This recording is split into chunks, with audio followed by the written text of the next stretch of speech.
Hello everyone, in today's video I will be narrating stories that I found off of Reddit. If you enjoyed this video, make sure you subscribe to my channel, like this video, and comment something down below. But without further ado, let's get straight into these stories. A few years ago, I was renting a house in Northern California. The neighborhood was just outside the suburbs. It seemed like the perfect balance of having space and having nice neighbors close enough to not feel isolated. The area had no streetlights, so it was very dark at night, especially if there were no clouds blocking the moonlight. It didn't bother me though. It made my little house feel even more quaint on dark nights. I got home from work one day in midwinter. It was a cloudy night, so pulling up to my house, I saw only what my headlights and front porch light illuminated. When I got out of my car, I caught a whiff of cigarette smoke. That was odd, as I had never smelled that before around the house. I didn't see anyone nearby, so I ignored it and went inside. I had just got off a shift with a few hours of overtime, so I felt pretty tired. Even though it wasn't even 7 yet, I decided to take a shower and call it a night. I woke up sometime later sure that I had heard a noise inside my house. I wasn't worried right away because my friend would sometimes stop by to use my shower after work on his way to his night classes. I even gave him a spare key so he could stop by even if I wasn't home. He would always text me to let me know beforehand though, and I hadn't heard my phone go off. I reached over to my bedside table and picked up my cell phone to see if my friend had sent me a text. The bright light from my phone's screen and number pad blinded me. Through squinted eyes, I could make out it was a 9 or something, but I couldn't tell if I had an unread text or not. I set my phone aside and called out my friend's name. There were a couple seconds of silence before I heard loud footfalls as someone started running through the bottom floor of my house. I leapt out of bed and ran to the closet. They were already up the stairs by the time I had opened the door and stepped inside. That house had 3 rooms upstairs, 2 bedrooms on either side of the hallway, the one that was in a spare, and a bathroom at the end. The bedroom doors were both closed, but the bathroom door was cracked open. I heard whoever was in my house thunder down the hallway past my door and into the bathroom. Thank God they did. They gave me enough time to open the attic access in the ceiling of my closet and hoist myself up. I just started to lift myself up when the person ran back out of the bathroom. My feet were barely inside of the attic when my bedroom door burst open. I heard footsteps run into my room and stop. When they didn't see me in that room, they ran back to the hallway and into the other room, which just had boxes stacked in a corner, some weights, and a table where I painted my miniature models. I guess they decided that if someone were hiding, it would be in the bedroom because they charged back into my room and turned on the light. A moment later, the closet door was ripped open. I was crouched in my attic just a foot or so away from the access, so I could try to stop them if they had started to climb up. From my vantage point, all I could see was from about their knee down. They were wearing dirty blue jeans with frayed cuts and worn work boots. After a few seconds of looking into the closet, they stepped away and I heard a loud crash come from my room followed by a scream of frustration and anger. That scream was the most unnerving part of the incident for me. Whoever it was in my house ran back down the stairs. I heard crashes and clatters as things were thrown around and furniture was knocked over. I stayed crouched in the attic. I had left my cell phone when I ran for the closet, and I wasn't certain I could climb down without him hearing. After some time, the noises stopped. I started counting slowly, and when I reached 1,000, I decided it was safe enough to climb down and call the police. The first thing I noticed when I exited the closet was the intruder had flipped my bed over, I assume in an attempt to find me. That was the last noise I heard after they stepped away from the closet. I couldn't find my cell phone, so I went to the landline by the bed and called the police. I waited in my room until I heard them call from downstairs. The first floor was a mess, but I expected that. Chairs had been knocked over, the sofa had been flipped, all the books, pictures, and knickknacks I had on my shelves were strewn all over the floor. The cupboards in the kitchen had been opened and all the boxed and canned foods had been thrown to the ground. As far as I could tell though, the only thing missing was a single knife out of the wooden block in my kitchen.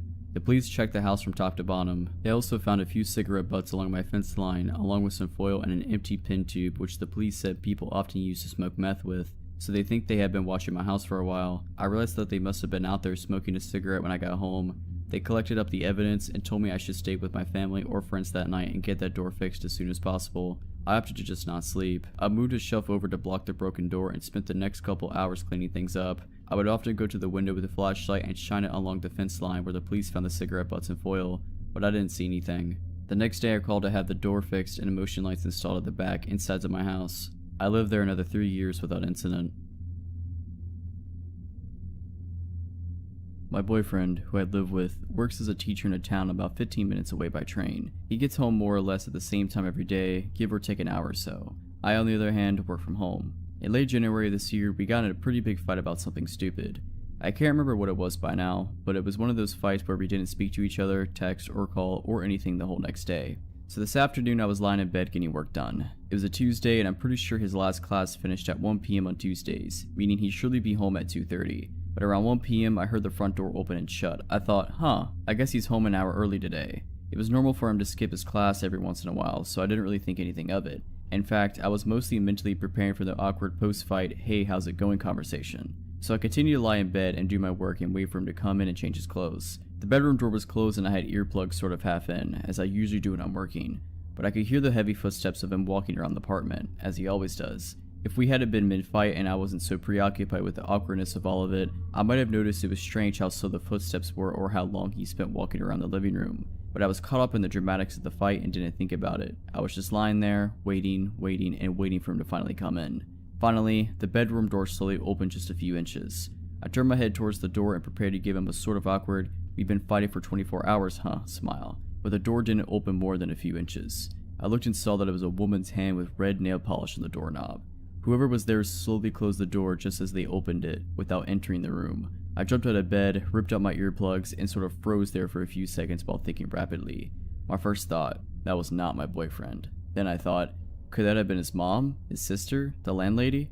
For some reason, I concluded that surely it was his mom or sister, so I opened the bedroom door and walked into the living room. There wasn't anyone there, but the room smelled heavily of women's perfume.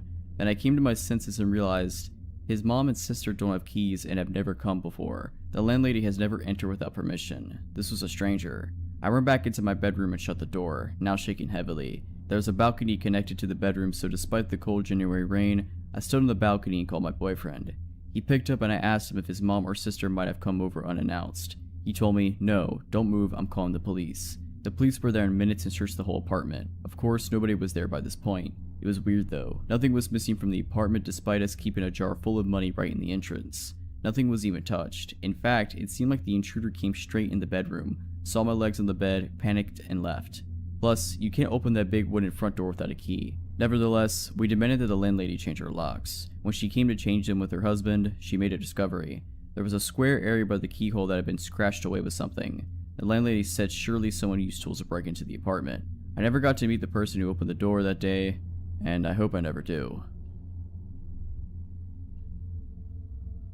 Okay, this happened in 2016 when I was a 17-year-old first-year college student in film school. I lived alone in my first ever apartment. I never felt unsafe in this apartment for several reasons. There were multiple gates in the residence that needed to be opened through a code only the people who lived there knew, and my door had 3 different locks and it was right next to the university, so most people who lived in the neighborhood were college students. Nothing bad had ever happened in the neighborhood before. I've always been very careful with locking the door when I leave my home. I always check it twice. So this one time, I leave to go to class and lock my door, but for some reason I couldn't get the key out of the lock. It was completely stuck, so I went to get the caretaker of the building to help me, but he wasn't there and I was getting late for class, so I went to class with the key still in the lock. I took off the keychain first so it's not too noticeable. When I got home, the caretaker was back, so he came to help me, and we couldn't get it out for 15 minutes until somehow he did. He told me the lock was damaged, but that I didn't necessarily need to change it if I only locked it once instead of twice. I just said okay and that was the end of it. I really wasn't worried because of how safe I felt in this building. Flash forward to 2 months later, I was taking out the trash one night around 11 p.m. While on the phone with my sister, I remember telling her that I was taking out the trash. Then I would take a shower afterwards before heading to a party. As I previously said, I always locked the door, even just to take out the trash. Because of my lock being damaged, I only locked it once. When I got back to my apartment, I found the door unlocked, which immediately alarmed me. So I went to the apartment and locked the door immediately, with 3 different types of locks. When you walk into my apartment, which is just 215 square feet, you have the main room in front of you and the bathroom door immediately to your left. I left the bathroom door slightly open, enough so I could see a man in my shower, turning his back to me. Naturally, when I saw this, I tried to open the door and leave as fast as possible. Except my main lock was damaged from 2 months earlier and I couldn't open it no matter how hard I tried. In this moment, all I could think of was the fact that I had to leave as fast as possible. I jumped out the window without really thinking. I figured it was the only solution, except I live on the 2nd floor, so I completely smashed my ankles in the landing. I started running whichever way I could, and when I got a little bit further from the building, I looked back and a man was there, at my window, watching me run away. I thought of 2 possible outcomes. Either the man was going to jump and chase me, except I wouldn't get far with my twisted ankles, or he would get scared at the height and be locked in my apartment. Thankfully, he picked option 2. I went to hide in a bush a little further and called the police, who arrived in just 10 minutes because I lived close to the station. They pushed my door open, the man was there just sitting on my couch, holding a kitchen knife, waiting for me to come back, like he didn't think I would call the police. They arrested the guy and later told me he had already been arrested for attempted kidnapping and attempted murder. They also told me how everything had happened. Like I said, it was a very friendly neighborhood with mostly college students, so he got inside the building by other people holding the door for him. He then heard me telling my sister I was going to take a shower, which was why he was waiting in the bathroom for me. He crocheted my lock while I was taking out the trash. He apparently noticed me on my school campus and followed me to my home several times before succeeding to actually come in. He stayed inside waiting for me because I had recently changed my phone and the previous one was still on the table, so he thought I didn't have a phone with me to call the police. I don't live there anymore, but after that, to get into the building, we all needed identification proving we lived there. Building IDs were created and we had to scan them every time, and it was the only way to go inside the building. Nothing really bad happened in the neighborhood after that. It's back to being very peaceful and friendly. A friend and I played after-school hockey. It wasn't a popular sport, so our games took place at another school, which was incredibly far away and pretty much in the middle of nowhere. The area didn't have any train stations, so we relied on 3 different buses to get there, and again to get home. The games usually took place pretty late and ended around 7 to 8 p.m. when it was dark. All the other girls in our team got picked up by their parents, but we always busted together home. We didn't feel it was dangerous because there were 2 of us, and being classic 12-year-olds, we thought we were mature enough to be independent. Because we had to change buses 3 times, and we lived so far away, by the time we got to our second bus stop it was usually pitch black. The second bus stop was desolate, far off from the school, in front of some kind of abandoned building, and basically a bit creepy. The stop was small and wasn't sheltered. It was just a steel pole with a bus painted on the sign. On this particular night, it wasn't raining as well, so we felt extra miserable standing out in the cold. The buses in my area are also notoriously unreliable, so it wasn't unusual for us to wait an hour at this bus stop. That night it definitely felt like we had been waiting there for over an hour when a car pulled up in front of us. A woman was in it. She rolled down her window and asked us where we were going. I told her the suburb we lived in, which was an hour drive away, and she said she could give us a lift if we wanted. If it had been a man, I would have immediately been suspicious and liked it. But because she was a youngish woman, looked about 40, it didn't raise any red flags in my mind. I remember thinking that she must be understandably worried about 2 young girls standing out in the rain at night. I smiled and thanked her and said it was okay and we would wait for the bus. She hesitated and then drove away. But a few minutes later, she came back and pulled up in front of us again. She told us her daughter wasn't at a play and that she was going there anyway to pick her up, so are we sure we didn't want a lift? My friend was almost about to get in, but I hesitated. Maybe thanks to my parents drilling me about stranger danger, and I said thank you, but it was alright, we'll wait. She was a bit pushier this time and asked us if we were sure quite a few times and mentioned her daughter again, but eventually she drove away. At this point, I think my intuition was telling me that it felt a bit weird that she hadn't mentioned her daughter earlier. Another few minutes later, she came back again. This time she said that she had just driven past our bus further down the road and then had obviously skipped our stop, so she offered to give us a lift to try to catch up to it. This sounded unlikely to me. By this point, I was super suspicious. I didn't really have any time to think, so it was just a bad gut feeling, rather than any logical reasoning. With all the politeness and smiles gone, I straight up just said no. I could tell my friend, who was about to get into her car before, was also starting to feel weird about it because she backed away from the road. The woman hesitated for a while. It lapsed into an awkward silence and I remember she just kept glancing at her back seat. I remember holding my hockey stick tight and playing in my brain how I was going to defend myself. It honestly felt like forever before she finally drove away. A few minutes later the bus came and I had never been so relieved in my life. By this point, we were absolutely soaked. To this day, I still don't know whether she was just worried, a good Samaritan, or a potential kidnapper. I flip between the two and honestly I can't decide. My friend also thinks it's a mystery, and we don't know if we were just being paranoid. This was around 2015 and I was living in Seattle. I worked in an office that allowed me to bring my dog to work. A 100-pound German Shepherd. He's a big sweetheart but looks quite scary to strangers. After work one day, I got on the bus home, which was around a 45-minute ride. I noticed someone stared at me and didn't think much of it. While it's unsettling to be watched, I've had my fair share of odd conversations on the bus, and it wasn't out of the ordinary to encounter such weird behavior. I honestly don't remember too much about his appearance, but I do remember thinking he looked fairly normal and didn't seem high or drunk. My bus stop was on a busy street in a bit of a sketchier part of town, but it's not frequently trafficked. When we reached the stop, my dog and I set off on the short trek home, only a few blocks away. As I exited the bus, I noticed the man who had been watching me had exited too. Something was off about him. He seemed intent on keeping stride with me, trailing closely behind. I've heard advice somewhere in the past that you shouldn't go straight home if you're being followed. I'm sure that's situation specific and sometimes it's safer to be in your home, but nothing had happened besides having my personal space invaded and didn't feel immediately unsafe. So I opted not to lead this stranger straight to my door. I knew that my partner at the time wasn't at home, so I decided the best plan was to weave through my neighborhood for several blocks to try to lose him. I think a part of me was also wanting to be sure I was being followed at all, or if this person just happened to be walking in the same direction. After several blocks, it became clear he was following me. I was weaving around erratically and he was walking the same path. Neither of us spoke to one another, and I was becoming more and more frustrated that anyone would follow a woman home. The streets were quiet and I couldn't see anybody around who I could signal to for help. I don't think I would have been so surprised this was happening if I was alone and without my dog. I can't imagine anyone in their right mind following someone with a large German Shepherd. I started walking faster when I rounded a corner and quickly ducked into a hallway, hugging a duplex a block from my house. I was hoping the pathway would wrap around the house completely so I could get out of the line of sight of this person, but was met with a fence to my face and didn't have time to backtrack. I was ultimately cornered in this nook between a house, a fence, and a hedge. I crouched down with my dog and waited for the guy to pass us. I watched as the man strolled by the walkway, seemingly not noticing us at all. He didn't turn his head or even gaze in our direction. I decided that we'd stay there for a few minutes just to make sure he was gone. About 3 minutes went by. Just as I was thinking it was safe to head home, the man stepped into my line of sight. He didn't make eye contact with me, just as he hadn't the first time he walked by. He was moving calmly and deliberately, and slowly came to a stop as soon as he was right in front of me, just off the curb. He was about 2 yards away, facing me, and not directly looking, with just a sidewalk and a grassy strip between us.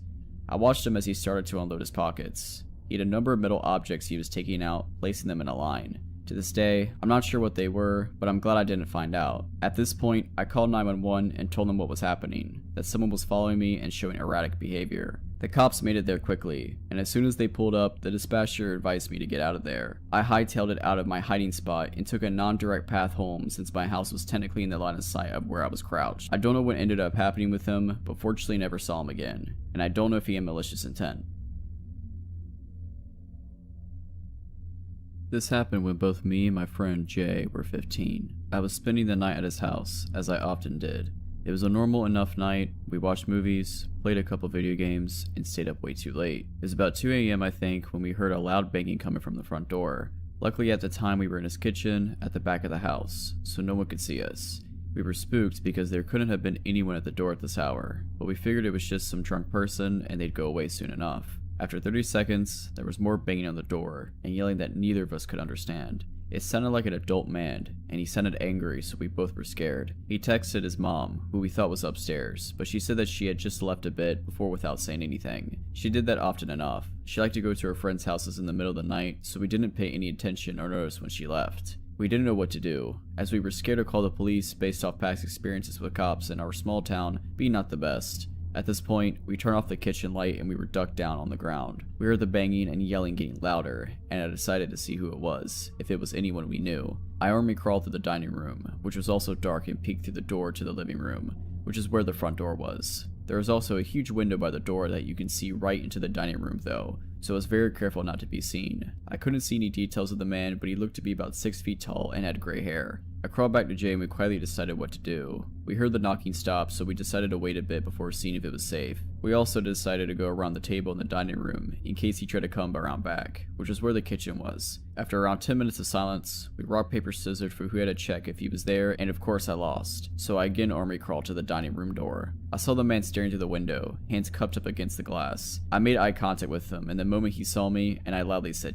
causing my friend to panic and crawl behind me. I saw him pull out his phone, and he told me later that he was texting his mom to come home and save us. The man started yelling again, and this time we could make out a bit more of what he said. It was mostly cussing, although I definitely heard the phrase, "I'm gonna kill you," in there a couple times. I quickly looked past the man to see if any of the neighbors seemed to notice him, but no luck. I crawled back out of his sight and again discussed what to do with my friend. We decided to go into the basement for safety, which you could get to by moving the fridge. Confusing house, I know, but it was really old and not meant for modern-sized appliances.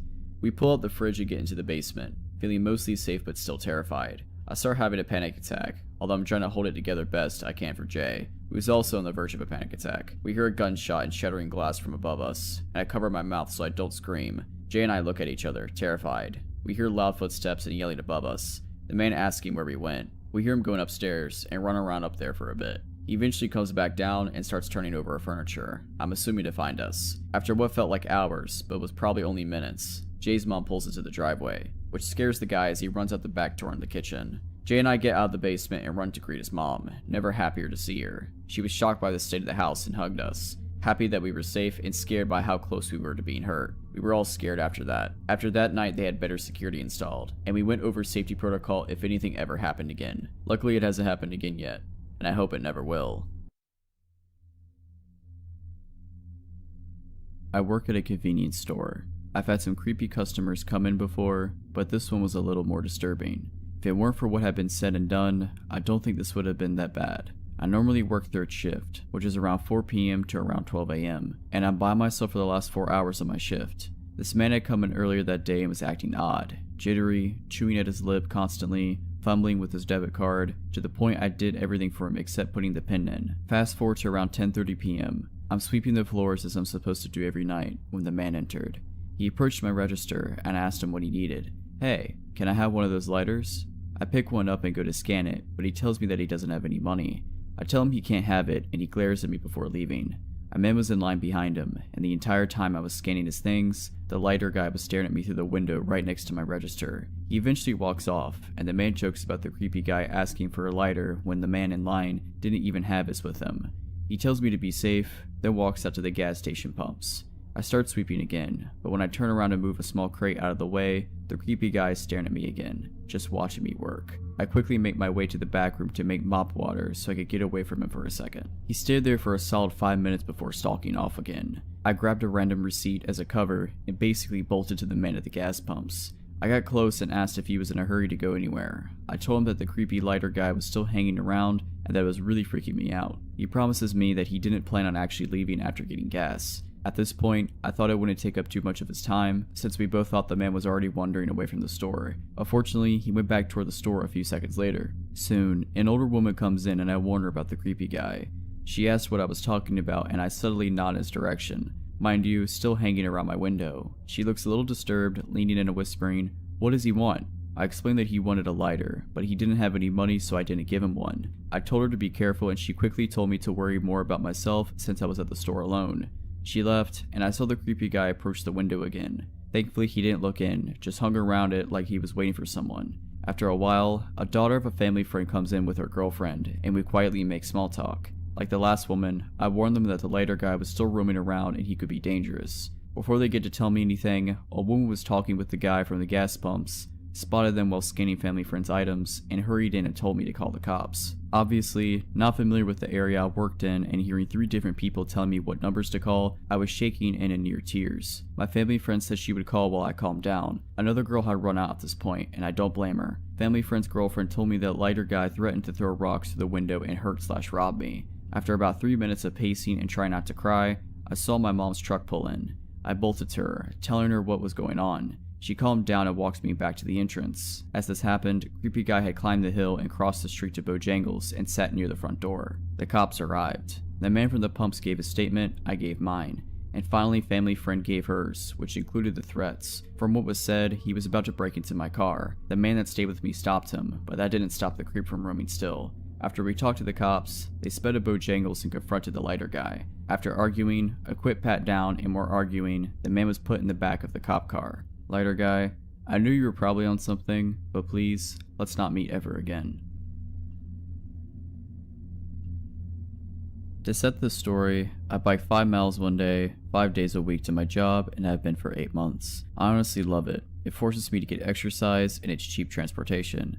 I take the main road with a lot of traffic, so I've never felt unsafe. I also only ride on the sidewalk since it's safer. One day, coming home, I was passing by an area with a lot of construction going on. To give you a better visual, I ride on the sidewalk along a busy road. As I'm biking, I see a man in a black pickup truck parked as if he's about to pull out of the area, but he's waiting for a spot to open in traffic. He then sees me and reverses to let me by. I remember thinking, oh great, he's letting me by, and I wouldn't have to ride around behind his car to get to the other side. But as I'm getting closer, he does a stop motion with his hand, and he's wearing a safety vest, so I assume he works there, and there might be a problem up ahead, like a pothole, etc., so I stop. He spoke with authority like as if he's an officer stopping me or something and asked if I bike for transport or leisure. I was a little confused since that's a weird question, but I tell him for transport. I bike to my job. He then says, do you bike for leisure? I'm asking because I bought a bike and I'm looking for a riding buddy. I'm not freaking out or anything. I feel a little calm since there are a bunch of cars passing by us, so we're not secluded, but I don't know this man. He's a complete stranger and I was under the impression he worked there and was stopping me for something important.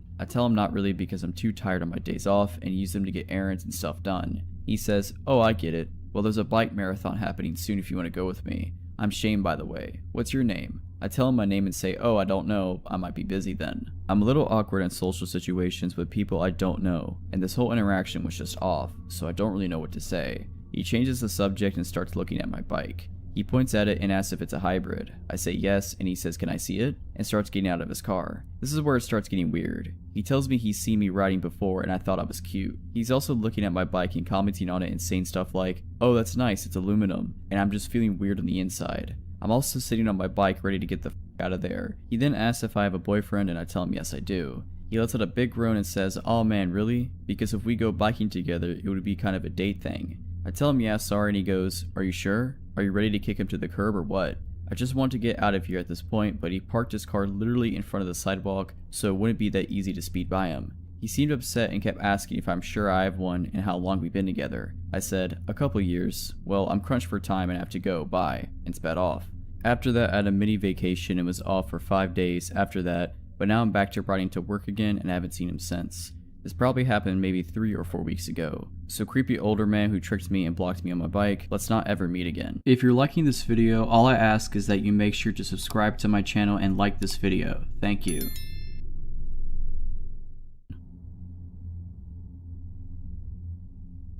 This was back in 2014. I had moved off campus and into a really nice part of town. I was a junior in college and this was my first time living on my own. Campus was only 2 miles away, so I would often walk back home from campus. I would take the bus or catch a ride with a friend to campus. I walked home because my schedule ending never quite matched up with the bus schedule and my friend finished 2 hours before my daily schedule did. I was used to walking the 2 miles to my apartment. I never thought anything of it because I walked through the busy area of my town, along the second main road. So there were always people around. My apartment was actually a stone throw from the most popular frozen custard shop in the area. Every night the parking lot would be packed. So I'm walking home like usual. I get to the frozen custard shop and notice there's a lot of people tonight. It was just something I always noticed and paid attention to. All of a sudden this huge red truck pulls up beside me. I'm caught off guard because I have headphones in. It takes about 30 minutes to an hour to walk home, so I'm normally listening to music or talking on the phone.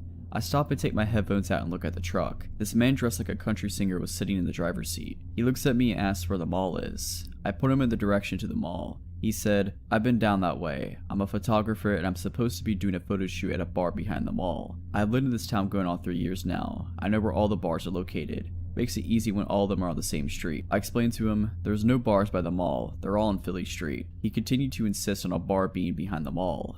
All of a sudden he just changes. He looked at me and asked me to step back, so I did. He looked me over and asked how tall I was. I told him 5'7". He then asked me, "I'm doing that photo shoot. Would you like to be a model for it?"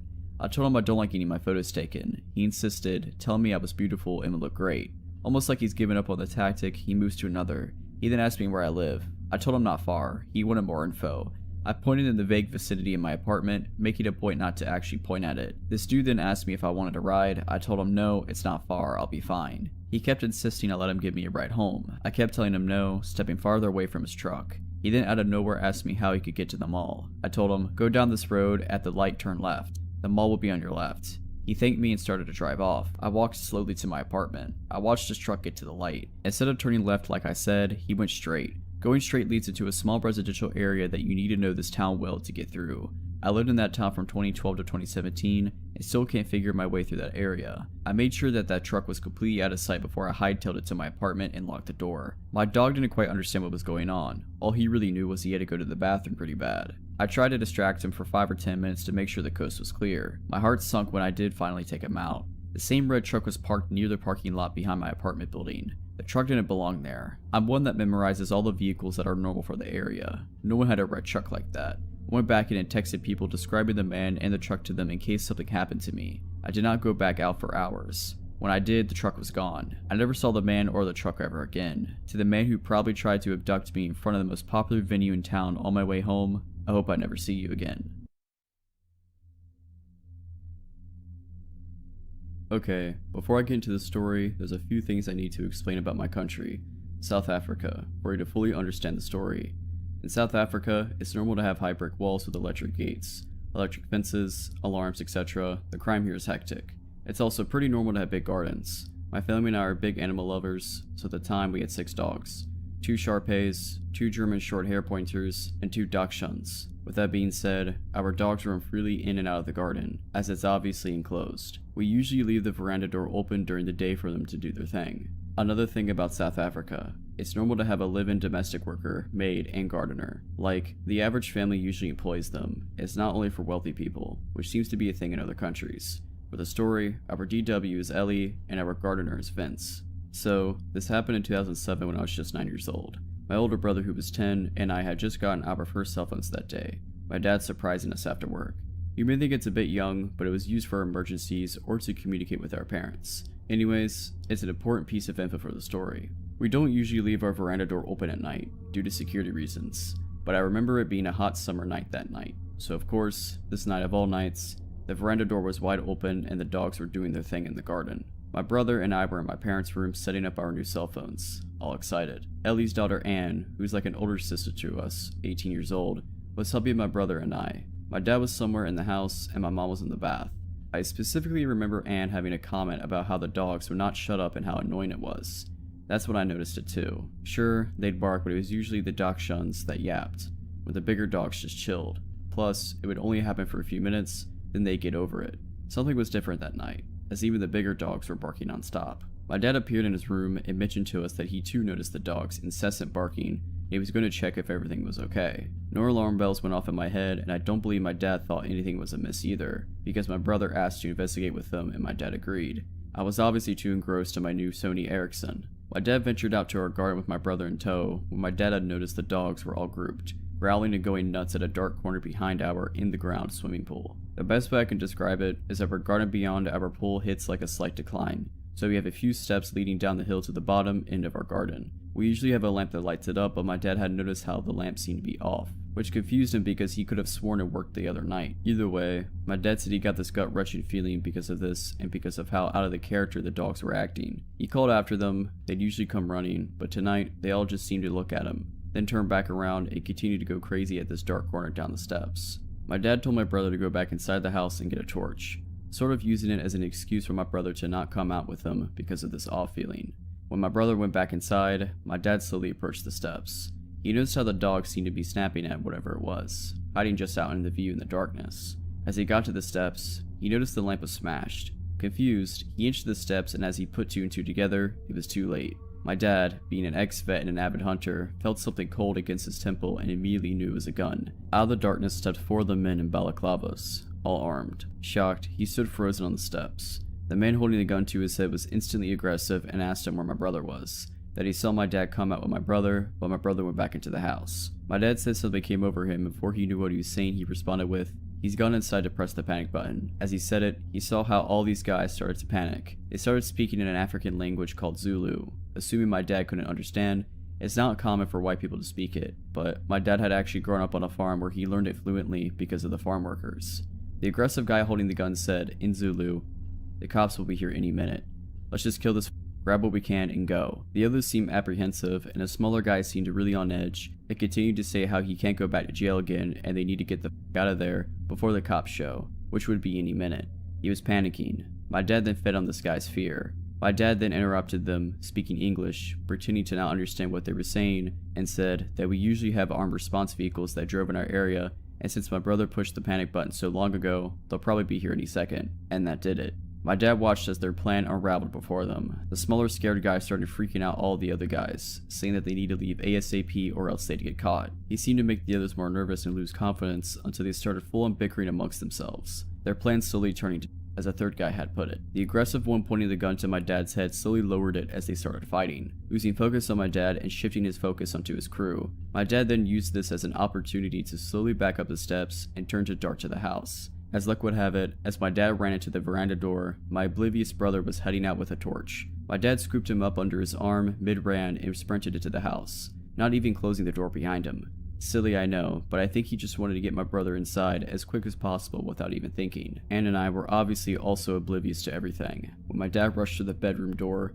slammed it shut, and told us to go upstairs into the attic, quote unquote, "There's 5 guys outside with guns. They're here to hurt us. Get upstairs now." My heart sank. I remember my body automatically responding and me sprinting to the stairs with Anne right behind. My mom ran out of the bathroom in a towel, not too far behind. We sat there in darkness and silence. I swore you could hear a pin drop. I think we were all just wanting to hear something below us in the rooms. My mom cursed saying she didn't have a phone, neither did my dad. But ha, in my hand was my brand new Sony Ericsson. No better emergency to use it than now, right? My mom dials the police and I kid you not, they asked where we live, we explained and they told us it wasn't in their jurisdiction. Sorry, click, the line goes dead. We're now not only ourselves, but we're flabbergasted too. My mom starts cursing like a sailor again and that's when my dad realizes. He didn't close the veranda door and what about Ellie and Vince, who are in their rooms, blissfully unaware of the danger they're in. He gets his firearm in the safe in the attic and tells us whatever we hear, do not come downstairs. To stay hidden no matter what. Now I'm sobbing, begging my dad to not leave us, but he tells us he has to go get Eli and Vince before something bad happens to them. Now there's even more tears, as reality hits that there's 2 other people still in danger. Anne's understandably in hysterics because she's also fearing for her mom downstairs. My dad disappears and the air is thick with tension. We can still hear the dogs going crazy, indicating that those men were still on our property. My mom then calls another number, the armed security that drives around the area, and they say they'll be over in about 10 to 15 minutes. They say to wait and stay hidden until they ring our bell at the gate. We all wait in silence, fearing that we'll hear a gunshot or anything indicating these men are in our house. But there was just silence. The only sound was the dog's barks outside. After what seemed like hours, most likely a couple minutes, we heard stomping coming up from the stairs and my heart rate quickened. I remember shutting my eyes and praying that it was just my dad with Ellie and Vince. Luckily, it was. We all hid for a while, no one dared to speak. The dogs seemed to have calmed down considerably, but we were still barking every now and then. The gate intercom rang, and my dad told us to wait while he checked if it was just a security company, and sure enough, it was. He opened up and the nightmare was over. I remember standing up and my knees buckling from the adrenaline my body endured. The armed security somehow notified the Wright police, and everyone investigated the garden. They found that there was actually 7 pairs of footprints and that these guys bent the spikes on our wall and just climbed over. We got an electric fence shortly after, so there must have been 2 other guys hiding in the shadows that my dad hadn't seen, which is actually creepy in its own right. Thank goodness nothing happened to my family, and I'm forever thankful for my dad's quick thinking regarding the panic button. Also, I'm so glad my dad understands Zulu and can manipulate the situation to benefit us. This takes place in the early 80s. I grew up in the suburbs in a very friendly townhouse complex. We all knew our neighbors. My first friends were the kids that lived in other townhouses. To describe my home, all townhomes are attached. They're also very tall and slender. I had 6 flights of stairs to go from the basement to the bedrooms on the top floor. We had a tiny driveway, and then there was the small roadway. On the other side was a raised flower bed that ran the length of the side of the townhouse wall across the street. The most important thing was a very bright street light in the middle of the planter. It shined ominously right into our front windows at night, and it had enough light to illuminate shapes above the kitchen counter on the 3rd floor kitchen, just the top part of bodies. You didn't need to turn on the kitchen lights at night if you needed to get something. One night I had a sleepover with my friend who lived diagonal to me. Us gals had stayed up late and went to the kitchen for snacks. I peered out into the street to see an unfamiliar guy walking by on the roadway. There was no sidewalks. I noted to my pal that there was a weirdo walking by because he didn't seem right. He was tall and lanky with long 80s hair. With our familiarity with people in the neighborhood, we didn't recognize him. Our complex roadway did lead to a street, but it wasn't used as a shortcut because it was a long way to get around the neighborhood, so you didn't see others often, especially at night. As soon as I commented weirdo, he walked by our house. Only a couple of minutes later, he walked by again, going in the direction he came on the roadway. This time, we saw him out of the corners of our eyes coming along. Being scared kids, we immediately ducked as we were visible to the street. Up until then, we didn't think anything more of it, but our instincts told us to hide, so we did. My friends said we were overreacting after a few minutes being crouched down, so we carefully peered over the counter. Weirdo hadn't walked by. He was now standing in front of the flower planter looking up at our house. To this day, I remember that bright streetlight illuminating him from behind very ominously. He looked like a horror film killer come to life. We hit the floor again, thoroughly freaked out. I don't know how long we were there for. I could only hear the sound of our breathing for some time, until I thought I heard the squeak of the garage door handle. It was one of those old rusty ones that opened outward. I thought I was dreaming until I heard for the second time that rusty handle squeak. He was trying to get in now. My friend and I were frozen in fear. Luckily, my dad always locked the garage. The squeaking stopped. Even though my friend and I could have run upstairs or shut it to my parents, we were rooted on the spot, thinking if we moved, he'd get us somehow. We thought that was it as it was suddenly quiet. But a few minutes later, I heard the swoosh of the screen door and telltale sound of the front door handle being pressed down. The first screen door was never locked, but thank God the wooden door always was.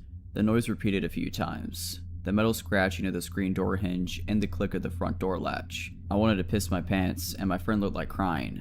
Again, we were too silly enough to move or do anything to help ourselves. We just shook in terror and hoped he'd go away. He stopped trying to get in after about 5 minutes, and all we heard after that was silence. About 8 minutes later on the kitchen floor, we moved to stand up.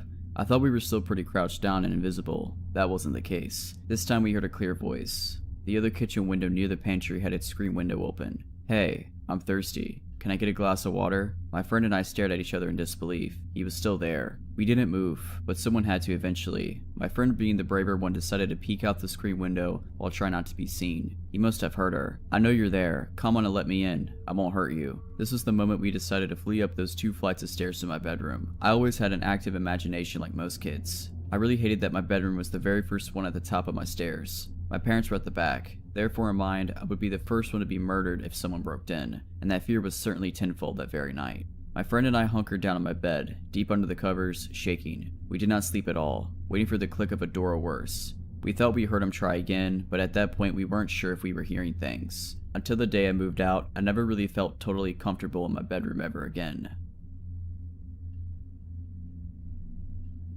I'm a 21-year-old female, and this story took place when I was around 11. I remember this day clearly because it was the first time I was ever allowed to walk to school and back by myself. Up until the age of 14, I lived in what we thought was a safe place in Chautauqua County, New York. Everyone knew everyone here. If you thought you would get away with something, then be prepared to have your ear chewed off by the time you get home. There was this one day though, it was a cold winter day and school unfortunately was still open, so all the neighborhood kids had to walk through knee-high inches of snow just to get to school. It took me longer to leave the house as I was used to walking with my older sister to school since she knew the routes better than me. I always used to make fun of her for being paranoid and taking a different route every day from school, but after that day, I learned that was what saved my life. As I was waiting by the door to leave, my mom came up to me and told me that I should ride with her to drop me off because my sister was too sick to go today. Being a brat, I made a big deal about walking by myself because I was almost 12 years old and all my friends' parents let them walk alone. She looked at me for a long while, then told me to make sure I pay attention to cars. I got hit by a car and almost died when I was 9, so the worry that showed on her face was well warranted. I hurriedly nodded and headed out the door to go to school. My sister didn't like to dilly-dally, so she was always in a rush to get to school early,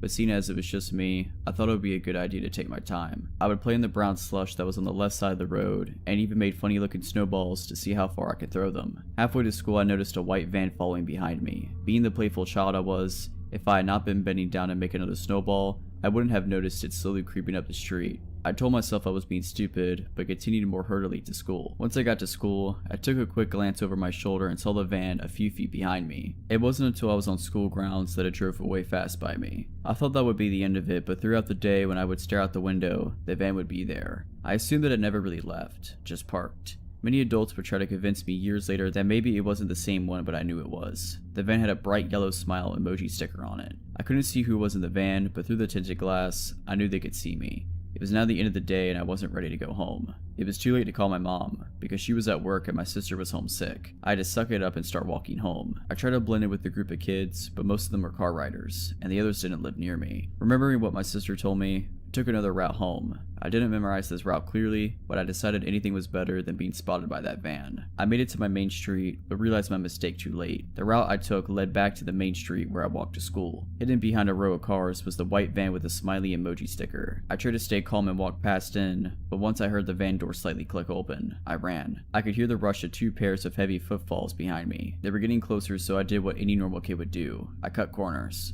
I cut into someone's backyard until I was directly inside of my house and forced myself into the thick snow to make it to the door. My heart was racing, not because I was running, but because I could still hear them behind me. I made it to the door and banged with all my might until someone came to the door. My sister looked confused, but one look at my face and she pulled me inside and locked the doors. The van was still outside. Truthfully, it stayed out there until my brother got home. Me and my sister don't talk about it, but we both knew how close it was to me going missing. Whoever you are that attempted to kidnap me and do God knows what else, let's not ever meet again.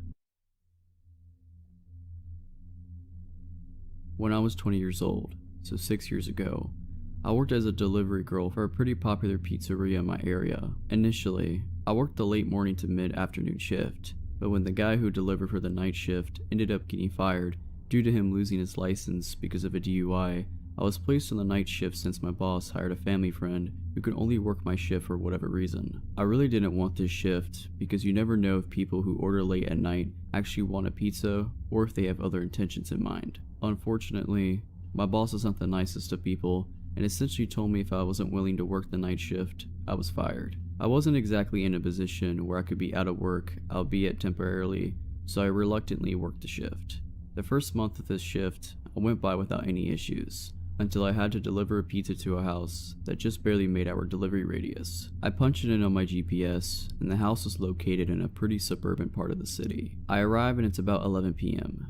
The block was extremely quiet, decently lit, and mostly littered with modern townhouses, but the house I delivered to was a duplex. I ring the doorbell and wait for about 30 seconds. No answer.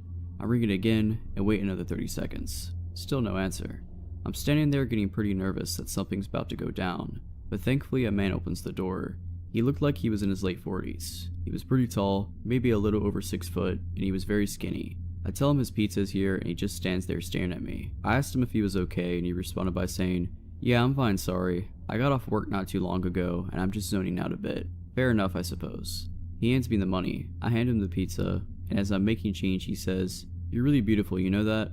Not really thinking too much into it, I thanked him for the compliment and gave him his change. I said goodnight and he did too. I walked back to my car and finished my deliveries for the night. A few days later, I get a delivery order to the same place. I head over there around the same time as last time and ring the doorbell. He answers the door very excitedly and says, "Hey, it's you again. How are you?"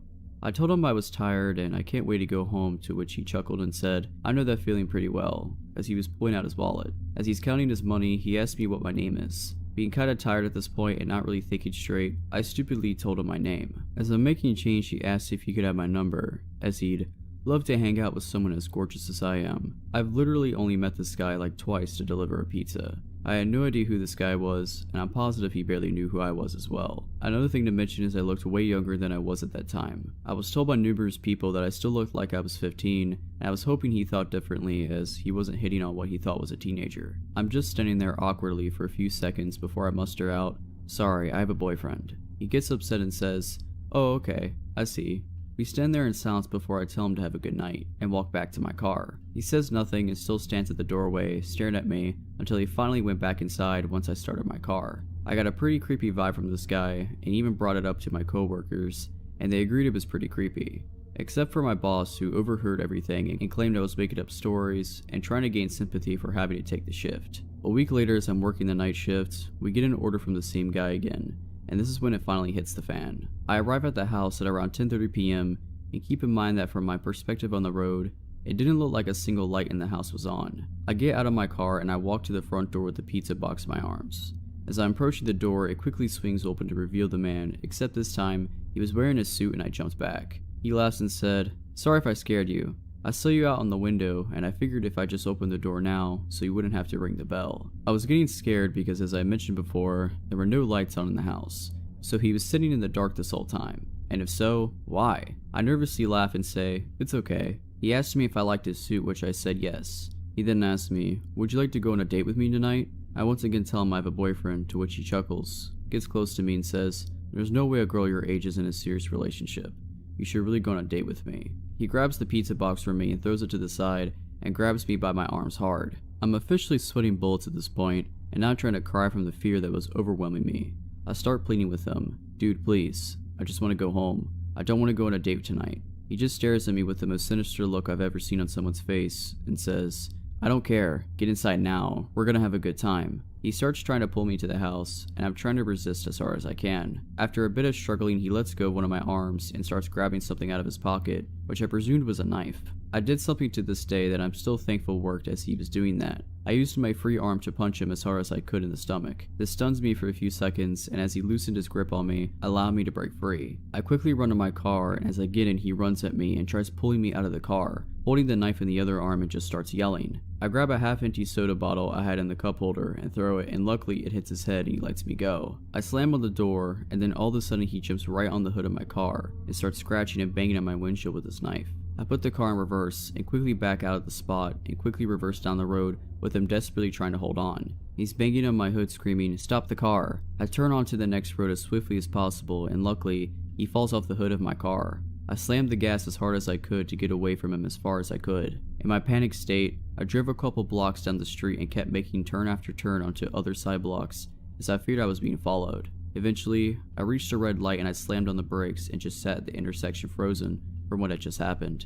I began crying and violently shaking as I was just sitting there. It dawned on me that I came so close to losing my life, and I couldn't help but feel like I shouldn't have been alive. Once the light turned green, I pulled over to the side and just sat there crying. Eventually, I get the energy to drive back to the pizzeria, and almost immediately after I walk in, my coworker knew something was wrong after seeing me. I practically broke down in front of him, and everyone else came to the front wondering what was going on. I fought my tears and explained everything that just happened. My coworker comforted me and my boss surprised me and began apologizing profusely for what had happened and for putting me on the night shift. He took me into the office and handed me the phone to call the cops. They arrived at the store and I gave them my statement, as well as taking pictures of any marks on myself, as well as scratches on my car for the encounter as evidence. My coworker followed behind me as I drove home and I collapsed on my bed, and strangely enough, I managed to fall asleep. I quit my job the next day, and luckily a friend of mine managed to hook me up with a new job at her clothing store. As far as the psycho goes, 2 days later I received an update from the police. The entire duplex is owned by the guy's brother, who lived on the right side with his wife, and the psycho lived on the left side of the duplex. I learned that he had been in and out of jail constantly at first for robberies and assaults. He had been released from jail about 5 months ago apparently. When they arrived at the house, he was long gone and his family had no idea where he ran off to, but the police insisted they would find him, and indeed they did, albeit not alive. I spent the next 2 months in fear that he would find me and finish what he had in mind, but the police contacted me and updated me on the case. Apparently, he fled to another city nearby and attempted to kidnap a teenager walking alone late at night on the street. Luckily, somebody happened to be looking out the window at the right time, called the cops, and the police caught him by trying to force her into his car. He manages to flee and the police chase after him. He blew a red light near a busy boulevard and a van slammed right into the driver's side of his car. By some sort of miracle, the driver of the van only sustained minor injuries, while the psycho succumbed to his wounds long before the ambulance even arrived. I thank the officers for everything they did and for informing me, so I walked out of the station. I walked down the street and I light up a cigarette as I'm taking in everything that I'd just been told. I don't wish death on people, but after hearing about his death, I felt relieved. I felt relieved that he couldn't hurt anyone anymore. I was relieved that I wouldn't have to ever encounter him again, and that I wouldn't have to go through with charging him and reliving what happened that night. Who knows where I'd be if he managed to pull me into his house.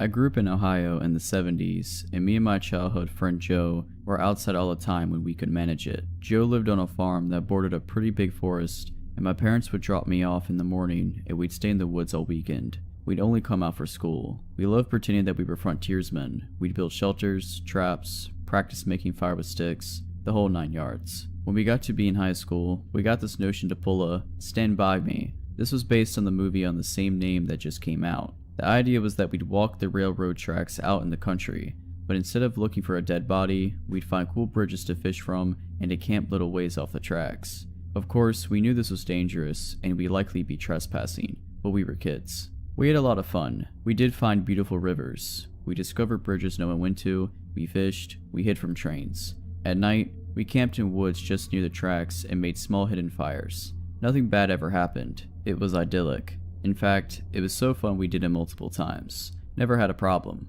After high school, me and Joe went our own ways.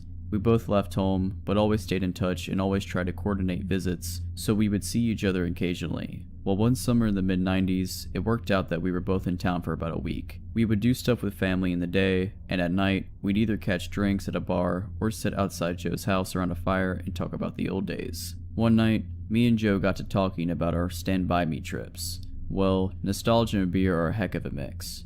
Soon, we decided to take a day, walk the rails, camp one night, and walk home. The day came, we started out early morning. We had my wife drop us off in our old spot where we used to start, right outside our hometown. She thought this was absolutely crazy and made sure to mention it. When she pulled away, Joe suggested that instead of walking the usual route, we take the opposite direction, just to be adventurous. We knew the land well, we had a map, and so I gave it a "screw it," and off we set. The day went fine. It was fun and a little sad, but in a good way. We found a bridge and sat on the edge, smoked a joint and moved on.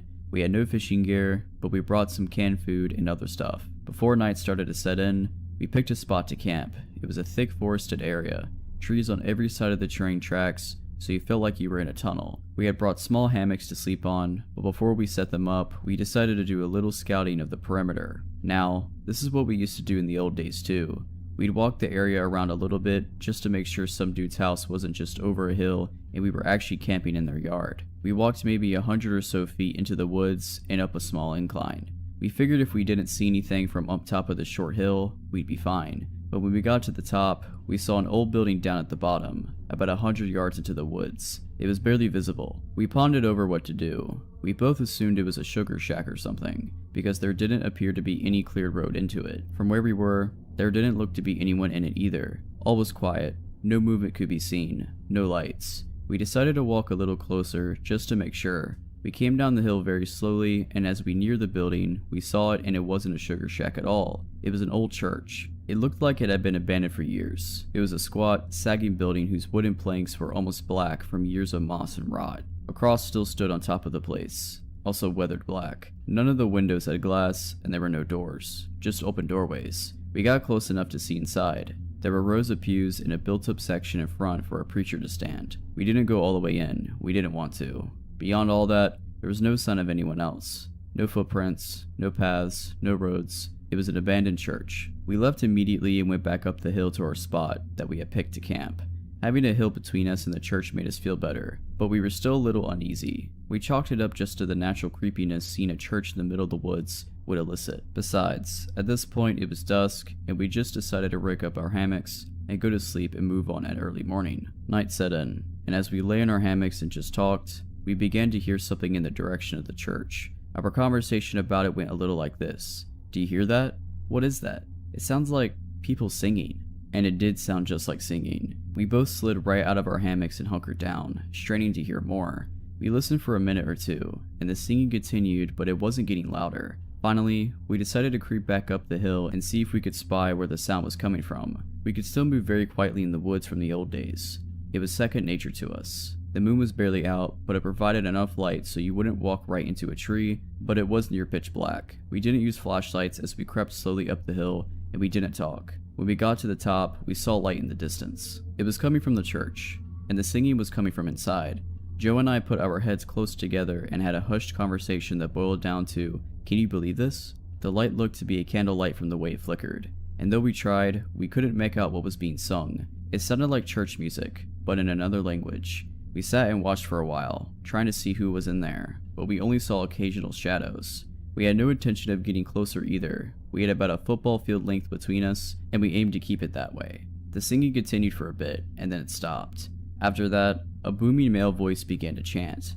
I was already freaked out, but this voice thoroughly scared the crap out of me. It sounded like some Old Testament preacher you see in movies, but again, it was like he was speaking in a different language, because we couldn't understand a single word. Eventually, it got to where the single male voice would say something, and then a bunch of voices would answer in song. This lasted for a while, and then they all broke into this long, sustained wail that just kept getting louder. It got so loud and so disturbing that I covered my ears. Then it stopped. At this point, I was just getting ready to say, "Let's get the heck out of here," when Joe put a hand on my shoulder and hissed, "They're coming out." We were far enough away that we couldn't really make them out very well, but what we could see was a line of figures walk out the open doorway, all holding hands in single file. We could see some of them had flashlights. They began to sing again, and the light from the flashlights began to move toward us and the hill. We booked it back down to our campsite, grabbed our stuff, and ran to the tracks. Once there, we ran down the tracks in the direction we had come from.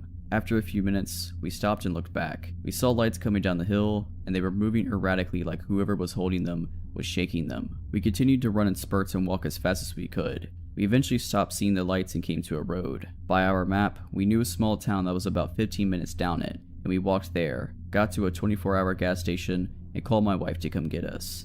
My wife and other friends all just thought it was kids messing around, but I heard those voices and they sure as hell didn't sound like any kids to me. Not sure who those people were, but it was definitely the most creepiest thing that happened to me out in the woods. So, this happened about 5 years ago while I was 9 months pregnant. I was Christmas shopping at the mall with my then 7 and 15-year-old daughters one Saturday night in a very safe city with very low crime rate.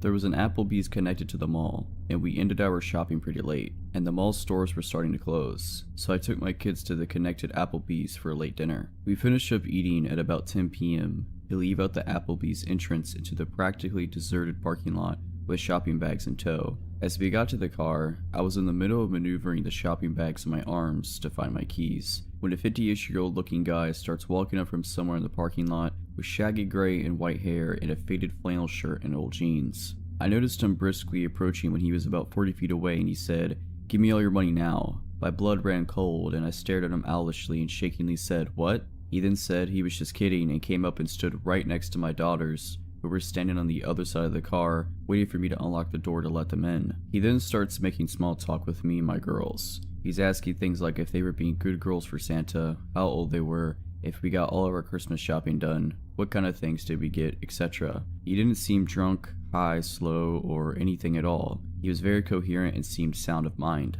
Mind you, I was a heavily pregnant woman, alone with my 2 daughters in a mostly deserted parking lot at 10 o'clock at night. Was being approached by a stranger who came and stood right next to my kids on the other side of the car, just shooting the breeze, talking to me and my kids with his hands in his pockets and occasionally looking over his shoulder. I didn't want to aggravate him, so I was politely conversing with him and trying to look calm and nonchalant while trying to disguise my frantic hands digging inside of my giant purse for my car keys. This exchange went on for about a couple minutes while he periodically kept looking over his shoulder. I was silently panicking and trying to politely keep the situation from escalating by calmly and nonchalantly talking to him while also trying in vain to find my car keys to get us out of there. They were in there hiding good. I felt that at any moment he was going to pull a knife or gun or rob me, and my kids were right next to him, away from their mother on the other side of the car, and I couldn't find my car keys to get my kids into the safety of the car. He kept trying to engage them in conversation, and I could see that my oldest daughter was a little weirded out, and she kept glancing at me to gauge my assessment and reaction to the situation. Being that he was only talking and acting friendly, and I was doing my best to stay calm, they were oblivious to the alarming situation we were all in, and being 9 months pregnant, and that I was no match for this full-grown man, especially if he was hiding a weapon on him. While still desperately digging for my keys, I tried to politely give him hints that the conversation was over by saying things like, "It was nice chatting with you, but I gotta get these kids to bed," and "It was nice meeting you," and telling my girls to say that it was nice meeting him too. My polite attempts to get this guy to leave wasn't working because he kept sidestepping my attempts and asking them what their favorite school subjects are and how nice young ladies they were, etc., while I was struggling with the shopping bags and digging in my giant cluttered purse for my car keys. My outgoing 7-year-old was completely oblivious to how not okay the situation was, because he was being friendly and because of the whole "I'm with mommy, so I'm safe" child mentality. So she started to talk about what she picked out for dad for Christmas, and started enthusiastically talking about kid stuff and asking him if he knew what Minecraft was, etc., and keeping this creep from leaving us alone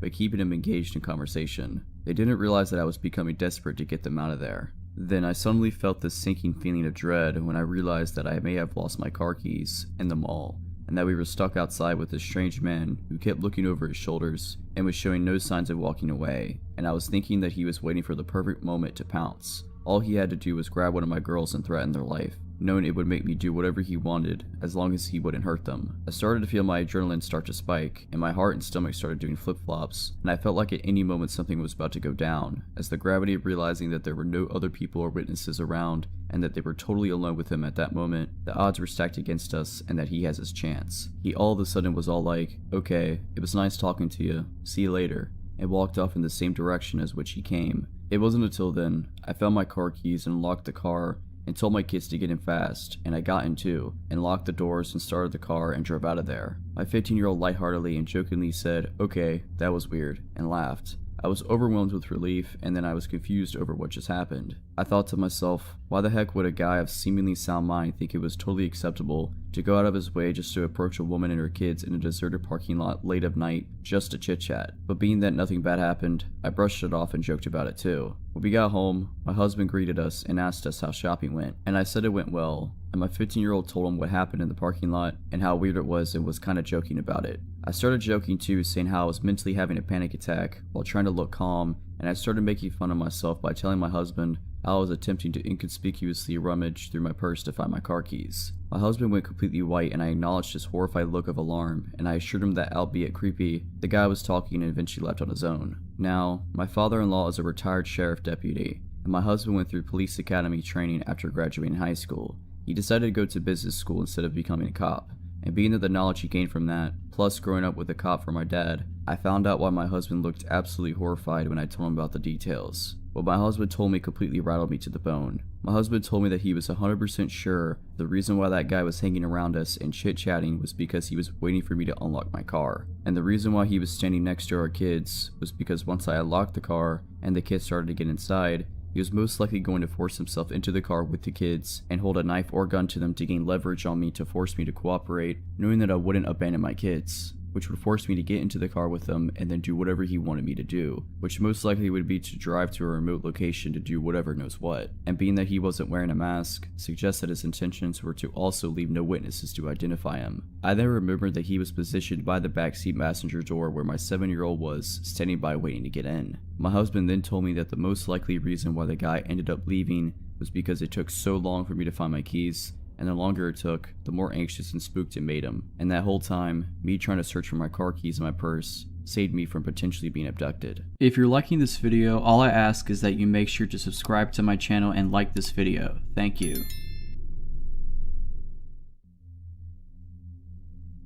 I recently discovered this sub and immediately thought of this experience that happened to me 2 summers ago while I was cat sitting and house sitting for an older couple I met in a French class I was taking. This couple lived near a busy corner with a bookshop, coffee shop, a grocery store, and a movie theater in a nice neighborhood of a big city. For all these reasons and more, I was pretty excited to house sit there.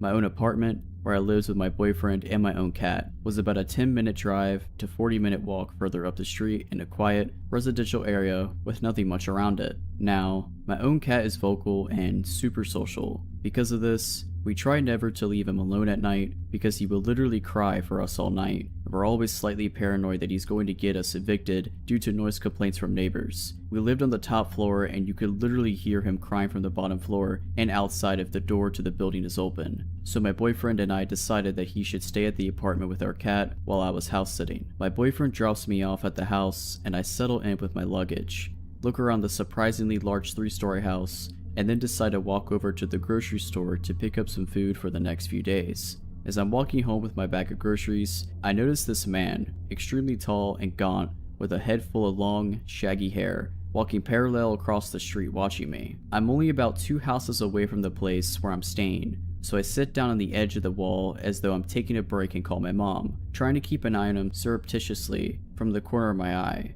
This man stops behind a pole across the street and continues to watch me. I tell my mom this guy seems to think that a pole hides him from my view, but that I can see him from there, standing still as a statue, just watching me. I don't want him to know where I'm staying, so we continue chatting, and eventually, I turn my full gaze on the man to let him know that I see him watching me. For a moment he doesn't react at all, then he just sort of meanders on down the small street, and I watch him turn the corner and disappear from my view. I tell my mom and gather my groceries and walk cautiously down the street, keeping an eye out for him as I near the place I'm house sitting and don't see him. I dart in through the back door next to the garage as quickly as I can and breathe a sigh of relief once I'm inside. I tell my mom everything's good, and I put away the groceries and forget about the entire incident. The couple has a beautiful library, so I continually spend the rest of the afternoon and well into the evening just perusing their walls of books and selecting a few to bring upstairs to the guest bedroom on the 3rd floor. I'm playing some music and just enjoying the quiet downtime all to myself.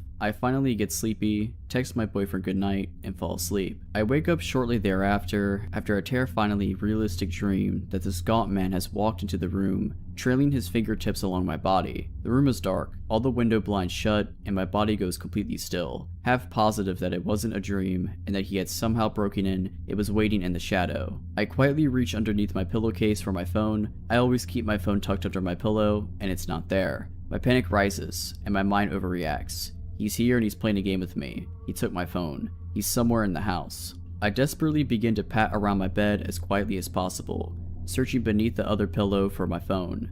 Not there. I think, surely he'll hear me if I get out of my bed to look. But I suddenly remember that I left my laptop next to me on the bed and I open it, quickly sending text after text to my boyfriend through iMessage until he wakes up. I tell him I can't find my phone, had a bad dream, and I'm super anxious. With him awake and responding, I get the courage to flip on the lamp and get out of bed. I search around the floor, thinking my phone must have fallen while I was sleeping. Nope, not on the floor. Finally, as I search the bed frantically, I find it atop the covers on the other side of the bed. Weird, but I suppose I must have knocked it across the bed or something. I don't sleep well the rest of the night, hearing noises from across the 3 floors of the creaky stairs and house, thinking anyone could break in through the patio door across from my room. All they'd have to do is get to the balcony, and wake up the next morning exhausted. The next day, I'm sitting in the living room at their piano practicing. I'm an opera singer, and I was mostly excited about this house sitting because I'd get the chance to sing without worrying about apartment neighbors complaining, with the blinds open. There are some kids riding their bikes, neighbors with dogs, the usual. I'm enjoying my afternoon when I notice there's an odd, run-down, dilapidated, dark house nearly diagonal to this one, which doesn't fit in at all with the otherwise nice neighborhood. Gaunt man walks out of it and sits on the porch. My stomach drops. I call my boyfriend and tell him that the creepy guy apparently lives across the street. I shut the blinds facing that way so that he can't see me and retreat to the other side of the house with the kitchen. I spend the rest of the day chilling, convincing myself that I'm overreacting, that everything is fine and I don't need to worry. Nonetheless, come nightfall, the house seems just way too large, with too many entrances, and the bottom floor is so far away that I worry the noise wouldn't carry up to the top floor if someone did break in. Naturally, I cannot sleep at all. I end up retrieving a knife from the kitchen and stashing it under my pillow. Noises keep me up. Creaks, odd sounds. Around 11 p.m., I call my boyfriend and beg him to come stay with me, assuring him that our cat could survive one night without us. He drives over and pulls into the garage. I come unlock the hall door from the garage to let him inside. I still don't sleep well, but at least I get some sleep with him here, feeling a little safer. He gets a little weirded out about the knife under the pillow and tells me to put it back where I got it. I stash it in the bedside drawer, just in case. The next day, I pull it together and tell him he doesn't need to stay. I'm clearly overreacting. Then comes nightfall, and the plethora of odd noises. I decide I can't stay in the guest room at the top floor anymore because I feel like I can't hear anything. I go down to the second floor and try to sleep on the couch in their media room. George of the Jungle's on TV, and I try to fall asleep while watching that. Instead, I get more and more paranoid that I won't be able to hear anything over the movie and end up switching the movie off. I try to fall asleep again. Now I'm sure that I can hear noises from both above and below me. Not the cat who, every night, hid in a tote bag in their bedroom on the second floor and never made a sound except to hiss at me when we crossed each other's paths. I get no sleep, patrolling the entire house all night, finally falling asleep as the night sky tinged gray with dawn. The next day was my birthday, and his little sister was flying up from across the country to spend a week with us. He couldn't stay the night with me anymore because she was still quite young and needed adult supervision, and I insisted that she stay at our place rather than have them come to the house I was at. Fortunately, my best friend had just returned from her trip, and we decided to have a birthday sleepover. I feel a little paranoid, but again, I'm able to get some sleep with someone else there and wake up a little more refreshed. She leaves, and I sit in the kitchen, which faces the street where Gaunt Man first saw me. Gaunt Man is across the street, walking and watching. I duck down against the wall below the window, placing my phone at the gap between the blinds with only the top of my head showing. Gaunt Man gets closer, still watching as I hit record on the video. I get several seconds of him watching the house until he suddenly seems to notice the top of my head or the phone and snaps his own gaze back to the sidewalk below him and walks on. My heart is pounding. Now he knows that I've watched him watching me again. Probably saw the phone recording or taking a photo, and he lives right across the street, where he often sat on his porch for hours smoking with a couple of other men, facing my direction. The next few nights were a blur of me wandering around the house, checking closets and other closed spaces upon returning from going out, placing chairs against entrances so that I'd hear them scrape if they got moved, half sleeping in the media room, double checking windows, exhausted until the couple of hours of sleep I would get when the sky would tinge gray, and I'd felt I'd survived the most dangerous part of the night. My best friend found out I wasn't sleeping at all, and offered to stay with me for the last night. Boyfriend's little sister was still there, so he couldn't. I accepted her offer, feeling foolish and overdramatic, but thankful. We stayed back in the guest room on the top floor, watching Parks and Rec quietly with the subtitles on, so that I could still hear the rest of the house. It was around 1 a.m. or so when a shrill, piercing siren suddenly echoed throughout the house. My best friend and I sat up in bed, paralyzed for a moment with fear and confusion. Did they say anything about an alarm? She asked me. No, I responded, hesitantly, wondering if I had missed something in the notes they had left. We stared at each other for another long moment. What should we do? She asked.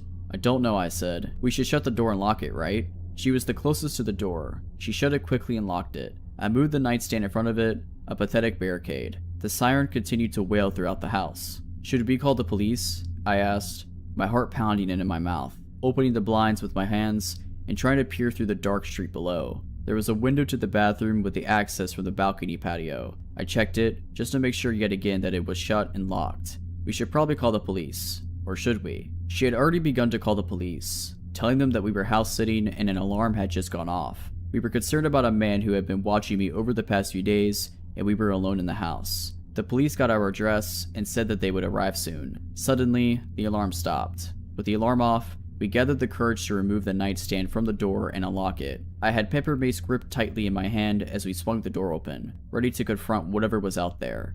Nothing. No one. I checked the giant glass door a few steps away that led to the balcony patio. Locked.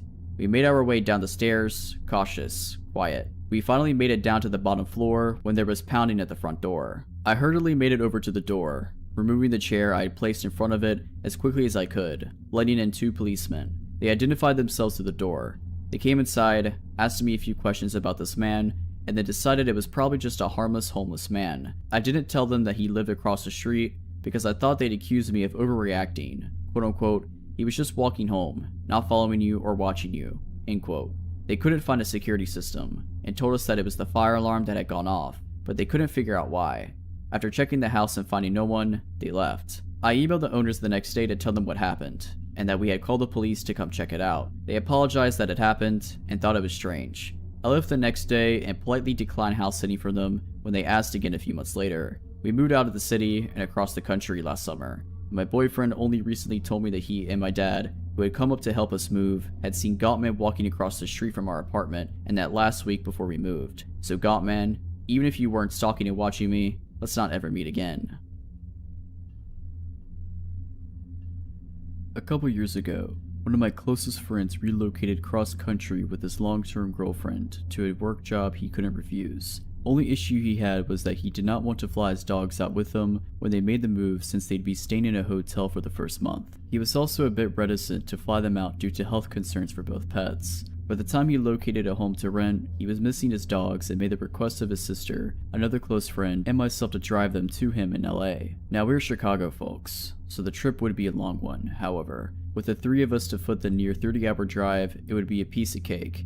We left early and drove long hours. Along the way, it was decided between my friend and I that we'd foot the majority of the drive ourselves, and if we needed to, we'd let our friend's sister do some driving. We were on a bit of a time crunch due to a snafu with the rental agreement, so we didn't have the luxury to stop very often past an 8-hour stay at a Denver LA Quinta Inn. As for the journey itself, it was relatively smooth, barring getting pulled over right before entering Utah for driving for 2 miles in the left lane of an empty highway. Whoops. From that point, we made it through Utah, Arizona, and Nevada without much trouble until we entered California in need of gas. I had been driving for the majority of the first day and tagged my buddy in after being pulled over. I remained in the shotgun seat as navigator, searching through the GPS for a fuel stop.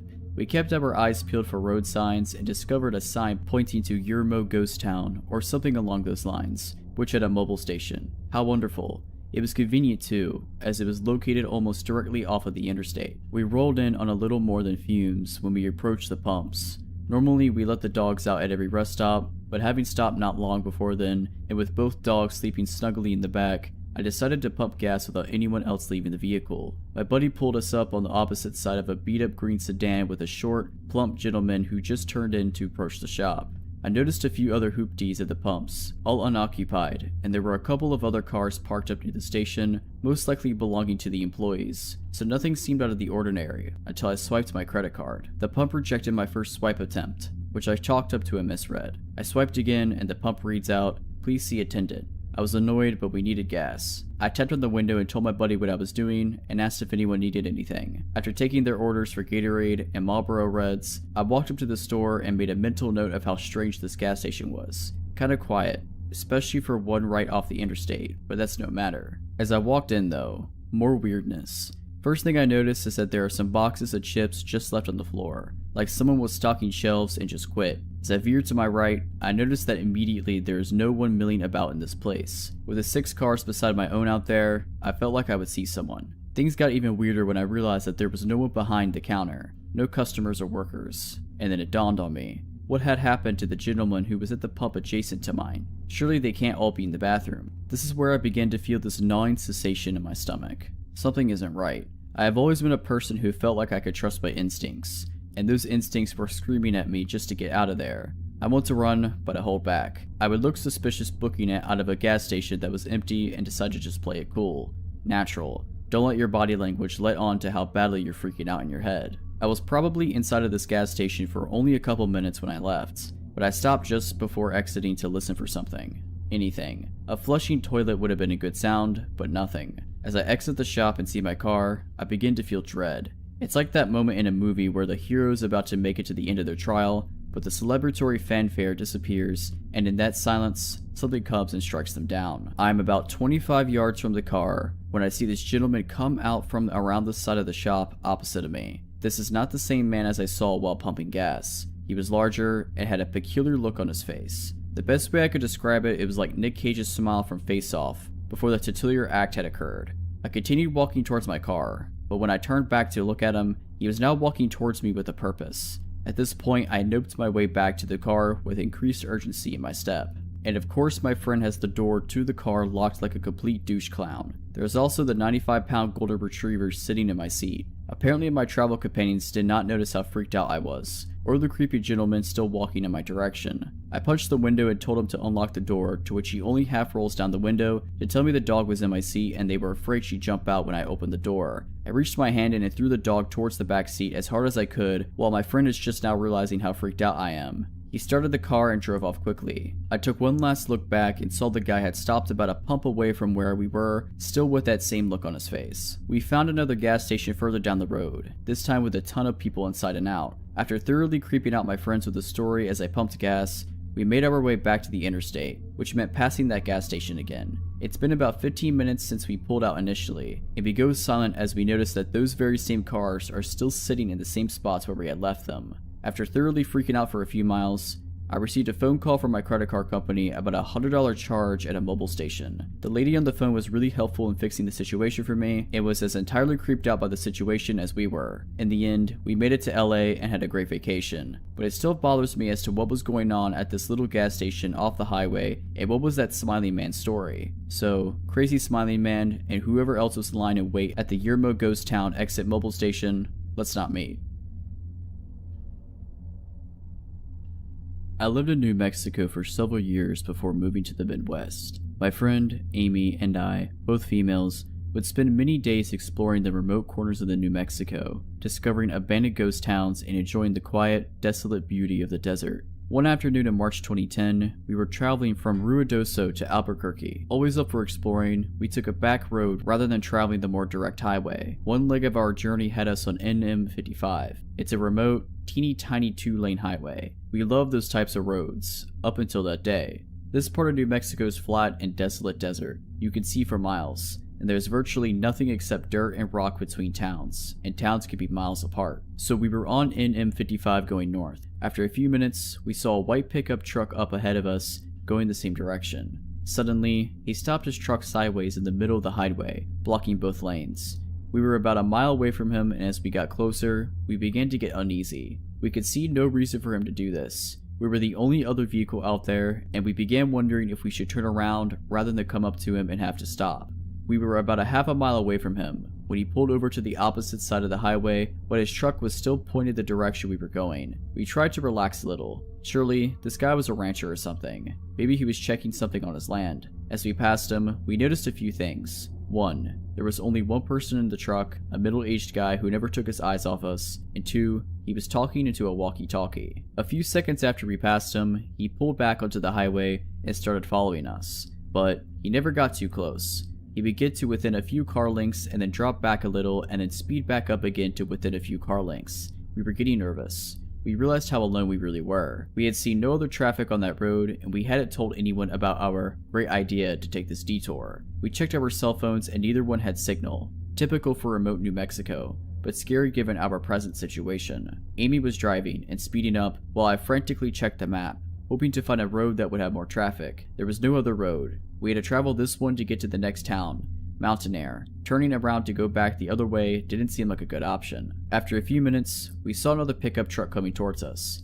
He was going very, very slowly, maybe 20 miles per hour. if that. This pickup was old and beat up, whereas the one that was behind us was newer. Amy had us up to 75 miles per hour, which wasn't typical for us on these 55-mile-per-hour highways, and we blew by the old pickup. As we passed it, we saw that it was another middle-aged guy, and he was talking into a walkie-talkie. After the white pickup passed him, he pulled a U-turn and pulled in behind it. As we watched all of this, we could see the white pickup truck guy talking into his walkie-talkie. No doubt these two knew each other. We were being deliberately followed, and for the first and only time in my life, I felt hunted. They stayed right behind us. We watched for obstacles in the road. We truly thought old beat-up pickup guy had set up a trap in the road and our vehicle would be disabled somehow. We talked about driving into the fields. We were in an SUV, but this was obviously their territory, and we were afraid of what would happen if we went off-road and got cornered. So, we stayed on the highway. By now, white pickup truck guy was right on top of us. We could see him talking into the walkie-talkie, and he stayed right on our bumper. And old, beat-up pickup truck guy was right on top of him. The three of us sped down the highway. The white pickup inched closer. His maneuvering and edging closer made it apparent that he was trying to bump us. I watched helplessly as he got to within inches of our back bumper.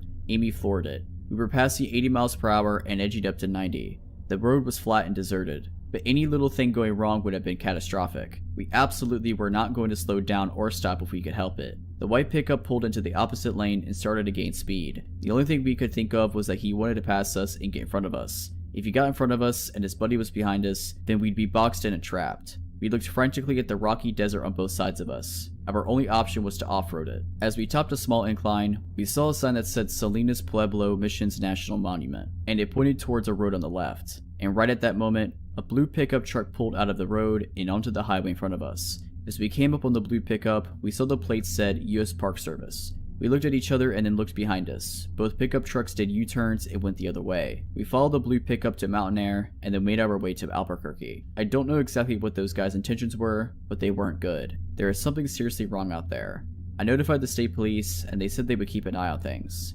So, let's not ever meet, or have anyone else ever meet, these guys.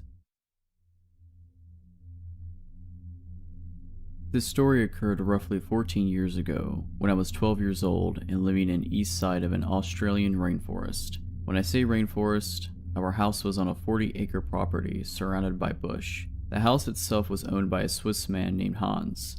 Occasionally, he would come down with his tractor and slash the long grass surrounding our house so we could access slightly more of the property in the summer. We lived about a 40-minute drive from the small town center.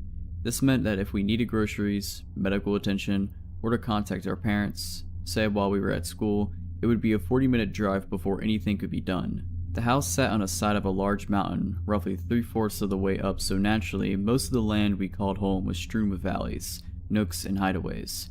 We had trails we could walk, and they led to a stream and a small waterfall. It was a truly beautiful place, but considerably scary to me and my small siblings, one brother and one sister slightly younger than me. We knew our neighbors on both sides of the property, but because of the location of our house was pretty remote, our nearest neighbors were roughly a 10-minute drive away. One was a lovely old lady who used to wave to us when we got off the school bus before we made the trek to our house every day. I think our parents asked for her to keep an eye on us. The other was a middle-aged man and his family. He was a real jerk who excavated around the bottom border where our properties met and continuously interrupted the stream and waterfall's clear flowing water supply. Lots of strange and creepy stuff happens when you're living in the middle of nowhere, but one in particular involved a guy I certainly don't want to meet again. Being pretty removed from people, it was extremely rare that we ever got visitors we didn't know were coming. When people we didn't recognize turned up, it was usually because they were lost and needed directions. One day though, a man in a car came roaring down our driveway. I remember running inside to tell my dad someone weird was here. He immediately walked outside to see who this unwanted guest was. My dad goes outside to see what all the commotion is about, while my mom keeps us inside, being protective. The man has a large red furred dog in the back of his car that looks like a German Shepherd cross. It snarled at my dad, but immediately cowered when this stranger told it to shut up. Our own dog named Millie was snarling and going ballistic, whilst being chained up to the house. "Hi, my name is John." The way the man spoke was like he was a salesman, a really slick and smooth guy who on the outside seemed friendly, but with the overtone of wanting something. My dad immediately responded with, "So what are you doing out here then, John?" The man was taken aback, obviously not used to dealing with someone as hostile as my dad. They then talked for a while and I could hear my dad talking with a sense of confusion about whatever this man had to say.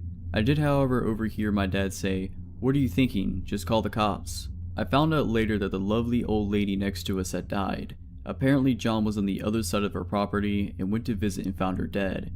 He also asked my dad if they should move the body to make it easier for police to investigate. This is obviously why my dad was telling the man to call the police immediately. Anyway, later that night the police showed up to take a statement from my dad and John, who was hanging around our house until the police arrived. I remember my dad pulling an officer aside and explaining that John wanted to move the body when he first arrived. The police left without any more questions, as it looked like she had died from natural causes. John was still at our house. I found him to be a very unsettling person. The way he smiled, the dark of his eyes. He was unfamiliar, but acting like he was one of us. I remember it was a school night and I was trying to watch TV and he was playing songs on his guitar with my mom and my dad at the table. I was angry because he was ruining my shows and I told my mom I wanted him to go and I thought he was weird. She smiled and told me she felt the same and told me I should go to bed. The next day things seemed normal. Went to school, came home. Not seeing the familiar friendly face of the old woman stung a bit on my way past her house. It felt strange and I hoped that she knew her family loved her before she passed. I was a bit sad on the walk home, until halfway down the driveway I noticed John's car again and parked out the front of our house. I walked closer and was greeted by his dog, Rusty. He walked outside with my dad and I heard him call Rusty to his car as he was leaving. Apparently he was borrowing tools from my dad. He left and waved goodbye like he was someone that I was going to miss. Again, that sense of overfamiliarity made me feel uncomfortable. I didn't know this man. I didn't like this man and I was hoping he would never come down to our driveway again. My dad then pulled me aside and asked me what I thought of John. I labeled him a weirdo and told my dad I was hoping he wouldn't come back. For the second night in a row, when John returned Dad's tools, he was sitting in our house playing guitar and annoying everyone. My mom and my dad were visibly unimpressed by the situation. I heard my mom and dad argue about him hanging around until eventually my dad told him he needed to leave, as it was time for us to go to bed. He insisted it was early and tried to make an excuse to stay. I found that very odd. I was polite enough to know when someone didn't want me around, so why didn't this man? Or if he did know, why wouldn't he leave? After ushering him out, my mom and my dad had a big talk in their room and my dad told us all that he didn't like John and that he was going to ask him not to come over anymore, and if we saw John again, immediately to tell him. The next day was a Saturday, so we were going to blow up our cheap inflatable pool and go for a swim as it was getting pretty warm. Around 11 a.m., the sound of a car thundering down the driveway alerts me and I go outside. I run back inside to tell my dad that John is back. Just like the first time I ever laid eyes on John, my dad goes outside and we stay inside with my mom, watching and listening through a screen door. John, again with his weird, overfamiliar smile and dark eyes, greets my dad and is met with, "Look, I don't know who you are, but I don't want you coming around here anymore. You scare my kids and my wife and I don't want you to come back. You understand?" I didn't hear John's reply from his tone, but it sounded like he was confused and tried to reason with my dad. My dad wasn't having it and told him to go or he would call the cops. As he was leaving, my dad said, "Don't come back or you'll be sorry." This is where things truly get weird. As my dad lays this subtle threat on the man, his face completely changes one of rage. He glares at us in the house, sticks up his finger and speeds out of the driveway shouting profanities and churning up gravel, spraying it towards our house. My dad came back and told us we wouldn't be seeing John anymore, and if we did, we were going to call the police. I was relieved. This odd man made me feel uncomfortable in my own home, and the way he reacted when he left confirmed the feeling I got from him when I first saw him. I can't remember if it was the Sunday or the Monday after that day, but John did come back. He tried to reason with my dad and say sorry for whatever caused us to not like him. Before he even got out of his car, my dad said, "If you don't turn around and leave, I'm gonna smash your face in." He did just that. My dad then called the police to inform them of what happened. Apparently they were going to go and talk to John. I didn't hear any more of what happened to that conversation. A few weeks went by with no sightings or happening with John, and we all felt like things were back to normal. This was until our mailbox had been tipped out of the ground and smashed, or possibly run over. I remember asking my dad what happened, but he wasn't about to give me any ideas. He later told me that he knew it was John after the way their last conversation ended. The next weekend after the mailbox incident, we went into town to get groceries and a fast food dinner as a bit of a treat, and when we came home down the driveway, my dad immediately stopped my mom from proceeding and said that something was wrong. Next to the carport where we parked our car, at the back of the house, there was a window that opened to the bathroom. My dad must have spotted the window was missing. As we drove down, he got increasingly more tense until we all noticed the window was missing. I remember being confused in the back seat and not really knowing what was going on until I saw it. A man, dark eyes, and overfamiliar, coming from the window that led to the shower. My dad was exploding with rage, and he told my mom to rush down the driveway. The man proceeded to escape the window and run down the back of our property into thick shrubbery. My dad, only being on one leg, let Millie loose as she was going ballistic tied up to the house. She raced down the grass-engulfed hill into the darkness.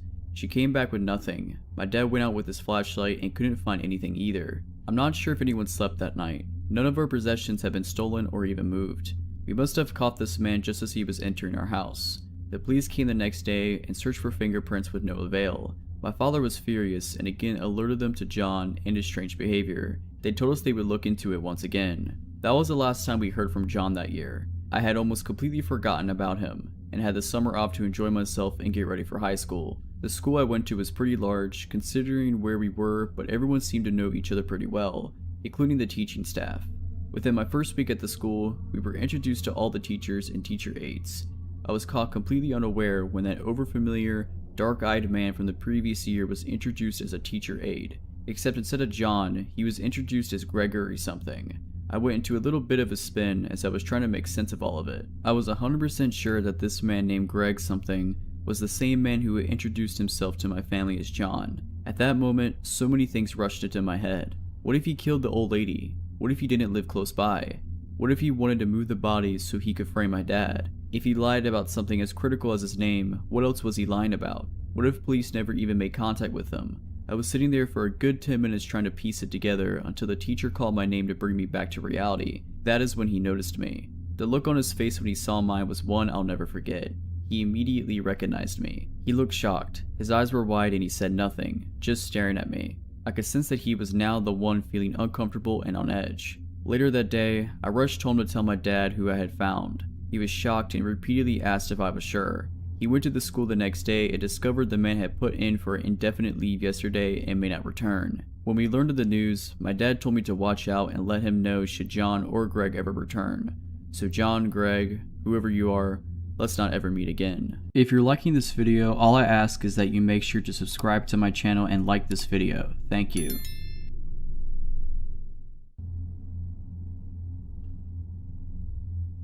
When I was 14, I was asked to babysit my 3 younger cousins, aged 8, 4, and 1, in an extremely rural, mountainous part of Pennsylvania.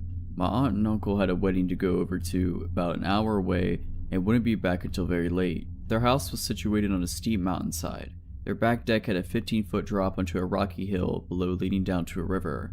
Their closest neighbors were about a half a mile away. The closest main road was a mile away, and at night, there were no lights to be seen anywhere around them. Basically, it was in the middle of nowhere and you would have to know where you're going to get there. You don't just accidentally end up there. My aunt and uncle left us with some pizza and their cell phone number next to their landline.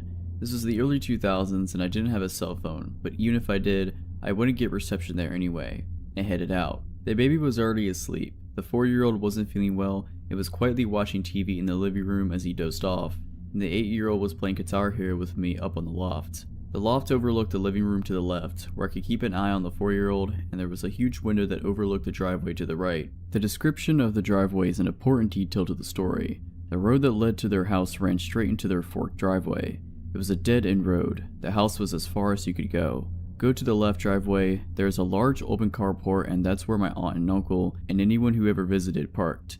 The right driveway led down a very short but very steep hill to a large leveled out area and ended against the garage door that opened to the basement of the house. It was never used as a garage, but served as my uncle's man cave, and where he spent most of his time. Right beside the garage door, a normal door with a window so you could see right in, but this driveway was exclusively used by the kids as a play area because it was the only flat, yard-like area on the property, and being on a mountainside, there isn't much room to safely play otherwise. No cars ever drove down there, ever.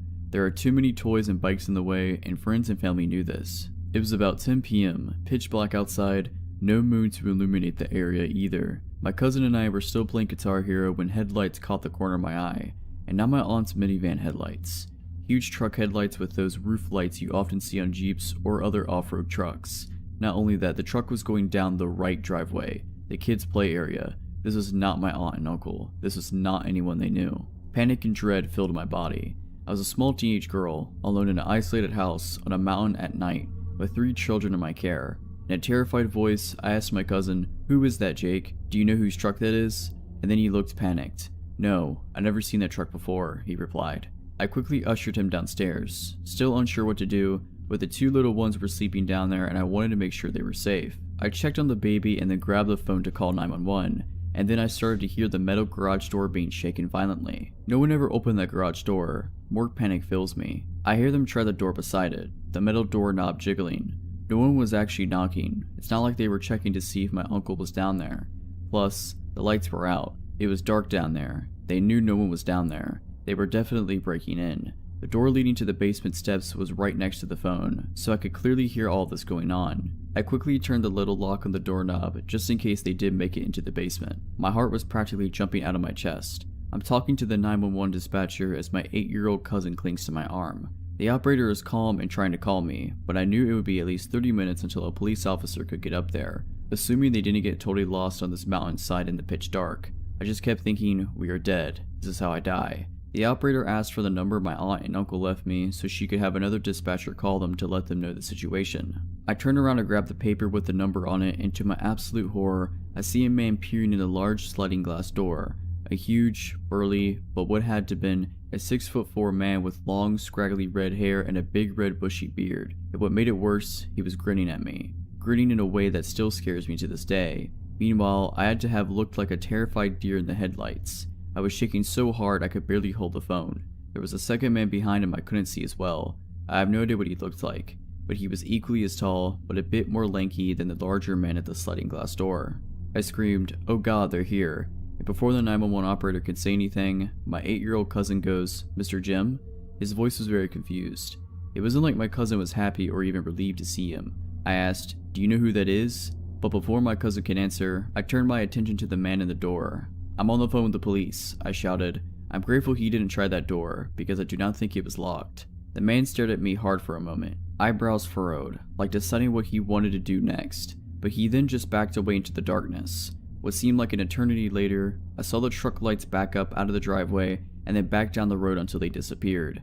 I was still really scared, and so was my cousin. He had only met that guy a few times, an acquaintance of his dad.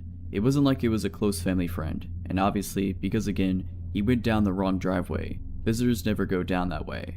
The 911 operator asked for a description of the man, then told me they'd gotten in touch with my aunt and uncle and they were on their way home. She stayed on the phone with me until the police officer showed up a bit later to make sure that the men were gone, and they stayed with us until my aunt and uncle got home so they could ask them some questions. My uncle was furious, not at me for calling them home early, but at this Mr. Jim guy. My aunt was mad at my uncle and told him to tell Jim to never come back. I didn't know at the time, but my uncle had a drug problem. I don't know what Mr. Jim or his accomplice were doing, or what they would have done if I wasn't on the phone with the police, but that grin was not a friendly one. It was sinister. And again, he also had to have known my uncle was not there, because the basement was dark. He would have seen through the windowed basement door. He had also tried lifting the garage door, something not even my uncle did. He intended to break into the basement, that much is clear to me. There's no other explanation. I never did babysit for them again, and I don't think I ever even went back up there because not long after, my aunt divorced my uncle and moved out. So Mr. Jim, the grinning mountain man who tried to break into the house where I was babysitting, let's not meet again.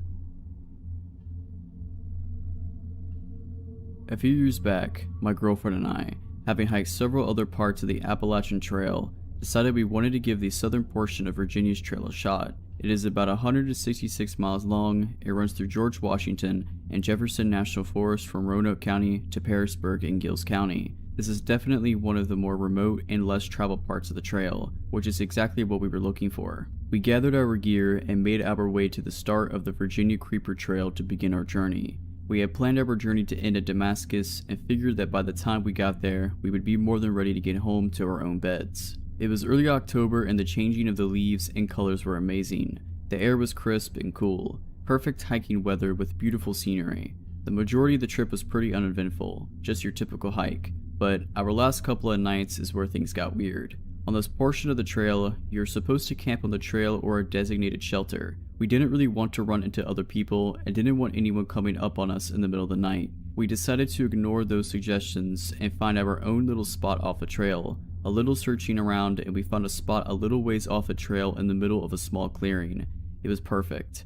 We set up camp, cooked some food, talked for a while, then snuggled up and went to sleep for the night. Somewhere around 2 a.m., I was awoke by my girlfriend shaking me awake, telling me, "Get your gun, someone is outside walking around our tent." She informed me that she woke up to what sounded like someone right outside the tent, running a knife or something along the side while circling us. When hiking, I carry a 1911 with me. You never know exactly who or what you might run into when on such a long hike in a remote location. I got the 1911 out of my pack, and then we sat silently, listening for any sounds. A few minutes of nothing but the breeze blowing through the trees, and then I heard branches snapping. It sounded like it was a bipedal, based on the way the steps were paced. I turned on the flashlight and flooded the area with light. I thought I saw someone move behind a tree. I yelled out and told them to go away and that I was armed. I kept the light on the area with my gun drawn and slowly approached towards the area where I thought I saw the figure.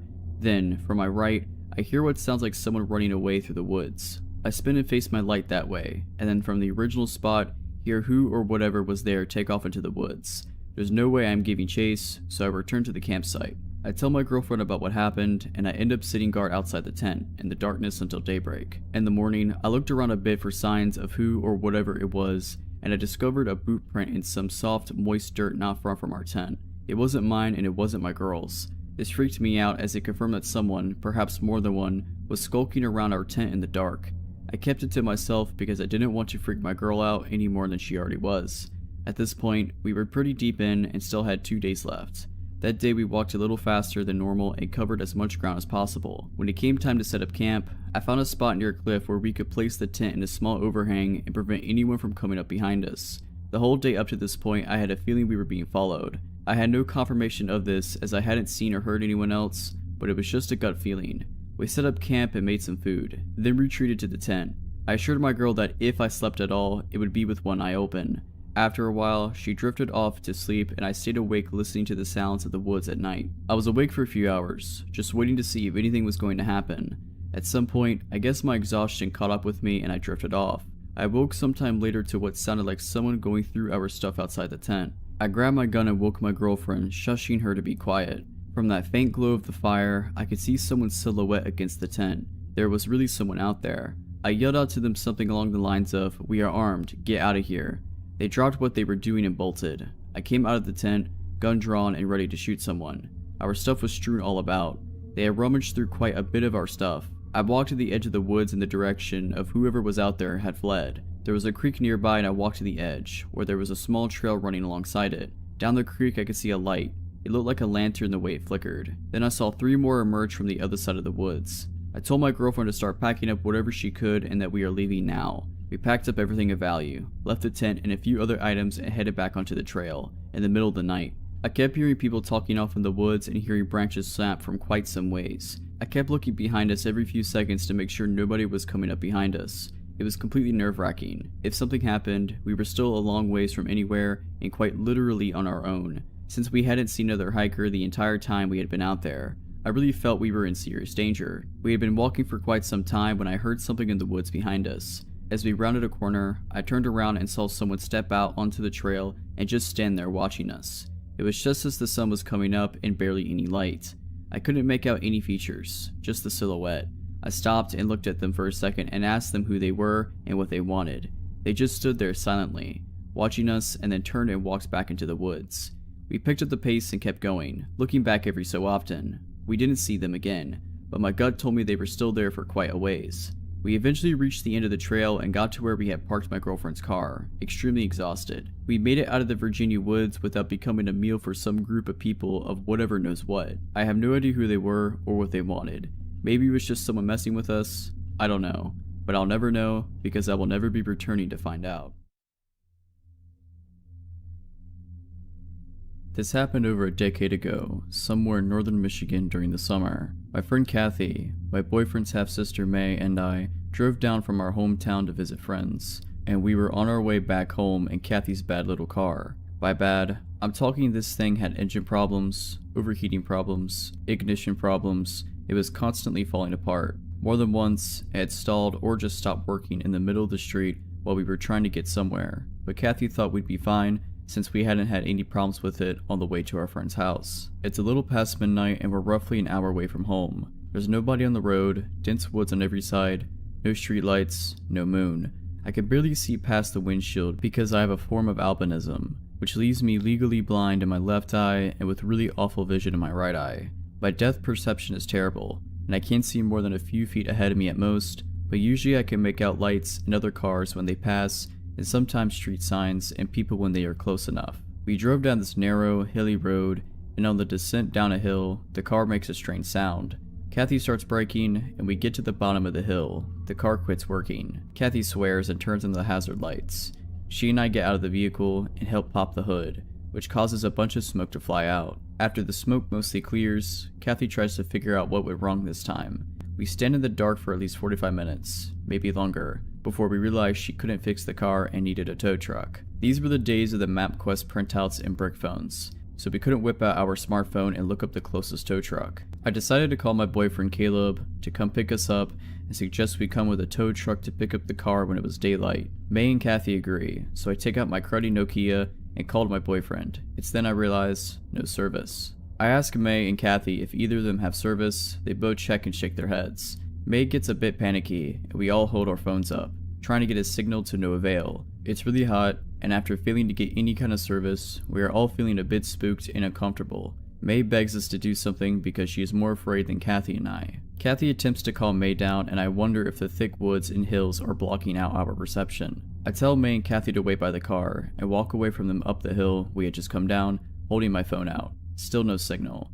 I walk further and further away until I reach the top of the hill. I can't see the outline of our car anymore, but I can still hear May at a distance. Even at the top of the hill, I don't get a signal. I know it's gotta be the trees in the way, so I get the idea of climbing up a tree and calling from there, just to see if it works. In hindsight, this was not my brightest idea, but me being an idiot. I saunter off into the woods in search of a climbable tree. At this point, I just want to go home, and this is the only thing on my mind. I find a nice tree with low branches and lift my body upwards towards the trunk. I climb the branches higher and higher, and about midway up the tree, I feel my pack of cigarettes fall out of my shorts pocket. I'm kind of annoyed, but figured I can just look for them when I climb back down. I take my phone out and hold it up once I get near the top. I have service. Relieved, I call Caleb, but he doesn't pick up, so I call again until he does. He answers in a sleepy but pissed voice, but I'm having none of that and simply explain our situation. He asks where we are, and I give him the name of the road and my best guess as to how far along we are on it. He says he will be on his way and tells me to go back and wait with May and Kathy, then he yells at me for being stupid and climbing a tree in the dark with my bad depth perception. I assure him that I'm fine. He's skeptical but says okay, and we hang up. I start climbing down the tree, but my hand touches a big glob of sap, so I stop and try to wipe the sticky goop off of my shirt. I'm already sweaty and gross, so I'm not too happy about the sap. While I'm failing at getting rid of this crud off my hands, I hear the strangest sound from somewhere below me. Swish, swish, swish. I completely freeze, not being able to place what the sound is, but it's moving pretty fast. I stare down into the darkness below me, but can't see anything. Just hear this noise continuing. It comes closer and closer, and then I hear it right below my tree. Swish. And then it stops, right under my tree. I hold onto the branches as tight as I can and wait. I hear leaves shuffling and twigs snapping, and after a while that stops, and the weird noise starts again, but it's heading away from me deeper into the woods. I wait until I can no longer hear the sound, then finish climbing down and jump out of the tree. It's completely silent now, besides the sounds of the woods, so I grope around on the ground for my cigarettes. I don't find them, so I make my way out of the woods and back towards the road. I jog down the hill, and when I reach the bottom, I notice May and Kathy are not standing outside the car anymore, and the hazard lights are off. I walk over to the car and May rolls down the window a little bit and whispers in a panicked voice, "Elizabeth, where were you?" I point back over my shoulder towards the hill and started to explain that I called her brother, but Kathy yelled, "What are you doing? Get back in the car." I give them a weird look, but Maya unlocks and opens the door and I crawl into the back seat with her, slamming it behind me. Kathy slams the locks and double checks them while May rolls up the window and makes sure the rest are rolled up. One of the windows has never closed all the way, but there's less than a finger space, so it's not too big of a deal, but May's freaking out about it and Kathy has lost her cool as well. I am still confused and ask what the heck is going on. Maya tells me that a bit after I went up the hill, some weird person came out of the woods and ran really funny up the hill in the direction I went. They got freaked out and turned the lights off and got in the car. They thought he had got me. I am honestly scared at this point because if I hadn't stopped to wipe sap off my hands, I most likely would have got out of the tree at the time I heard the weird noise. I just knew it was that person. I tell them my story, and everybody in the car is super scared, but are relieved that Caleb is on his way. We only have to play the waiting game now. We sit on the road for what seems like forever. The dread we were feeling made time seem like it was going slower than normal. Kathy and May are looking out the windows, surveying the area, and I'm just sitting there hoping Caleb will hurry up and come rescue us. Suddenly, I hear May whine, "What is that?" and she starts crying. Kathy snaps her head to where May is looking and stifles a gasp. I look where they are facing, I see nothing but the dark. But then I hear it through the small opening in the window. Swish, swish, swish. May ducks down, as though doing that will make her invisible, and Kathy hides her head behind the steering wheel. I follow their lead and sort of hunch down in my seat, but the noise comes straight up to the window. I can almost make out the silhouette of a tall, skinny man, and then he presses his face against May's window, and I finally see him. Nobody screams. You'd think we would, but it didn't happen. We all just stared at each other. He looks in at us for a while, until Kathy switches her brights on, hoping it would scare him off, but it did nothing. The dude just walked to the front of the car and stood in front of the headlights. Maybe he thought he could block us from leaving? I don't know. I couldn't make out his features very well, but the guy had to be somewhere a bit over 6 feet and no older than 30 years old. He had the face of your average Joe, nothing special. Nothing really sinister or particularly creepy that you notice about him if you run into this dude in broad daylight. Dark shaved hair, pale skin, long face. May said he had light colored eyes and stubble with eyebrows that made him look like he was always concerned.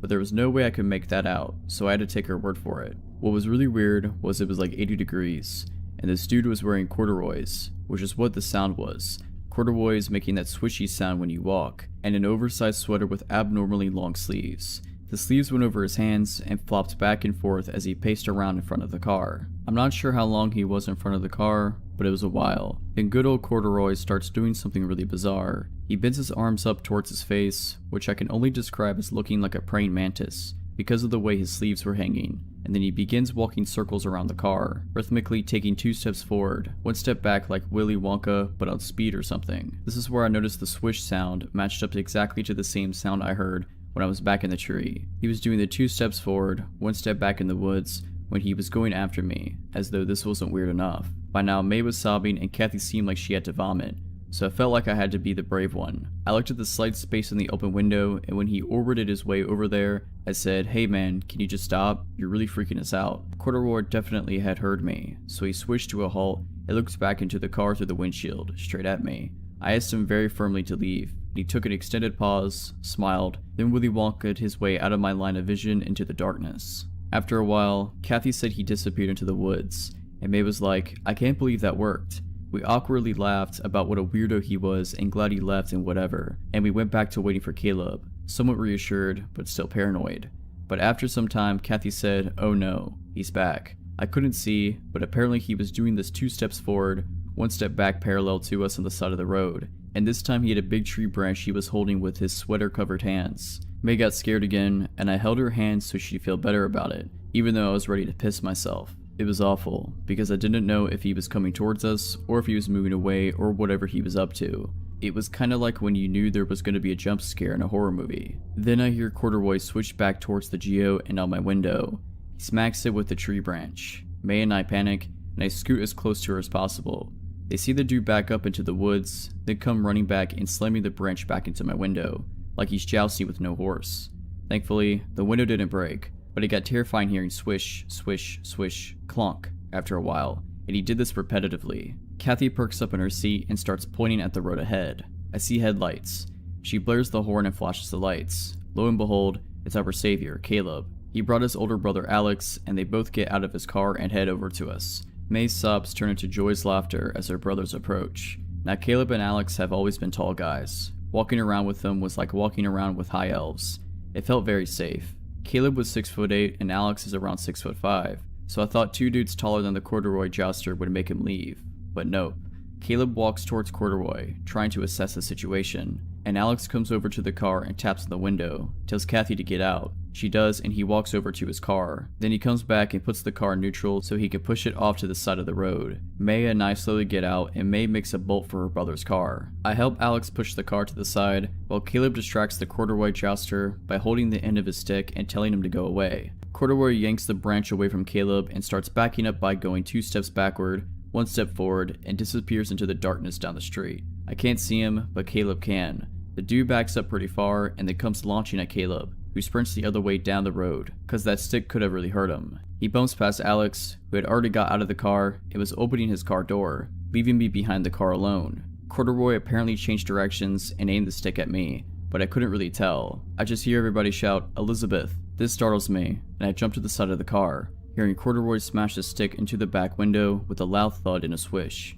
I take the long way around the car and sprint off into the road and feel Caleb grab my arm and tug me over Alex's car. I feel the wind has been knocked out of me and my legs don't seem to work, but Caleb manages to shove me in the back seat and scrambles into the passenger side. By now we are all safely in the car and Corduroy is standing like a mantis in front of the headlights again. He'd abandoned his stick and just stood there with no intention to move. Alex puts the car into reverse and slams on the gas, making me knock my head against the door, then makes the sloppiest U-turn ever and nearly drives us into the woods, but gets us back onto the road. Everybody was in 100% panic mode as Alex tore away, far over whatever the speed limit was. May and Kathy swear they saw Corduroy chasing behind us after Alex made the U-turn, but there was no way he was catching up. The next day, I went back there with Caleb, Kathy, and the dude from the tow truck place. There was no sign of Corduroy anymore, but when we approached the car, we saw that in the space where the window didn't close all the way were my cigarettes. The box was missing, but they were all neatly jammed in a row along the window space. I have no doubt it was the work of the Corduroy jouster. To this day, I wonder if he knew I was up the tree and took my cigarettes, or if he thought I dropped them and went further into the woods to look for me, or if he just found them later and decided to stick them through the window, because he was weird. I also still wonder what his intentions were. I still have so many unanswered questions on that night. Several years ago, I was in a bit of a financial pickle. I was 21 with a bad job history, a bad job, and bad credit. My living situation went sideways, and I had temporarily moved back home with my folks. As anyone who has ever had to move back home as an adult will tell you, this was a terrible situation.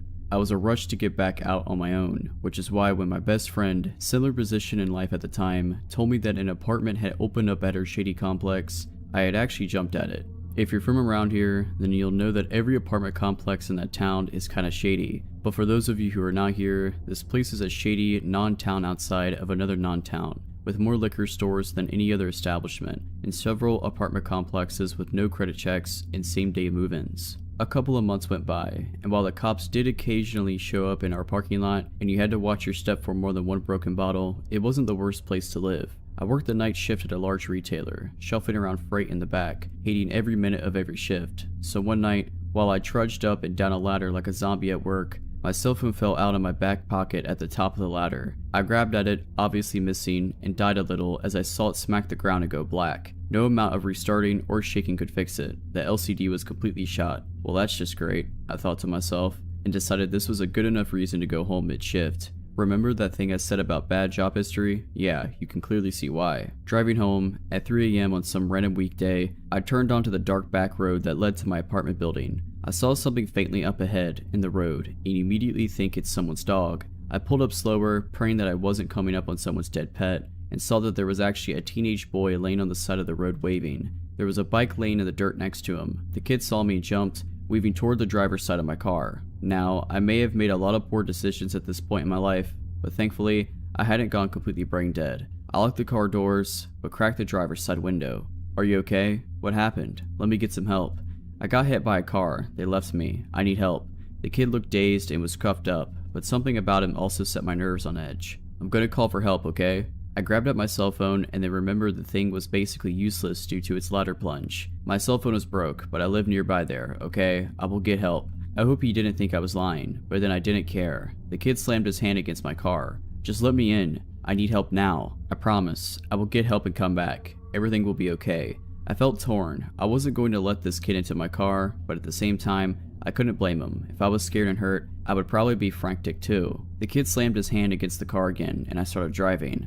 I hadn't been exaggerating. It was a 30-second drive to my apartment. I didn't have a landline, and I didn't want to somehow lead this kid to my empty apartment with no way of calling for help. I saw my best friend's boyfriend's car parked in her spot, and immediately was thankful for the stroke of luck. I ran up the steps to her apartment and began banging on the door. Roy answered the door, probably expecting a crazy person. It was immediately even more alarmed to see me. "What is going on? Why aren't you at work?" I breathlessly explained that some kid had been hit by a car off the back road, but my cell isn't working, and that I needed him to come back with me. Melanie, my best friend, emerged from her room, sleepy and equally confused. Roy immediately took charge, told us both to get into the car, and drove us back to the boy. The kid was still there, waving us down. Roy, a large man, Mel, and myself all got out of the car. Help. I need help. I'm here to help. My friends saw you and came and got me, okay? Calm down. I got jumped by this gang, man. They beat me up and stole my backpack and rode off. The kid said frantically. I immediately became alarmed. That's not what he told me at all. I looked at Mel, my face clouding over. I thought you got hit by a car. Why did the gang jump you? What? Yeah, they beat me up and then someone hit me with a car. Plausible. I was still confused though. Roy also seemed very wary of this change in the story. Listen man, let me call an ambulance, okay? Can you tell me your name? The kid lost it. He screwed his face up and clenched his fist, hitting the side of his head. No, no, no, no. Just let me in the car, man. Just take me to your house. Roy was done. That's not happening, kid. I'll call an ambulance and the police, and I can wait with you till they get here, but we can't bring you back with us. The kid slapped the side of his head some more, and then in the most disturbing thing I've ever seen, grabbed fistfuls of his shaggy hair and began pulling it out of his scalp. The sound is still the most disgusting and alarming thing I've ever heard. Roy gave Mel and I the "let's get out of here" face, and we jumped back in the car. I'm calling the police, okay? I will tell them you've been hurt and you need an ambulance. Roy began dialing, and the kid started stomping around and screaming. Take me to your house, just let me get in the car, why won't you take me home? The kid stood in the street, blood trickling from where he'd torn up his scalp.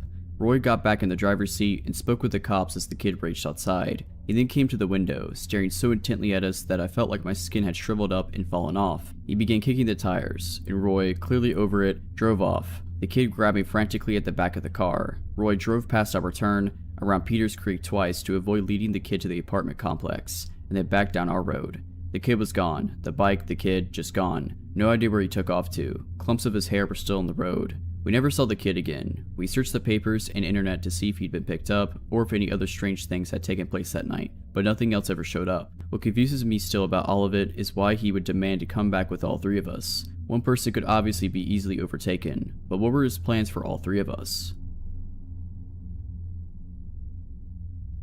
In the early 80s, when I was 8, my family was visiting my uncle who lived in backwoods Missouri. He lived on a lot of land, and the only other people who really even lived on the street were relatives, so no one else ever just happened to be there. This meant no one ever really locked their doors, because random family members were always coming by for this or that. One night, while we were all there, my parents and aunt and uncle decided to go to a nearby town to go bowling, because bowling. My brothers, who were 11 and 12, my female cousins, 6 and 14, and I'm female, stayed home. It was still daylight when the adults left, but it started raining pretty hard and got dark quickly. We used to play this game that was essentially hide and seek in the dark house, but we called it Vampire. There was a thin little mattress on the living room floor that some of the kids would sleep on at night, so the person who was it would lie on the mattress and fold it over themselves like a coffin and count down to midnight. When they got to midnight, they were looking for you. Again, all the lights are off, and you tried to make it back to the coffin before you got caught. Because the house was in the country, it was pitch black at night. You couldn't see your hand in front of your face. What this meant for the game was that 1, you couldn't tell where the vampire was looking, so you just had to make a break for it, and 2, if you were extremely lazy, and I'm sure by now you can guess which one of us met those standards, you could hide in the living room with the coffin and get to base quickly. Ben, my 11-year-old brother, was it and was doing the normal countdown. I was hiding maybe 6 feet from him. As he's counting, there was a flash of lightning. I don't know if I was already looking at the living room window or if the lightning made me look, but with the backlight of the lightning, I see a man with his face against the window. He had his hands on each side of his face as if he's trying to peer in and looks exactly like the stereotypical creepster. Heavy set, scraggly beard, etc. I could feel every hair on my body standing on end. Immediately, I began trying to convince myself that I didn't see what I saw, but then Ben sternly whispered, "If anyone is hiding in here, stay still." I sort of croaked out a "I'm here," right as there was another flash of lightning. Creepster was still there, but was no longer trying to look in the window. Instead, he was now looking toward the front door. Ben and I immediately knew what was coming next. From where he was standing, Creepster was probably only 5 feet from the front door. Ben was the same distance, but there was a couch between him and the door. Ben leapt over the couch and locked the door right as Creepster started trying the handle. At this point, I guess Ben decided that it was best to let the Creepster know that people were home and that we knew he was there, because he flipped on the porch light and then started turning on the lights in the house. This is going to sound weird, but I was too terrified to panic. Having said that, I was relying completely on Ben to know and tell me what to do. He told me to go lock the other doors and was yelling for everyone else to come out and to lock all the windows. Honestly, the next few minutes were hazy in my mind. I remember everything up until this point extremely clearly. Then I remember the end very clearly, but I'm less clear about the middle. I know that I locked the side door and then the sliding glass door in the back of the house. When we talked about it over the years, some people remember us seeing him out the back door as well. I don't think I remember that. What I clearly recall is locking the sliding glass door and standing there frozen and hearing Ben in a very calm but firm voice say, "Close the curtain, listen to me, okay? Close the curtain." So I did. Ben can't remember that part, and I just remember my fear in Ben's voice, so I'm not sure if I saw the creepster in the backyard or not. We tried to call the police, but my aunt and uncle had a stupid party line and it wouldn't work, either from the storm or from a neighbor leaving it off the hook or whatever. For the second, they are the only people I've ever known with a party line, so this wasn't normal to me either. But for those of you who don't know what that is, in really rural areas, multiple people on the street would actually share a phone line. Would have different rings for different households, but you could pick up on the phone and listen to your neighbor's conversation. We also tried to summon help on my uncle's CB radio, but couldn't reach anyone. My uncle was a hunter, so he had a gun rack full of rifles in his room, but my older cousin was on an out-of-town hunting trip and took them with him. All we could find was a BB gun that looked like a real rifle. I vividly remember Ben putting me on phone duty and Scott, my older brother, on CB duty, while he stood watch at the little square window on the front door with a BB gun. Maybe 30 minutes later, Ben said, "He's back. He's coming up the driveway." The rest of us froze in fear, but Ben opened the front door and stepped out on the porch, pointed the gun and said, "Get out of here right now." Then we hear our cousin Kyle, who lived on the road a bit, say, "You know that's a BB gun, right?" Even though Kyle was only 15, I remember that we felt like we had been saved when he showed up. Kyle seemed really skeptical of our story, like we were playing a trick on him, even though we had no idea that he was coming, but he stayed with us until our parents came home. Honestly, I don't remember if we even told our parents what happened when they got home. There was definitely no police involvement though. We just went on with our trip, but we never played Vampire again without some mention of that night. If you're liking this video, all I ask is that you make sure to subscribe to my channel and like this video. Thank you.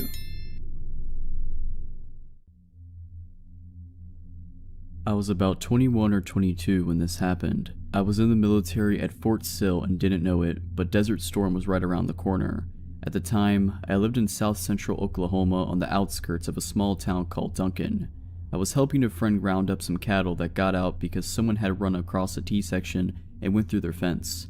It tore 2 posts down and left a 30-foot section open for the cattle to get out. We'd already found most of the cattle and we were missing another 3 or 4, so we were out at 1 AM on dirt bikes trying to find them before someone hit one of them and sued his father. My friend and I went east and the other guys went north and south. One thing you need to understand about Oklahoma is that most of it is farmed, either cattle or crops. It is also divided into 1-mile sections for the most part. In other words, the roads all run north and south or east and west and intersect at 1-mile intervals. If you ask directions for something out in the country, you're more likely than not to get instructions that include go 3-mile sections north and then 2-mile sections west. The area at this time was sparse and there weren't many homes. We didn't know how long the hole had been in the fence. My friend's father only checked the fence because he was missing livestock. They owned the entire mile section and a good portion of the adjoining mile section. The hole in the fence was on the east side of their land, at the furthest distance from their house. They checked the fence for such holes on a weekly basis, so the hole could not have been more than 2 days old. James and I were riding on these old dusty dirt roads with battery-powered spotlights to both show the way and to search for cattle. We'd stop at any of the million small wooden bridges and look to see if there were any cows down by the water. Our plan was to go out 10 miles and then go over a mile section and drive back 10 miles until we'd gone a total of 10 miles out and 10 miles over. Then we would do it all over again, but on the north and south roads instead of the east and west roads. If you were to plot it a map, it would be a 10 by 10 grid. We had been at it since before 9 PM, just as it was getting dark and we'd already gone 10 miles out and about 3 miles over. I need to mention at this point that there are some mile sections that are not divided by roads and you have to turn one way or another at a T intersection. If that happens, we always took the road that went in our general direction of travel. If we were traveling east and came to a T and we'd already checked the road north of us, then we head to the south a mile and then head east again. Occasionally, an old farmer would pass away and leave his land to relatives who had no interest in farming, and the land would be up for sale or just left alone for years. When this happens, and the roads aren't used as much, nature reclaims them and you're usually left with a dirt road with weeds and grass growing on it, or you're left with little more than an improved trail, usually 2 ruts with overgrown weeds and Johnson grass and occasionally a tree. We were on one of those rutted roads, headed south to the next intersection where we turned east again. The land here was too hilly for cultivation and had been left alone for at least the last 30 years. We were both familiar with it and we hunted and fished there. This mile section and the next two were basically wild. At the end of the dirt trail would be a T intersection, but the west side was fenced and the only option was to turn east again. At the end of this mile section, the road was a dead end, but we had to check it and then double back. We just made the turn back to the east when we saw something burning over the next rise. Grass fires are extremely dangerous and can get out of control in minutes. As we topped the rise, we saw the fire was actually in the middle of the dirt road. When we got to it, we found that it was a recliner that was burning, a blue Lazy Boy recliner. We stopped and threw some dirt on it and finally got it extinguished. James and I were wondering what kind of an idiot would do this and how strange it was to be in the middle of the road just burning. Satisfied that the fire was out, we got back on our bikes and idled past the recliner toward the end of the mile section, still a quarter of a mile in the distance. We found one of their cows at the bottom of the rise, about 100 feet down the road. It was laying in and half out of the road. Its throat had been cut and it was laying there with its eyes open and tongue hanging out. There was blood everywhere. As we were looking at it and trying to figure out what happened, James said, "Hey, look at this."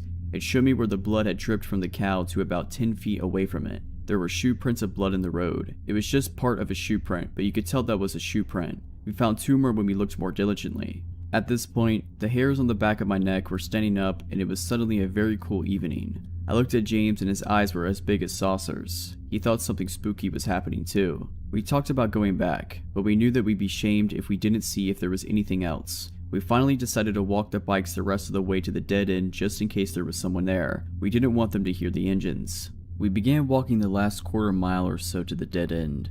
It was at the base of the last hill and we just started heading up onto the other side. My heart was going at about 200 miles per hour and I had cotton mouth so bad that it was almost impossible to swallow. Then I noticed that someone had stuck paper plates to the barbs of the wire on the fence. We looked and there were plates stuck to the top strand of a wire on both sides of the road. It started about 50 feet behind us, it continued up and over the hill. They were evenly spaced about 5 feet apart. As our gaze followed the row of paper plates up the top of the hill, James suddenly said, "There's another fire," and it was at that moment that I could smell it. But what I smelled wasn't that normal smoky smell. It was as though someone had added incense into it. I asked James if he could smell that and he could. I told him that I didn't like this at all. I was okay with losing face in front of our friends and his dad and brothers. I was ready to go. He agreed with me but said that we had to see what was burning. We were both whispering and we were both shaking so much that our voices quivered. We started up the hill again and I was thinking with every step that we were going to be seriously killed or worse. As we got to the top of the hill, one of the paper plates blew off the fence and skittered behind us, making both of us jump, and it was all I could do to not scream. After I saw what it was, I started to laugh it off, but James shushed me and told me to listen. We could hear voices. As we topped the hill and were able to see the bottom where the road stopped, we saw a group of about 10 people all standing around another recliner that was burning. They had their backs to us and they were passing a big picture around. From our vantage point, we couldn't actually see what was in the picture, but the slit throat of the cow haunted my thoughts. They would each take a mouthful and spit it into the fire. This went on until the picture was empty. The entire time, they were all saying something in unison. We could only understand an occasional word. They changed their tones in a rhythmic manner with an emphasis on the last word. I can remember hearing here and there and beseech and father. James and I stood there on top of the hill like a couple of idiots, our mouths hanging wide open and actually scared stiff. After a minute or two, they would repeat whatever it was, all the while passing around that pitcher and spitting it into the fire. There was a small camp table set up on the side and a little behind them. After the last of the liquid was gone, a man turned and sat the pitcher on the table and picked up what looked like a large loaf of bread. Just as he was turning back to the fire, he evidently saw us. I am sure that we made a nice silhouette sitting there at the top of the hill. He screamed, "Hey!" and dropped the loaf of bread and started running in our direction. The others turned and immediately followed him. That was all the encouragement that we needed. It was time to go. We turned our bikes around. James got his started on the first kick, but I somehow managed to get myself off balance, and when I kicked, the bike fell on its side with me. By this time I was near panic and was breathing in raspy, short breaths. I picked the bike up again and tried to start it, but it didn't start. I thought about running, but we were out in the middle of nowhere. I finally started pushing the motorcycle down the other side of the hill and jumped on it. It seemed like it took forever to get enough speed, but I popped the clutch and it started. James was waiting at the corner of the intersection to make sure that I was coming, and we were headed for his house, going way too fast for safety, especially in the dark. When we finally got back to his house, we told his dad what we'd seen. His dad called a couple of friends, and they all loaded up in their trucks with enough weapons to start a small war. James and I sat with his dad and told him where to turn. His dad kept asking us questions on the way. What were they doing? Why was there a chair on fire? They cut the cow's throat? How many were there? What did they look like? What were they driving? The last question stumped us. We hadn't seen any cars or trucks. The road was the only way in or out, and there was a creek that ran on the backside of the end of that particular road, so they couldn't have gone that direction. How did they get there with 2 recliners? When we got to that last stretch of road, the headlights found the spot where the recliner had been sitting. It was gone. We could all see where the road and surrounding grass was burned, but the recliner was not there. As we got closer, James noticed that the cow was gone too. I hate to admit, but I was getting scared all over again. I was afraid that his dad would tell us that it was our imagination and not believe us. When we got closer to the burnt spot in the road, Buster, James' dad, noticed the chair off in the ditch on the left side of the road. Then I noticed the cow on the other side. It was also in the ditch. The paper plates were all gone. Buster got out to look at the cow with the other men. They stood there talking and shaking their heads for what seemed like 10 minutes before getting back into the trucks. We continued toward the hill. The ruts made by spinning motorcycle tires were easily seen, but there was no fire on the other side of the hill. We all went down to where the other recliner had been burning, but it and the camp table were gone. You could see where someone had walked around the charred area and covered it with dirt. After we left, James saw a paper plate about 50 feet on the other side of the fence. Buster called the county sheriff when we got home, and by that time it was daylight and we went out again with the sheriff and a deputy. When we got back to the road, the first recliner and the cow were gone, but you could still see where something had been on fire and there was still blood on the road and in the grass. James showed them the shoe prints we'd seen. At the bottom of the hill, you could still see the charred area where the second recliner had been burning, and the deputy found the little scuff marks where the table had been sitting. At the end of the road, you could see where the top strand of the fence had been tugged down and wrapped around the lower strand so someone could crawl over it. You could also see where the grass and weeds had been trampled, providing a fairly easy trail to follow. We found a woman's tennis shoe on the other side of the creek. You could see where someone had climbed up the bank on the far side of the creek. We followed the trail all the way across the field up to the next dirt road. Again, the top wire was wrapped around the next lower wire and there was a piece of red bandana looking material caught in it. There were marks on the road where 2 or 3 different cars had spun their tires when they left. Buster also found a large piece of glass that had blood on it. Buster filed a report for the missing cow. They'd found 4 more cows in the opposite direction from where me and James had gone. They never found the recliners or the missing cow. The sheriff called a few days later and told Buster that the blood on the glass was human and not bovine. It was his guess that the pitcher broke and someone cut their hand while carrying it back to their vehicles. 2 weeks after that, there was a huge scare in our community about some cult that had promised the area at large that they were going to kidnap someone and sacrifice them. Buster always said that it was just someone running their mouth after hearing about our incident. It was all anyone talked about that summer. Buster also said that he sure would like to know what happened to that cow. The story occurred in the summer of 2008. I grew up in Oregon and was acquainted with the outdoors at an early age. My favorite hobby came to be hiking, particularly in areas that are either very dangerous or isolated.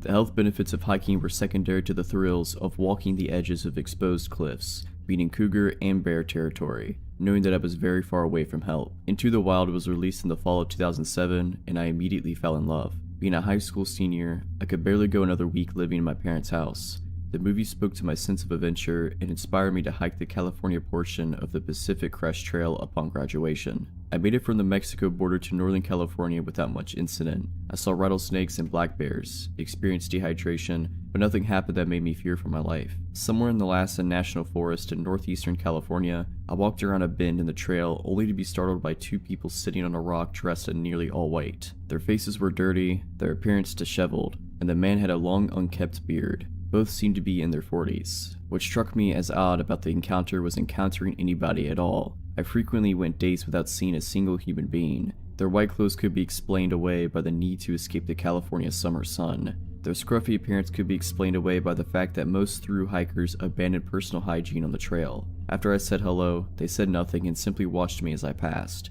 Even that I didn't find odd. I chalked it up to them being foreign and not knowing what to say. I camped a few hundred yards off the trail that night, as I always did. Following bare precautions, I hung the leftover food I had cooked that night from a tree approximately 5 feet off the ground. Packing up camp in the morning, I noticed the food wasn't there. I immediately thought a bear had entered my campsite, and so I began to look for paw prints. I didn't find paw prints, but I did find boot prints circling the campsite, 2 pairs of them. One of those prints led right up to the rope from which the food was hanging. I thought of the couple I had passed earlier and everything clicked. I quickly packed up and left. My mind was racing the entire day, but I figured the couple was simply hungry. If they had nefarious intentions, they would have come for more than food. Several days passed and my mind was at ease again. I had begun to circle my campsite with sticks to wake me in the event of an intruder, animal or otherwise. I awoke in my tent one night to the sound of those sticks crunching. I grabbed my hunting knife. I tried to relax by telling myself that in the middle of nowhere, the source of that noise is much more likely an animal than a person. Then I heard frantic whispering. It was impossible to tell which direction the voices were coming from. Being in the dark, surrounded by trees, 100 miles from the nearest city plays tricks on your senses. I debated yelling out claiming to have a gun, but instead decided to be silent and retain the benefit of surprise. I heard footsteps circling my tent and was ready to slash at whatever opened it. But just like that, it was over. No more footsteps, no more whispering. I lied frozen awake in my tent until sunrise and opened my tent to find nobody there. The only evidence something had actually happened were the boot prints, the same as before. Several more days passed and I was now in Shasta National Forest, probably 50 to 70 miles from where I first encountered the couple. The trail became more or less a goat trail, being on the side of a mountain and above the tree line. I could see the trail winding for miles in front of me and behind me. I stopped for water in the rare shade and noticed two hikers miles behind me. All I could see were two white dots moving along the mountainside. I immediately said out loud, "Screw this trip is over." I pulled out my map and looked for the nearest town, which appeared to be Castella, located off I-5. The only problem was that it was 25 miles away. I hiked well into the night trying to gain as much ground as possible. I kept losing the trail and decided to set up camp, this time far off the trail and into the forest. I got in my tent and tried to sleep, but every little noise kept me awake. After a few hours in my tent, I heard the telltale signs of another bad night. The footsteps, the whispering, the sticks breaking. Sounds travel far in the absence of other sound. I knew they were close, but wasn't sure how close. All I could think was, this is screwed up. This is so screwed up. Finally, a flashlight hits my tent, lights up the entire thing, and goes dark. I unzipped my tent and climbed out carrying my knife, yelling nonsense into the dark. Then I heard footsteps running towards the tent and barely made out a figure moving in my peripheral vision. I turned and ran deep into the forest. I tripped several times and ran into several trees. After running for approximately 5 minutes, I tripped, rolled, and came to rest next to a downed tree. I got under the tree trunk and laid still. I saw the flashlight moving around in the distance. I laid under that tree for hours. I was certain they were gone, but I didn't move. Eventually, birds started chirping and I knew sunrise would come soon. Once it did, I made my way back to the trail, abandoned my campsite, and walked the rest of the distance to Castella, where the Pacific Crest Trail crosses I-5. I hitchhiked my way to the town of Mount Shasta and spoke with the police and Forest Service. They put me in a motel for the night, and my parents drove from Oregon to pick me up the next day. I followed up with the police and Forest Service months later, who told me there had been similar reports of items disappearing from campsites throughout the surrounding national forest. However, there have been no other reports of the terrorizing that I experienced. As far as I know, nothing ever came of the couple. This happened in the fall of 1993, when I was 20 years old. In the interest of context, this was before I started college, and I was working in the material prep department of a plastics factory on the night shift. I was the only woman in the department, and my male coworkers were initially skeptical that I could handle the job, but I proved myself and earned their respect. It was hard work, but on the plus side, it also put me in the best shape of my life. I had just gotten off work, and it was about 1:30 a.m. My car was running on fumes, so I stopped at a local gas station to fill up. While I was pumping gas, a woman about my age approached me looking nervous and scared. She said that she had been at her boyfriend's house and they had a fight. She'd walk up to the gas station to use the payphone and call her to pick her up.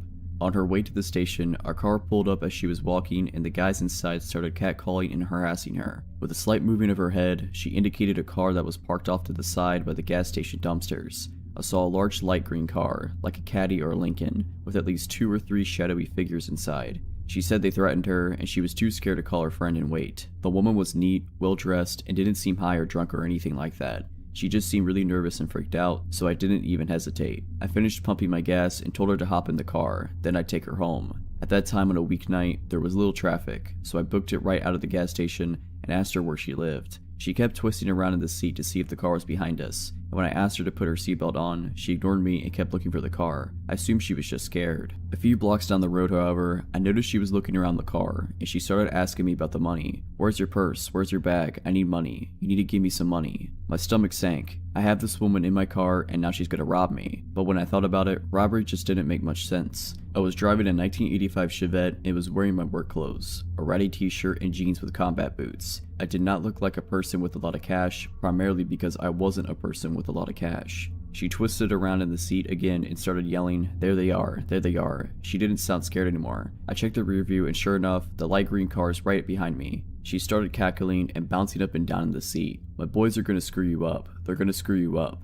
She's laughing like crazy, opening the glove box, looking in the back for a bag or purse, telling me all the messed up things these guys are planning to do to me. Now, if I had been smart, I would have just driven to the police station. Actually, if I had been very smart, I would have just called the cops from the gas station and waited with her until they arrived. That would have been the intelligent thing to do. Unfortunately, none of this crossed my mind until later. In the moment, I just got really angry. I realized 3 key things all at once. There was an intersection up ahead, with cars on either side waiting to cross, and the light had just turned yellow. I had a spare box cutter that I kept for work in the driver's side door compartment. The lady still had it put on her seatbelt. I didn't think. I floored it and passed under the yellow light just as it turned red. I glanced back to see if the green car was still behind me, but the cross traffic at the intersection had started to move, and they had it caught up. The woman started yelling. I slammed on the brakes and she hit the dash and windshield with a solid and viciously satisfying crack. When she rebounded to the passenger seat, I had the box cutter in her face and was screaming some serious stuff. I can't remember exactly what I said, but it was along the lines of, get out of my car before I cut off your face and make you eat it." The crazy screaming and box cutter combo worked. She grabbed blindly at the handle and popped the door open, and I started shoving and punching her until she tumbled out the door to the curb. I stomped on the gas, got to the next turn, and squealed around it with the passenger door still open. I made a few more turns because I was afraid that the green car might catch up to me. After a little while, I stopped to close the passenger door, and then I cut across town and got onto the highway to go home. I was on the highway for about 5 minutes before the shake started. I pulled off to the shoulder to calm down and get my act together, and then I drove home. I told my older sister. I was living with her temporarily after the breakup with my ex. She grabbed me in a tight bear hug while simultaneously yelling about how stupid I was for not going to the police. I've never been so glad to be yelled at in my life. I've lived most of my life way out in the valley countryside of Ontario. Given it's not a whole lot for an 18-year-old, but for me it's the only place I can call home. And I like to think that I know the entire area, as far as sprawling that is, like the back of my hand. Adventures across the long, cross-crossing roads, pastures, and woods that made up the skeleton of my village were a common venture in my childhood. As a young kid, I had a habit of biking extremely far out in hopes of finding new places, and sometimes my dad or one of my friends' parents would toss out bikes in their pickup and take us way out into a back road and let us explore for a few hours. This was how a lot of us first found that on one of these bad gravel roads, surrounded by thin woods, was a worn down old shack sitting just about 20 meters off of the path. Honestly, I never thought anything of it, except for the fact that it was creepy. It had no windows to see inside, and I never went anywhere near it. But one of my friends at the time said that her older sister had tried to go in it and that the door was always locked. We all had better things to do than to be curious about that at the time anyway, so I quickly moved on and became nothing more than a mundane landmark of that area. Honestly, I had completely forgotten about it for a few years now. Except last Tuesday. I was coming home from one of my very late classes at my university, and I usually take the back roads I used many years ago, as they're more straightforward and never have any sort of traffic. As I drove down the gravel path that would wind along the side of the country and eventually take me to the next street I needed to turn onto, I noticed a faint glinting coming from within the trees up ahead, maybe about 100 meters from my car. A flashlight? I thought, but as my car came closer, I realized what I was really seeing. The light inside of the shack was on. I should mention now that in all of the nearly 13 years I've spent living in my area, I have never seen that door open, and I've never seen a light on inside of that shack, ever. Not even once. I must have driven past that shack probably almost 100 times in my life, but this was the first time I'd ever seen any sign of a person's presence having been anywhere near that thing. That, coupled with the fact that it was 10 o'clock at night and pitch black outside aside from my own headlights, and the faint glow lighting up the door frame up ahead, immediately filled me with what I can only describe as a weird sense of dread. Fortunately, while my car approached the light, I was curious enough that despite the feeling in my stomach, I slowed down as I was about to pass, hoping that I could see what was going on inside, and this is probably the only reason I managed to spot the dark shape that burst out of the foliage on the side of the road, directly into my path. I wasn't going very fast at that point, but I still pounded the brakes rather hard in alarm, so my car came to a crunching stop on the gravel. For a moment, I was just really confused and freaked out. What was that? Had I almost hit a deer or something? This far out in the country, a deer would have been the most likely and most reasonable assumption, but in the beams of my car, I could see what had stopped me. A very tall, a very lanky old man with scraggly and balding gray hair. He looked dirty and unkempt, and as his clothes hung off of him, I felt extremely unsettled over what this guy could be doing way out here, and why he had walked out in front of my car. As I sat there confused, the old man came around to my window and knocked on the glass. I rolled down the window just a crack, only enough for someone to be able to hear me and for me to hear them. I was already creeped out enough as it was. Immediately, I had to say what I was thinking. What are you doing out here? In my peripheral vision, I could still see the light from the shack, but in my mind's eye, I wasn't really registering it anymore. Stupid, I know. I should have made the connection immediately, but I was still kind of shaken by the fact that I could have run this guy over if I hadn't been able to stop in time, and being a new driver and all, the thought of that was terrifying. After a small pause, the man started talking to me. He had a thick, croaky sort of voice, and he spoke very slowly. "My truck, it's broken," he explained. "Oh, okay." I was also getting the feeling that he wasn't really all there, mentally. I didn't have to look around to notice there wasn't any truck on the side of the road, but I did anyway, turning my head around to confirm what I already knew. There was definitely no truck. Had he somehow driven it into the trees or something?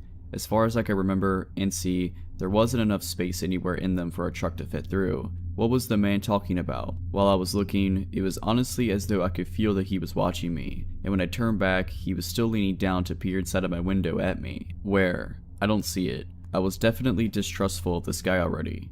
At first, he didn't respond, and my nerves were only getting worse the longer we were alone out here. Then he replied, "It's just up the road," he said, turning just to point with his finger in that general direction. The lights on my car aren't exactly the greatest, but I could still see far enough that I really couldn't imagine where on earth this truck was supposed to be. I couldn't spot the faintest sight of it. While I squinted up ahead, he continued, "I'll show you where, if you come." At this point, I really had no idea what this old man was thinking I could do to help. I'm just an 18-year-old girl. I don't exactly look like the type of person who knows a lot about cars or how to fix them. And for the record, I'm really not.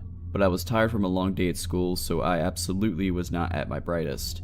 And for some reason, a part of me felt guilty about leaving him out here alone if his truck really was broken. "Okay," I said, and I reached to my gear shift to start driving slowly up the road.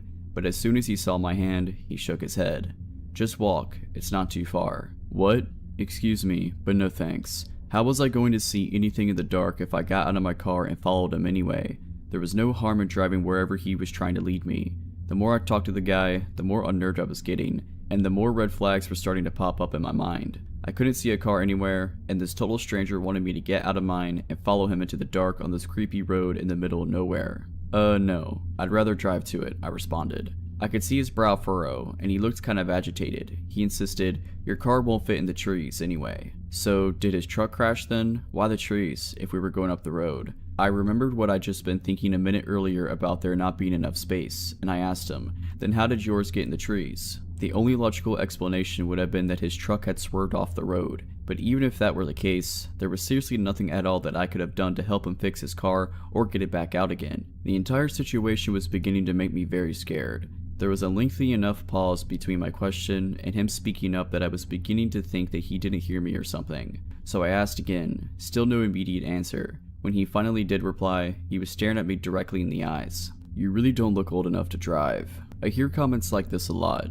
since I do look very young because of my size. Normally, somebody would say this with a smile or something to signify that this is, in fact, meant to be taken as a joke, but this guy's face didn't change even slightly. He just kept staring at me with a completely cold expression. That type of a remark in this kind of situation immediately had my heart racing, and all I could think was, what did this guy want from me? What I wanted to say next was, "Well, who are you?" But instead, I anxiously fumbled for my phone in my pocket, babbling in a way that probably made it really obvious I was completely freaked out in my mind. Okay, I could just call someone to come help you out. There's not really anything I can do." As I said that, it occurred to me to wonder, did this old guy not have a cell phone of his own? I know not every older person has one, even if they're becoming much more common, but seriously. And then I also remembered, with a sudden streak of massive fear, the shack with the light on. I could still see the light coming from it just up ahead in the trees. My dumb brain finally put two and two together. The old man hadn't even mentioned it at all. It was like it wasn't even there to him, and there was definitely no one out there that could have turned the light on but the guy who was just standing outside my car right now. What was he doing out here in the shack then, which had been locked for all these years by someone I never knew? There was definitely no truck around here. He wanted me out of my car for a whole nother reason. I think maybe the old man must have seen on my face that I was scared out of my wits and about to book it out of there. Instead of any words, without warning, his face contorted with rage, and he swung his fist, pounding against it my window with enough strength to make it shudder. His eyes were wide and he looked furious and completely insane. Even though I was panicking more than I ever had in my life, and I was sure he was about to smash the window in if he tried again, I screamed, threw my phone onto the floor, switched gears, and slammed my foot down on the gas pedal. I hurtled down the road, and when I glanced into my rearview mirror, I saw his dark shape turn from standing in the road, and I watched as he turned, and he walked off the road, directly back towards the light of the shack. I didn't slow down at all until I was nearly home, and absolutely sure that there was no way that he could have followed me. When I got home that night, I spent a long time crying about what had happened with my mom. And though I don't think she believed all of what I told her, we don't have the greatest relationship, she called up everyone she knew to ask if anyone knew the old man, or if they knew who owned that shack. In a town like ours, just about everyone knows each other, but no one had any clue who he was.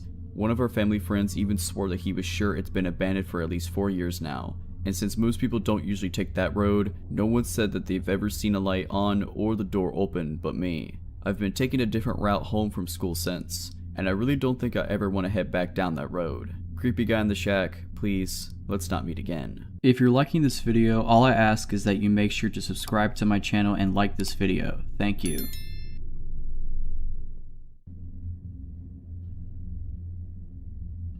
This happened when I was in college. I lived in Isla Vista, the student community at UCSB, notorious for being a party school. It fully lived up to its reputation. I liked to party, but wow, these people were off the wall. As such, there were a lot of people who put themselves in dangerous situations, drinking to excess, not being careful, not locking doors, etc. It had a very isolated and insular vibe, and anyone who was hanging around who wasn't college-aged immediately looked at a place and strange. One night after having a few drinks, I came home to my small house where I lived with 2 other girls, probably around 2:30 a.m. We were all serious students. I was probably the least serious actually, and we partied, and it was not your typical UCSB mega rager, more like a small get-together with friends. We would often have a few people spend the night, sleep in our furniture, or in our beds as this case may be. That night my roommates had a few people over who I didn't know, and I saw when I returned home that one of them had opted to sleep on the couch from the shadow that I saw there. I didn't turn the light on so I wouldn't wake anyone up, but as I was passing the couch to enter my bedroom, I noticed that the figure was lying very stiff. He just had this weird energy to him. He was lying down, but it was like he was putting all of his energy into lying as still and rigid as possible.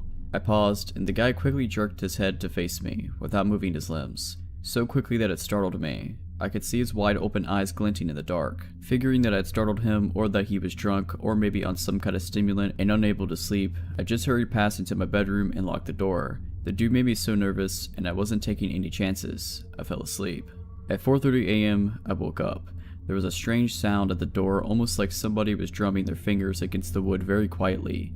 I lay still and listened. There were more quiet sounds like someone scratching the door with their fingers, which got louder and louder until it was clear that he was using both hands and scratching as fast and as hard as possible. It created an extremely loud and intimidating sound that filled me with fear. I got my cell phone and texted my roommate because I was afraid to make a sound. "Your friend is freaking me out. Is he coked out? Can you talk to him? He's banging and scratching on my door." She didn't text me back, probably because she was asleep.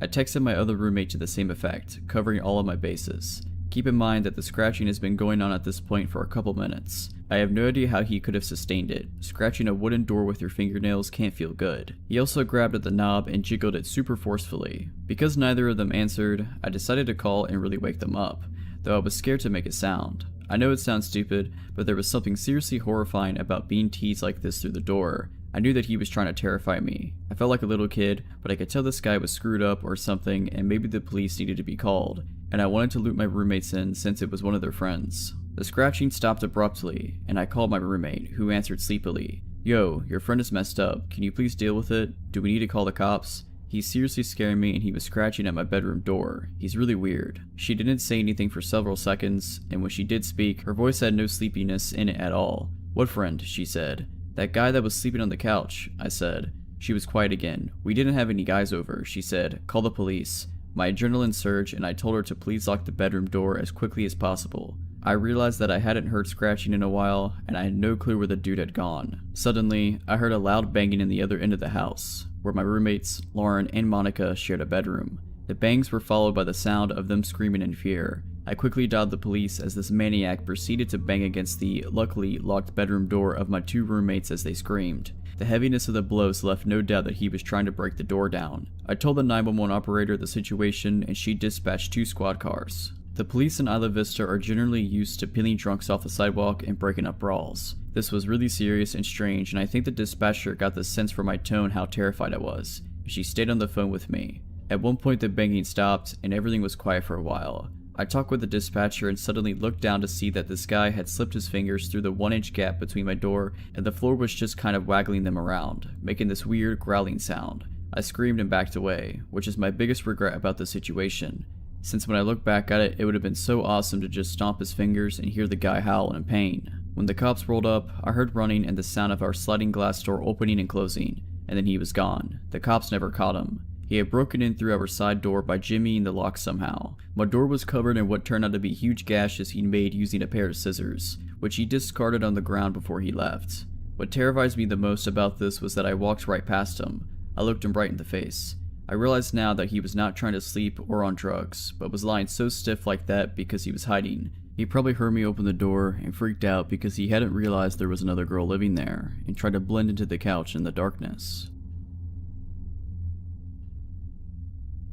This story takes place in August of 2013 in the mountains of southern Oregon.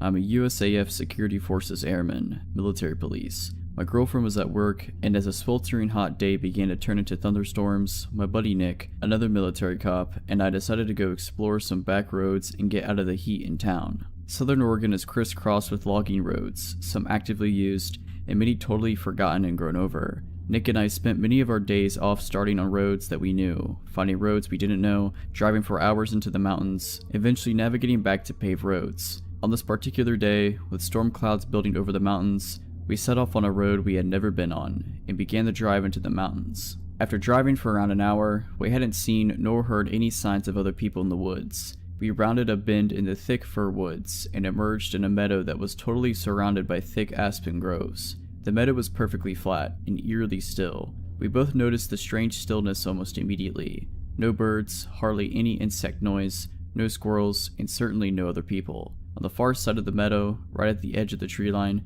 there was a picnic table. The table was very odd, however. It was painted a bright orange. It was much larger than a typical picnic table in a park. Remarking on this, Nick drove through the meadow to get a closer look. I remember being apprehensive as we approached. The whole scenario was exceptionally strange. The overall silence of the aspen grove was unsettling. Also, it was nearly impossible to see far into the trees as aspens grow extremely close together. When we parked by the table, I hopped out of the passenger seat of the truck to check it out. I'm not very tall, only about 5'5". Regardless, the table was ridiculously oversized and practically unusable. The seats were nearly at chest level, meaning I would not have to climb up to even sit on them. As I was looking at the table, Nick called me over to the truck, and I noticed he was looking back into the aspens. At first, I couldn't see what he was looking at, but then I noticed a splash of color that was completely out of place in the thick trees. A small one-man tent was set back in the trees, about 50 feet from the strange table. I had an initial feeling of dread, and felt certain that there was someone in the tent, and if we could see the tent, they could see us. There were no campgrounds in this area, no people, no main roads for miles. Surely someone camping so remotely would be, at the very least, a strange person. However, as we observed the tent, we didn't see any movement or hear any sounds coming from it. Nick suggested I call out. I didn't want to, but I did. "Hey, anyone in there?" I yelled. No reply. Feeling completely on edge, Nick and I thought about driving away and leaving this strange area, but we began to fear the worst. What if there was a body in the tent? What if somebody had gotten kidnapped? Foolish, I know, but we thought it, all the same. After some debate, we decided to have Nick turn the truck around to drive away from the camp, should we need to leave in a hurry. He would be waiting behind the wheel. With my heart pounding, I started walking through the trees towards the tent. I was totally keyed up with my senses on full alert. When I reached the campsite, several things struck me as odd. Backpacks were scattered all over. No fire had been built, no wood collected. The tent was literally full of backpacks and women's clothing. Full of dread, I turned to leave and tell Nick what I had seen. As I left, I heard Nick start yelling, "Let's go, let's get out of here." Not knowing why he was yelling, I ran back to the truck. When I broke out of the trees, I saw a beat-up old Ford Taurus on the road, blocking us from leaving the meadow. I immediately leapt into the passenger seat and Nick floored the gas pedal. The car was occupied by 2 men. A third person was laying against the window in the back. As we drove across the meadow, the driver attempted to block us from the road, but Nick drove around them and accelerated the way we had come from. I looked back and saw the car attempting to turn around on the narrow road. Nick drove like a madman, and though I was honestly terrified that they would catch up, we hit the highway without seeing the car again. I called the state police, and they promised to send a trooper out to check out the scene. However, I received a call the next day from a trooper stating that the campsite, the backpacks, and the woman's clothing were all gone, though he could tell people had been in the area. The strange table was still by the thick aspen grove. I have not returned to the area and do not intend to. Okay, so I've had a few issues with my next door neighbors since I moved in, but nothing creepy until just recently. There is a man, a woman, and at least one boy living there, and I mostly just avoid them. The man seems okay but a bit weird, and the boy just keeps to himself, and the woman is quite a bit off. Not long after we moved in, she left a note in my mailbox. Our mailboxes are right beside each other, between our houses. Anyway, I stood at the mailbox reading the note. She thought that my dog was using the bathroom in her yard. It was possible, as our fence had some holes in it, that our dog had gotten out then, but those holes had been fixed a long time ago. Still, no big deal, except I noticed her standing in her driveway, just staring at me, and the note was very long. I just kept reading it. The more I read it, the crazier it got, and the weirder her behavior in my peripheral vision became. Apparently I was entitled. She seemed to think I was somehow instructing my dog to use the bathroom in their yard. Her note went on a tangent about how awful dogs are. She was also 100% convinced it was my dog, even though there are always tons of loose dogs, cats, and wildlife wandering around and no doubt traveling through her unfenced backyard. In my peripheral vision, she got into her SUV, backed out of her driveway, then parked it along the street directly behind me and just idled there, staring. The note then went on a weird, long tirade about the previous family to live in my house, saying I was Anthrodeb, as if I'd have any idea at all what that is even supposed to mean, then concluded in some odd insults and some implied not quite threats. This is the closest thing we ever had to a conversation at this point. I can understand not wanting a dog using the bathroom in her yard, but this was a bit of an extreme reaction, as this was literally the first time I'd even heard of there being a problem. A simple note would have done, but this note was insane. She was still staring behind me. I decided to try to ignore her and just go to my house. That's when she shouted out her window, "Are you playing a game?"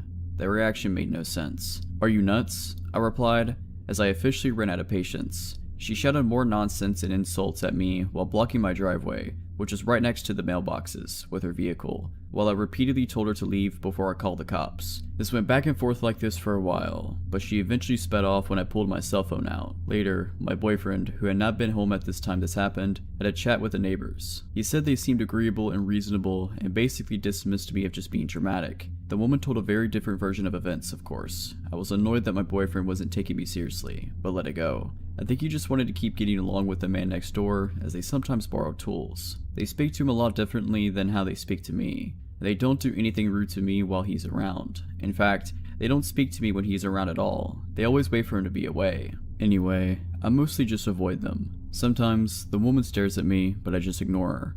Until recently, I've been mostly successful. Here's the creepy story. I don't sleep well at night when I'm home alone, and I'm always home alone now because my boyfriend is out of the country on business for months at a time. I often feel like there's someone just outside my house or at my door. Sometimes, my dogs act up at odd hours, but I never see anyone. I keep my house alarm armed and my pistol on my nightstand. The other night was one such night. I didn't sleep well and kept having a sinking feeling that something was wrong. Anyway, I got out of bed at about 2 a.m. because I thought I was scheduled to work at 3 a.m.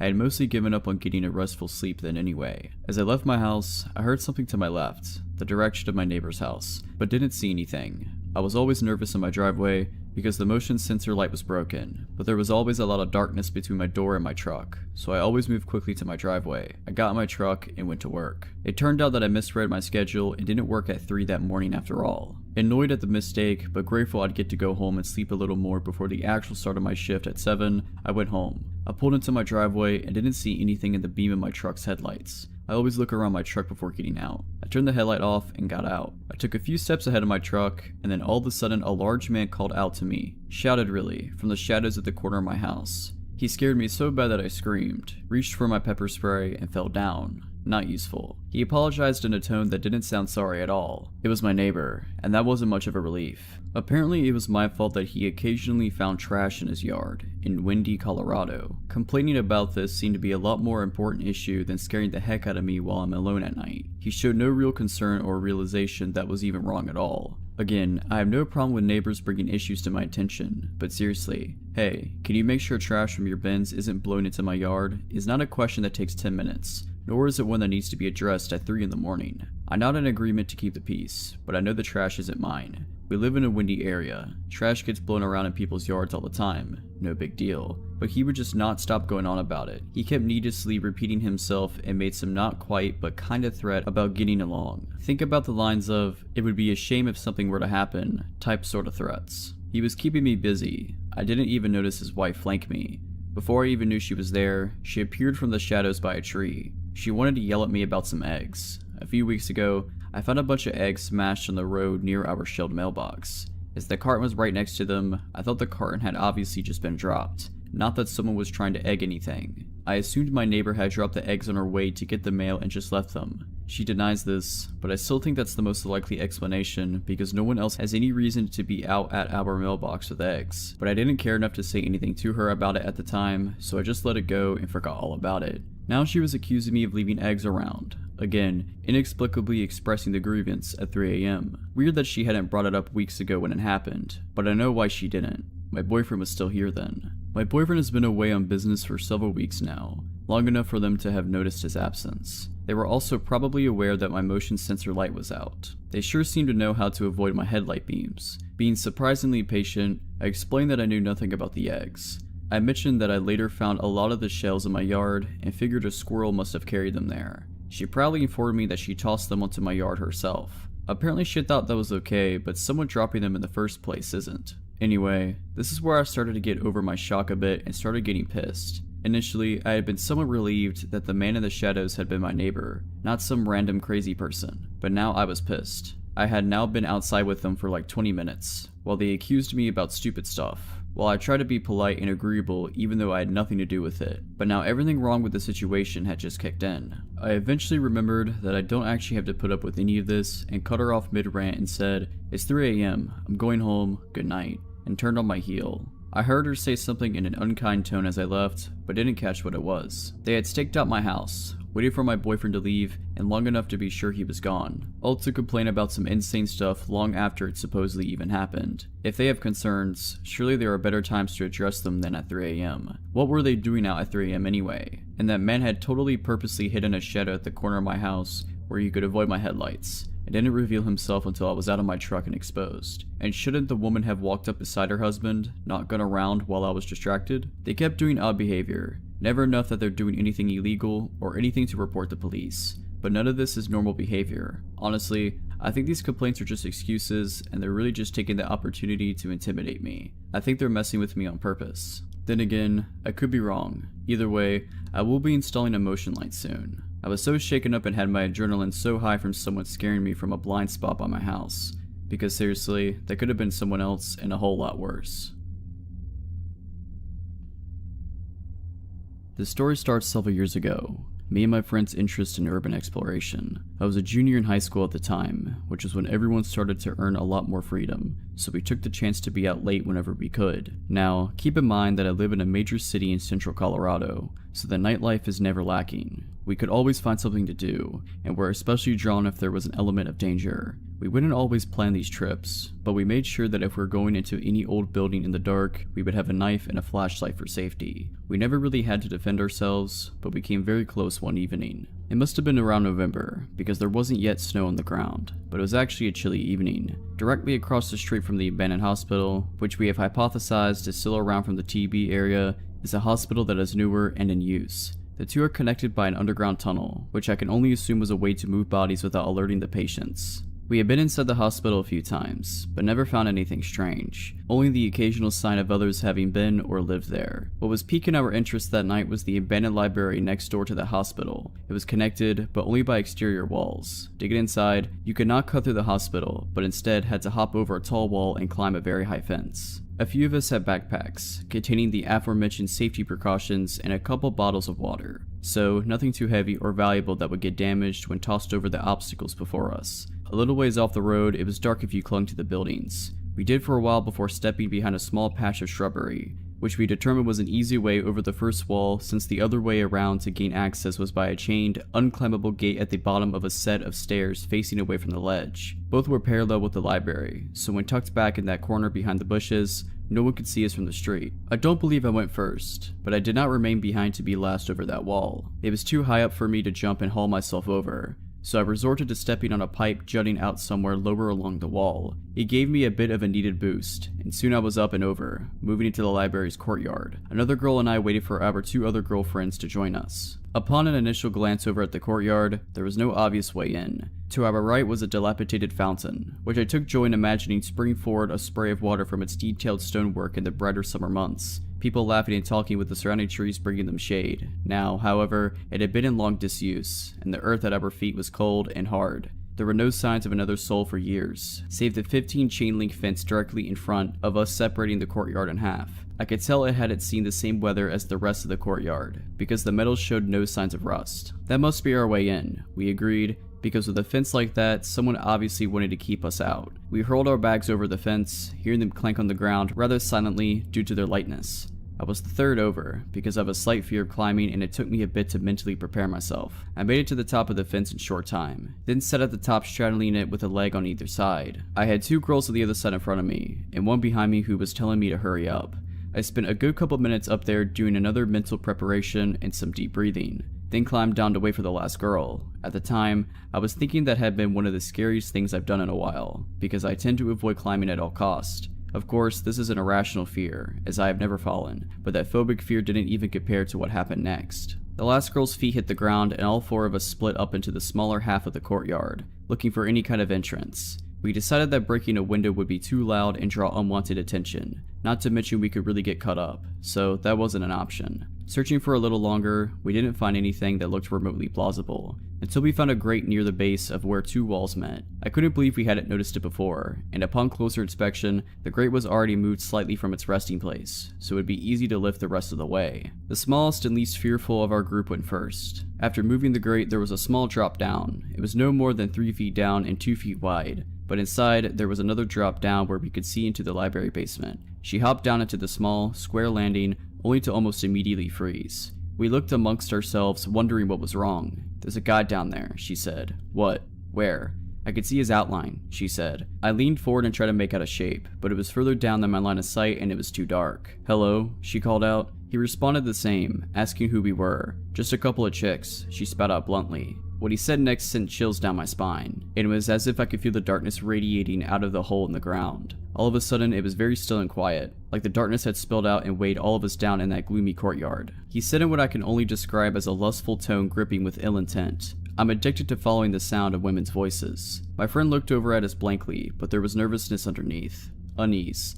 Something in his voice sounded like it wasn't an empty threat, like he wasn't just saying something creepy to get us to leave. She looked back to where he was and said slowly, "That's not cool." The man under that dark earth began laughing maniacally, and not in the kind of way a really good actor does, in the way that we could feel his utter insanity hit us like stale air. We looked at each other for what felt like hours in that gloomy courtyard, but I knew it was only a couple seconds, because we all exchanged without even speaking that we had to get out of there, and now. I was not about to risk some crazy guy coming after us, even if we did outnumber him. The friend scrambled up out of the landing, and I was never over a fence faster in my life. 15-foot potential fall, and I didn't even have time to think about it. We didn't stop running until we were on the street and halfway down the block out of breath. So guy that was down there, let's not meet again. It was 2012, and my best friend Hannah had convinced me to join her on a weekend trip up north. She had, after searching for the longest time, found her dream car and was planning on traveling the 900-kilometer to the very north of Sweden to buy it. It was a second-hand door Suzuki Vitara in a purplish kind of color, and I must admit I didn't share her obsession with it. But with her being the closest thing to a sister that I will ever get, I was happy to join her nonetheless. Hannah and I have always had each other, from the cradle and onwards. Sharing each other's love for adventure, we have traveled the world together. At the time this happened, we were both 21 and had recently returned from a trip in Asia. The man who was selling her the car had agreed to meet us at the small airport in Umeå, when we arrived shortly before lunchtime, it had started to snow heavily. The first snow of the season, no less. The parking lot was almost empty, and when I saw the man standing outside the Vitara, I felt immediately concerned. He was dressed like a hunter. A lot of people in this area of the country live a lifestyle with hunting and fishing, so nothing strange with that really. But still, there was something about him that made me uneasy. He was nice though, smiling and waving to us, shaking hands with us both before walking us around the car and pointing all the tiny little flaws. He showed us the work he had done on the car and showed the paperwork from the recently done engine repairs. He made the impression that he didn't want to hide anything. On the contrary, he made a show out of being very forthcoming and honest. The snowing had now intensified and we were getting cold. He opened the car door for us and said, "I got the paperwork at home. Let's close the deal over some coffee." Against all my instincts, I climbed in after Hannah, both of us now trapped in the back seat. I had no reason to feel threatened by this man who had been nothing but pleasant to us, other than the alarm bells going off inside my head. I can't tell what it was that made me feel that way, but there must have been some sign that something was wrong, something that my subconscious tuned to. The man was constantly talking. He showed the stereo, told us about the features of the car, about the places we drove past, about the wildlife and the nature. There was not a silent moment. After about 20 minutes, I started to notice that we were in no way moving in the direction of civilization. Instead, it seemed we were driving further and further into the vast wilderness. It struck me that he had us in the back of a two-door car, diving us into unknown territory, and no one knew where we were. I looked at Hannah, who was happily listening to the man telling stories about the area, and I noticed she didn't look at all worried. Maybe I was totally overreacting. We drove past a group of people standing by the side of the road, hunters planning their day or taking a break maybe. This truly is very different Sweden compared to the city. The car finally stopped outside a small wooden cottage with no neighboring houses, apart from a small cabin that we drove past a few hundred meters down the road, but it had looked empty. We followed the man inside. He was still talking non-stop and continued to do so until the moment the door closed behind us. Hannah kept asking things about the car, and I could sense that her voice had a new undertone now, a thin, sharp tenseness that made me wonder if she too had started to feel that something wasn't right. "I'll put the kettle on," he said, and as he passed us to go into the kitchen, he let his hand touch Hannah's hair and he smiled smugly. "May I use the bathroom?" I asked politely and made my way to the door with a little red heart on. I was washing my hands when I saw something in the stained bathroom mirror. Something was behind the water cistern. I pulled out a rolled up plastic folder, and as I turned the pages, I felt my blood run cold. It was very violent pictures that looked like had been cut out from magazines, and they were glued to the paper, surrounded by cut up pieces of handwritten text. Put it together made a horrifying story about how a woman was lured into a car with the promise of getting to buy the car cheaply, and then it quickly turned into a horror story. I know this will sound silly, but when we traveled together, Hannah and I had a code word for whenever we felt it was time to get out of a situation. We had never needed to use it, just joked about it, but now it came in handy. I walked out of the bathroom and looked at Hannah and said, "Potatoes. We forgot to buy potatoes. And that's too bad, because we really need some." The look on my face must have told her that the situation was no joke, and she said, "Oh, should we get some as soon as possible?" "The sooner the better," I replied. Hannah, always pretty and charming and capable of great acting, casually walked over to the man in the kitchen, tapped his shoulder and said, "Excuse me, but I was wondering if I can go have a quick look at the cam belt." He upped something about it being in good shape and handed over the keys. We got into the car and speeded off faster than the weather strictly speaking allowed. We left the car at the airport and hoped we hadn't made a terrible mistake. What if he reported it stolen? It would be embarrassing to explain to the police. But nothing happened. He didn't follow us, didn't report it. We had to take the train since we had no plane tickets. The original plan had been to take the car home, and we didn't want to linger closer to the airport in case he came looking for us. Later, Hannah asked what made me use the code word, and I told her about what I had found. It might have just been a fantasy, a sick game, and maybe he would never done anything to us. But right then and there, I was convinced we would have died if we didn't get out. I'm glad Hannah didn't need any convincing or proof, just the code word. I truly think that if we hadn't talked about it so many times before, about how we would handle a situation where we need to get out fast, things would have ended differently. Both of us knew that either of us ever used the code word, it's time to get out, no questions asked, just move. If you're liking this video, all I ask is that you make sure to subscribe to my channel and like this video. Thank you. Okay, so I've had a few issues with my next door neighbors since I moved in, but nothing creepy until just recently. There is a man, a woman, and at least one boy living there, and I mostly just avoid them. The man seems okay but a bit weird, and the boy just keeps to himself, and the woman is quite a bit off. Not long after we moved in, she left a note in my mailbox. Our mailboxes are right beside each other, between our houses. Anyway, I stood at the mailbox reading the note. She thought that my dog was using the bathroom in her yard. It was possible, as our fence had some holes in it, that our dog had gotten out then, but those holes had been fixed a long time ago. Still, no big deal, except I noticed her standing in her driveway, just staring at me, and the note was very long. I just kept reading it.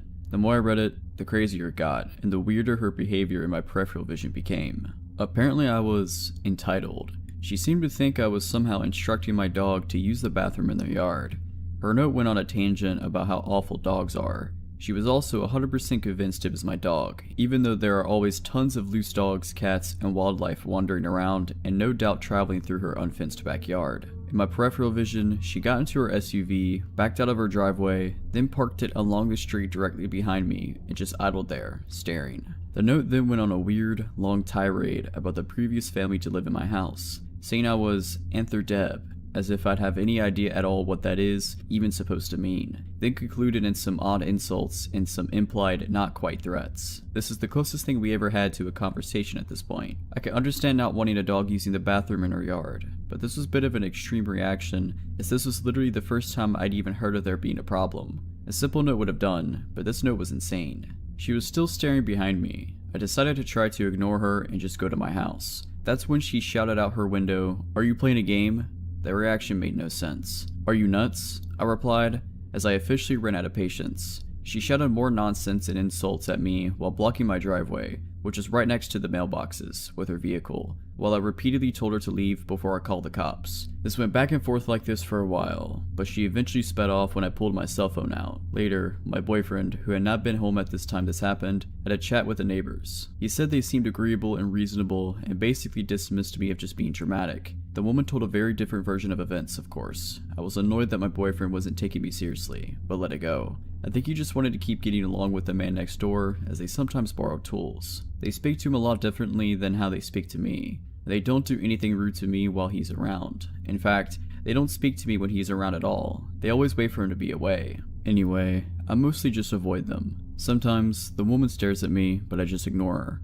Until recently, I've been mostly successful. Here's the creepy story. I don't sleep well at night when I'm home alone, and I'm always home alone now because my boyfriend is out of the country on business for months at a time. I often feel like there's someone just outside my house or at my door. Sometimes, my dogs act up at odd hours, but I never see anyone. I keep my house alarm armed and my pistol on my nightstand. The other night was one such night. I didn't sleep well and kept having a sinking feeling that something was wrong. Anyway, I got out of bed at about 2 a.m. because I thought I was scheduled to work at 3 a.m.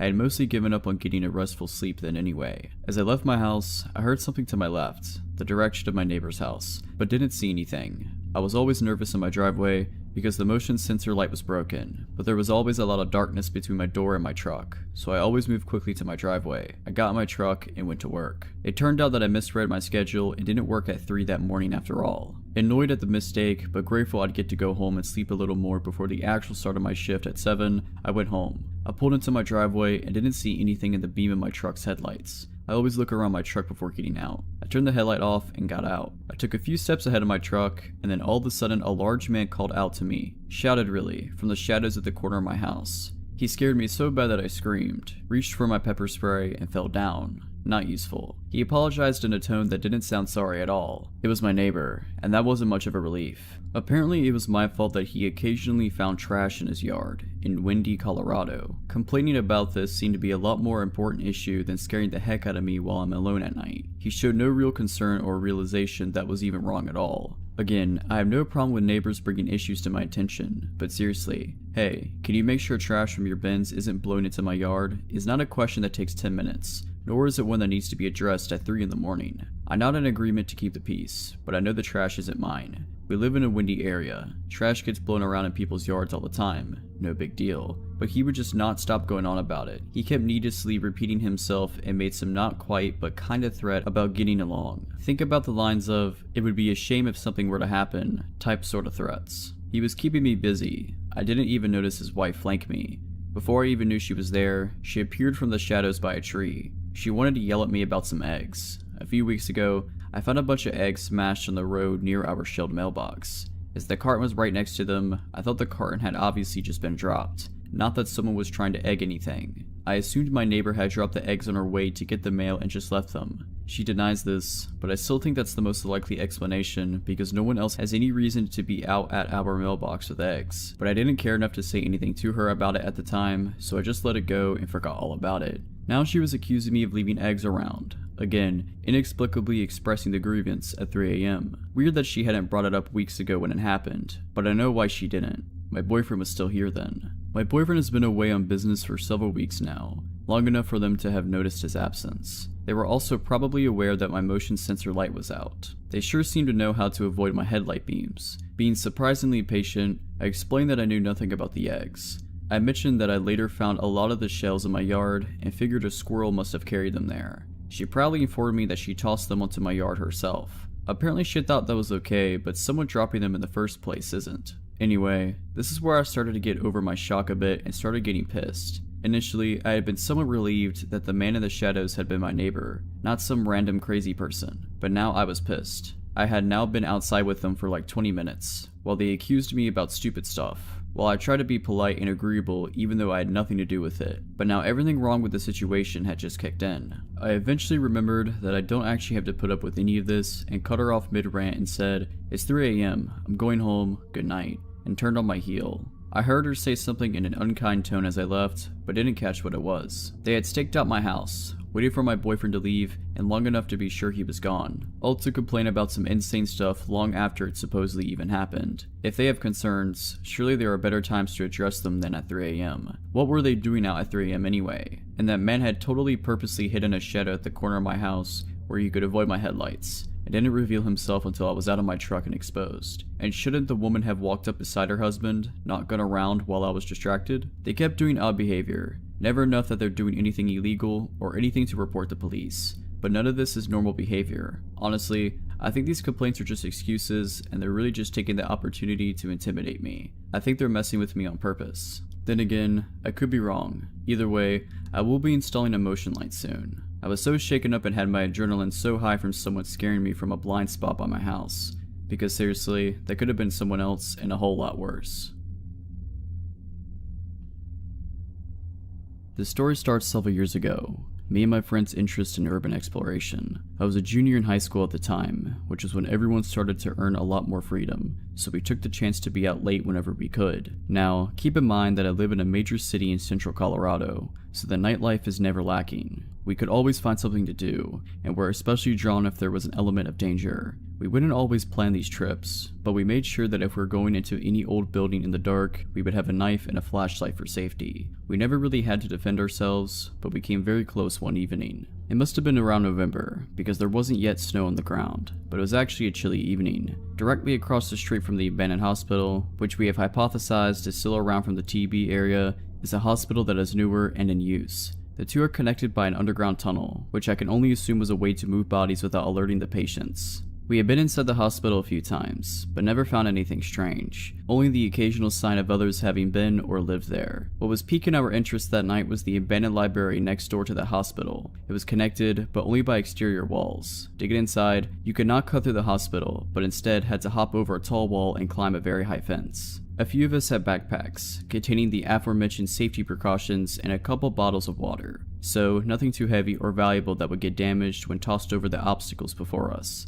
A little ways off the road, it was dark if you clung to the buildings. We did for a while before stepping behind a small patch of shrubbery, which we determined was an easy way over the first wall, since the other way around to gain access was by a chained, unclimbable gate at the bottom of a set of stairs facing away from the ledge. Both were parallel with the library, so when tucked back in that corner behind the bushes, no one could see us from the street. I don't believe I went first, but I did not remain behind to be last over that wall. It was too high up for me to jump and haul myself over, so I resorted to stepping on a pipe jutting out somewhere lower along the wall. It gave me a bit of a needed boost, and soon I was up and over, moving into the library's courtyard. Another girl and I waited for our two other girlfriends to join us. Upon an initial glance over at the courtyard, there was no obvious way in. To our right was a dilapidated fountain, which I took joy in imagining springing forward a spray of water from its detailed stonework in the brighter summer months. People laughing and talking with the surrounding trees bringing them shade. Now, however, it had been in long disuse, and the earth at our feet was cold and hard. There were no signs of another soul for years, save the 15 chain-link fence directly in front of us separating the courtyard in half.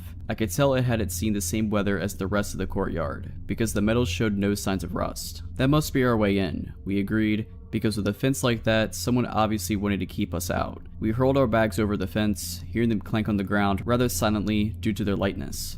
I was the third over, because I have a slight fear of climbing and it took me a bit to mentally prepare myself. I made it to the top of the fence in short time, then sat at the top straddling it with a leg on either side. I had two girls on the other side in front of me, and one behind me who was telling me to hurry up.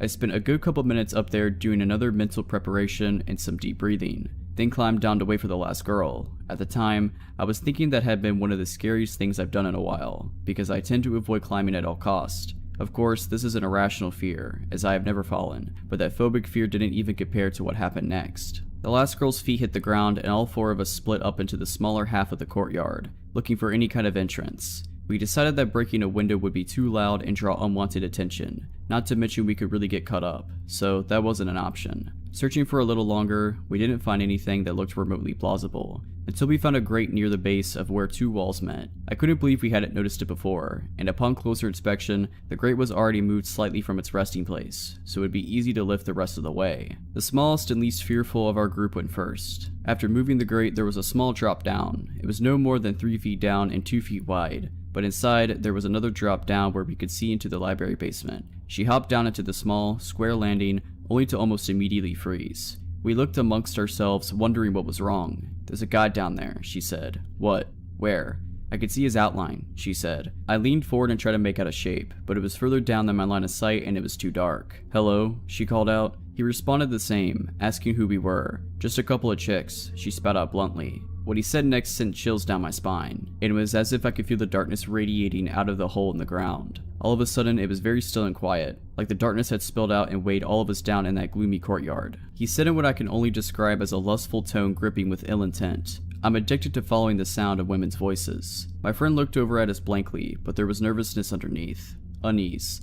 Something in his voice sounded like it wasn't an empty threat, like he wasn't just saying something creepy to get us to leave. She looked back to where he was and said slowly, "That's not cool." The man under that dark earth began laughing maniacally, and not in the kind of way a really good actor does, in the way that we could feel his utter insanity hit us like stale air. We looked at each other for what felt like hours in that gloomy courtyard, but I knew it was only a couple seconds, because we all exchanged without even speaking that we had to get out of there, and now. I was not about to risk some crazy guy coming after us, even if we did outnumber him. The friend scrambled up out of the landing, and I was never over a fence faster in my life. 15-foot potential fall, and I didn't even have time to think about it. We didn't stop running until we were on the street and halfway down the block out of breath. So God that was down there, let's not meet again. It was 2012 and my best friend Hannah had convinced me to join her on a weekend trip up north. She had, after searching for the longest time, found her dream car and was planning on traveling the 900-kilometer to the very north of Sweden to buy it. It was a second-hand door Suzuki Vitara in a purplish kind of color, and I must admit I didn't share her obsession with it. But with her being the closest thing to a sister that I will ever get, I was happy to join her nonetheless. Hannah and I have always had each other, from the cradle and onwards. Sharing each other's love for adventure, we have traveled the world together. At the time this happened, we were both 21 and had recently returned from a trip in Asia. The man who was selling her the car had agreed to meet us at the small airport in Umeå when we arrived shortly before lunchtime and it started to snow heavily. The first snow of the season, no less. The parking lot was almost empty, and when I saw the man standing outside the Vitara, I felt immediately concerned. He was dressed like a hunter. A lot of people in this area of the country live a lifestyle with hunting and fishing, so nothing strange with that really. But still, there was something about him that made me uneasy. He was nice though, smiling and waving to us, shaking hands with us both before walking us around the car and pointing all the tiny little flaws. He showed us the work he had done on the car and showed the paperwork from the recently done engine repairs. He made the impression that he didn't want to hide anything. On the contrary, he made a show out of being very forthcoming and honest. The snowing had now intensified and we were getting cold. He opened the car door for us and said, "I got the paperwork at home. Let's close the deal over some coffee." Against all my instincts, I climbed in after Hannah, both of us now trapped in the back seat. I had no reason to feel threatened by this man who had been nothing but pleasant to us, other than the alarm bells going off inside my head. I can't tell what it was that made me feel that way, but there must have been some sign that something was wrong, something that my subconscious tuned to. The man was constantly talking. He showed the stereo, told us about the features of the car, about the places we drove past, about the wildlife and the nature. There was not a silent moment. After about 20 minutes, I started to notice that we were in no way moving in the direction of civilization. Instead, it seemed we were driving further and further into the vast wilderness. It struck me that he had us in the back of a two-door car, diving us into unknown territory and no one knew where we were. I looked at Hannah, who was happily listening to the man telling stories about the area, and I noticed she didn't look at all worried. Maybe I was totally overreacting. We drove past a group of people standing by the side of the road, hunters planning their day or taking a break maybe. This truly is very different Sweden compared to the city. The car finally stopped outside a small wooden cottage with no neighboring houses, apart from a small cabin that we drove past a few hundred meters down the road, but it had looked empty. We followed the man inside. He was still talking non-stop and continued to do so until the moment the door closed behind us. Hannah kept asking things about the car, and I could sense that her voice had a new undertone now, a thin, sharp tenseness that made me wonder if she too had started to feel that something wasn't right. "I'll put the kettle on," he said, and as he passed us to go into the kitchen, he let his hand touch Hannah's hair and he smiled smugly. "May I use the bathroom?" I asked politely and made my way to the door with a little red heart on. I was washing my hands when I saw something in the stained bathroom mirror. Something was behind the water cistern. I pulled out a rolled up plastic folder, and as I turned the pages, I felt my blood run cold. It was very violent pictures that looked like had been cut out from magazines, and they were glued to the paper, surrounded by cut up pieces of handwritten text. Put it together made a horrifying story about how a woman was lured into a car with the promise of getting to buy the car cheaply, and then it quickly turned into a horror story. I knew this will sound silly, but when we traveled together, Hannah and I had a code word for whenever we felt it was time to get out of a situation. We had never needed to use it, just joked about it, but now it came in handy. I walked out of the bathroom and looked at Hannah and said, "Potatoes. We forgot to buy potatoes.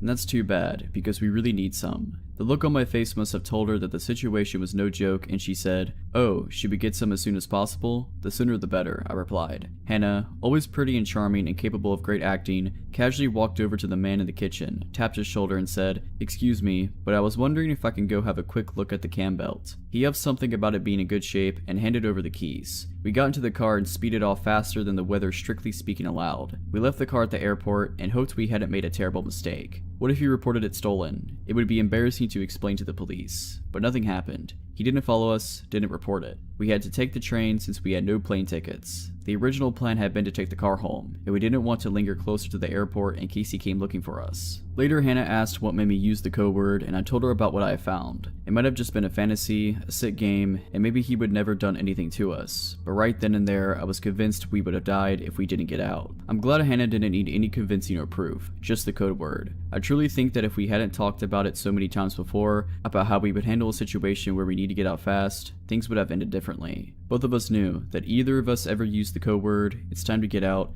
no questions asked, just move. This happened to me 2 years ago. It was my first month on the job, and I worked night security at this pretty interesting place. I'm a 38-year-old male. I've worked security jobs most of my life, and the graveyard shift. I was an event security guard for various well-known concert venues for years, so I've seen my fair share of strange things and crazy people. The place I currently work is a resort-style apartment complex. To get the layout, there are 3 floors of apartments with 50 units on each floor. This place takes up one city block with a golf course in the back, indoor swimming pools, hot tubs, and a small movie theater. You name it, this place has it. Most of the residents are retired doctors, lawyers, and otherwise rich. There are some younger people that live here as well, stockbrokers, and real estate agents and so on. Some just use their apartment in the summer and leave as soon as the snow falls. It is located in a well-known tourist town in the United States. The building itself has 12 exits on the first floor. The doors are locked at 11 p.m. You can exit, but you can't get back in unless you go to the front of the building and ask to be buzzed in or pick up the call box phone next to whatever exit you are at. It will ring the company's cell phone and I answer and can come let you in. The front lobby is set up much like a hotel, with sliding glass doors which I lock when I start my shift. In the middle of the building on first floor are 2 big slider doors which I also lock. They lead to the private parking lot. The parking lot itself is gated and you need a code to get in. This was midsummer, and while it's never really hot here, tonight was an exception. It was still very warm after the sun had set. I came in 10 minutes to 11 to start my shift. We have a routine to hand off the keys, event log, and phone to the next person on duty. Despite its size, I am the only security person here at night. A coworker who was leaving told me the side iron gates that led to the parking lot are open on one side because they are stuck. This is nothing new and they often do get jammed. She told me the repair people would be in tomorrow, sometime to fix them, but to do just some extra patrol out here tonight. This place sits across the road from a public park, and while the area is pretty decent, the park tends to bring in homeless at night who sometimes like to try and wander on the property or cause trouble. My night started out as uneventful. As a security guard in this place, we only have pepper spray, a large flashlight, keys, and a company cell phone to call 911 if need be. We are told not to confront with bodily harm, nor can we detain anyone. We are simply eyes and ears and to call the police if something comes up. Of course, you can defend yourself if you need to, but in all cases if you are in danger, call the police is the company policy. Basically, I am to walk the grounds and floors for anyone suspicious, watch the cameras in the security office, which is in the lobby, and otherwise try to stay alert. If a resident calls for a maintenance request, I would take the information down in the computer for a day shift, or if a resident called with a security issue, I would attend to it. Pretty easy enough job, I thought. I locked the doors to the parking lot and the lobby doors. I did a sweep of all the floors and then found myself back at the desk. It was really quiet and it rolled around to 3 a.m. I had just sat down to eat my food when the company's cell phone rang. The caller ID let me know it was from one of our outside call box phones. I picked it up and said, "Thanks for calling. Resort name here. This is Security Officer James. How can I help you?" All I heard was someone breathing heavy. I glanced at the cameras and could see the shadow of a figure standing just out of reach from the door in camera view. All I could see is the open call box and the metal cord from the phone. I again asked, "How can I help?" The man started to breathe heavier and laughed in silence. I got up from my chair and started to walk out of the office into the door he was at when it rang again, this time from call box number 2, which was further down. I quickly looked at the camera and saw this large figure in a hooded jacket. I knew this was strange as it was very warm outside. He was holding a black bag in his hands but had his back to the camera. "I'm coming for you," they said in this raspy, deep tone. He hung up before I had the chance to say anything. Then the phone rang again. This time I picked up and before he could speak, I let him know the cops are on their way and to leave the property now as he is on camera. He tried the doors and both were locked. This time he was at yet another call box. The guy had to be running at top speed to make it to the next and the next call box as they were a good distance between doors on the outside. "I can see you. The cops won't make it much of your time," they said.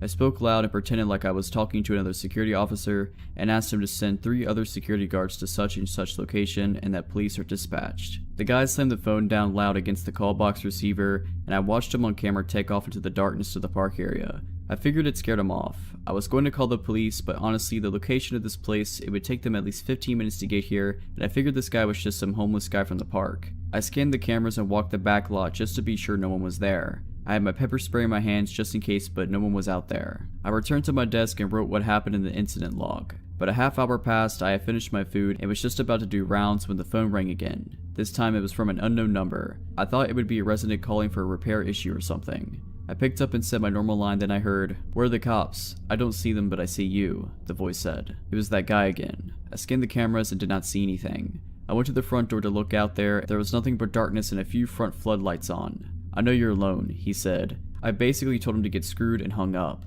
I called the non-emergency number to 911 and let them know what was going on. The dispatcher said she would send out a car to check the area and make contact with me. The next thing I hear is a loud thud against the glass windows to the day manager's office, which sits across from the security room. Another 3 loud bangs. I run to the door and unlock it. I pull up the shades and shine my flashlight through the window into the darkness. I catch the face of this hooded man. He looked to be about 40 with long, stringy hair poking down and these wild eyes. He looked right at me and grinned before slamming his head into the window to try and break it. I started yelling at him and told him the cops are coming and to get out of here. That's when he pulled the biggest butcher knife I've ever seen and make a slicing motion like he would use it to cut my throat. The guy was crazy. He continued slamming his body against the glass trying to break it. He used his head to try and break the window but managed to bust his head open, so the window now had blood all over it. I backed out of the office and locked the door to it. I then decided to wait for cops as this guy was out of control and my pepper spray wasn't going to stop him, and the last thing I wanted was to handle a bloody crazy person. He then ran to the nearest side door and took the call box phone off the hook.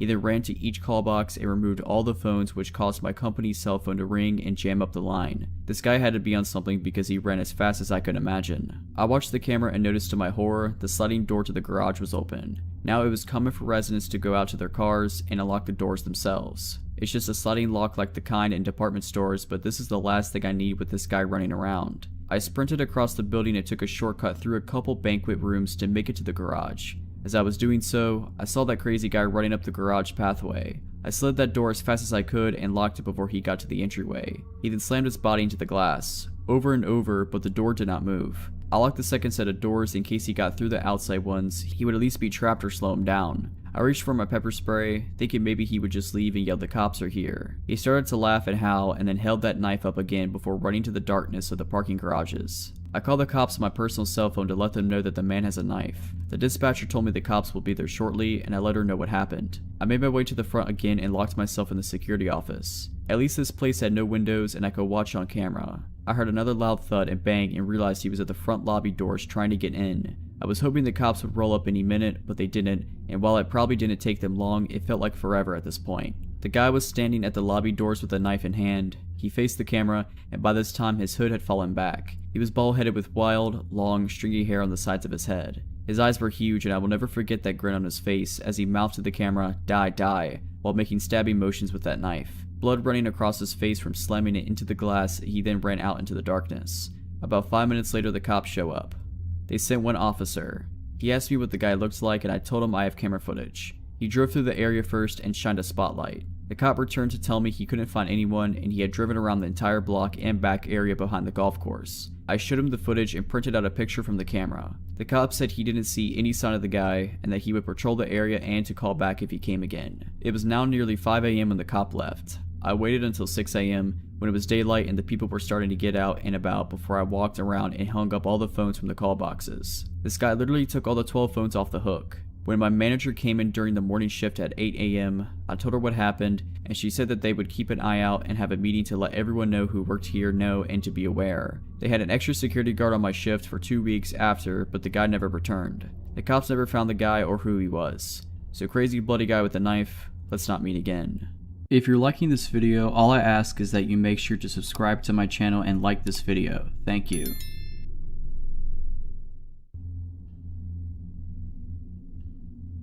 A couple of summers ago, my girlfriend and I were camping in Chequamegon National Forest in northern Wisconsin, and after our experience, we did not plan to return unless we go with a large group of people. My girlfriend and I are from college, so northern Wisconsin was our go-to place for R&R. We've done a number of hiking trips in northern Wisconsin and in the UP, but never to this area. We are not backpacking experts, but we have been to a number of national parks and have been out hiking and exploring when we can find the time away from work. We love getting away from people and relaxing in nature, but this trip made us appreciate the presence of other people around us in unfamiliar places. Our plan was to hike a remote section of the North Country Trail. The North Country Trail is a national scenic trail, like the Appalachian Trail, but it gets much less use. In some parts of northern Wisconsin, the trail is very remote, and the only access is via logging roads. We plan to hike 15 miles along the trail to a backpack shelter, spend the night, and hike back to the car the following day. We spent the night at a friend's house in Wausau, and we set out early the next day to the trailhead. As we entered the national forest boundary, we were captivated by the beauty of the thick green forest. I drove slowly along the gravel logging roads as we made our way to our own parking spot. While we were driving to the trailhead, we passed a couple of people standing next to a parked truck on the side of the road. They appeared to be campers, as they had a rusted out, bunged up pickup truck. As we drove past, I waved, and they stared back without returning the greeting. Friendly people, I thought to myself. After we passed them, I looked in the rearview mirror and noticed they were still staring at us. And before we rounded a bend, I glanced back into the mirror again, and saw them watching us through the haze of road dust. My girlfriend and I joked about the up north people, but we did not think anything of the encounter. Aside from those people, we did not encounter anyone else on the remote logging roads within the national forest boundary. We found the trailhead about 15 minutes later, after winding our way on the narrow logging road. There was no one else parked at the trailhead, a perfect chance to get some needed solitude, fresh air, and relaxation. After parking and making sure the car was locked, we hoisted our packs and set off on the trail. The weather was relatively cool, which thankfully kept the mosquitoes and biting flies at bay. We took pictures along the way, and we marveled at the lushness of the forest and the topography of the glacial moraine. After a solid 8 hours of hiking, we found our campsite. It consisted of a wooden backpack shelter and a fire ring. Even though the shelter provided ample space for us, we opted to set up our tent in a small clearing about 100 feet behind the shelter. We built a fire at the shelter fire ring, and I boiled water for our dehydrated trail food. As we ate, we watched the sky slowly turn dark. My girlfriend and I passed around a Nalgene filled with wine, and we marveled at how many stars you could see away from the city. When the fire was reduced to a small pile of glowing embers, we decided to head back to our tent. We settled into our tent and looked through the pictures we took that day, but after lugging a heavy pack for 15 miles and drinking some wine, I was ready for some shut-eye. When we camped at state and national parks, I usually wore earplugs, but that night, there were no RVs or other campers to make noise, so I closed my eyes and let the noise of the forest lull me to sleep. My girlfriend was very uneasy that night, but she normally had some apprehension whenever we were sleeping away from home. I'm not sure when we drifted to sleep, but we awoke to a bone-chilling noise. It was pitch dark outside, and over the insects in the forest, I heard a dull thud. It sounded like someone was hitting two logs together. My girlfriend and I were wide awake at this point, and we lay silently in our tent, hearing the noise again. Our old tent had mesh windows, but the backpacking tent we were using had no window. We could only guess at what was making the sound outside our tent. We initially thought that an animal had got our food and garbage bag, which we left in the shelter, but the noise was too distinct, and it did not sound like rustling through food wrappers or our camp equipment. Our hearts were pounding as we heard the persistent knock in the darkness. Unarmed and scared, we did not know what to do. I would normally have carried a can of bear spray, but I decided to leave it at home to save on weight, against the wishes of my girlfriend. The knocking continued, but we remained still as to not give away our location. For all we knew, whatever was making the noise had already spotted our tent. After what seemed like an eternity, the knocking sound ceased. We lay in complete silence with only the dull buzz of the insects in the background. Then we heard it, leaves rustling, a branch breaking, voices. We heard low talking in the distance. We could not make out what was being said, but it sounded like a couple of people talking in the distance. The voices continued for a bit, but to our relief, the voices did not seem to be getting louder. Whoever was out there did not spot the tent or decided to leave us alone. We sat in our tent for the rest of the night, adrenaline surging through our veins. At the first light, we slowly got out of our tent.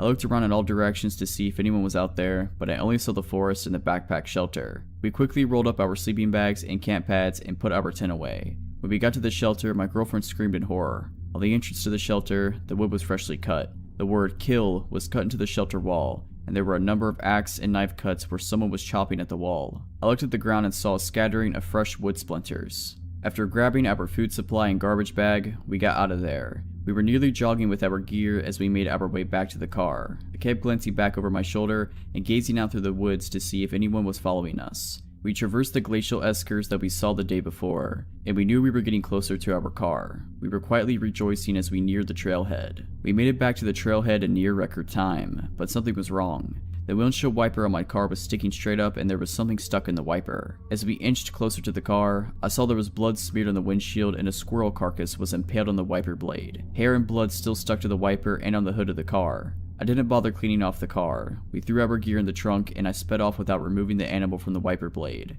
As I sped down the gravel logging road, I kept glancing in the rearview mirror, but I could not see anything through the cloud of road dust behind the car. When we got to a gas station by the nearest town, I removed the carcass with a wad of newspaper, and I tried to remove as much dried blood as I could. I filled up on gas and we didn't stop until we made it to Milwaukee. This was the last trip I took to the woods of northern Wisconsin. A few years ago, my friend Tez and I set out on the Great American Road Trip. We were going to drive from New York to Los Angeles, zigzagging through the country for 6 weeks. We were both in our early 20s, pretty broke, and as my mom had been a long-haul trucker, I suggested that to save a ton of money, we would sleep in the back of our hatchback.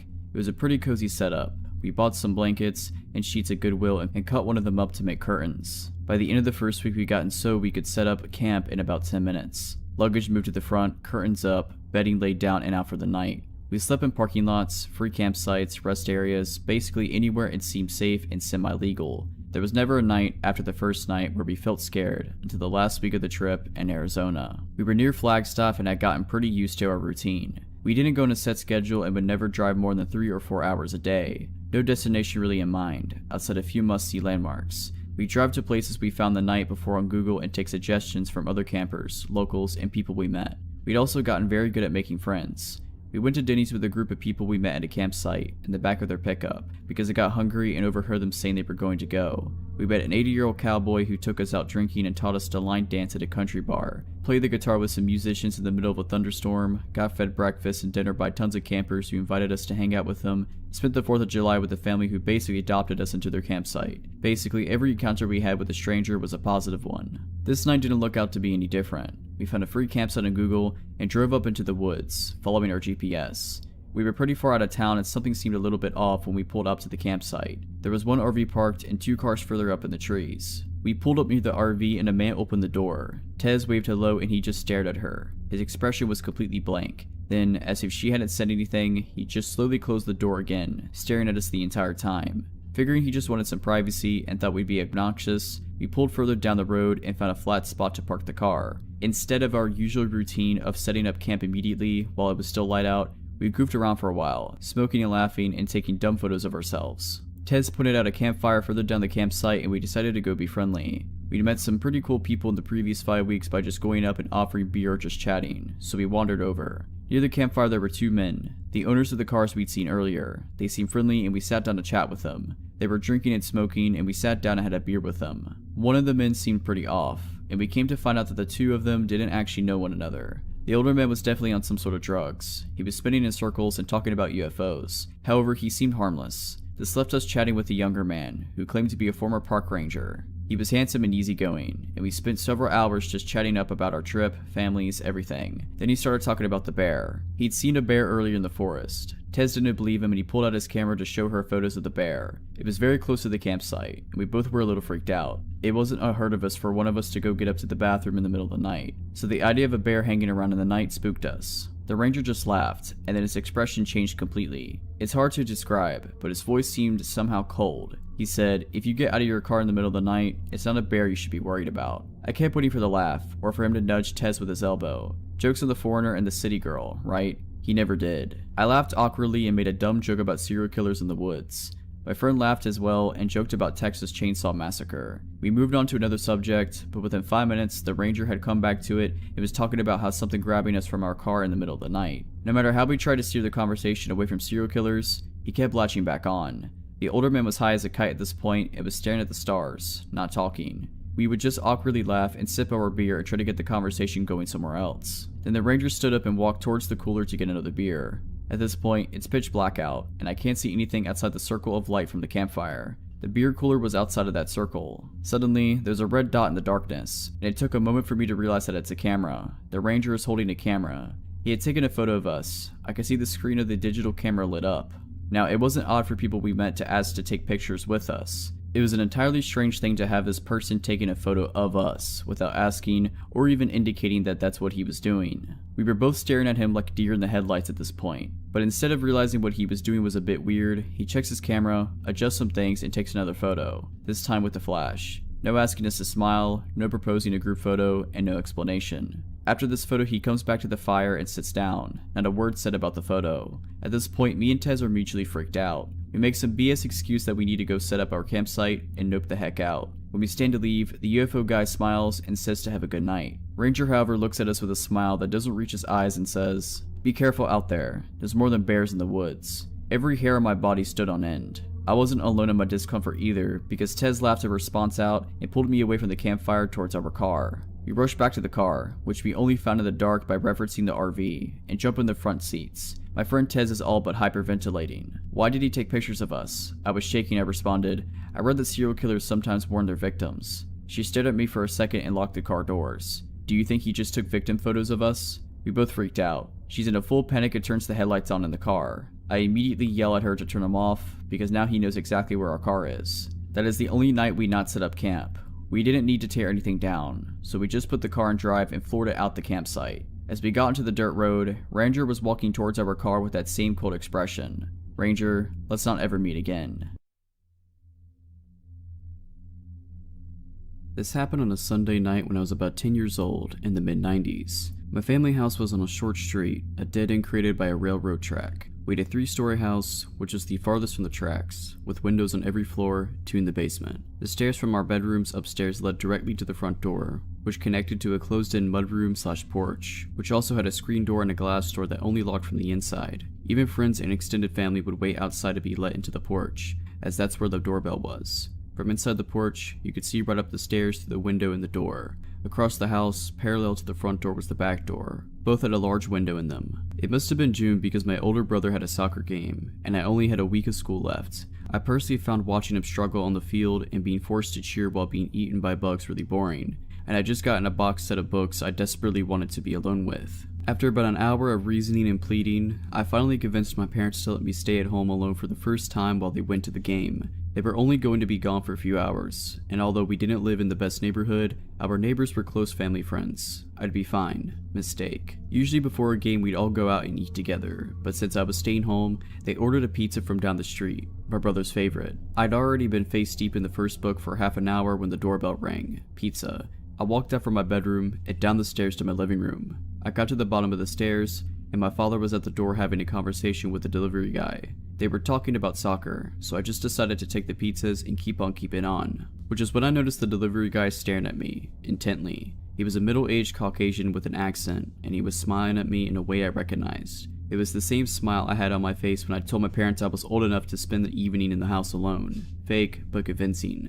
I walked past him through the living room to the kitchen and threw the pizzas on the counter and shoved my face into my book. My father talked to him for a few more minutes about sports, and then closed the door. My family sat down to eat and chat while I forgot all about them, the food, and the delivery guy. Before they left, around 6:30 p.m., my parents wrote down all the emergency numbers, gave me instructions not to open the door, and headed out with my brother, and I waved them off, excited to finally have the house to myself, if only to read in silence. I locked the main door and headed up to my room to read. It was blissfully quiet, save for the sound of my dog's occasional barking in the backyard. I had just finished the first book, and immediately started on the next when the doorbell rang, and my dog lost it in the backyard. I was up in my bed immediately. I looked at my alarm clock for the first time since they left. It read 8 p.m. My whole family was at the game, and any extended family in the province was as well. No one would be coming over without calling, especially on a Sunday night. The doorbell rang again, and again. I remained frozen in place, my book crumpling in my shaking hands. I, for the first time, was completely alone and terrified. My sly kid smile flashed in my mind. I thought I was so clever convincing my parents I wasn't scared to be alone. And then another smile flashed in my memory, the pizza guy. And then the banging started, loud successive bangs that rattled me if not the house. And now from the backyard my dog was livid. I could hear him barking and whining at the back door. I wanted to call someone, but the only phone was in the kitchen, which involved walking right past the front door. I panicked. I was scared to leave my room, as my feet would be visible to whomever it was once I entered the hallway. But what if it was just a neighbor? I checked the alarm clock again and was surprised that only minutes had gone by, and my parents wouldn't be back for an hour and a half, minimum. I'd have to wait it out, so I did. I got up as silently as possible and closed my bedroom door. Eventually, all the barking, ringing, and banging stopped. I waited for half an hour, and then opened my door and crept out of my bedroom. I crept down the hallway to the top of the stairs, trying to press myself into the far wall, as out of sight as possible. But all the lights were on, and I realized that it was obvious that someone was home. I peered quickly down the stairs in the window, looking through to the glass porch door, and saw no one. Luckily, no one was there. I tore down the stairs and ran for the back door and checked outside. Nothing but my dog, who was all too happy to run inside. I let him in through a crack and slammed the door after him, locking it, and I realized it hadn't been locked before. I turned to the phone, grabbing it, and about to dial my neighbor's number, when my dog started acting like he was going to the vets. A low growl accompanied by a crouch, backing away. I froze and looked in his direction, then followed his gaze to the window in the inner front door, where inside my porch, past the front screen and glass doors, stood a man I'd never seen before, and he was staring at me, livid. I froze, paralyzed with fear as I looked at him, and I couldn't look away. He was tall, slim, and had bags under his eyes.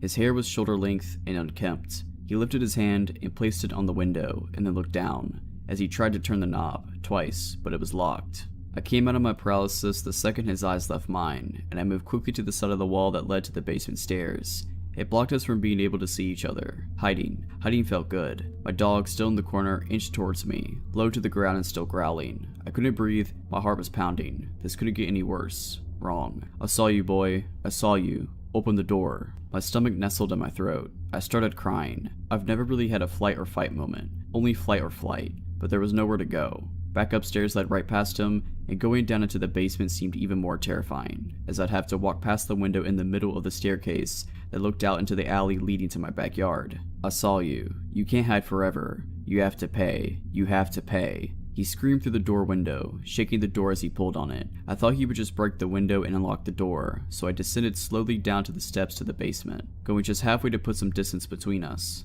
I stood still, waiting, and then silence. For a minute, nothing, and then the sound of the glass door and screen door to the outside opening and slamming. More silence. My dog straightened out, walked over to the top of the stairs, and then looked right past me, and started growling. I can still see you. I see you. I see you, boy, and you have to pay. I jumped and turned my head, and through the window to the alley, I saw his face. He was laying on the ground, staring at me. I see you. I know you're home. I see you. I bolted up the stairs to the inner front door, ripped it open, and then locked the glass door to the porch, and backed up into the living room, closing the main door behind me, locking that too. I ran to the kitchen, grabbed the phone, and unplugged it, and turned back around. He was at the door again, this time outside the porch. I steered myself and ran up the stairs with the phone, dog in tow, to my parents' bedroom, which was the only room with a working phone jack and a lock on their door. And then the doorbell started to ring. I closed and locked their door behind me, left their light off, and plugged in the phone. I dialed my neighbors and got their answering machine. I dialed again, no answer. Every ring of the phone was matched by a ring of the doorbell. I called them over and over, finally whispering a message. "Tom, it's Kevin. I managed trying to get into the house and I'm alone." I peered out of my parents' window and looked down into the front yard. He was still there, pacing, walking up and down the stairs, looking in the windows, walking out of sight as he entered the alleyway, and then back into the front. I noticed my neighbor's car wasn't there. They weren't even home, and it still hadn't occurred to me to call 911, so I hunkered down and waited for my dog, watching from the corner of the window. He walked back up the porch, tried the door, and then the doorbell went off a few more times. And then he walked down the stairs and headed back out into the street. He walked a bit down the sidewalk away from the dead end, towards the main road, and then stopped, and turned around, walking back towards the house. He stopped again and looked up, directly at the window I was looking through, but the room was dark. He couldn't see me. Instead of turning back around, he continued walking down the street, and crossed the street when he reached the train tracks. He walked back up the other sidewalk, staring at my house all the while, and kept going until he reached the main intersection, and turned the corner. I stood in the corner of the window, watching the street for what seemed like hours, until my parents' car pulled up in front of the house, along with the neighbor's car. They all got out and my mother headed towards the house while my father started chatting with the neighbor's husband. I unlocked the door and booked it downstairs, instantly crying with relief as I unlocked the inner door, and then the glass porch door. I recounted the night's events to my parents in the kitchen through tears, and they had just started to calm me down. And that's when the doorbell rang. I started to shake and cry again, and my father burst out of his seat and barreled towards the door and swung it open. And there he was, the man. He stood there smiling a disgusting smile, and I immediately took off down into the basement. My mother was right behind me. I heard my father and him arguing loudly for a few minutes, and then my father slamming the door. My father called my mother and I back upstairs, and then after I made him promise the man was gone, I walked up into the kitchen. My father sat me down and explained the situation. Earlier, my father hadn't had enough cash on him for the pizzas. He had told the delivery guy that he would be back in 4 hours, but had to make the game and didn't have time to get more cash. The delivery guy agreed, wished my brother good luck in his game, and then had passed the message on to the guy who would be working the closing night shift. The delivery guy had misunderstood, thinking that he was to return immediately and collect payment. He explained it all to my father as if he had rang the doorbell a few times, and then had left. Not that he had been circling the house terrifying me for over an hour. He told my father he wasn't sure if anyone was home, so he looked around back, but only saw my dog, so he left, only returning, coincidentally, minutes after my parents returned, armed with a convincing story. Kids have such an imagination. Sorry that I frightened him. Suffice it to say, but I brought my books with me to every soccer game after that. This happened a couple weeks ago. I'm 17 and my parents were out of state for the month on vacation. I live in a small, nice neighborhood that has quite a distance from any other neighborhoods around us. My neighborhood likes to be involved with each other, so there's always neighborhood summer barbecues and neighborhood parties now and then. Everyone always attends to these, so I'm very familiar with who lives in the neighborhood as I can name off a majority of them. My neighborhood is always dead quiet after 9 p.m. as the kids are inside by then and families are usually heading off to bed. I'm into spray paint art and I decided I wanted to work on a painting in my garage at around 10 p.m. because it was cooler by then. Mind that the garage door is fully open. I'm setting out a tarp so I can start painting when I hear someone walking on the sidewalk. I look up expecting to say hi to a neighbor going on a late night walk around the neighborhood. Instead, it's a man I thought I couldn't recognize at first glance due to it being dark and the only distant light source around was from the garage. He was at least 6'3", lanky, and looked completely normal from what I could see. The man stood at the end of my driveway facing me. With the little light stretching across the driveway hitting his face, I didn't recognize him. I live in a very friendly state where we're usually nice to strangers and make conversations. I thought nothing suspicious as he could have been just a neighbor I wasn't familiar with, so I just struck up a conversation like I usually do. "Hi, how's it going?" Hi, it's going good so far. Sorry, I don't really recognize you because it's so dark." "Oh, I'm Xavier. I don't think I've ever met you before. Did you just move into the neighborhood or something?" Yeah, I moved into the corner house up the street." "You moved in with the Millers?" "Yeah, the Millers. I moved in with them. They're my cousins and they're letting me stay with them until I figure some things out." I thought nothing of this, as this seemed normal for a family to let a member of theirs stay with them for a while, and the Millers are just those kind of people. "Well, I better get going. I need to finish something. It was nice meeting you, Lainey." I never introduced myself, I think? "Oh, the Millers told me all about you." I thought nothing of this as well because I would babysit the Millers' kids frequently and my family is close with them. Xavier kept walking and I thought nothing of what just happened and started painting. The next morning I went on a run to my high school that was about 3 miles away. My high school is on a common road that always has cars on it. As I was nearing the school, I heard a car pull up behind me. I stopped running and turned around to see a beat-up car with the windows rolled down. A smiling man was sitting in the driver's seat. He looked at me in his mid to late 20s, and he had a fairly handsome face. "Hi." I probably had a confused look on my face as I didn't recognize the man, but I knew his voice from somewhere. "Xavier? We met the other night." "Oh, hi. Sorry. I didn't recognize you."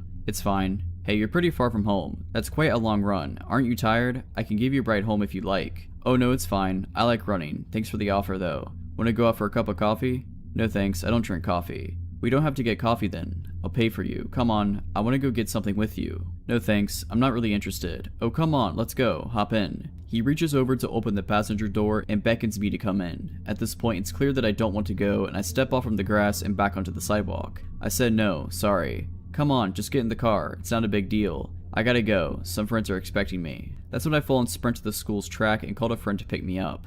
While waiting at the track for my friend to pick me up, Xavier's beat-up car goes down the road, away from the direction of my neighborhood. Few bad things happen in my city, so I didn't think much of what happened and shook it off, which was stupid of me to do. A couple of days later, there was a neighborhood barbecue. Although my parents weren't home, I didn't mind going to the barbecue alone because it's always a blast. I hung out with my neighborhood friends like I usually do. I saw the Millers and had a friendly conversation with them, which soon turned to, "Oh, I met Xavier the other night." The Millers didn't know who I was talking about. They said they didn't know an Xavier. No family member moved in with them. I told them about what happened at the school the other day while I was on my run. The Millers and I are freaking out about now. They call over one of our neighbors who's a cop. We'll call him John. John lives a couple houses down from me. I tell him about the confrontations I had with the guy and what he looked like. He told me to call him or the cops if I didn't feel safe or if I encountered the guy again. John patrolled around our neighborhood for a few weeks. Neighbors kept a lookout for Xavier and didn't let their children out late. There was no sign of Xavier for 2 weeks. I got back from a friend's house late at night. I pulled into the garage and went inside, turned on the lights, and I was making something to eat. Then there was a soft knock on the front door. It was late. I got back from a friend's, and my guard was down, so I walked across my house like I usually do. From the front door, you can hear footsteps if someone is walking to the door normally and not trying to hide their steps. I thought it was just a friend. I looked through the peephole and saw a wide smile that belonged to Xavier. He was at my door, late at night, and he had a large backpack with him. He heard my footsteps and I could hear him say, "I'm sorry about last time. I didn't mean to be like that, Lainey. It was just a bad day," through the door. I wanted him to go away. I meant to yell, "Get away from me," through the closed door, but all that came out was a lame whimper. "I just came to apologize. Open the door. I don't mean any harm." He tries to wiggle the doorknob. His voice in constant pestering gets louder and louder. At this point, I'm freaking out and I couldn't think at all. I couldn't remember where I put my phone. My family doesn't have a house phone either. Xavier began pounding on the door and repeatedly pushing on the doorbell and kept repeating, "Open the door, Lainey. Open the door. They're waiting for us." My dog heard the ringing of the doorbell. I don't think he heard the soft knock because he was upstairs somewhere, but when my dog hears the doorbell, he's always excited to go look out the front window and see who's standing on the porch. If it's someone he recognizes, he'll just stand there quietly looking at them until one of us opens the door. When it's someone he doesn't recognize, he barks. He's a German Shepherd and his aggressive bark is very loud. My dog comes running down the stairs, looks at the window, and he doesn't recognize Xavier, so he starts barking at him from the window. Xavier laughs and I hear him say, "They never told me you had a dog. You're smarter than they said you were, Lainey." With my dog barking, I guess I snapped back into my senses. I realized I left my phone in my car in the garage. I called the cops and John. By the time they got here, Xavier was gone. I gave a description to them and they drove around the area for an hour looking for the guy, but they never found him. I stayed at a relative's house for a couple of days until my parents got back and we changed all the locks in the house and installed a security system along with floodlights. My parents had me on lockdown. John patrols around the neighborhood for a while after his shift ends every night now. Xavier, let's not meet again.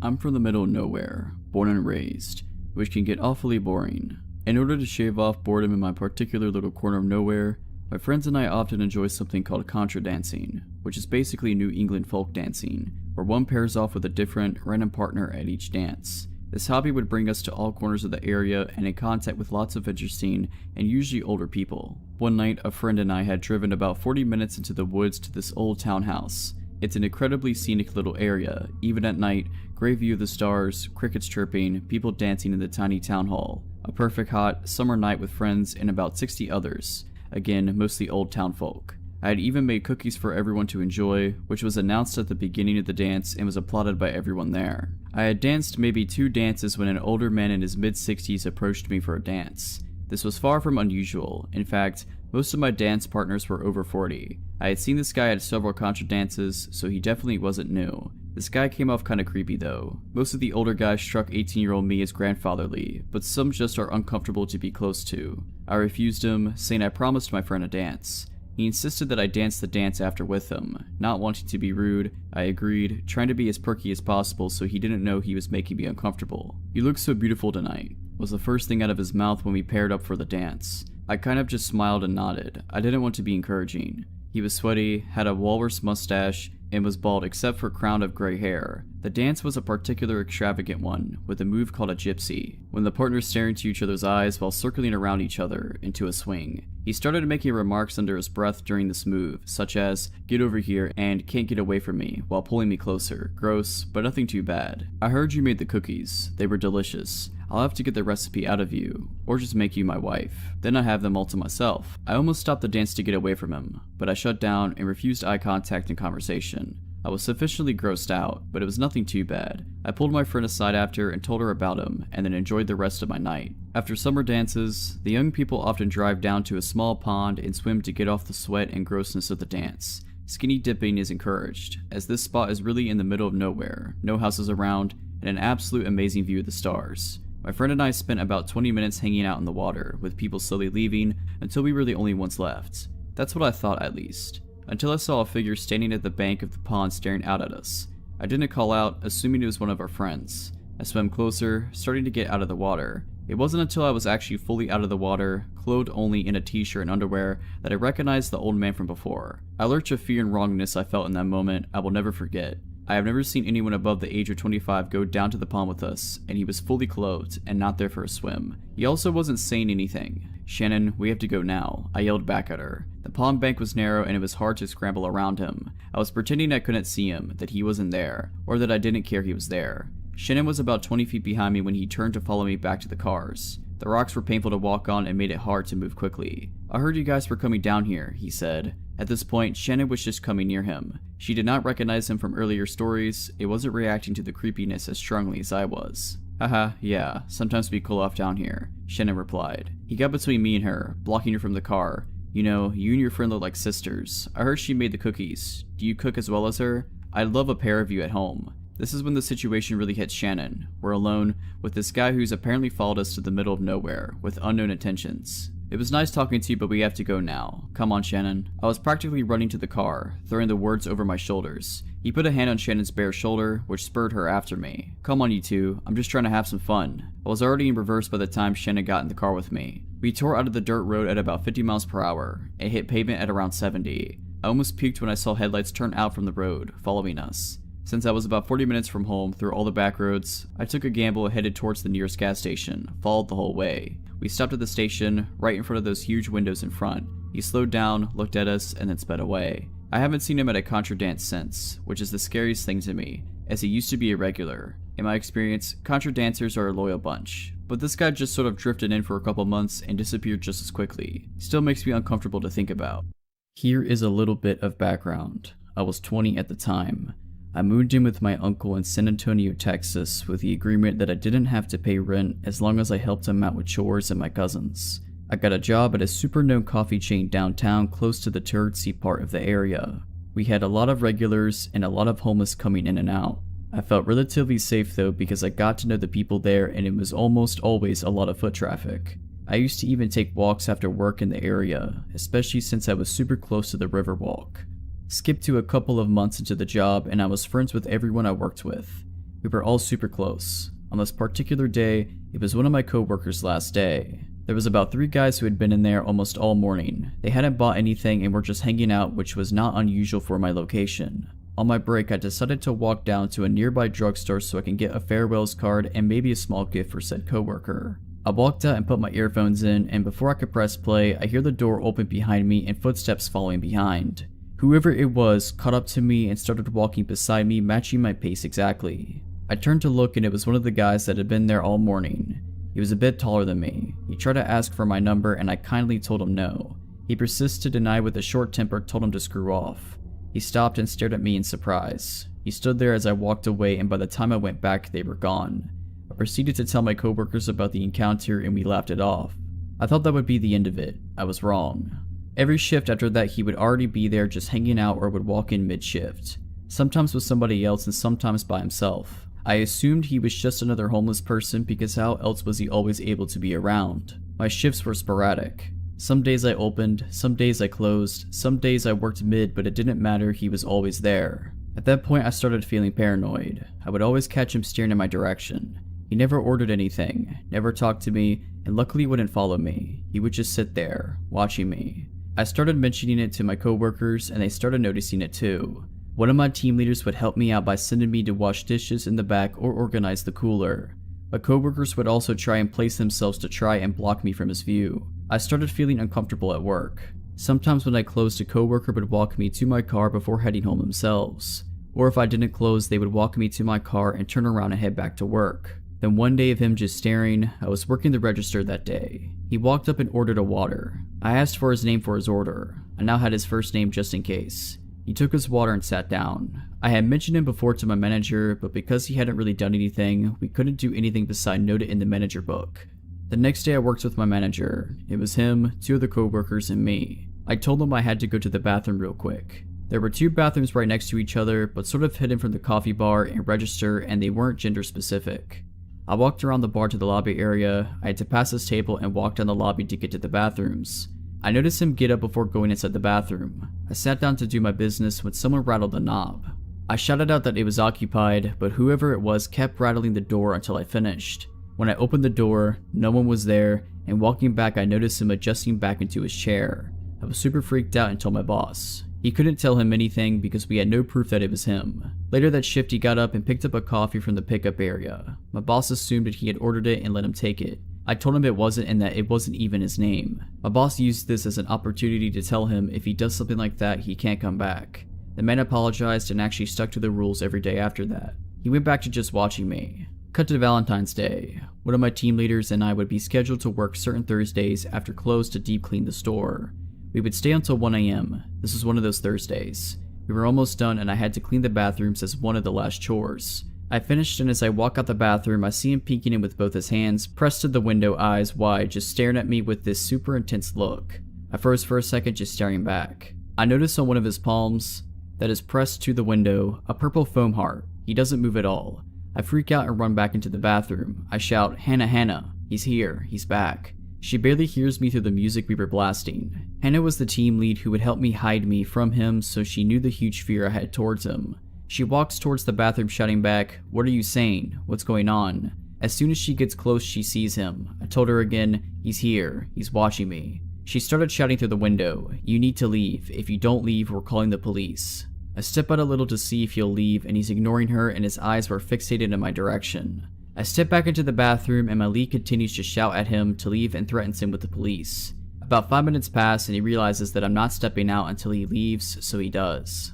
The next day my lead and I told my manager I want to file a police report and he tells me to wait until he talks to his boss.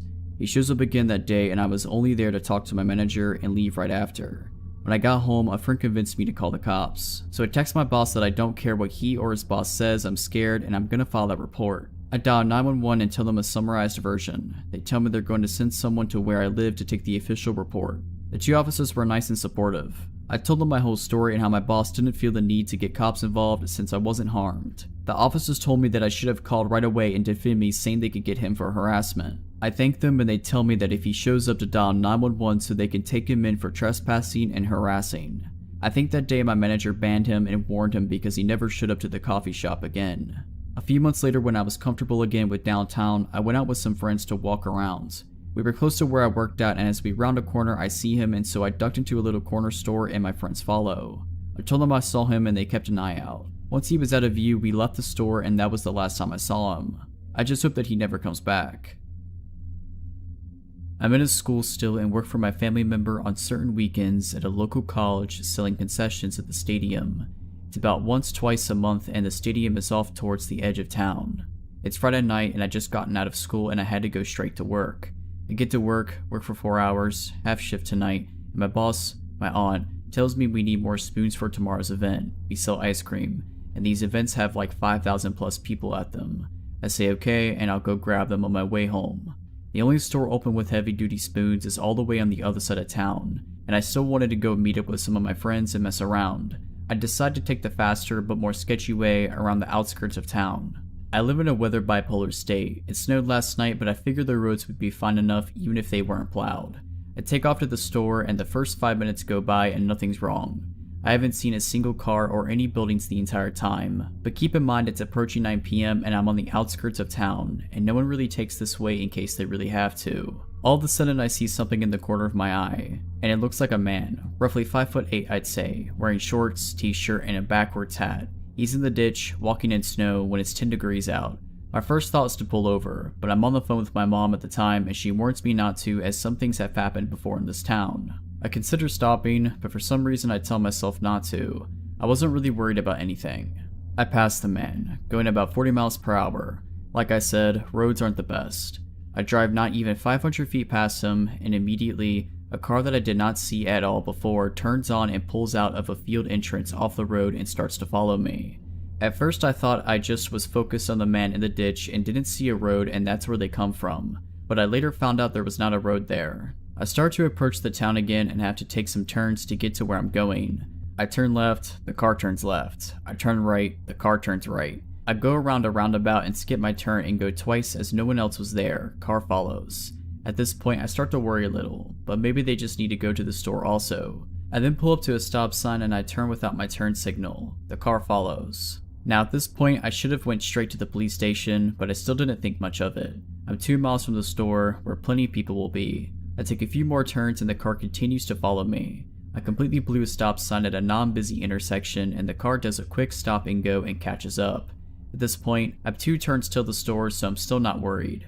I turn into the store and the car turns also. The store also has a gas station, so I pull there first to act like I was getting gas. The car sets off to the side of the road, in between gas station and store, and just sits there.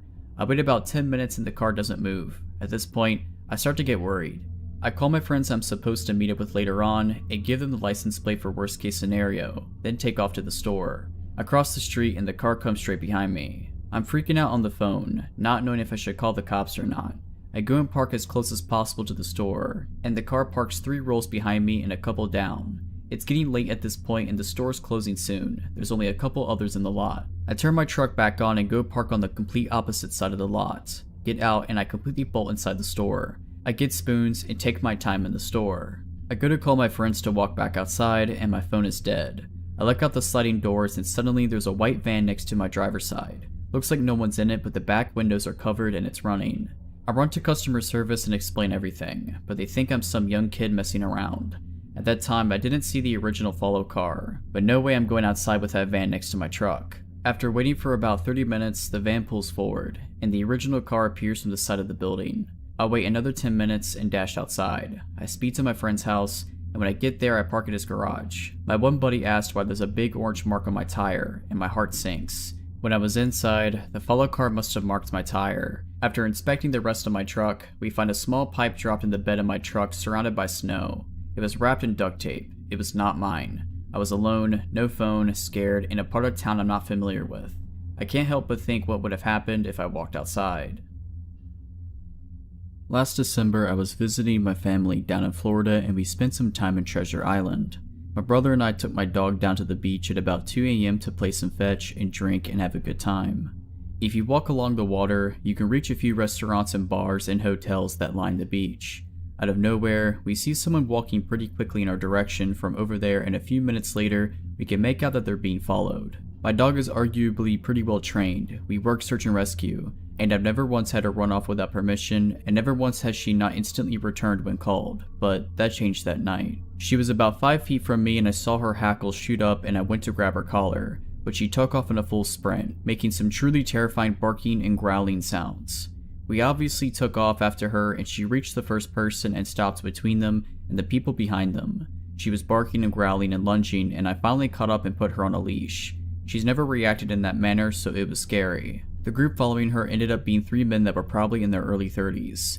They started booking it in the other direction. I turned around and the person being followed was a young woman around my age. We asked if she was okay and she just broke down in tears and collapsed into my brother. So she got into her phone and rang her friend's number to have us talk to her. We were able to figure out where she was staying and walk her back to her hotel where we met up with her friends, and we all exchanged numbers to talk a later time. The next day we all got together where we learned she had gone out for a walk on the beach, stopped for a drink at the bar, drank a bit, and then just wasn't feeling right. So she left the bar and soon noticed 3 men left after her. She had been walking for about a mile at that point, terrified and slowly getting more and more screwed up. She doesn't remember much about that night, and we knew she was probably on something, but we had no clue she'd been drugged. We're still friends now, and we're all gonna meet up for spring break when we're all back in Florida. I've never been more proud of my dog and more grateful that we were in the right place at the right time. I hate thinking about what could have happened. I'm an extremely outdoorsy female and love to spend a lot of time in nature. I spent the better part of my early 20s living in remote northern locations and exploring a lot of Alaska, Yukon, and British Columbia.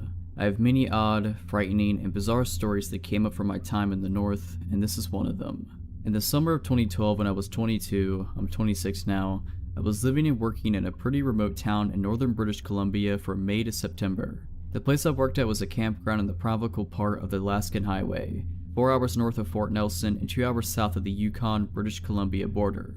The best part about this park was the fact that it had beautiful natural hot springs, which attracts tourists from all over North America every summer. I lived in an old trailer on a separate part of the campground where the rest of the staff lived. I quickly got used to living in a place where I had no running water, no electricity, no cell phone service, and no internet, and driving 4 hours to Fort Nelson every 2 weeks to get groceries and do my laundry. Life was pretty sweet. I got to hike, go for late night dips in the springs, make some traveling friends, and spend quality time in nature getting to know the flora and fauna of the landscape. My job at the campground was being a park facility operator, gatehouse attendant, wildlife interpreter, and sometimes had a few security shifts here and there. The feeling of living in the woods was much different than the feeling of living in a city, as far as safety goes. In the city I'm from, there are people around. You're aware of the fact that your house or apartment could get broken into, but emergency services are quick to respond and neighbors are also a plus. However, in the woods, I felt more vulnerable. The closest police were 4 hours away, and I lived in a trailer that was run down enough that it could easily get broken into. Plus, it was pretty dark and anyone could sneak around easily at night. One night, at probably around 2 in the morning, I'm asleep inside my trailer and I'm awoken up to a very loud banging on my trailer door. Reasonably shaken, I look outside the window next to my bed and see a car with its lights on, and 2 men standing at my door. I can feel the blood draining from my face. Through the door I say, "How can I help you?" and one of the guys, clearly hammered out of his mind, starts rambling on about something. No matter how hard I try, I cannot understand what he is saying. I say, "Sorry, I don't understand what you're trying to tell me," and the other guy starts frantically trying to explain something in the same drunken state as the first guy. I decide at this point that they don't mean any harm, and I open the door to talk to them. They look visibly shaken, and I can tell they are desperate for my help, but don't have the mental capacity of a person sober enough to coherently tell me what's wrong. One of the dudes starts telling me a very long story that I managed to piece together through all of his slurring and hiccuping. Basically, he says that him and his friend are on vacation, came up from Fort Nelson to party, they had a really long drive, were at the hot springs, they were having beers, and they were sorry about having beers. And then he drops the bomb that somebody's running around the campground, stabbing people. I look at the guy telling me the story and notice he has blood all over his clothing. I say, "Someone is going around stabbing people?" And he replies, "Yes, someone's running around stabbing everybody." Then the other guy yells, "Come on, let's go," and they hop into the aforementioned car and speed off before I can question them any further. Now I'm standing at my trailer door, in the darkness, alone, thinking there's a maniac running around wielding a knife. I have no phone, and I know that the only person who has a phone is the ranger, and his cabin is about a 5-minute walk away from my trailer. I remember that I have a radio, so I run inside my trailer, lock the door, and try to get the ranger on the radio. His radio is off, of course. The only thing I can do at this point is go to the ranger's cabin and notify him of the situation. I get to the ranger's cabin and pound on his door. He answers within a few minutes, visibly sleep deprived. And I tell him the whole story. While I'm there, he calls the police and they tell him that they are on the way and they will be there in 4 hours. The ranger grabs my gun, walks me back to my trailer and says, "Don't let anybody in." I stay up the rest of the night, listening for any sort of disturbance around me, the intense kind of listening where you're concentrating so hard on any external sounds that might be made that you almost feel deaf from the silence.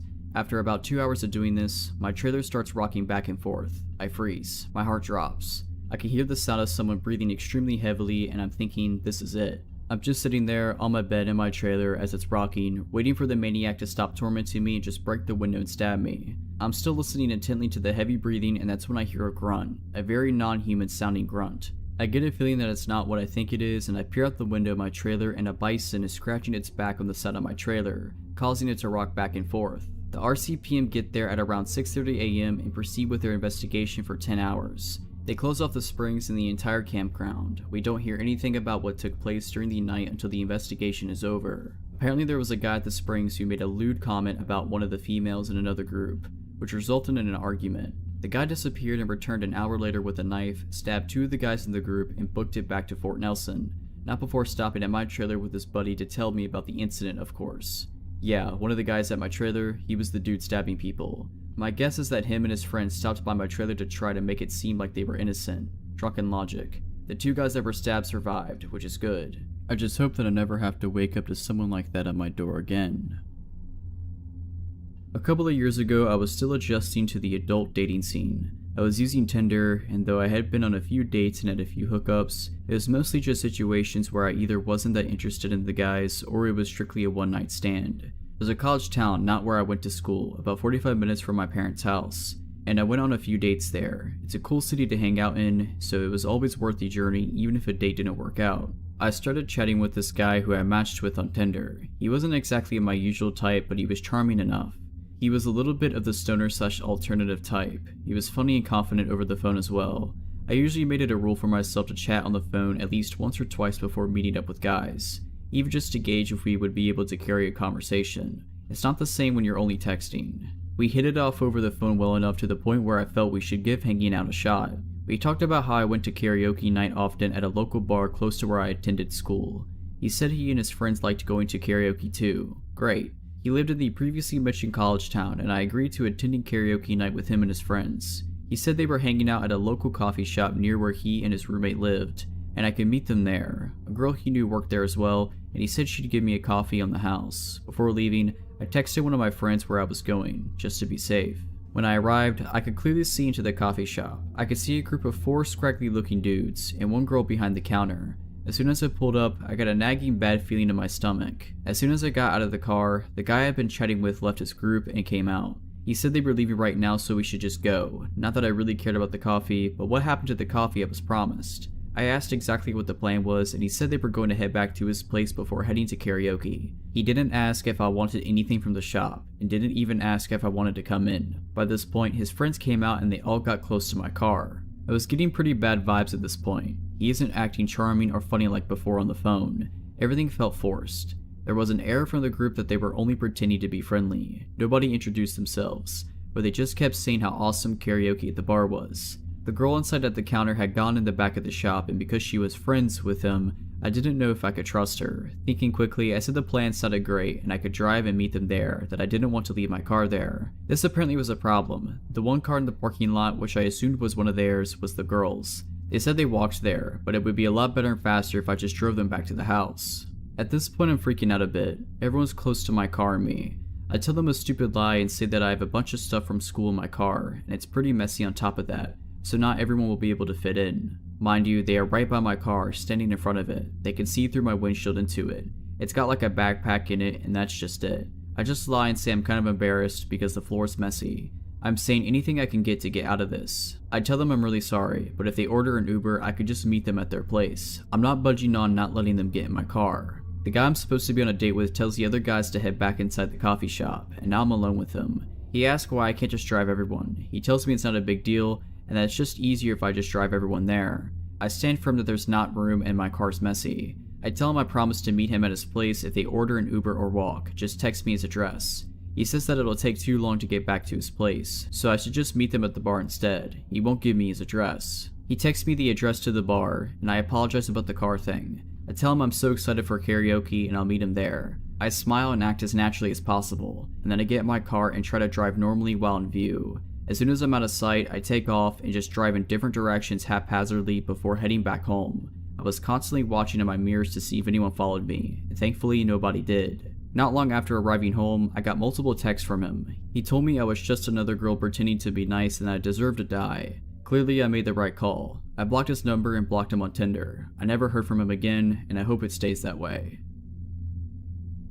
This happened to me when I was about 10 years old, but even now as an adult in my 30s, I remember it like it was yesterday. My parents had taken my sister and I out to a movie, and then to get ice cream in celebration of my older sister getting straight A's on her report card. I remember my dad had gotten off work later than usual, so by the time the movie was over and we had our ice cream, it was well past our bedtime. It didn't matter though. My parents were happy and proud of my sister. We had a great time, and we took our time getting home. If it wasn't for what happened when we got there, I would have always looked back fondly on this night. We got home at around 10:30. Bedtime was usually 10, so I went straight to my room to put my pajamas on while my sister went to brush her teeth. I remember thinking that it seemed a little more chilly in the house that night, but that's the only thing out of the ordinary I can recall from when we first walked in. I barely had a chance to change when I heard my dad yell our names from what I thought was the kitchen.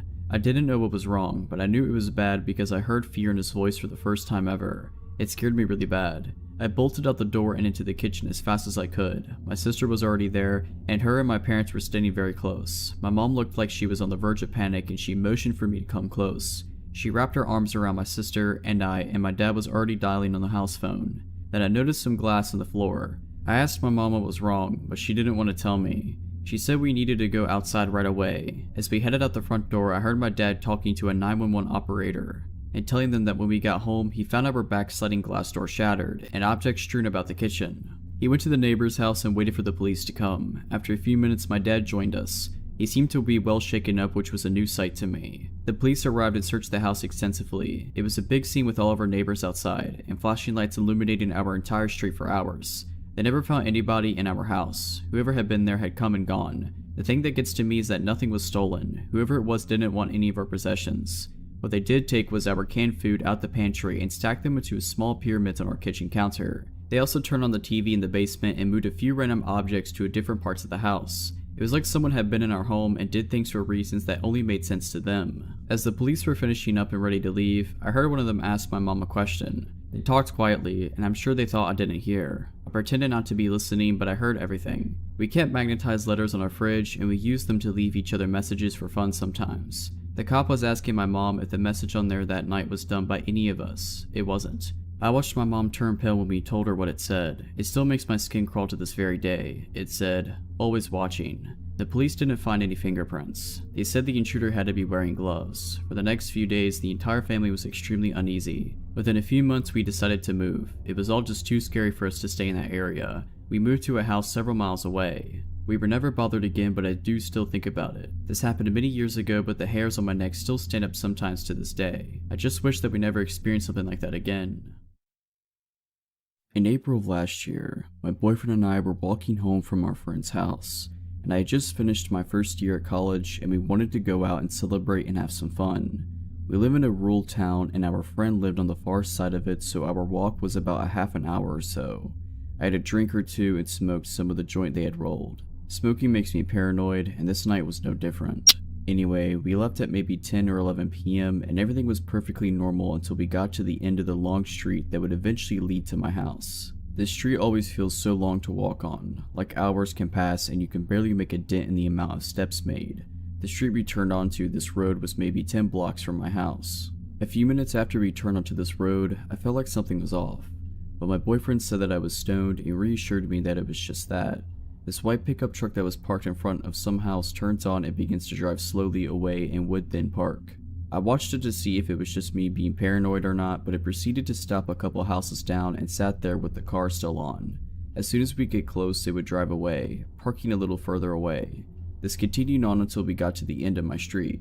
At this point, I kept telling my boyfriend that I'm not paranoid and that this truck was screwing with us and he had gone quiet. A couple houses down from mine, this truck drives to the end of the street, my house on the corner. There's a dead end by my house because we live near a river. It stops for a moment at the dead end and proceeds to turn on their high beams and begin to slowly drive towards us. My boyfriend sticks his arm out in front of me, stopping me from walking any further as this truck continues to approach. My house is so close, yet so far. This truck slowly drives by us. The windows are tinted, but we can see two silhouettes. And because they had blinded us, we didn't think to look at the license plates or even the model of the truck. My boyfriend, being pretty quick on his feet, waited until the truck disappeared from sight and took my hand before racing to my house and locking the door. He had thought about turning down one of the other streets so we could try to lose them, but he figured he'd wait until they were out of sight to book it to my house so they wouldn't see which house we went in. We looked out one of the front windows very carefully and saw this truck come back into view and began to drive around the block. I'm assuming looking for us. This went on for about 10 minutes. I called the police to inform them that we had been followed, but without the license plates or model, they could only keep their eyes open for suspicious white trucks. I was adamant that these people had to know one of us, if not me, because they drove until they were beside my house. Whether they actually knew it was my house or not, I don't know. My boyfriend tries to insist that it was probably a bunch of kids trying to mess with us, but I don't believe that. A few days later, we heard that someone was picked up and was last seen in a white truck. Since this night, there have been stories in the paper and online that people have been grabbing people and these people were trafficked in the area. I'm still seeing reports even today. If you're liking this video, all I ask is that you make sure to subscribe to my channel and like this video. Thank you.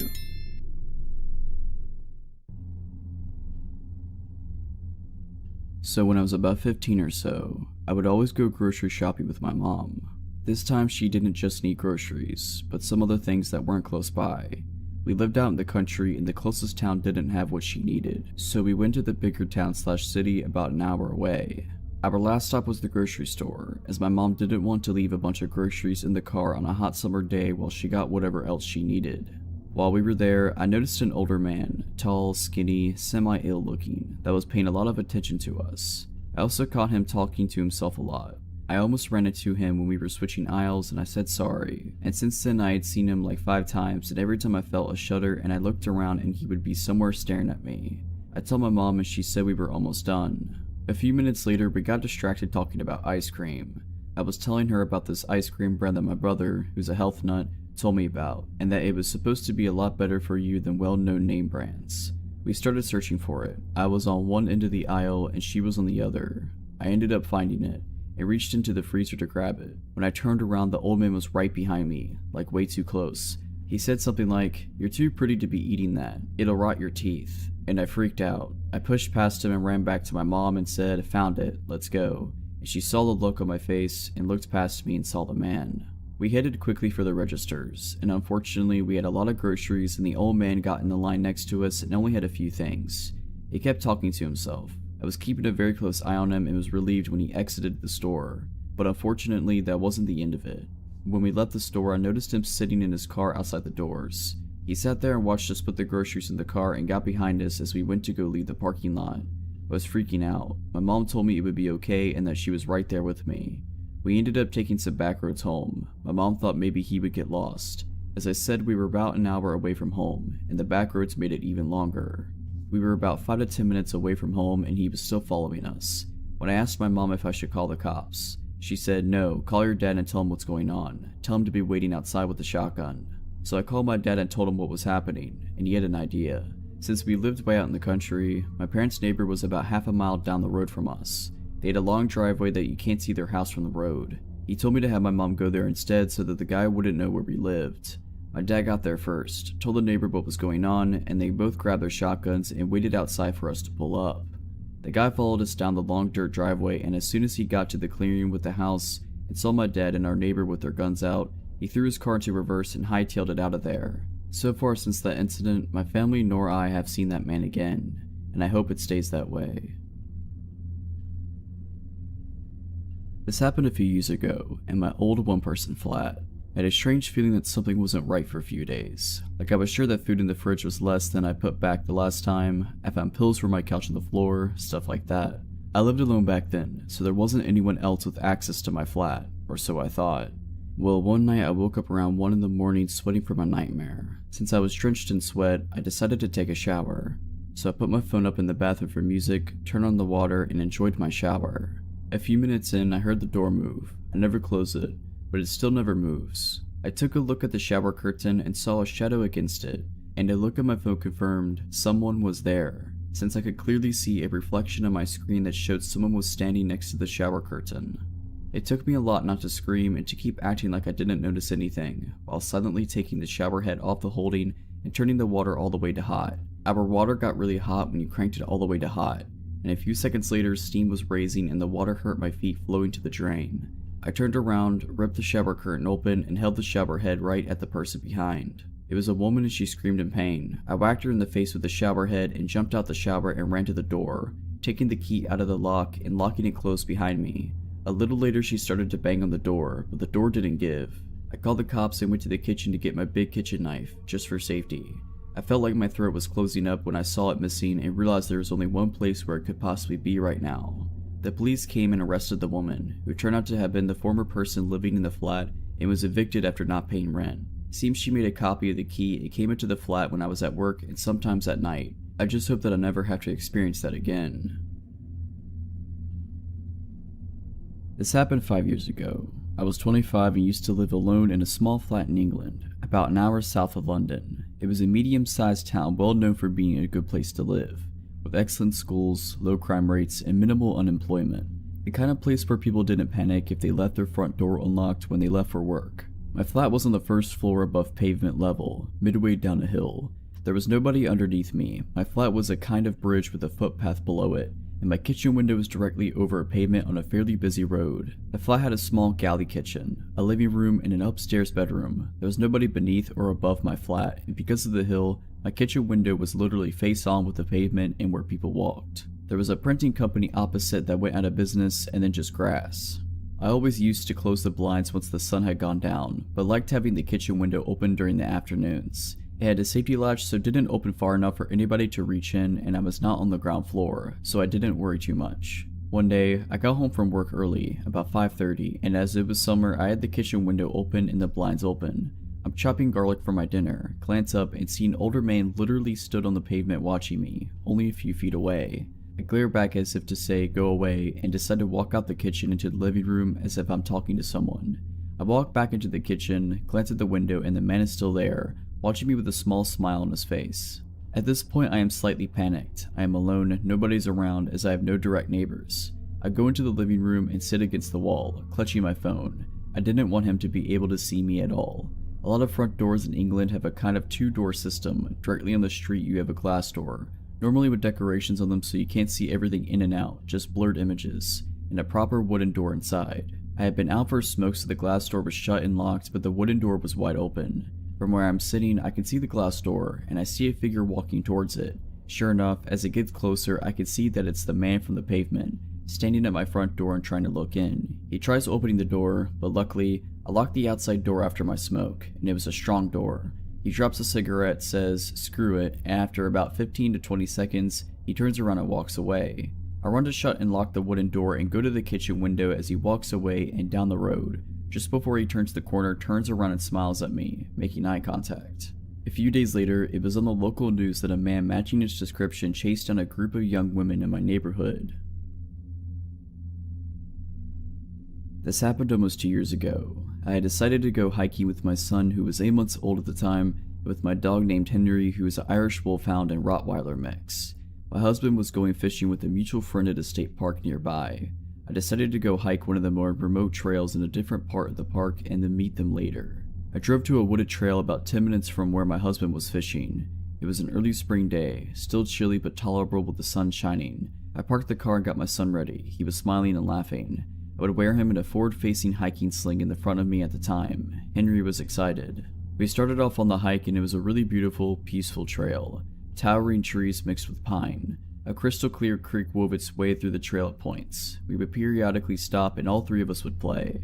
About an hour and a half into the hike, we had gone about 3 miles and rounded a narrow bend in the trail when we nearly collided with a gentleman in his late 40s or early 50s.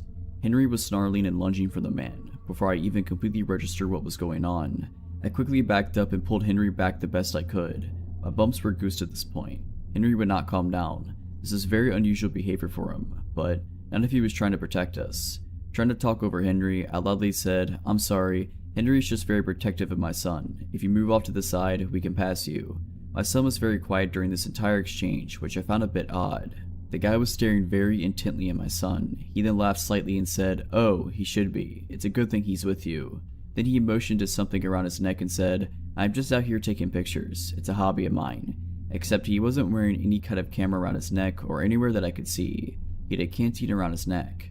I politely asked him again to step aside so that we could pass. At this point, Henry was sitting down but growling still. Henry would not take his eyes off this guy. I have no doubt that Henry would have eviscerated this man if he had tried anything. I am positive this guy felt that. The guy looked at Henry for a few seconds, then at my son again. He took a few steps off trail so there was room to get by and so that Henry couldn't reach him when we went by. As I warily walked by him, he was like 10 feet to my left. He muttered something about how he used to be able to see his kids. I kept looking back as we walked away to make sure he wasn't turning around to walk our way. He did continue to stare after us for several minutes though until I could no longer see him. We kept hiking and eventually came to an opening point where cars would park. There was no one there and luckily I still had cell phone reception. I called my husband. He and his friend came to pick us up right away and they took us back to my car. There was no sign of the guy we encountered. We went home after that. Henry has since passed away and I am sad that my son doesn't get to grow up with him. He was really the best dog ever. So thanks Henry for being gentle yet fierce. I hope I never have to see that photographer ever again. This story happened about 2 years ago when I was 19 and my foster sister, Kira, was 16. It was the summer before I was going to college, and I mostly lived with my mom and Kira except for every other weekend, where I'd stay with my dad. Now, summers where I am can get really hot and humid, so we had a habit of waiting to walk the dogs until 6 or 7 p.m., because that's when it'd be cooler but still light outside. On this particular evening, Mom wasn't going to be home until late, so it was up to me and Kira to walk the dogs by ourselves, unless we wanted our younger dog, Samson, to throw tantrums due to pent-up energy. Even though we lived in the countryside and could have walked them down our street, Kira and I decided to drive out 20 minutes to a park instead. At around 7:30 p.m., Kira and I harnessed our 2 dogs, packed them up in the car, and drove them to the park. Let me quickly explain the layout of the park so that's easier to understand why we get nervous halfway through our walk. This park isn't very big, but it's popular because of its loop. The entire park is surrounded by a mile-long looping road with its attractions, like playgrounds, ponds, and a small country hall, spaced about in the inner side of the loop. The outer side is just grass, trees, and one playground at its end. Thus, it's common and expected to pass people walking the loop at least 2 times if you're walking in opposite directions, but not if you're walking in the same direction. Any cars on this road can only drive in one direction because it's a one-way road. At first, everything about this walk was normal. I parked the car, we clipped our dogs to leashes, and we started on the loop. Every so often, we'd stop so I could take pictures of our good boys, particularly of Kira trying to wrangle Samson, who pulls like his life depends on it and weaves around because he wants to smell everything. It was while I was taking one of these pictures that the first encounter happened. A man, who looked to be in his 40s, walked past us, walking the same direction we were, up towards the playground on the outer side of the loop. He smiled at Kira, nodded, and said, "Hello, you have cute dogs," and kept walking. I honestly didn't think anything of it. We're at a park at a time of day where it's common to walk around due to the cooler temperature, and people where I'm at are generally friendly. We smiled back and said hi and thanks, and that was that, or so we thought. This man passed us again only 10 minutes later, directly across from where we'd seen him previously. Just like he did before, he smiled and said hi. This time, Kira and I looked at each other once he was ahead of us and shared the, well, that was weird, expression. Just 10 minutes earlier, he had passed us walking up towards the playground and subsequently broke off from the loop, and he'd been walking in the same direction as us. This time though, he cut in front of us and he did it in a way where we had to stop to avoid running into him. He nearly touched Kira with how close he was walking. That was already weird in and of itself. The other weird part was him cutting past us in the opposite direction. It came off almost like he wanted to walk by us again, but just like before, Kira and I brushed this weirdness off. The guy could have been enjoying a rambling stroll and doing his own thing for all we knew. Not even 5 minutes later, the same man passed us again, once again cutting so close past us that he nearly brushed shoulders with Kira. Again, this time he walked up behind us, then did this weird directionally slant walk to cross the street and go in the opposite direction, cutting us off again. I told Kira to hustle so we could get to our car and get out instead of doing a second loop.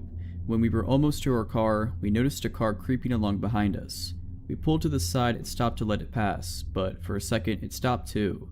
We figured whoever was in the car was getting ready to park, so we started walking again. The car started creeping along behind us soon after we did, so we stopped again, and the car stopped with us. This was when Kira got nervous. We hadn't seen the middle-aged guy since the third cutoff, so we figured I had overthought the whole thing, but here we were, with this tinted-windowed car acting weird. Was it the same guy, back with his car? A different guy? We couldn't tell. Before anything could happen though, another car idled up to the one next to us, and whoever it was sped up to the expected 5 miles per hour. We got to our car pretty fast after that and practically picked up the dogs to get them inside of it.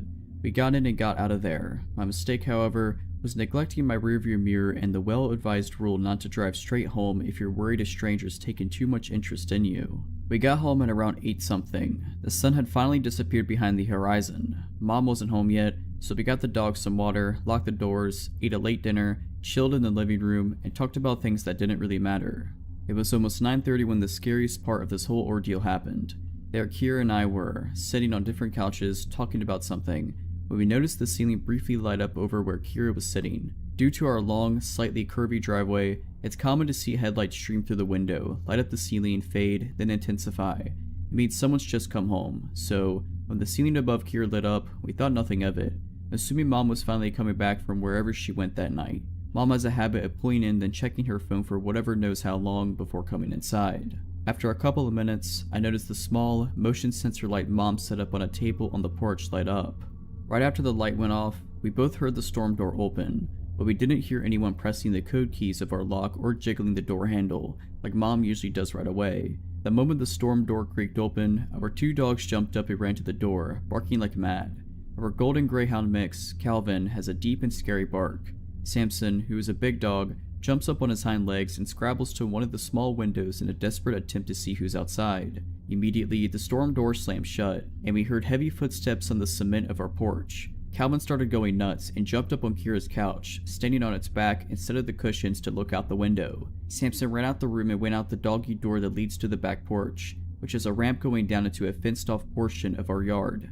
I sat there, my mind steadily going blank as my heart sped up and my limbs refused to move.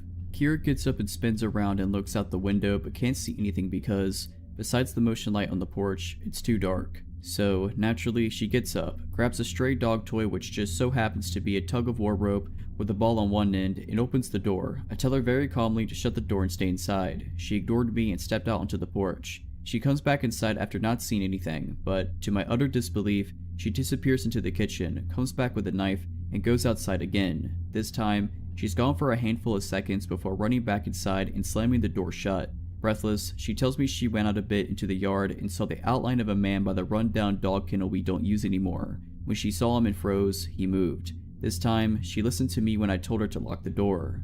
I managed to call Mom and she convinced me to get up and make sure all the doors were locked, including the basement and making sure the dogs were inside. After Mom got home and looked around, finding nothing, we called the non-emergency number for the police, not wanting to bother them in case we were overreacting. 2 cops came by and walked around our yard and found nothing. We got the sense they didn't believe us, but instead saw us as 2 overexcited girls with exaggerated imaginations. Still, they humored us and told us, after we told them about the park, that if we think anyone might be following us, or if someone's acting a little too creepy, not to drive straight home and to check if anyone's following us. Then, they left. But when we heard those footsteps and Kira went outside, she swears she saw someone. The dogs don't run up to the door like that and bark their heads off if no one's there. I don't know if whoever was at our house was the same guy that ran into us at the park. If it was, I don't know the reason why he cut in front of us multiple times. I don't know if he was in the car that inched behind us and stopped when we stopped. I don't know what would have happened if Calvin didn't have a scary and manic bark. I don't know much of anything, but what I do know is, if you're out and about, minding your own business, and a stranger is taking a lot of notice of you, following you, frequently running into you, or whatever, trust your gut. Don't drive or walk straight home, meander, get to a public space, or just take your time. Pay attention to your surroundings. You never know who is watching you. This happened a few years ago when I was an 18-year-old girl in high school. I worked at a store in the mall of my mid-sized Midwestern city, and that evening, I worked a closing shift. I was walking back to my car in the snowy darkness when a black SUV pulled up beside me. A woman opened the window and yelled, "Hey, excuse me, I need your help." She was a round-faced woman in her 30s or 40s and spoke with a very heavy Spanish accent. She went into a story about how her sister got into a car accident and the woman needed to get gas in her car before she could help the sister. However, she could not find a gas station and had no money, and she even said she had driven around to several churches to ask for help, but no one would help her. She was difficult to understand and did not tell the story super clearly, but I understood that she needed to find a gas station and she needed me to pay for it.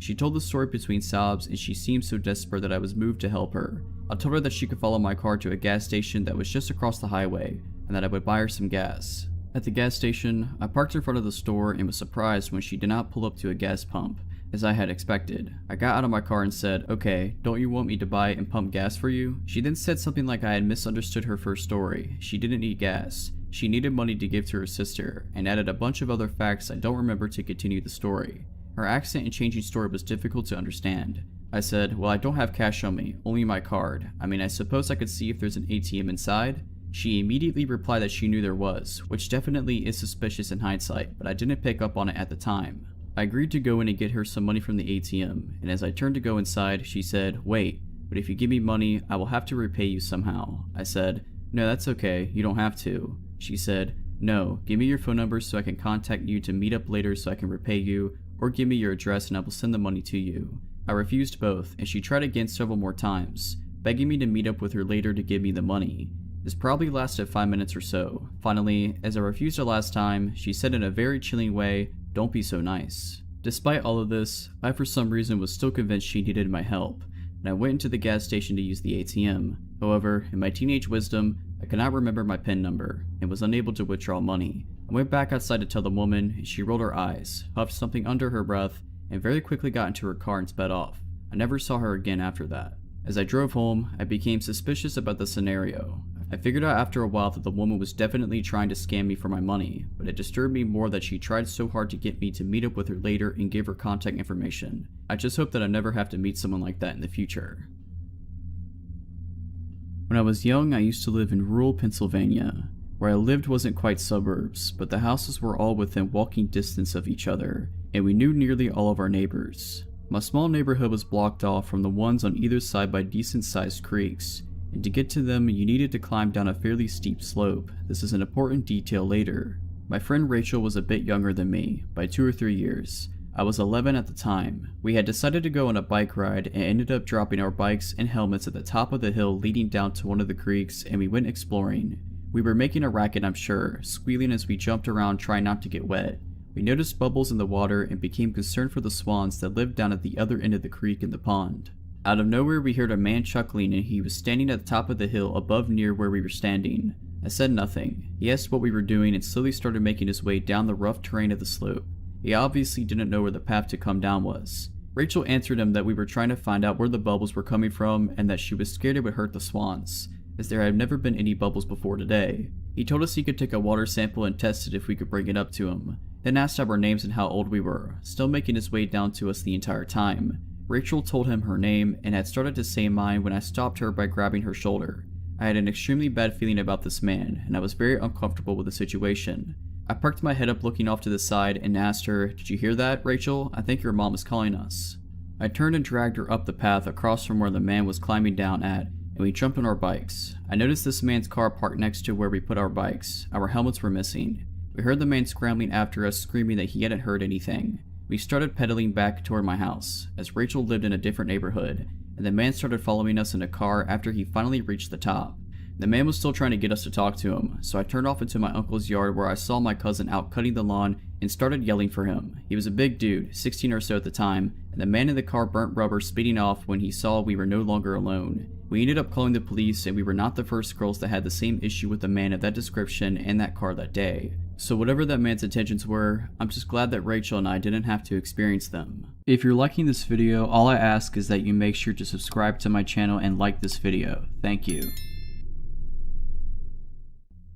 This was my very first apartment and I was so excited to be in it. My freshman year I lived in a dorm on campus, and before that I just lived with my mom, so I had never lived on my own before. The apartment was a 2-bathroom and 2-bedroom, and I shared it with my friend who I had known since we were 13. I had just turned 20 when all this happened. Josh was my friend and it was his first year at the university, so naturally I showed him around. We did pretty much everything together.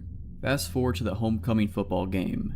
We attend a university that's crazy into football and we're actually a pretty good team, so the homecoming game is a big deal to everyone. Josh was so excited to go out because it was his first homecoming game. He was going to go with this boy he started flirting with and he wanted me to come along. I don't really remember why I didn't want to go, I just didn't. Josh got mad at me, we said dumb stuff to each other and he left, so I was alone for the rest of the night. I had, still do, a small dog, Poppy, who lived with us. She was around a year old at the time. We actually had a pretty relaxing night in the beginning. I took a shower and put on face mask, and Poppy and I watched TV in bed and stuff. I remember listening to a song on repeat the entire day because that's what I do when I find a new song that I like. To this day, I still can't listen to it without being reminded. We went to sleep around 10 p.m. I think. I wasn't keeping up with what was going on with the football game, so I really have no idea if it was just ending or whatever. But I knew not to expect Josh home early because he was going out with the guy he was seeing, Dylan, afterwards. There is a strip of bars along one of the main roads running towards campus, and that's where they would be. That's where everyone would be after the game ended. I don't know what time it was, but I woke to cabinets being slammed and really loud noises. It was really dark in my room and the only thing I could see was that the kitchen lights were on. I saw the light coming through the bottom of the door. It sounded like people were going through our kitchen cabinets one by one. Poppy was at the edge of the bed barking like a crazy dog. I had never seen her act this way. I was struggling to keep myself awake because I'm a really heavy sleeper, not anymore, and I just knew it wasn't Josh or Dylan, but some stupid part of me decided to call out, "Hello?" But it was weak sounding and I really don't know if they heard me or not. Suddenly, my bedroom door opened. I shot up. Poppy was snarling and trying to lunge at the stranger in my bedroom. I couldn't see anything because the light from the open door was kind of blinding. I just saw his figure. He was wearing a hoodie and he stood there for maybe 15 seconds and I was just staring at him. The whole time Poppy was trying to screw him up. He quickly closed my door and I don't know why, I just didn't move. Then my door flings open a second time and we're staring face to face again, for the same painfully long amount of time. My heart was racing and I remember thinking, he's gonna hurt me. Now that I look back, I should have screamed or something. Poppy was at the very edge of the bed now, vicious and snarling. She sounded like a big dog, honestly. And then he slammed my door shut. As soon as he did, I jumped out of my bed and locked my door. I heard them take my car keys. I was terrified they would find my car and steal it since I had just parked directly outside. I frantically called 911 and was sobbing the whole time. I said, "Someone is in my house, they came in my room, please help." And it took them 30 minutes to get there, when I know that there were cop cars everywhere surrounding the bar since it was homecoming, which I live a 5-minute drive from. When I finally came out, the living room and my roommate's bedroom were completely ransacked. My roommate's TV was on the floor because they tried to carry it out, but I guess decided just to leave it. They stole my Xboxes and all my games. They stole my book bag with my textbooks and my homework in it. The 2 policemen got here and I told them everything and asked if I could call my roommate. Josh picked up the phone but was heavily slurring and I could tell that he was inside of a bar and could barely hear me. I just screamed, "Please give Dylan the phone," hoping that Dylan was at least more sober than Josh was, so Josh put Dylan on the phone. And I don't know how, through my tears and sobs and through the screaming, people, and house music, but he heard me say that our apartment was robbed. He frantically said, "We are coming," and hung up. They probably ran. While I was waiting for them, one of the policemen asked if he could try to take the prints from my roommate's TV and I agreed. He proceeds to then drop his flashlight directly on the screen, and as it shattered, he just looked at me. So then Josh and Dylan get back and the policemen totally change their tone. They get aggressive and say that they were targeted for a reason. I'm pretty sure that since it was homecoming, the robbers were not expecting me to be there, and were trying to just rob apartments blindly. We also lived on the ground floor, so it's easier to get in those than in the 2-story and 3-story apartments. Josh is in the military, but Josh looks just like any other regular college freshman boy, and his only friends at the time were literally me and Dylan, so we were the only ones who knew he was in the military. They tried to accuse Josh of stashing guns and drugs everywhere, and that's why we got robbed. I literally was like, "Are you kidding me?" They then tried to pull me to the side and say that Josh hired people to come rob his own apartment while I was inside. They asked me, "How do you know these guys?" I said, "Sir, I have known Josh since we were 13. We moved here together to attend university together. He just gave me a look." When they left, we got our locks immediately changed, and then I had to take the next day off of school to drive to the nearest Nissan dealership, 30 minutes away, and then wait 7 hours for them to rewire a key fob for me. To the men who robbed me, and to the cops who accused my roommate of robbing his own apartment, I hope I don't have to meet you again. This happened to me 4 years ago when I was 16 years old on a school trip, but I still remember it to this day. I had recently graduated from one school and enrolled in another, more advanced one via special program. Germany's system of education is sometimes complicated. There were about 20 people who did the same as me, and we were all put in one class to catch up with the regular students. To get to know each other better, the class went on a 3-day trip to a youth hostel in our county town. The trip was organized by our school and overall pretty nice. 2 of my friends had transferred with me and we had fun, except for the second evening. It was late summer and the sun was still up despite it already being around 7 p.m. One of my friends, Sarah, and I decided that we wanted to go for a walk before accompanying our other classmates to the river to have some drinks. We wanted to visit the newly built benches along the river and just talk for a bit. To get to those benches, we walked over a long parking lot next to the river. Between the parking lot and the river, there was a small path which was, in some places, divided from the parking lot by a small grass strip with a few bushes and trees. On the other side of the parking lot, there was a bridge approach which could be used by cars and pedestrians alike. This will get relevant later. There were some rocks in the parking lot to prevent cars from driving too far and falling into the river. My friend and I had some fun by jumping from one rock to the other. At some point, a man on a bicycle, probably in his early 20s, emerged next to us on the other side of the parking lot. He applauded us for some weird reason we didn't understand. My friend applauded back ironically and we just continued walking but stopped jumping on the rocks. When we arrived at the benches, we chose the first one we came across and sat down. Bicycle guy stopped right next to us, got off his bike and just lingered. I started to feel uneasy, but since there were no free benches left, I thought he just wanted to hang out there too. At some point, he pulled out his cell phone and called someone. Even though he was right next to us the whole time, I couldn't understand him because he was speaking a foreign language. Sarah and I sat there for about 1 to 2 hours until it started getting darker. Bicycle guy was still right next to us and still on the phone, circling the area around us and just generally creeping us out by continuously staring at us. At this point, Sarah had also started feeling uneasy and we shared our feelings about this guy. Since it was almost dark, there was no one around anymore. We wanted to return to the hostel. The second we got up and started walking towards the parking lot, Bicycle guy also got onto his bike. My heart sank into my stomach when I realized he was going the same direction, just slow enough to stay next to us. He continued following us. When exiting the bench area, Sarah and I took the path next to the river to get to the parking lot. Directly at the beginning of the parking lot, there was one part where the path had one of the strips with trees next to it. Bicycle guy directly went past us and onto the parking lot, passing the trees on the right side. We went to the left. He continued staring at us before he went further ahead. The second Sarah and I set a foot on the path, I stopped her and told her that if he turned around after the trees to get onto our path, which he would have no reason for if he didn't want anything from us, we would turn around and run the opposite direction. Well, Bicycle guy turned onto our path. We booked it out of there as fast as we could while desperately clutching each other's hands while Bicycle guy was following us. There was not a single person around to help us, so running was our only chance. We couldn't process what was happening to us in that moment, but we just knew that we needed to run. Remember the bridge approach I mentioned earlier? We went across the smallest part of the parking lot and went up there so we could take another route back. While walking up the narrow sidewalk, still grabbing each other's hands, we glanced down into the parking lot. If I hadn't been sure that he was following us, then I definitely was in that moment. Down on the parking lot there was Bicycle guy, circling the area and staring us down while we were almost running up the bridge. It got even worse. We were halfway up when suddenly, another guy on a bicycle passed us and stopped a few meters in front of us. He started talking to Bicycle guy who had been following us and then also stared at us. Bicycle guy had basically called another friend over for whatever he was trying to do. Sarah and I immediately changed to the other side of the bridge approach and took the stairs down there. We chose to take a route where we wouldn't be alone on the streets. I was shaking the whole walk back. I am incredibly thankful for my gut feeling. To this day, I still think about this encounter when I'm walking somewhere alone in the evening or night. I don't think I'll be able to forget this anytime soon. For background, my family moved to the countryside from the city when I was about 7 years old, and I'm 21 now. Both my parents had grown up in the suburbs, and I lived in the capital of our state for about 10 years before we moved. It definitely took us some time to get used to the train tracks that ran by our house, the wild animals, the weird but kind neighbors, and the odd visitors.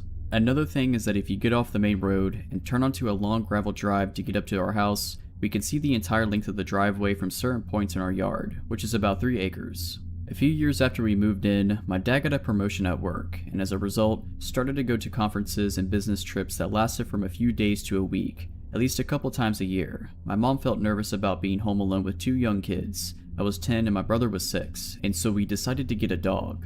We knew we wanted a big dog, but something that would be gentle with my brother and I. After a few weeks looking at shelters, we took home Rocky. He was 9 months when we took him home, and already pushing 70 pounds. We believe he's a German Shepherd mixed with some northern or mountain breed. We aren't sure to this day, but he's a massive red-colored dog with a long black muzzle and ears, and a fluffy tail that he carries over his back, and a white stripe up his nose. It wasn't long until he was 100 pounds, and an absolute force to be reckoned with. Even though he was very gentle with both my brother and I, loved our cats, it was a big ball of joy around anyone we brought into our house. He tended to be very territorial and aggressive with other dogs, and very protective of us, especially of my mom and I. Once, the electric company came to do work on the telephone poles on our property, without telling us first, and after 20 minutes they finally had to call us because Rocky had them trapped in their truck. It was jumping up and barking at their windows. I doubt he would really have attacked them if they'd gotten out of their trucks, but it was more than enough to make them think twice. This protective instinct came in very, very handy one day. It was summertime, my dad was at work, and my mom was home with my brother and I, since she was a teacher and off for the summer with us. My mom was working in our garden, and my brother and I were playing close by, with Rocky watching over all of us. Rocky all of a sudden sounded the alarm, throwing his head up in the air and barking and howling. He makes a deep woo-woo noise. I looked up to see a dirty white pickup truck pull off from the main road and into our driveway. This wasn't necessarily alarming at first, as people sometimes used our driveway to turn around when they got lost. But the white pickup truck slowly ambled up our drive, and I could see something strange in the bed. It was lumpy and discolored, but I couldn't really tell what it was until he pulled all the way up to our house. where our other cars were, and honked the horn to get our attention. It was meat. Giant, red chunks of meat with some of the limbs of various animals still attached. It was the creepiest thing I'd ever seen in my life. Just a weird man who looked to be in his early 50s, driving a pickup truck full of meat in the southern July heat. I immediately just got a really bad vibe from the guy, and I remember my mom telling my brother and I to go inside, and we did, but watched out the glass door. Rocky had surprisingly been quiet at that point, but was now next to my mom, and she had her hand around his collar. The guy rolled down his window and asked my mom if she wanted to purchase some meat. My mom said no and to please leave our property. Instead, he went on about the different types of meat and asking how much we wanted: beef, venison, pork, etc. My mom asked him to leave again, but instead, he decided to get out of the nasty white pickup. As soon as his feet were on the ground, Rocky went ballistic, barking and snarling. This finally made the guy stop. He looked at Rocky, looked at my mom, and asked, "Does your dog bite?" And my mom, deathly serious, replied, "Only if I tell him to." The guy took one more look at Rocky, and I'm guessing decided not to mess with the giant, snarling beast. He got back in his truck, backed up, and headed back down our driveway. I don't know if he was really selling the meat or not, but apparently he'd been around to our neighbors, who also had gotten a really bad vibe from him. We'll never know what he was really up to with his giant slabs of meat in the bed of his pickup truck. Maybe he was just a weird guy trying to sell some sketchy meat. Maybe he was looking for something else. We never saw that guy again. Rocky's still kicking it, by the way. He's almost 15 and completely deaf, but he's still out in the yard on summer days, watching over us. I was hiking in the Olympic National Forest a few years ago, by myself and my 2 dogs. We were 4 days in, around 20 miles at least as a crow flies from even a known mountain road. I was camping at around 7,000 feet that night, or right where the tree line started thinning out. So when we got to the campsite, a big open meadow on top of a secondary mountain, it was about an hour from sunset. My big dog usually runs around within proximity of the camp as I put the tent up / make dinner, etc. But I noticed this time was a little different. He kept staring up this steep tree-filled mountainside, tail straight up and barking. Now the day before, I had found a note left under a rock at the last landmark, saying that there was a problem bear in the area that was harassing a party of campers a few days ago, and I myself had seen big cat tracks the day before, so I was rightfully concerned that this may be more than just ground squirrels. I decided to go climb some of the boulders at the foot of the hill while I took my time looking up the hillside for movement, before I went to go hang my bear bag up there. They were the only trees around to hang the bag. I didn't see or hear anything, but my dog kept quietly whining like there was something up there. So while still concerned, I started hiking up this steep hill to hand the bag. It was so steep I had to use the trees to balance and lean against so I didn't go tumbling down, before making another 5 to 6 step push to the next tree I could just lean against. Anyway, I'm slowly making up this hill ridge, hopping from tree to tree to keep my balance. Then I get about 100 feet up the hill, and I hear a whole lot of big movement at about 50 feet in front of me. My dog immediately goes from a deep low growl to a savage, slobber flying everywhere type barking now. My heart starts pounding out of my chest, and I start to panic. A million thoughts go racing through my head in the matter of seconds. Because if this is a bear, my dog is going to try to save me, in which he will most likely die. And I'm stuck here. If I have to get off that hillside fast, I almost 100% am going to trip and fall off the 12-15 foot cliff onto the boulders below, like hundreds of 5 to 20 foot boulders. So I'm feeling pretty screwed about now. Then I hear my other little dog start barking and freaking out down at my campsite, which is just out of sight. I had zipped her in my tent, so she didn't wander off like I was away. So yeah, I'm absolutely panicking at this point. A few seconds after I kinda snap back to it, I take another few seconds to start to put my survival priorities in order and call my dog back to me. He comes and sits against my feet as my back is against a tree, so I'm kinda pinned / stuck there for a moment. But my dog was seemingly trying to separate me from something up there, so I let him lean against me while I try to collect myself. This is when I realized I'd completely forgot that I had my headlamp on. I reach up so fast up to turn my lamp on, I basically punch myself in the face. I'm having some serious adrenaline dumps going right now, so much so that my knees are starting to shake. I get my lamp on and peer up the hillside. I figure I'll at least get a reflection off the eyes of whatever is up there. Peering and peering, nothing. But I had just heard something. We both did, and whatever it was didn't get away or sound like it had made it too far. I knew something was there, so I'm kinda just steadfast at this point. I need to know what is up there because I have to sleep here tonight. And you know, I'm out in the middle of nowhere alone. Better to face it than wait like a sitting duck all night is my thought process.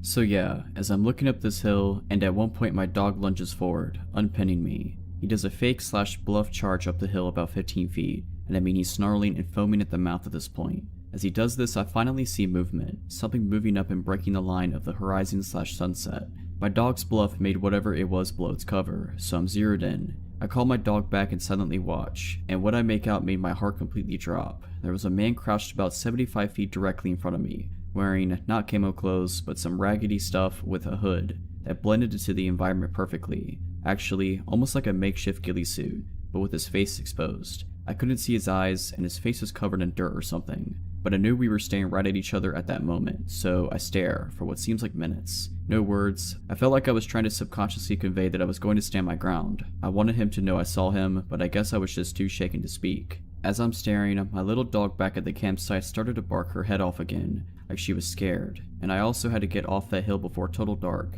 or I could be seriously hurt / risk dying trying to get back down. So carefully, I start heading down the hill with my dog, who doesn't want to leave but listens. Periodically, I would stop with my back against a tree holding me up, and look in that direction again, just to make it even more clear I saw him, and eventually, I make it down to the boulders at the bottom. By the time I finally jumped down and hit the boulders, my little dog had stopped barking. I could only see the top of my tent from the bottom of the boulders. I thought she was barking just to bark back, or at my dog, but when I get there, my little dog had somehow got out of the tent and was walking around the camp growling, with her tail sticking straight out. Still trying to hold it together, I thought okay, maybe she just got her nose between the zippers and worked her way out, but I was positive I had zipped it so the zipper tab / openings was at the very top of the tent door, out of reach. So, in a mixture of being terrified, pissed off, and the feeling of needing to do something, I reached into my day bag and pulled out my pistol. I fired a single shot into the air as the sun was setting, climbed into my tent without eating, and lay with my gun next to me until first light. As soon as the sun came up, I was packing up my stuff and leaving, heading back down the mountain.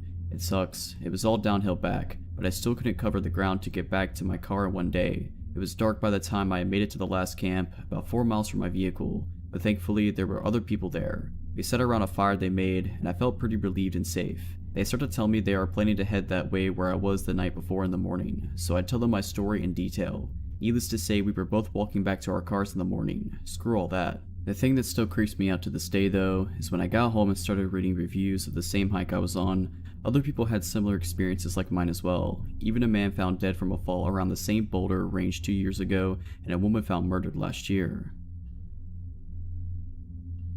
This happened when I was growing up, around 2004 or 2005 when I was about 13 years old. It took place in a rural area, a good ways outside the town of Uvalde, Texas. The town itself was really small back then and not much to look at. It's just one of those towns that really isn't on the way to anywhere important. My father knew someone who owned a deer lease that was about 1,000 acres, down outside of that area, and was complaining about a ton of hogs that were tearing up their land. Being open season on hogs in the south, my dad thought he would surprise me that summer and take me down for a week to go hunting for them. Not only did that help him with networking for his job, but also gave us some quality father and son time. I remember the drive down there from Dallas was torture. It was about 7 hours in my dad's hardtop Jeep Wrangler. That car was so uncomfy, I hated it. All I had to do was either stare out the window or try and beat Super Mario Land 2 on my Game Boy Pocket, something I was never able to accomplish in my youth. The drive, obviously, took most of the day, so we got there in the early evening. The owner of the land had told my dad that he hadn't had anyone else lease it that year yet, and the cabin and the property might be a little rough and dusty. I didn't really care. At this point in my life, I had been in scouts for a couple years and spent a lot of my free time in the woods or fishing with friends.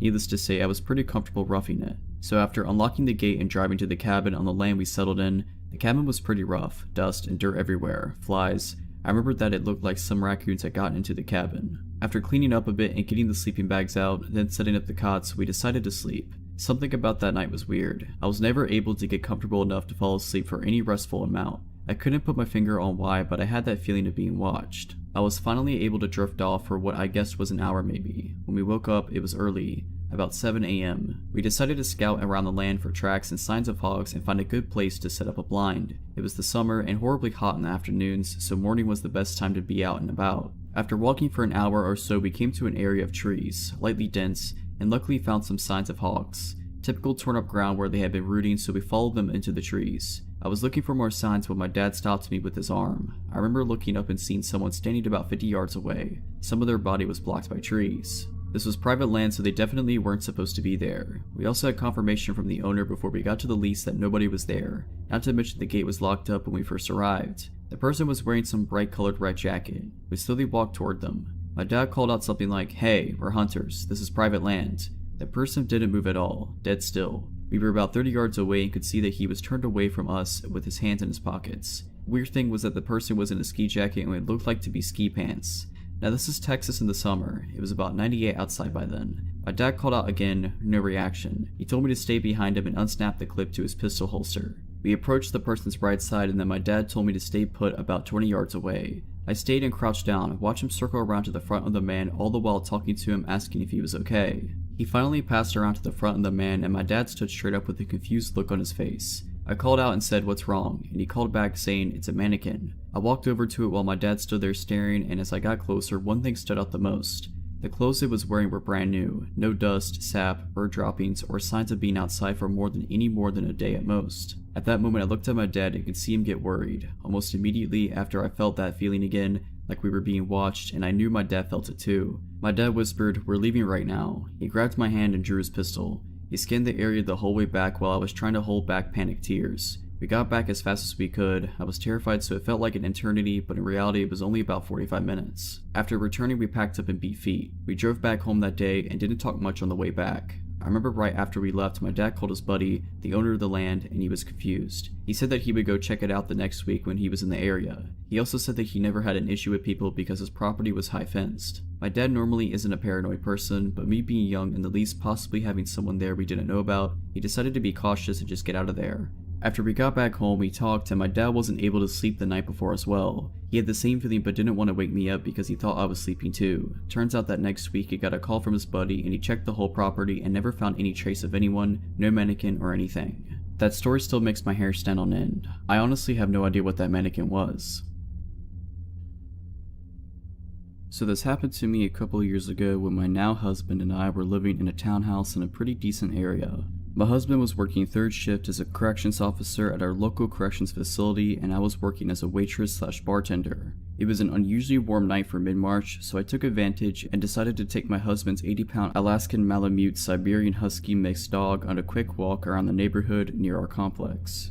We get to the end of the street that leads into the complex we live in and across the street is a Marathon gas station. I notice as the dog, Luke, stops to relieve himself that there's a guy across the street at the gas station with a case of beer in his hands. I have my phone out texting a friend and looked back up to notice the guy was near the stop sign, also relieving himself on the sign. I felt really awkward and instantly put my phone away and led Luke down the street on our path. At this point I think this guy noticed us and he crossed the street to where Luke and I had just been.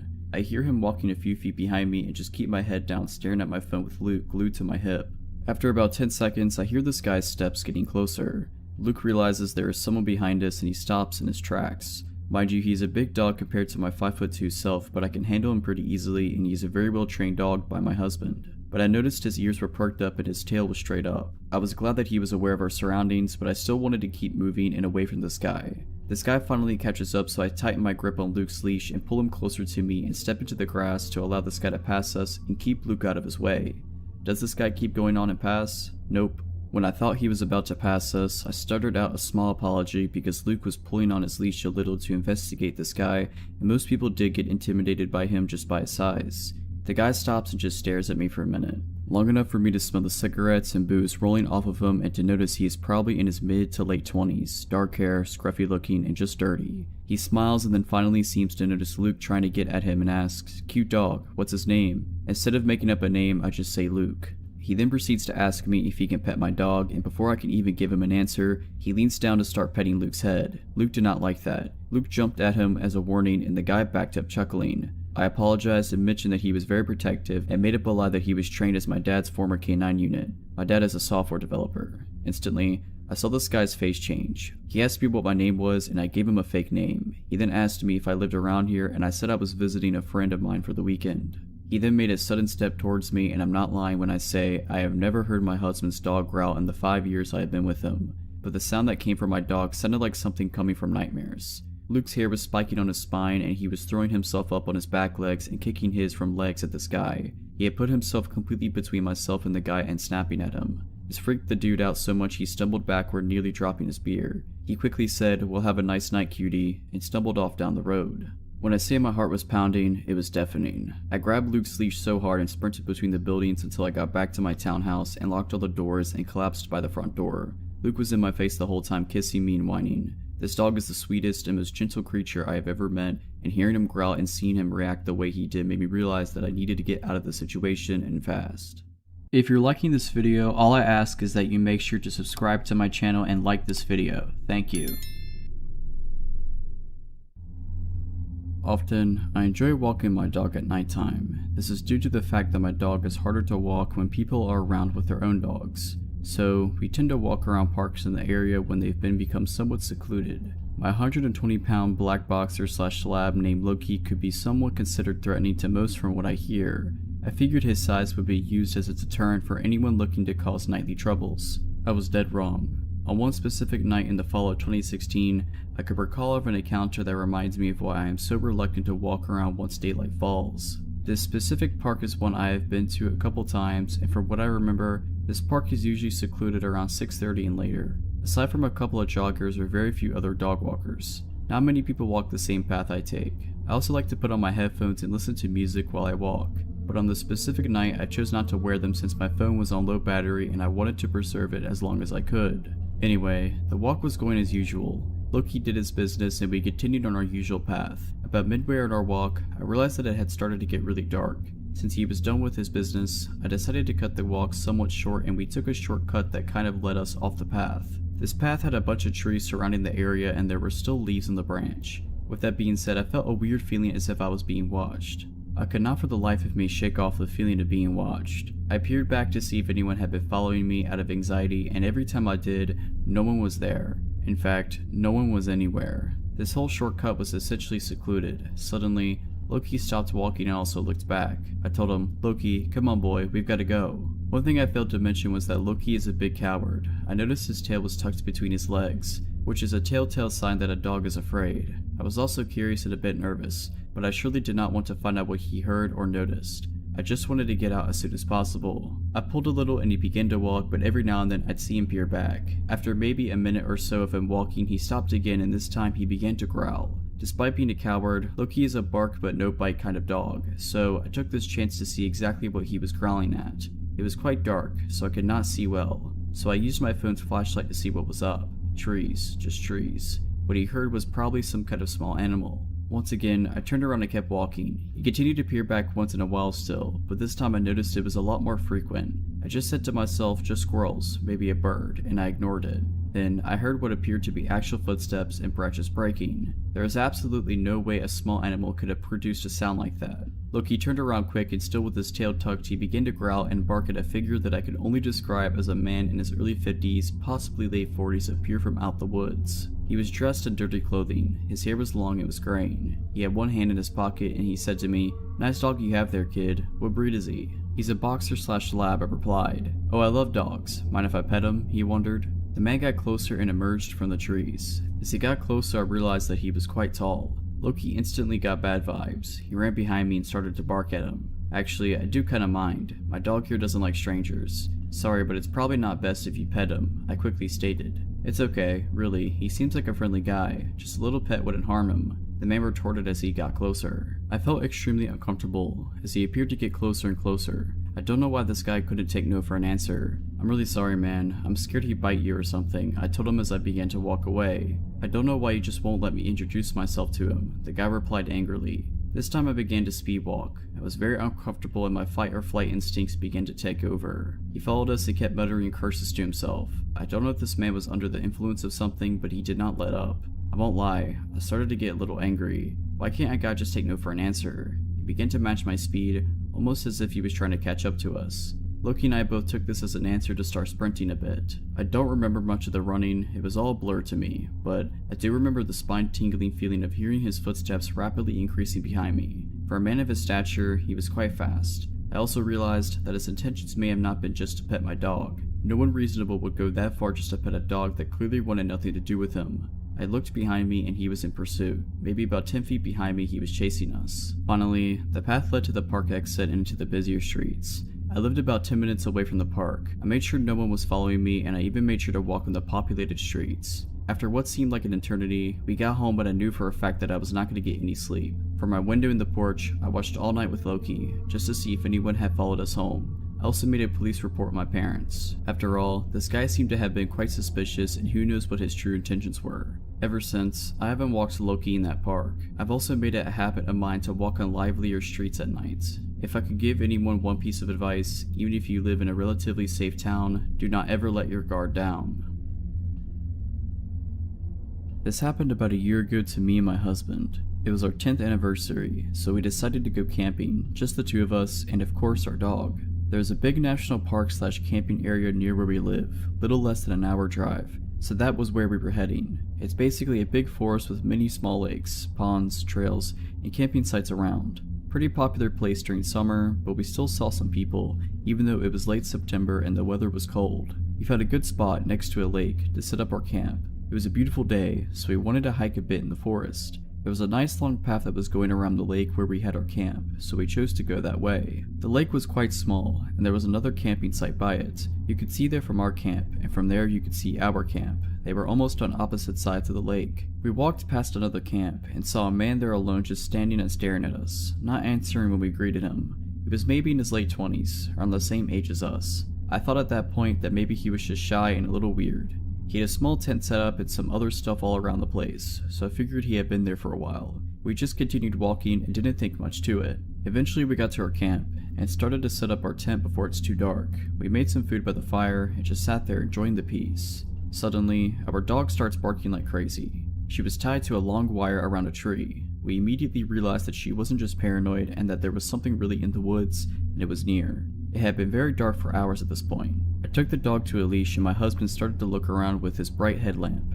Our dog just kept barking. We were confused and sure it was some kind of animal, maybe a bear or a moose, but we couldn't understand why it wasn't scared of us and why it wouldn't run away. My husband went ahead to the path that leads to the other camp. Right when he got to the path, which was just less than 10 meters away from our camp, he saw something on the ground. I told him to go check it out and followed with our dog. He stopped, turned at me and said, "It's a human, laying on the ground." The first thing I thought was that maybe they were hurt or dead or something. They just laid there not moving, facing the ground. We asked, "Are you okay? Are you hurt?" And they just suddenly stood up. Turned out, it was the guy from the other camp. He was very scared of our dog and told me to not let her near him. I was kinda relieved that it wasn't some bear that was going to eat us, but I soon learned that a bear might have been less scarier than this guy. After he stood up, he walked straight to our campfire and sat down. My husband tried to ask him multiple times why he was sneaking in the dark forest without any light. He didn't give us an answer. We even laughed a bit and told him how we thought that he was a bear or something, but he didn't even smile, just stared at the fire, looking annoyed. His right leg was soaking wet. He probably stepped off the path and dipped it in the lake on his way to our camp. He sat with us for 30 minutes, not talking much. He also clearly wanted to know where our dog was at all times. I saw he had a knife hanging from his belt, but I guess it's not that weird when you're in the woods. Every few minutes he put his hand in his pocket and just peeked at whatever was in there. Kind of like checking the time on your phone without taking it out from your pocket, but it wasn't a phone he had there. I felt very uncomfortable and anxious by the whole situation. So, when the 30 minutes had passed, he again stood up and mumbled about going back to his own camp, and left. He never gave us any explanation of why he came to our camp or why he was stalking us in the dark. He tried very hard not to be seen when we found him. When I thought he was far enough, I told my husband that there's no way I'm sleeping in that tent.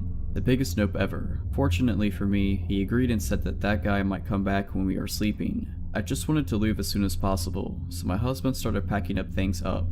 Our car's nearby, thank goodness, and I was guarding and looking around with the light if he comes back. Just when we had almost all of our stuff in the car, I saw a quick flash of light on the path from the guy's camp towards ours. He was coming back. Maybe he thought we went to sleep because he couldn't see our campfire anymore. So yeah, we got in the car and left real quick. I don't know if we overreacted, but I had such a bad feeling about him. Who crawls in the dark, wet forest alone just to stalk some strangers? What would have he done if our dog wouldn't have hurt him? What were his motives? I don't know and didn't want to stay there and find out. I'm just glad that we had our dog with us. There's a chance that she saved our lives. This happened to me when I was 19 and in college. I met a guy named Sam through a friend of a friend. Sam seemed nice enough and I would see him around, but that's as far as it went. One day we managed to end up alone. As I'm coming out of my building, he sees me and starts chatting me up. At first it was simple small talk, but I became uncomfortable once he starts complimenting me saying I have nice teeth. Not nice smile, but nice teeth. I thought this was a weird way to phrase a compliment, but I just ignore it. He then goes on to ask me, "What are you?" meaning he wants to know my ethnicity. I tell him I am Latina. He asks if I speak Spanish and I say yes. He makes a comment saying he likes Shakira's music and that he likes her song La Tortura. He then asks me what La Tortura means. I tell him it translates to the torture. I notice his eyes get wide and he starts smiling. At this point I'm done talking to him and I tell him I have to go. I make a mental note to stay away from him after that because throughout the rest of the conversation he had a really creepy smile on his face. I get busy with classes so I forget about him quickly. One day I get a call on my cell phone from an unknown number. I decide to answer it and I hear a raspy male voice breathe heavily and say, "La Tortura."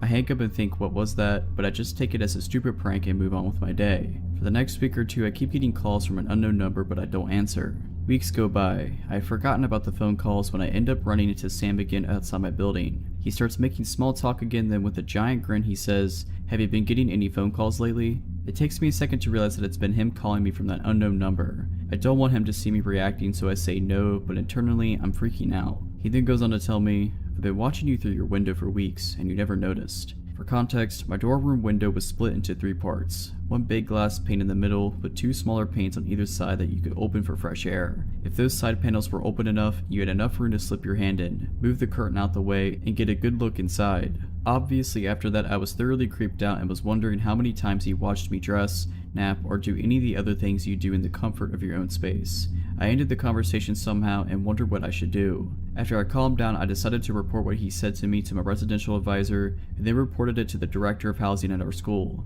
Luckily, the director took the situation seriously and encouraged me to report him to campus police. A report was made. They would have to speak to him to get his response to my allegations, and I was told that in the meantime, if he approaches me again, I should come back and make another report. A couple of days later, the director of housing comes to my dorm to tell me that campus police spoke to Sam and he admitted to them that he told me he had been watching me but that it was all a joke. He was told to stay away from me and I was told to report him again if he kept harassing me, but it never went further than that. Over the next few days, I end up telling the girls in my dorm what happened with Sam. They obviously think it's gross, so we make plans to go out on campus as a group for the time being and to keep our curtains closed. Going out as a group definitely made me feel safer and everything was fine for a little while until, one day, we are coming out of the dorm dining hall and we run into Sam and some of his friends. He sees me, gets visibly upset, and starts approaching me yelling, "Why did you tell him what I said?" I got scared thinking he might do something, but luckily my dorm mates rallied around me and rushed me out of there. I knew he was mad about reporting him because before this happened our mutual friend, a male, had told me he's mad that you reported him.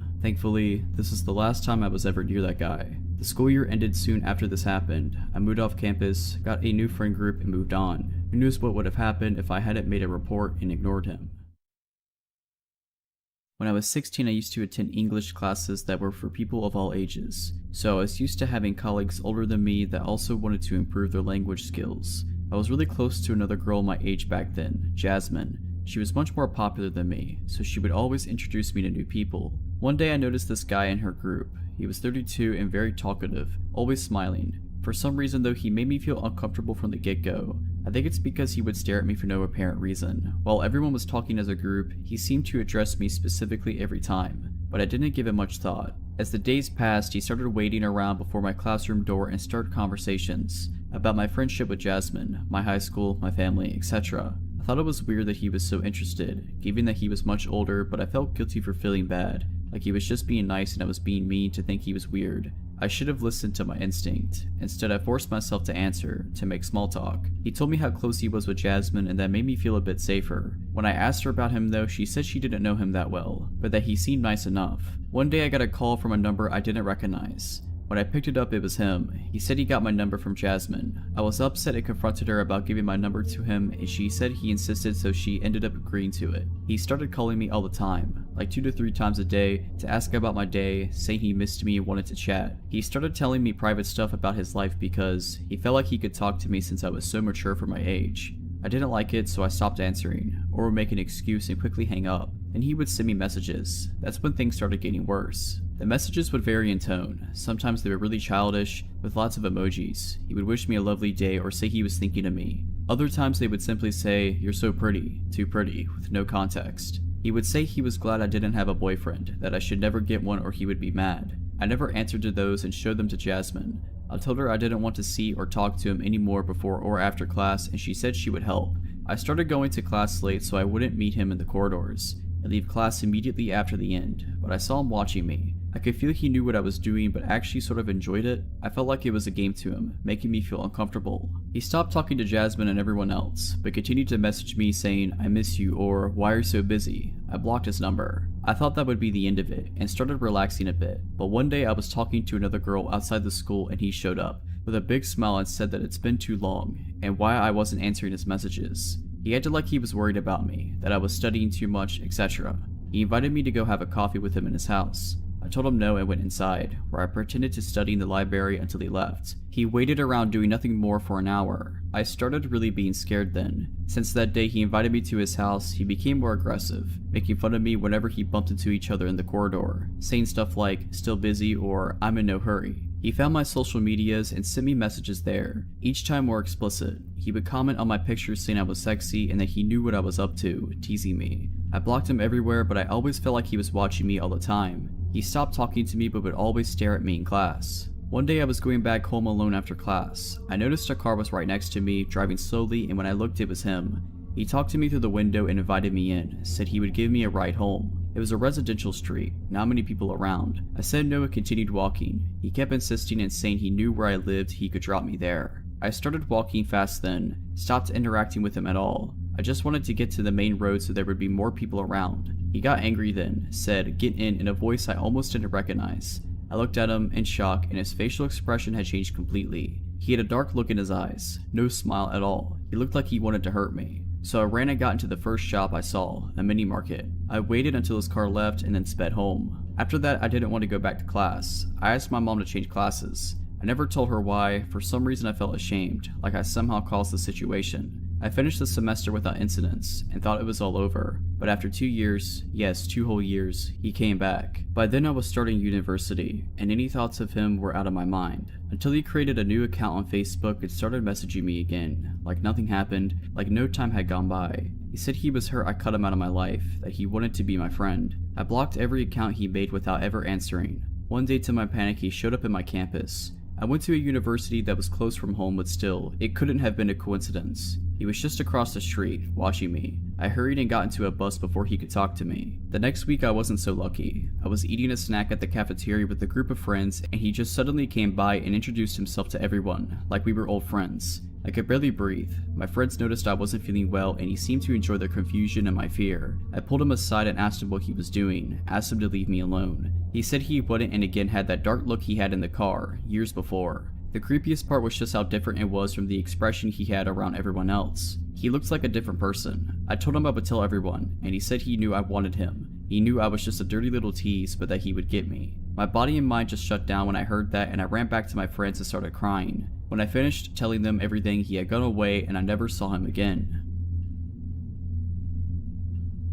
When I was 16, what feels like eons ago, I started going to high school that had a public library in it. Upon entering the front doors of the school, there was a wide hallway with the entrance to the library being a straight walk from the school entrance. So it wasn't like outsiders had to walk through the halls to get to it. But it really bothered me that anyone with a library card could be in our school at any given moment that it was open, even if they were only supposed to check out books or use a computer. Having said that, I rarely saw adults that weren't school employees in the library during school hours. My family didn't always have the electricity on, much less the internet, so I would often stay after school to do my homework in the library where I could use the computers. The librarian's desk was in the middle of the library and there were maybe 24 computers off to one side, in 4 or 5 rows. Other than that, there were a few small rooms where the book club would meet or someone could study privately, which were locked up when not in use. One afternoon I had a research essay to do. I think it was about Homer's Odyssey, so I had asked my dad to pick me up 2 hours after school ended. I went to the library immediately after my last class and chose a computer close to the librarian's desk.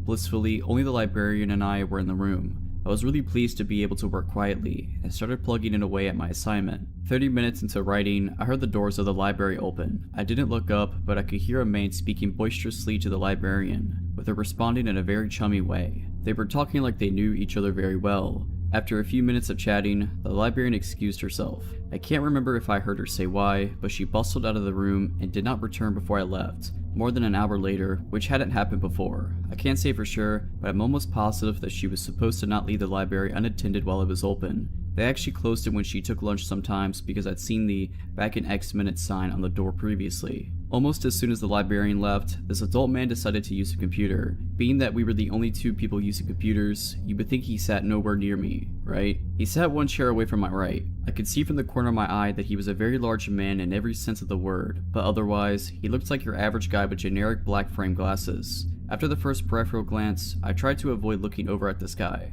I also told myself that the librarian knew him, so he's probably okay. Just subdue checking his email. Nothing to be paranoid about. As I'm continuing to research for my essay and make notes, I start hearing this guy giggle in between clicking the mouse. At first quietly, but he starts chuckling within a minute. I didn't want to, but I felt my whole head turn to look at this guy's computer. His monitor was showing what appeared to be a photo covered by colorful jigsaw puzzle pieces. As the guy clicked on the puzzle piece outlines, they disappeared, revealing the picture underneath. When I first looked at it, the picture was completely visible except for two pieces. The image was a naked man posing with his arms over his head. The creep looked over at me, still chuckling. I had the feeling he was canvassing for my reaction, which was unmasked disgust. I logged off and moved to a different computer, which I thought sent the message that he may be uncomfortable. I logged into my new computer, and as soon as I started typing, the guy got up, walked over, and sat down next to me.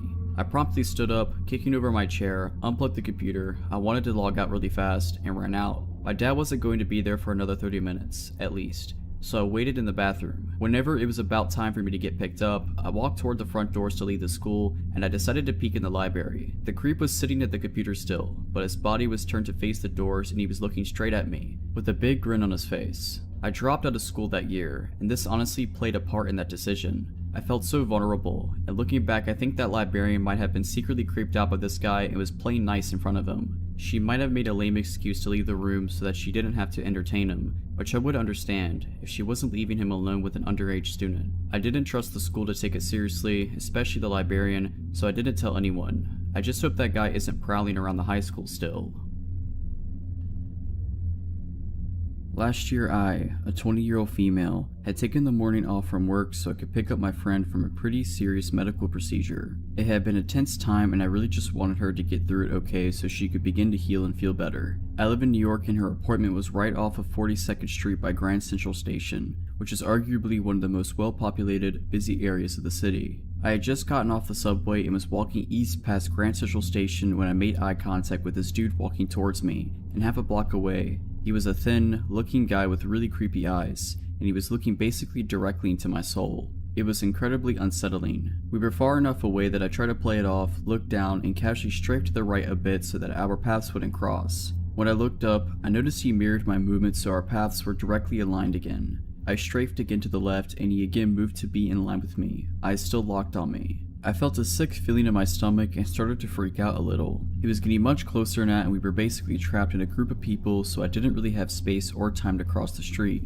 I also didn't want to turn around and go the opposite way because then my back would be towards him. I took my headphones out and kind of slowed down, but he was absolutely still coming for me. When he inevitably got close enough to me that we were within arm's reach of each other, I guess my fight or flight took over and I grabbed him by the shoulders and shoved him aside, sidestepping him. He was full on attempting to collide with me. The group of people around us barely reacted, which is crazy to me. I thought I dodged a bullet, except after shoving him out the way, he began screaming at me. I yelled back at him, "What were you doing? Get out of here, you're creepy, keep moving," and other random phrases that just felt right in the moment. Deep down I think I was just hoping if I made a scene someone would step in to help, but nobody did, and then I noticed that he'd stopped walking and had fully turned his body around to face me again, and then began to walk toward me again. He was yelling at me this time, calling me disgusting, crude names, telling me he was going to smack me and teach me a lesson, etc. I absolutely panicked and began jogging away, only to look back and realizing that he was now jogging after me, still threatening me and screaming at me.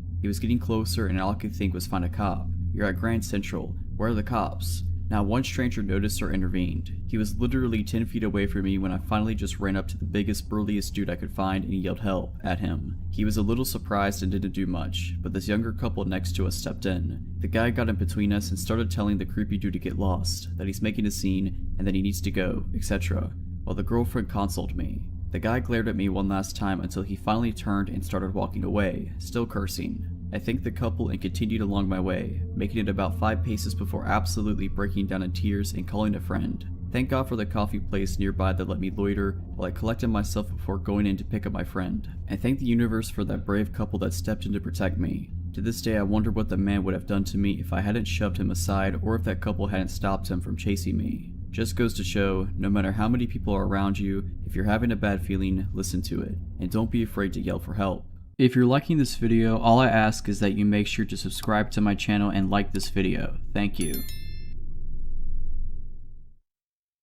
To give you a little background about myself, I'm a female from a South Asian country. That being said, there are some states which are relatively safe. 2019 had been a rough year for me, but by October I started feeling rather better and decided to take a solo trip for my birthday. I spoke to some friends and decided to head to this small village down south. My brother helped convince my overprotective mother as he'd already been there. To put her mind at ease, I decided to get pepper spray. Unfortunately, we couldn't find one, so I kept a ball of deodorant and a knife handy. I decided to stay there for 5 days and booked a room at a guest house only for 2 days, thinking I'll check out this guest house that my friend had suggested and hopefully move there. To tell you a little bit more about this village, everyone is extremely friendly and warm, and they have tourists coming from all over the globe. Once I got to the room, I was a little paranoid because it seemed a bit dingy. Forget about a security system, the latch on the door was barely functional. The first night was a bit unsettling, but nothing happened. The next day was my birthday, so I rented a bike and went on exploring the village. Sometime after lunch, I decided to check out the guest house that my friend had recommended, which was a little secluded but extremely peaceful.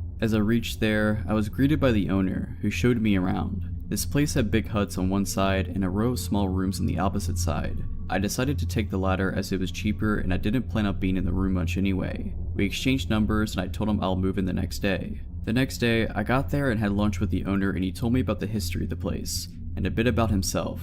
I realized that he wasn't around when my friend had been there. I was trying to read him, seeing if I was getting any creepy vibes from him since I was going to spend 2 nights there. I didn't see any red flags in particular. After lunch, I went to a restaurant that was right behind the guest house. I met some of the locals whom I was already acquainted with. Along with them were 2 new guys, one of whom was from my city. The 3 of us instantly clicked and started hanging out. Once it got dark, we came back to my guest house to chill, when the owner told us that he's planning a bonfire with some of his guests/friends who were sitting at another table. An hour passed as we ate and played cards, but those guys didn't seem like they were in the mood for a bonfire and soon left the place. Since the owner had already set things up, we decided to spend some time by the fire with him. We were all sitting and talking up until midnight, when the other 2 boys decided to take off as they weren't staying there. I told the owner that I head back to my room too. He tried to convince me to stay a bit longer, but I didn't want to be alone with him. My room's door had around 4 to 5 locks, but only 2 of them were functional. So I locked them and realized that the windows facing each other did not have any panes and the curtains were made with scraps of thin cloth, which meant anyone could peep inside and see everything. So I went into the bathroom to change and clean up. As soon as I stepped out and started taking my stuff from my bag, I heard someone whisper my name, twice. My heart skipped a beat and I froze for a few seconds. I decided to ignore it and quickly shut all the lights. Before going to bed, I decided to keep the bin right in front of the door, so in case someone tries to open it, it would make some noise. I took out my deodorant and knife and kept it right next to my pillow before laying in bed. I kept looking at both the windows on the side to see if anyone's outside. After about half an hour, the metallic door started rattling violently, as if someone was trying to force it open. Instantly, I stood up and got hold of the knife and deodorant. My mouth went dry and my heart started beating fast. I didn't know if I should scream because I only knew of one other girl who was staying in the opposite hut. After what felt like forever, the door stopped shaking and I collapsed into the bed. I checked the windows to see if anyone was walking by, but no one did. I tried to think of what it could have been. Maybe it was just the wind, but the curtains hadn't moved one bit. It had to be a person. I don't know when, but I passed out soon after. I woke up around 6 AM to see that it was almost bright outside. I closed my eyes and tried to go back to sleep, when it started happening again. Frantically, I shut up in bed again, ready to attack. But once again, it stopped after a few minutes. I didn't understand what was happening. I went closer to the door and got a look at the bin that I had kept by the door. It had moved away from its original position. Yes, something definitely happened. Not knowing what to do, I decided to go back to sleep. When I got out of the room later, I tried to read the owner's face, but it was just as hard to read as the day before. What worried me the most was that I had to spend another night in that room. I decided to not let that thought spoil the day and went out with the 2 friends I'd made for a trek and then to watch the sunset from a hilltop, where all the locals gathered to play music in the evening, including that owner. My new friends and I went somewhere else after that and then around 10 decided to head back to my guest house for dinner. As I was nearing the hotel, I got a text from the owner asking where I was. I didn't think much of it because it was late and he was probably wondering if I was safe. I didn't reply as we were almost there. When we sat down on the futon, the owner said I was just about to text you and show me the message he typed on his phone. I was just thinking about you. I'm not sure what that meant. So I looked at his face trying to read him and realized he was trying to do the same. Quickly I decided to act normal and told him where we were. We all sat, met a couple more people, ate, smoked, and around 11, the guys decided to head to their guest houses. At that point I got up and told him I'd head to my room too. He looked at the time and asked me why I was ending the night so early. I told him that I was really tired from all that walking and that I wanted to be up early. He didn't push any further as there were other people around. I went back to the room filled with anticipation and dread, but thankfully nothing happened that night. The next day I checked out, but my bus wasn't until 5 p.m. I didn't want to be left alone with the owner, so I met up with the guys, leaving my luggage at the reception, which was also the eating area. When I came back, I picked up my bag and thanked him and left in a hurry. I still have no idea if it was the owner or the only helper that I saw around. Whoever it was trying to forcefully get through my door, let's not meet. I may have been 8 to 9 years old. I lived in a nice little middle-class neighborhood. One of my best friends, Raven, lived across the street diagonally, one house down, so I often spent evenings at her home after school. Raven's mom would always call my mom to let her know I was leaving and to expect me in the next minute or so. This way mom knew to unlock our front door. Often she stood and watched from the screen door to make sure I got across okay. I had begun noticing this beat-up red car, possibly an old Volkswagen or Buick, that would pass by almost every night as I ran back across the street. I would always head home just after dark, so possibly around 8:30 anytime I was leaving Raven's house. It was always rolling super slow, speed limit was 25 miles per hour, and I want to say this vehicle was always passed at maybe half that. One night as I was leaving perhaps a bit later than usual, I stepped out the side door of Raven's house just as the car was about to pass the house completely. It stopped in the road and backed up as I approached the side of the road. The window rolled down just as the car stopped in front of me. A little woman with short reddish brown hair and blue framed glasses was smiling sweetly at me. "Hi sweetheart, it's a little late for you to be out right now, isn't it?" she asked me. Her voice was low and pleasant. "No, mom lets me. I'm just walking home," I replied stupidly. "Oh gosh, how silly of your mom. There's all kinds of bad people out late at night. Where do you live, sugar? I'll give you a ride." Just then, my mom came bursting out the front door and screamed, "Leave her alone," as she began running to me. The woman's pleasant demeanor dropped and I heard her mutter a word, possibly as she slammed her foot on the gas and took off at well over the speed limit. She didn't stop at the nearby stop sign, just blasted through it to make her escape. I got a nice lecture that night, but also a lot of tight hugs. My mom was super glad that she chose to look out the storm door to check on me instead of just letting me wander home. I could have been taken, and she told me as much. I cannot remember if the police were called, but I never interacted with any officers. This doesn't end here though. Like most little kids, I really liked setting up lemonade stands. Like most little kids, I also enjoyed hand making and baking cakes and brownies and cookies, and also selling those at my lemonade stands. About 2 weeks after the prior incident, a beautiful sunny Saturday, mom helped me with the baking and helped me make lemonade and set me up in the front yard with my sign. She had been paranoid ever since the prior incident and had hardly let me out of her sight, aside from school and the bus, and this was no different. She stayed outside with me all while I sold my little treats to passerby, until she had to run to the restroom. It would obviously be a pain to take everything down and bring it inside while she went, and then to bring it all back out and set it up again. She figured I'd be okay for a few minutes, considering it was the middle of the afternoon and usually kidnappers aren't that stupid. Mom left me alone for several minutes when she went to the bathroom and presumably went to grab a snack as she was gone for 10 or so minutes.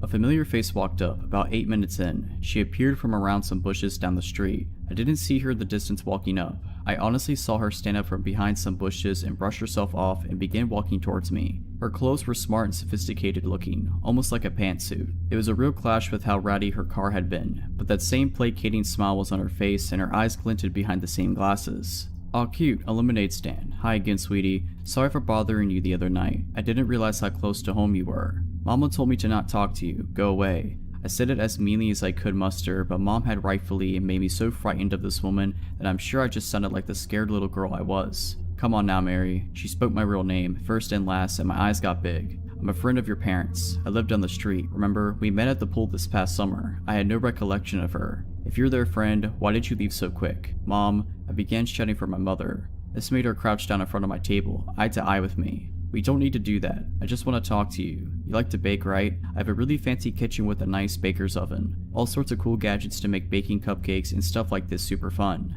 "No, no, no, Mama." I stood up and pushed the table into this woman and started running for the front door. This woman kicked the folding table away and started to chase me until my mom appeared in the doorway. She flung the door open and I barreled into her, and the woman stopped running and stood in the yard. "What are you doing to my daughter?" my mom shouted at her. "My God, your child is rude. I was just trying to buy a cupcake and she shoved the table into me and ran. Now I have lemonade all over my clothes. The woman lied through her teeth. I don't think she was expecting my mom to come back. That's the lady from that night in the car. I was now trying to get around my mom and hide behind her. My mom pulled out her cell phone, and this time I know she called the police. The woman immediately ran off back the direction she came. The cops appeared. One took statements while the other one patrolled the neighborhood searching for her. They ended up finding her car parked at the grocery store that was up the road about half a mile at the other end of the neighborhood. They waited for her to show up and claim it. She never did. They couldn't find her. So, random lady in the red beater, please, let's not meet again.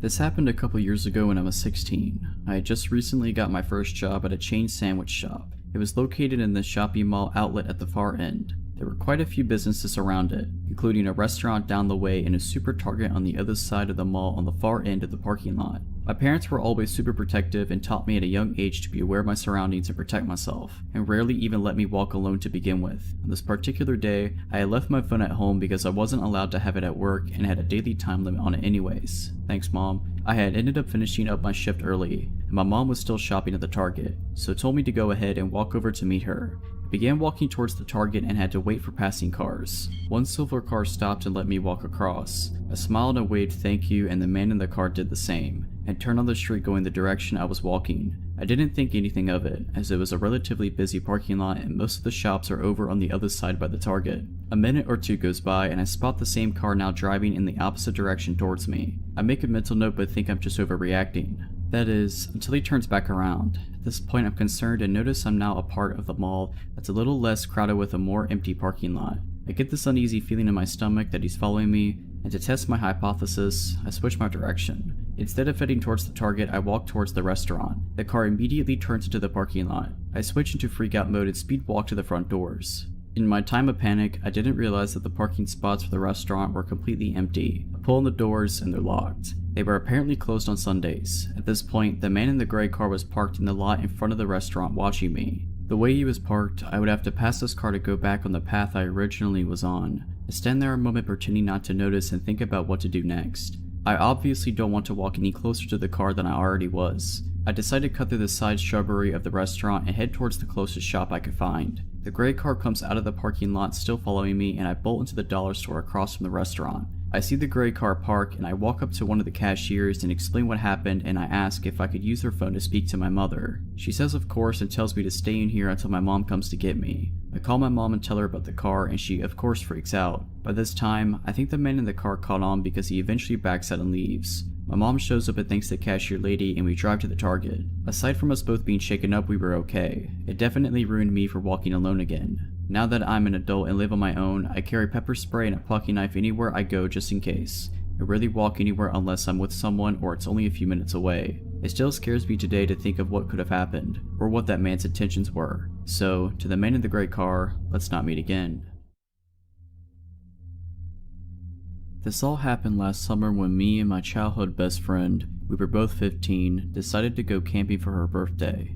We were originally supposed to be a 5 to 6 person group, but it ended up being just the two of us. So we met at her grandma's house, me with my scooter and her with her mom in a car, and headed to our camping site for the next 2 nights. The camping site was very deep in the woods beside a public trail, but there were still neighbors who had a lot right next to the one we were using. My friend's mother warned us to not go take a walk on the left side of the trail, which would lead us to the weird and possibly dangerous neighbors. We obviously listened since we didn't want any trouble at all. So after unpacking most of our stuff, her mother left, letting us alone in the middle of the woods with only a 50cc scooter to get out in case of emergency, which, don't get me wrong, is very useful but not very fast. So we started doing our thing, eating junk food, listening to music, catching up on both of our lives, since we haven't talked in a very long time. She moved away a few years prior to this, so we don't get the chance to talk to each other that much. The sun was slowly going down. It was getting darker and darker. We were talking and singing when we heard an ATV coming on the trail. It was coming from the left side. Me and my friend freaked out a little, so we basically just locked the door and ran to the back of the camper. The ATV stopped on our camping site. We could hear 2 adult males talking to each other about whatever knows what. It took something like 5 minutes, but they finally left. At this point, we weren't that worried because we thought it was just some curious people who wanted to know if there was anyone in the camper, which had already been robbed in the past, so we just continued our stuff, listening to music and all. By this time, it was already dark outside and the moon wasn't out yet, leaving us with no other lights than our candle. There was no water and no electricity in the camper, which also meant we had to go outside to use the bathroom. Fortunately, it was a full moon night, so eventually the moon would come out and we will be able to see outside pretty well. So again we were talking, everything else was quiet, no music, no animal noises either, and then we heard an ATV coming our way once again, so we turned out all the candles and stopped talking, waiting in silence. We quickly sat on the ground of the camper to make sure no one could see us from outside because the curtains were still opened, and then we listened. The ATV stopped a little before coming up to our camping site and everything went silent. A couple minutes after that, we could hear footsteps all around the camper. Yes, it could have been an animal, but with the ATV sound and what happened after, we know it wasn't an animal. The steps eventually faded away. We then quietly moved to the back of the camper, closing every curtain, making sure the door was locked. We brought 2 knives with us. We eventually heard another noise. We immediately went silent and we hid the candlelight. We then heard the noise again. It was like someone was trying to open the camper door just by turning the handle. We then heard footsteps going all the way around the camper and we could hear the person testing every single window to see if any of them were opened. We were almost crying. After they tested all the windows, the steps faded away with maybe 1 hour of tranquility and silence during which we were quite panicking. When we finally calmed down, we heard noises at the door once again, but this time, it sounded more like someone was trying to unlock the door with the lockpick. We could hear the lockpick inside of the mechanism and then the person would try to turn the handle. After 5 minutes of trying, the person probably got mad and started turning the handle angrily and punching and kicking at the door. We were freaked out. I had my brand new iPhone in one hand, hesitating on calling the cops or no. No service was available at this location, but 911 can still work most of the time. The noise was still going on at the door and all around the camper. This lasted for at least 30 minutes. The person was trying every window and then at some point gave up once again. We then started to make up a plan. The noise at the door happened a couple more times. We acted as if we were more than 2 people in the camper, so we started acting like my friend's mother and sister were there, as if one of our guy friends was there, and we acted like the noise woke us up and we screamed at the people to go away and we got mad. Our plan worked, I guess, since we heard multiple people running away. The next morning, after making sure everything was okay, we got out of the camper and we saw that a bunch of the plants next to the camper had been stepped on. There were footsteps everywhere in the mud and everywhere around the camper. Since it was daytime and my friend's mother was supposed to come back to see us, to make sure we were okay, we decided to sit outside waiting for her. We were walking around waiting when a car slowed down in front of our campsite. It never stopped, but we saw the driver staring at us. Then maybe 10 minutes later it went by again and again and again, always giving us that menacing stare. When my friend's mother finally arrived, we asked her if anyone tried to prank us or make a joke, and she went on and asked every possible suspect, and no, it was not a prank. Everyone promised that if it was them, they would have told us, but it really wasn't them. We didn't sleep alone this time. We had someone else come sleep with us for the second night. I'm just glad they weren't able to open the door to the camper. So I'm 23 now, but when this happened, I was 17. In my last year of high school, I was the art girl. I was working on my portfolio so that I could apply to art school. I mainly did landscapes, but part of the requirement for our portfolios was life drawing. Obviously, my high school didn't have any life drawing classes, so my art teacher linked me up to a life drawing class at a local university, which is one of the top art institutions in the UK. So for my school, I had to get a half-hour bus to the center of the city, and then walk maybe 15 minutes up a long stretch through the student district. It was a 6-week course and this happened the 5th week. The class was really interesting and I learned a lot since this was my first time working with life models. I was pretty confident and not too worried about walking alone at night. The class finished at maybe 9 p.m. and it was pretty dark by the time I got out. So 4 weeks walking there and back, uneventful. 5th week walking there, totally fine. 5th week walking back to my bus stop, also totally fine. 5 minutes at the bus stop, it was very freaky. So the stop I had to wait at was outside the expensive private school in my city.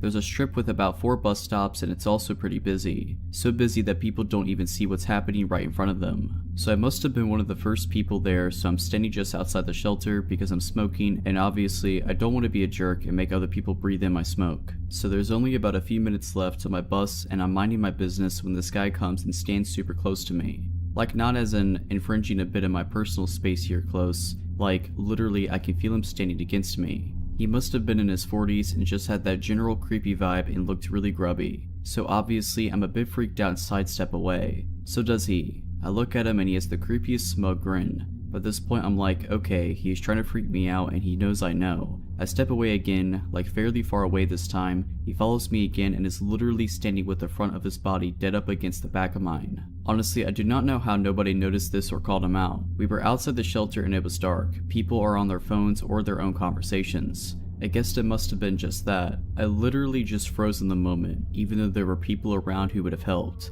I don't want to overreact, maybe it's just a misunderstanding. I don't want to seem rude. So anyway, it gets worse. After dodging this creep for a few more moments as time dragged in slow, finally this bus comes around the corner. I know if I get on this bus before this guy, he is going to sit next to me, which is what I want to avoid. So politely I gesture and say after you. He gives me that creepy look again and says no, you go first. I insist but he refuses again. There's a big queue now and I don't want to hold anyone up, so reluctantly I get on right before this guy. I get on the bus and do the only reasonable thing, which is to sit next to an old lady right at the front of this empty bus. The seats are only in pairs, so there's no way he could sit beside me now.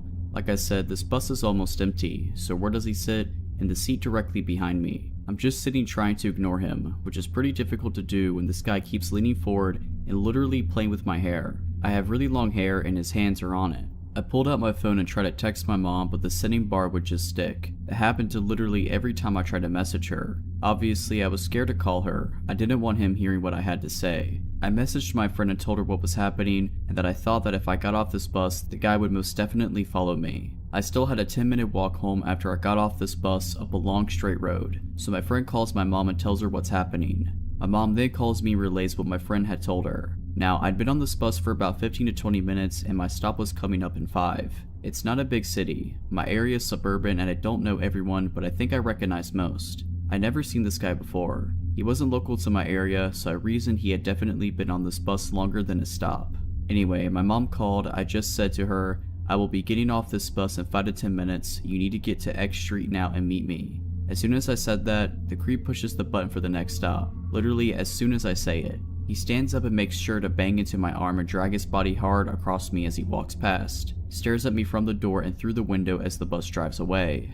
I'm not 100% certain if he actually had bad intentions, or if he just got off on a 17-year-old girl who was on her own. The fact he pressed the button as soon as I confirmed someone was meeting me makes me think he did intend on following me. I didn't go to the final week of that class.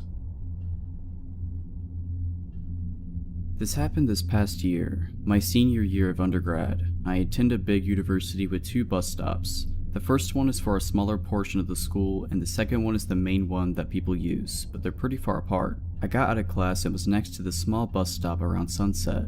This guy, I'll call him Eric, comes up to me of all people in line and starts asking if this bus would take him to one of the student housing areas. It was kind of odd because it was partway into the year, but whatever, he seemed genuinely confused. I explained yes, this bus would take him there and his stop is the same one I get off of. He asked if he can wait in line with me and he was nice, so I said sure. We're talking and waiting for the bus and it doesn't come, so I decide to walk to the main stop and he follows. Again, at this point it's not creepy because it's just small talk. We walk to the other bus stop and we just jump on one over there. Eric sits next to me and is berating me with questions that I'm now answering very shortly. Then everything he says is flirty, like, yeah, come see my pool so we can tan. Let's work out together and get sweaty in the sauna.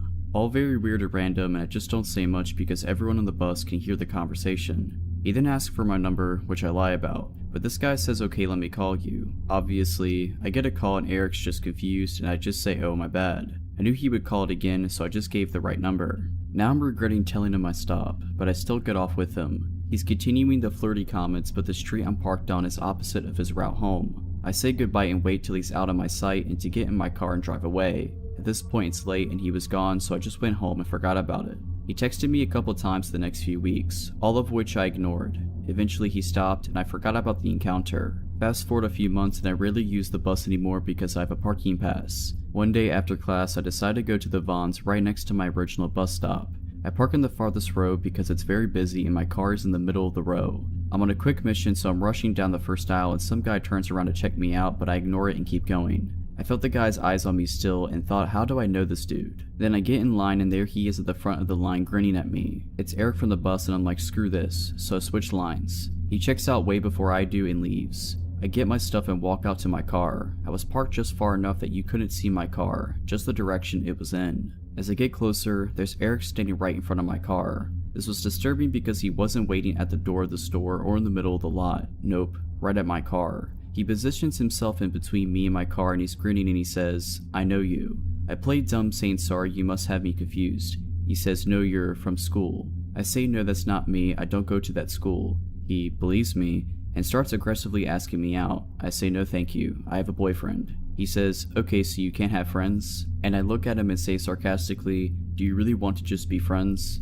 He just grins at me and replies no. He then says, "Don't worry, when you're single I will find you." The way he said it was very unnatural and creepy. He finally gets out of my way and lets me into my car. He watches me leave the parking lot and I drove to my brother's house just because of how unsettling that encounter was. On one occasion, I came from a group project and had to take the bus. It was crowded when I got on, so I sat in the first seat I saw. I could hear the conversation behind me and instantly recognize Eric's voice. The girl he was talking to seemed to be really into the conversation surprisingly. But now here I was on a bus to a school that I told this creep I didn't go to. I tried to get off quickly but somehow Eric and the girl got off before me. I'm relieved and try to keep a distance. I don't see them anymore and turn a corner and there he is again waiting for me. He doesn't move though, he just grins at me and says, "Hi, are you going that way or this way by now?" He used my real name and the fake one I used when I played dumb at Vaughn's. I just walk away and call my friends to meet on campus. The shelter in place was issued the next week and I moved home. Luckily I never have to see Eric again.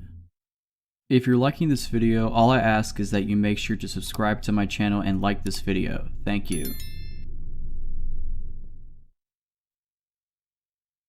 This story is from my days as a gas station clerk. This happened during a football Saturday, so the store was full of people from the moment I walked in. Most of the night is a blur because it was just cashiering for the first 6 hours of my shift. It was around 3 AM and things were finally starting to taper off. There were only a dozen or so people in the store. I just usually kept my head down and focused on the transaction in front of me so I wouldn't get overwhelmed, only looking up now and then to make sure the store isn't on fire and no one's stealing the wine case. I wasn't even looking around when I saw him. I just saw something strange in the corner of my eye and spun my head to look at him. When I got a good look, I was startled. This guy's skin was almost translucent white and he was soaking wet. His teeth were gritted and looked too big for his mouth. He was shaking as fast as he walked past the counter. I could hear the bathroom door slam from around the corner. I went back to my transaction and told myself that I needed to remember exactly where he was. I couldn't forget he was in the bathroom. I rang out the next few people, watching for him the whole time. After another 10 minutes or so, the store was suddenly empty. Customer rushes tend to be like that, from 100 miles an hour to just nothing. I knew he was still in the bathroom. I thought about going to knock, but I felt repelled. I had no intention of going near that door. I look at the clock and it's nearing 4 AM, which is when I need to start brewing coffee for it to be ready when my manager comes in. The coffee grounds are all in the supply closet behind the counter, so I tell myself it's totally fine to go get them. It satisfies both my paranoia and my arrogance as well. I'm still doing my job, but doing something I believe to be tactically the best move. If for whatever reason the guy opened the bathroom door and tried to run behind the counter and do something to me, I could shut the door and lock it from the inside. Besides, the bathroom doors are old and loud. I can easily hear them open from inside the closet, so I can just come out and wait near the panic button until he leaves. This all seemed like a very good idea at the time. So I decide to go get the coffee packets and I'm listening carefully while I load up on all the flavors I need. I figure I will only be a minute or so I don't even turn the lights on. I'm listening carefully and I don't hear anything. I still don't hear anything. Then I hear a weird noise. It sounds like the water pipes in the back hissing at first, but it's too ragged. I suddenly realize the noise is breathing, and it's getting louder. Then it's right on top of me. That's when I stood and turned to leave, and saw him in the doorframe. We just stood there both staring back at each other. Later when my manager reviewed the footage, she saw him leave the bathroom by slowly pushing the door open. Without making a sound, he had wandered behind the counter and peeked into her office, stepping in far enough to trigger the automatic light.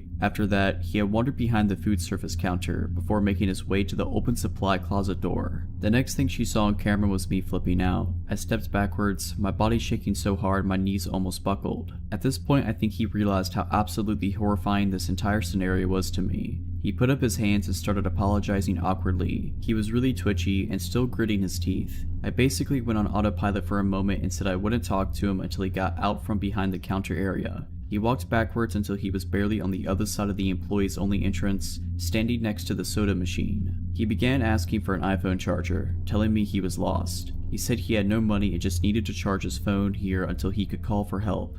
I told him I don't have an iPhone charger and I couldn't help him. He sighed and looked down for a moment, seeming to think about what to do. Then he flipped his head back and screamed as loud as he could. He then punched the soda machine hard. I backed up and ran around the counter, up to where the panic button was under the register. I watched him as he walked around the store, punching the walls and kicking the counters and screaming. I heard myself shouting over and over, "Get out right now." After a second he stopped and turned around to look at me. He quietly apologized before wandering out of the store and running off into the dark. At this point I was shaking, but tried to pick up and keep working. I started brewing the coffee, checking the windows to see if he was out in the parking lot, but I couldn't see him. After another few minutes, a regular came in and told me a strange man had come up to him asking for a ride. He said the guy was soaked and his teeth were gritting. That's when I decided to call the police. They found him in the parking lot next door, screaming and punching the moving trucks. They took him to sober up and calm down. They informed me that he was very sorry for losing his cool and he was just very drunk and very lost. He had come from out of state for the game and got separated from his friends. In the end, nothing bad happened, but it made me realize that something easily could have.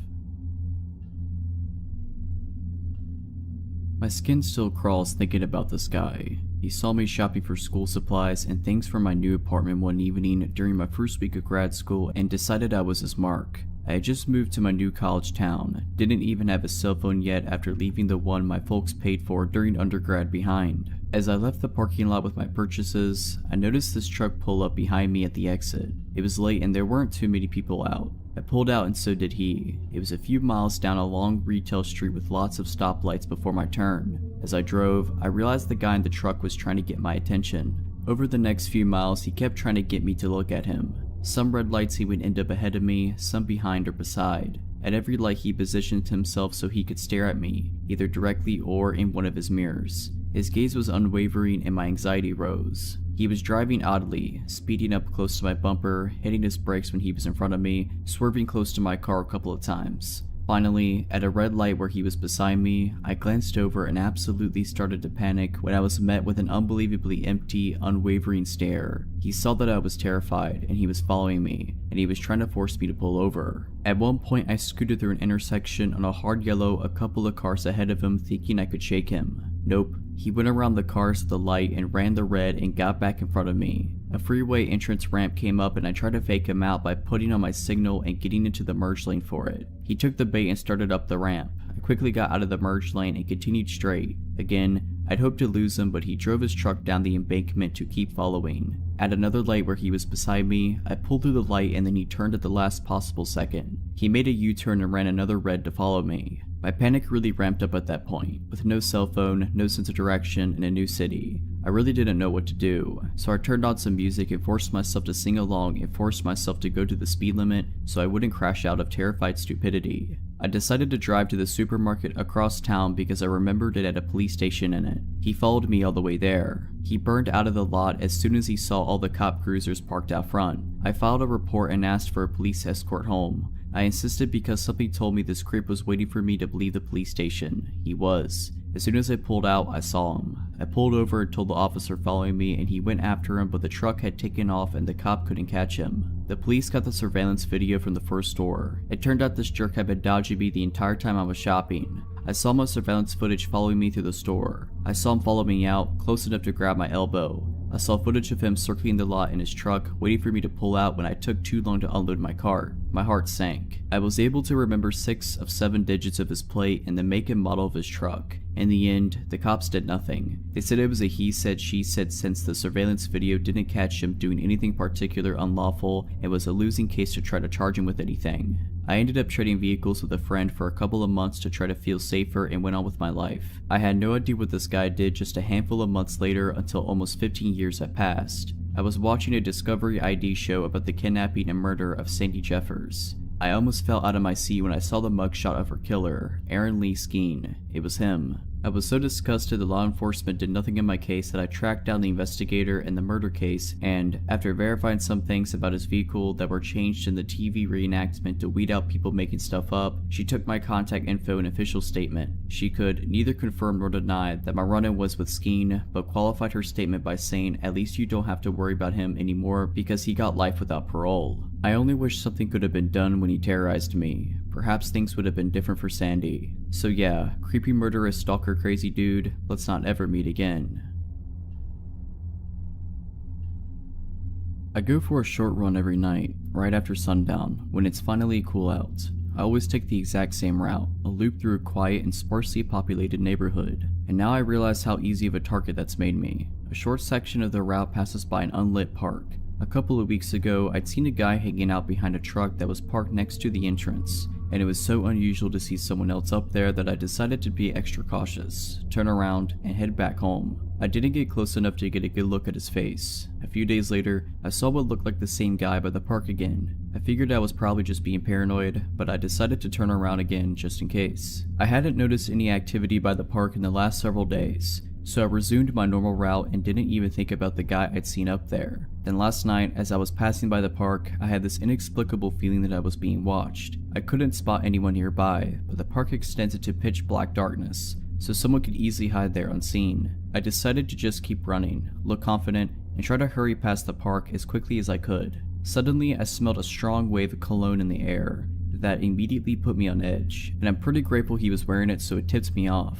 After I smelled it, I had no doubt in my mind that there was somebody nearby, but still, I didn't see any movements in front or on either side of me, and I was afraid to turn around. Immediately past the park, there's a bend in the road. There's a house on the corner as you turn down the road. The house has lots of tall bushes in the front yard. I normally run right past those without even thinking of it, but since my gut instinct was blaring like a siren, I quickly moved to the middle of the street as I rounded the corner. I shot a glance behind me to see if anyone had actually been nearby. I saw a man slowly walking through the front yard of the house on the corner, looking towards me. He paused behind the bushes, as if trying to remain hidden. I could see his jeans and a pair of black-white sneakers, but little else. His slow footsteps were so creepy that I can't get the image out of my mind, as if he was trying to be quiet as he could. If I hadn't made the split decision to run into the middle of the street and away from the yard, I would have been within grabbing distance. I turned on the flashlight on my phone, aimed it right at the bushes hoping it'd startle or blind long enough for me to get some distance between us, and started sprinting at full speed down the road.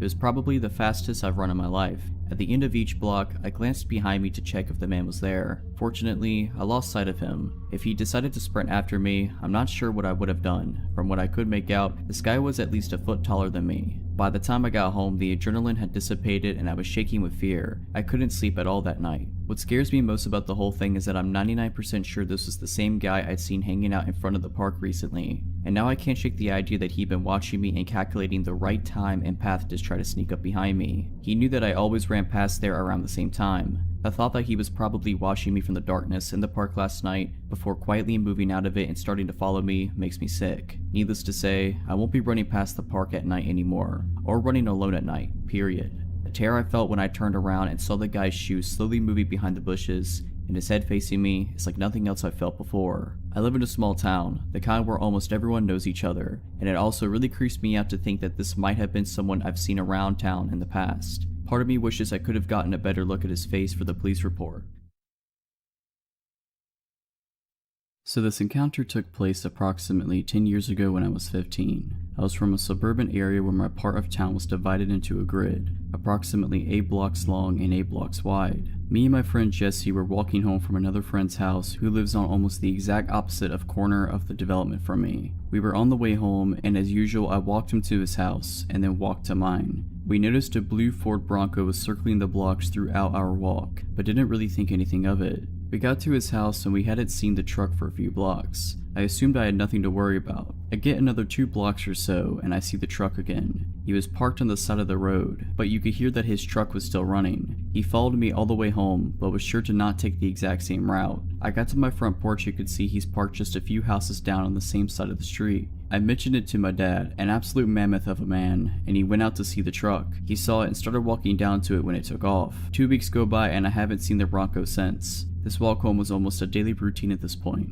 We had a snow day from school and just me and my sister were home. I'm playing on the computer when something catches my eye. Directly to my right is a window and there's a man standing in it. Now this window's on the first floor, but still approximately 5.5 feet off the ground, bi-level house. This man's entire head and body still fit the window. He's got curly hair, a full beard, and looks to be pretty big as he fills almost the whole window. We locked eyes and I ran out to confront him. I know, stupid. He ran off down the street to the same blue Bronco parked in almost the same spot as last time. He pulled off faster than I could catch him. This time I called the cops. I gave them as much information as I could, and basically all they said was they'd keep an eye out for him. I showed them where he was, and they were able to confirm it by the footprints in the snow leading to and away from the window. Now what had me a bit concerned was I wore a size 12 shoe. My dad, who was still significantly larger than me at this point, wore a 14, and his shoes were still a bit smaller than the imprints in the snow. Well then, we're screwing with Bigfoot now. A few weeks go by and there hasn't been any more weird encounters. My head's been on a swivel every time I'm out of the house. I don't want to say that I was looking for a problem at this point, but I was.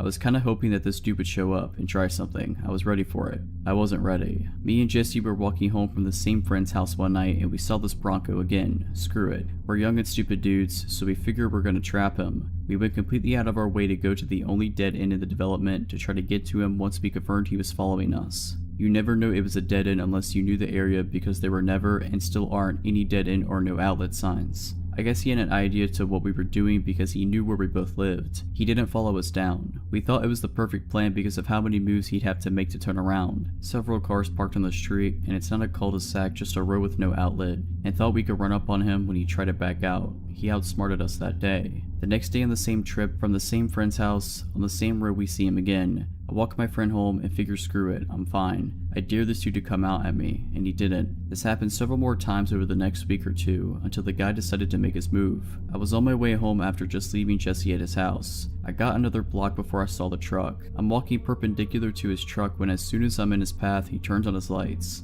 I ran up the few blocks to my house and waited on the porch to see where he was and what he was doing. This time he stayed put just a few houses down. I told my dad again and he went out to see. Truck's still there. Me and my dad start walking down to the truck and it's still not moving. This ballsy dude had the audacity to get out of his truck to confront us. Terrible idea. He gets out when my dad is still 25 feet from the truck. I guess my dad is about 6'4" and under 300 pounds with a body built by Bud Light and manual labor. This guy though had some size on him. What I saw next was one of the most impressive things I've ever seen in my life. So my dad's not much of a talker, and at this point he's already got a problem with this guy. The guy gets out of his truck with the most sadistic smile on his face. My first thought is the guy has a gun. I yelled to my dad that he might have a gun, and all he yelled back was, "I got it." Well, he definitely had it. They walked up to each other, and before a word was even said, my dad swung. The dude was done in. Before he even started to crumple, my dad hit him again. He hit his truck and hit the ground. I never saw the guy again, and after just moving back into my parents' old house with my young son, I hope I never do. So big dude with the blue Ford Bronco, I hope you never come back to my window. So this happened about 14 years ago. I was 21, and it was the days of MySpace. I never used my real name online. It was in the mode of constantly posting pictures of me smoking, etc. So yeah, I happened to work at a local sandwich shop, and upon taking an order from a customer, I hear, "Hey, aren't you?" enter my MySpace name. To which I asked why, of course, and he proceeded to tell me his MySpace name, and I realized we have randomly commented on mutual friends' pages. Okay, whatever. He and his friends sit in the dining area and eat their lunch, but before leaving he came back to the counter. I thought he wanted a refill on his drink, so I went to the counter to ask him what he would like. "Would you like to get drinks with me sometime?" I was a little surprised, but fresh out of a bad breakup and was ready to date, so I said sure, why not? I told him to message me online later and we could work it out. Cut to 2 days later, it's Friday, and he picks me up and we head to a bar across town. I had known this bar was there forever as I grew up there, but had never been inside. We were the youngest ones there by about 30 years, and there was literally only 10 people total inside, including us and the bartender. Weird, whatever. We have a few drinks, play some pool, and it's time to leave. I kept my pace and only had 2 cocktails because I didn't want to get drunk with someone I didn't know. He, unbeknownst to me, was about to be pretty tossed, so we leave. Not wanting to go home, I agreed to go to his house and hang out some more. He lived with his grandmother at the time and had a pool table. We wandered the house for a bit, him showing me random pictures of him growing up, awards won, etc. We play a game and I let him know I need to be getting home. I lived about 20 minutes away by car. He says he's too drunk to drive and that I should stay. Now, I lived with my mom and we didn't always see eye to eye, so calling her 2 to 3 a.m. and waking her up to ask for a ride was not in my list of plans. I told him fine, I would walk. It would have taken me over an hour to walk home, but I was not about to sleep at this guy's house and would have rather taken my chances. The route home didn't go through any bad areas, and I had been a pedestrian for years at that point, so I was used to walking everywhere and was fine with it. All of a sudden, he can drive and doesn't want me walking home alone. Again, whatever. We get to my house and I thank him for the ride, and now he tells me he is too drunk to drive and can't drive home. The place my mom and I lived in was 3 stories, and I had the whole bottom floor to myself and a makeshift living room with couches, so I figured screw it, sleep it off on the couch and go home in the morning. By now, I had already decided this was going to be the only date we ever went on. Not because of the whole driving situation, but I just wasn't into him. He proceeds to lay on my bed the minute I let him inside like some stray dog or something. So being tired and annoyed and just basically over it, I said fine, I'll sleep on the couch. Well, I don't know how long I was asleep or how he even stayed awake, because it took me forever to fall asleep knowing he was there, and this was all just too weird. I wake up to this guy's hands around my throat. Well, kinda woke up.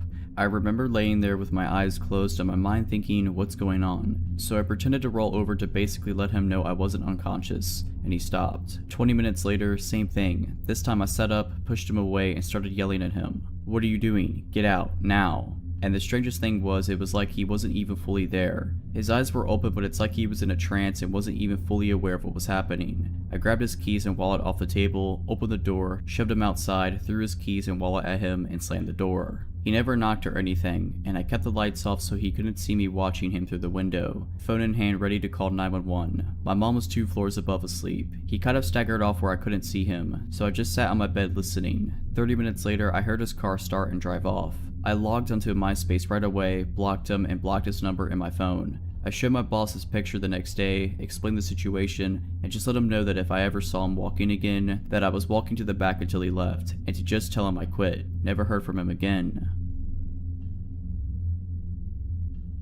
I, a 23-year-old female, grew up in a rural area in Ontario. It was the kind of place where you never lock the doors because you know everyone in town. The all too trusting small town mentality stayed with me once I moved to a big city for university. I got an apartment in a student area with a college nearby and plenty of bars within walking distance. I lived with a guy friend, Roddy, who was a few years older than me from the same small town. I would go to the bars with friends on the weekends and stumble home by myself around 2 a.m. One night on my way home, my neighbor, Kyle, and I met in the hallway, both headed to our own places. He was also drunk and good looking. He said hello and invited me inside. I ended up staying the night with him. He was nice, and it was a fun night, if not a little awkward. We didn't exchange numbers, and it didn't seem like we cared for anything to come out of it, so I went home in the morning and that was that. Fast forward to 2 days later. I was asleep in my bed, and my roommate was half asleep on the couch with the TV on. He heard a sound that might have been the door creaking open, but he ignored it in his tired state. A few minutes later, he opened his eyes to see a naked man standing in front of him, lifeless and staring into his eyes. It was Kyle. Roddy tried to talk to him and ask him what he was doing here, but he didn't respond. Roddy ran to my room and said, I think Kyle's here to see you. So I followed him out into the living room and saw completely naked Kyle, staring at us with the most serious and concentrated eyes I had ever seen. Roddy tried to talk to him and asked him to leave, but once again he didn't respond. Instead, he went into our kitchen and opened the fridge. He proceeded to take our butter out and start smearing it all over his face and chest, saying nothing, and still with a completely serious look on his face. Roddy and I ran to my bedroom to talk about what to do. While we were in my room, Kyle walked down the dark hallway that led to us and stood in the dark right before the light of my room could reach him. All you could see was his silhouette, and he started whispering hi, hi, repeatedly. Roddy and I ended up calling the police and staying in my room until they came and took him back to his house. They said he must have been on drugs, but probably wasn't a threat. I agreed I didn't think he was a threat, but I didn't sleep well that night knowing he was a thin wall away from us in that apartment. My family decided to fly across the country to visit me in LA, where I live. We thought it would be nice to visit Catalina Island. When we arrived, it became apparent to us that it was off season. It was late November, the weather was cold, and as a result, the island was nearly empty besides locals and a few straggling tourists such as ourselves. Our first priority was to ditch our luggage so we could explore the island, so we immediately checked into our motel, though that word hardly does the place justice. I called a motel because all the doors to the rooms exited to the outside, but in actuality our room was one of the 20 to 30 quaint guest house looking buildings arranged in sort of a horseshoe shape around a walkway, with rooms on either side of the path. The entrance to the motel was essentially one of the points of the horseshoe, and if you walked dead straight, you'd reach the room we were given, essentially on the corner before you have to go right to go further into the horseshoe. So from our room, one path led back to the street, the other further into the secluded maze of rooms. After a day of exploring and having just finished dinner, it was time for the cold, dark walk back to the room. Catalina Island is a decent distance from the mainland, and it gets dark. I pulled my black hoodie tighter over my freezing ears and walked ahead of my parents to the hotel room, telling them I just wanted to go to sleep.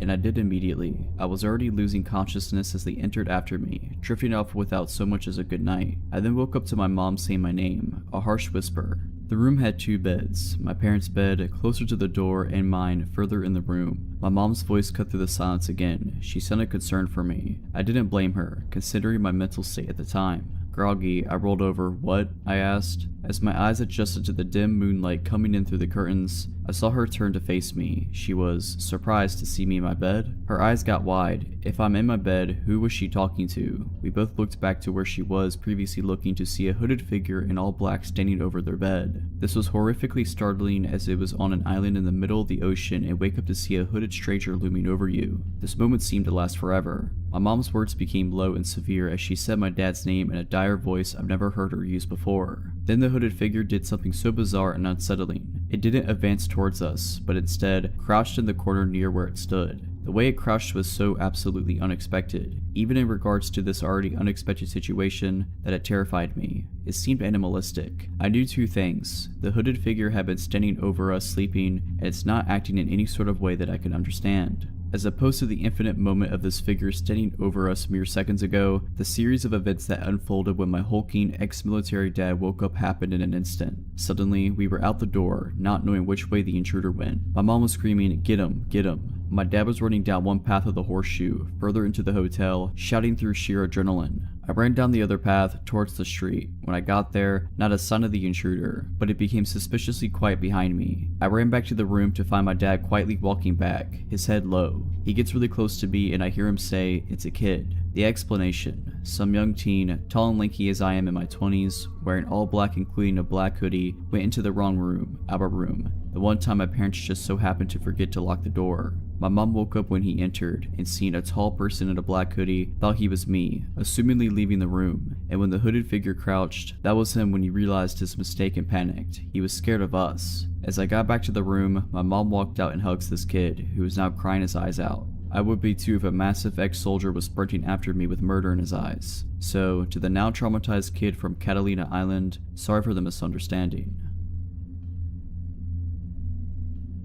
For a bit of backstory, I live in a big city which is mostly a friendly place, but like all cities, it has its rough areas. There are 2 main spots that are known to be particularly rough, and for the first 14 years of my life, I lived in one of those areas. So though it can naturally be a bit uncomfortable, I tend to be pretty unbothered by odd people talking to me in the street. Anyway, I moved from one rough area and moved to a safer one, but it's very close to where I originally lived. I know both of these areas pretty well too, which helped me with what happened 5 months ago. I had some stuff going on in my personal life and going through phases of bad anxiety as it is. I had to make the decision to take some time off of work, but wanted to try and stay in a routine and be productive. I went to the dentist way past when I should have, so I made an appointment and when it rolled around, I walked there. My dentist is in the rough area that I now live close to. On my route home, I have to walk past a pub on a main road which has a super bad reputation. Anything you can think of, it's happened inside or just outside of this pub. Anyway, I noticed someone sat on the bench outside the pub. I have my headphones in but see him saying something, so I assume he's asking me for something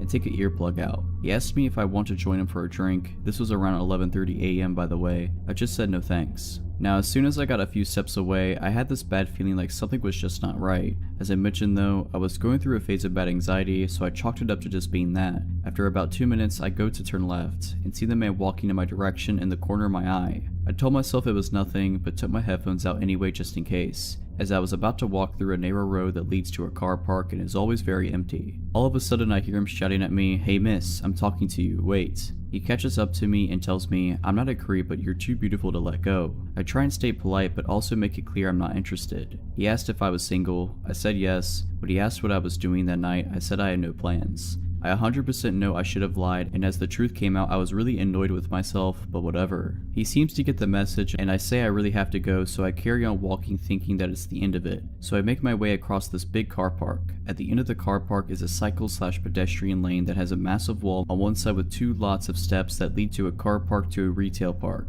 and bushes on the other end, and it's super narrow. I get into the lane and hear footsteps like someone is running, probably a jogger. I'm getting paranoid until right behind me I hear, "At least give me your number." I finally start to panic and realize actually it's not my anxiety and this is super shady. I give him my number but change the last digit and this guy proceeds to attempt to drop call me. Clearly my phone doesn't ring and then he starts getting annoyed saying I need to give him the right number. He then has his hand basically on my phone, standing way too close to me and orders me to type his number in and drop call him. Creep now has my number. Still not enough for him, I reiterate that I'm on my way somewhere and seriously need to get going. He then grabbed me by my elbow and I had a massive adrenaline rush. Next thing I knew, I was at the top of one of those sets of steps that lead to a much busier and open space. I ran as fast as I could. Luckily, one of my friends works in one of the stores in the retail park, so I ran over to it practically looking over my shoulder the whole time. I find my friend, visibly shaking, can barely speak. She asks if I'm okay and I just burst into tears. I gather my thoughts and tell my friend what just happened. He's been calling my phone this whole time. She takes my phone and notes his number and then blocks him. She takes me to the staff room and convinces me to file a police report, which I do. Unfortunately though, I found out street harassment is not actually illegal where I live, but because he made physical contact, it might not be a complete lost cause. The police tell me they will be in touch.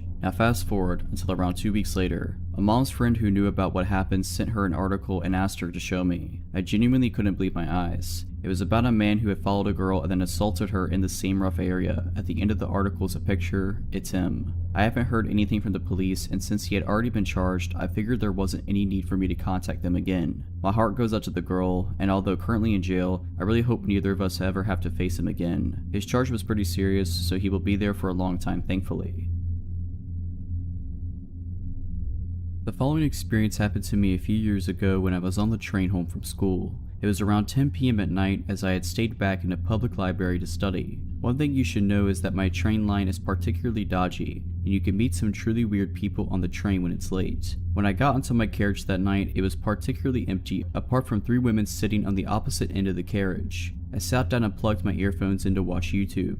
My train ride usually takes around 45 minutes. About 3 stops into the train ride, and the only other person who had gotten onto my carriage at the time was a man who was wearing construction clothes. He sat near the 3 women, so I assumed he knew them. I turned my attention back to my video. A few minutes later, I noticed that the 3 women who were sitting on the opposite side of my carriage had moved to my side. I didn't really think much of it as I was engrossed in the video I was watching. That's when I noticed someone take a seat opposite of me. It was the man who had gotten on earlier. He asked me my name, but he was giving me a weird vibe, so I pretended like I couldn't hear him. I had my earphones in after all. He then proceeded to tap my knee to gain my attention. There was no use ignoring him, so I removed my earphones and looked at him. He was a big guy, probably around early 40s, and he was clean shaven. He asked me my name, to which I gave him a fake name. He then asked me how old I was. I was in my school uniform at the time, so I told him. He reached out his hand and introduced himself. Not wanting to be rude, I extended my own hand to shake his hand. This is when things started to get weird. His handshake was super weird. His grip was abnormally tight and he seems to pull my hand towards him as he shook it. I quickly withdrew my hand. He then asked me if I had a girlfriend, as he thought I was quite attractive. Alarm bells began to ring in my head and glanced over at the 3 women who refused to even look over my direction. Seeing as they would be no help, I would just have to look out for myself. He then took out his phone and started showing me a picture of a girl who seemed to look around my age. He then asked me if I thought she was beautiful. Again, not wanting to be rude, I simply nodded and said she was. He then asked me if I would be interested in marrying her. I just started laughing as I thought he was just joking around, but his eyes were dead serious, and he just glared at me. He repeated his question, to which I responded that I did not know her and that it was inappropriate. He suggested that I give him my number so that he could arrange for us to meet. This seriously creeped me out and I politely declined, stating that I was busy with school and that I was not looking to get into a relationship. As I said this, the train was coming to a halt at a station. I was still 3 stops away from mine, but I decided that it was time for me to get out of the situation. I apologized that this was my stop and that it was nice to meet him. As I got up to leave, he extended his hand for a handshake and thanked me for talking to him. I didn't want to shake his hand, but I did not want to trigger him, so I reached out my hand. Suddenly, he grabbed my hand and pulled it towards him. His eyes were full of anger. He then asked, "What, you don't want to marry my daughter? I will break you." I quickly broke the grip and left the carriage. As it was nighttime, there were always police officers patrolling the platforms. I rushed towards one of the officers and told him everything that happened. I then described his clothing and which carriage he was sitting on. While waiting for the next train, the same officer came up to me and told me that officers had picked him up 2 stations down and thanked me for letting him know. Although the officer asked for my details, I was never notified as to what happened to him. I just hope that I never have to experience a man on a train like that in the future. If you're liking this video, all I ask is that you make sure to subscribe to my channel and like this video. Thank you. I was about 19 and had transferred to a college very far from home. My parents had raised me pretty dependent, so it didn't upset me. I saw it as a fun challenge. One of the biggest changes to get used to was not having a car. I could have gotten one, I guess, but it would have just been a hassle to find places to keep it when I wasn't at school, etc., so I just opted for the bus instead. I'm not a big fan of person-to-person interactions, so I always made sure to sit up front, hopefully by myself, with my bag in the other seat, and not only headphones in, but a book open as well, all friendly signals to please go away. Thing is, I'm not that great at actually telling people to go away. I had gotten on the bus to head to the mall for a bit, and I realized someone was talking to me. I paused my music and looked up. A homeless man was asking if the seat was taken. There weren't really a lot of people on the bus, but I felt awkward and very rude saying no, like I was judging him. I didn't want to appear unkind, so I moved my bag and then made a big show of putting my music back on and raising my book up to read. I had to keep pausing my music because the man kept talking to me. I kept trying to downplay it to myself that it was just his idea of small talk, even though the questions pointedly fixated on details about me, my age, how pretty I was, if I had a boyfriend. I lied and said yes, of course, and that didn't dissuade interest at all, and so on. It was a very long 20 minutes. He kept getting closer, never overtly touching or filling the space in a way that I could make an obvious complaint about, but by the time we arrived he was practically faced completely toward me. It was definitely blocking me from moving to another seat. Finally my stop came and I jumped up.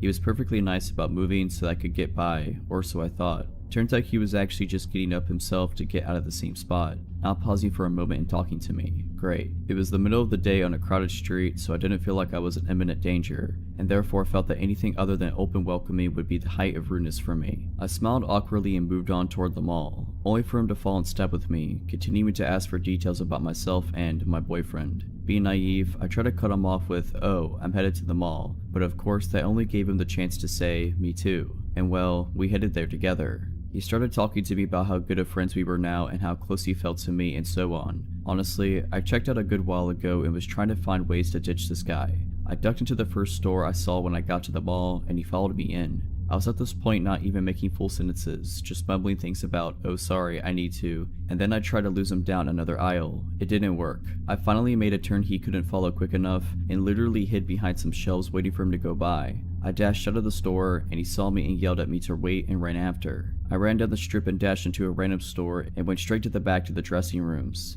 I hid in one of them for as long as I felt that I could, and then I peeked out and saw him in the larger mall area, scanning. He finally moved off down the wrong way and I stayed in the store another half an hour, pretending to look at clothes. I don't know what the shop girls must have thought. I was clearly shaken into the point of tears, but I had called my mother by that point and was keeping her on the phone. When I left, I ran out of the mall and went around to a different bus stop, in case the man would be back at the first one. I was so scared that he would show up again and this time follow me to my apartment. There's a lot I didn't do right in that situation, but I'm just glad I was lucky enough to lose the guy.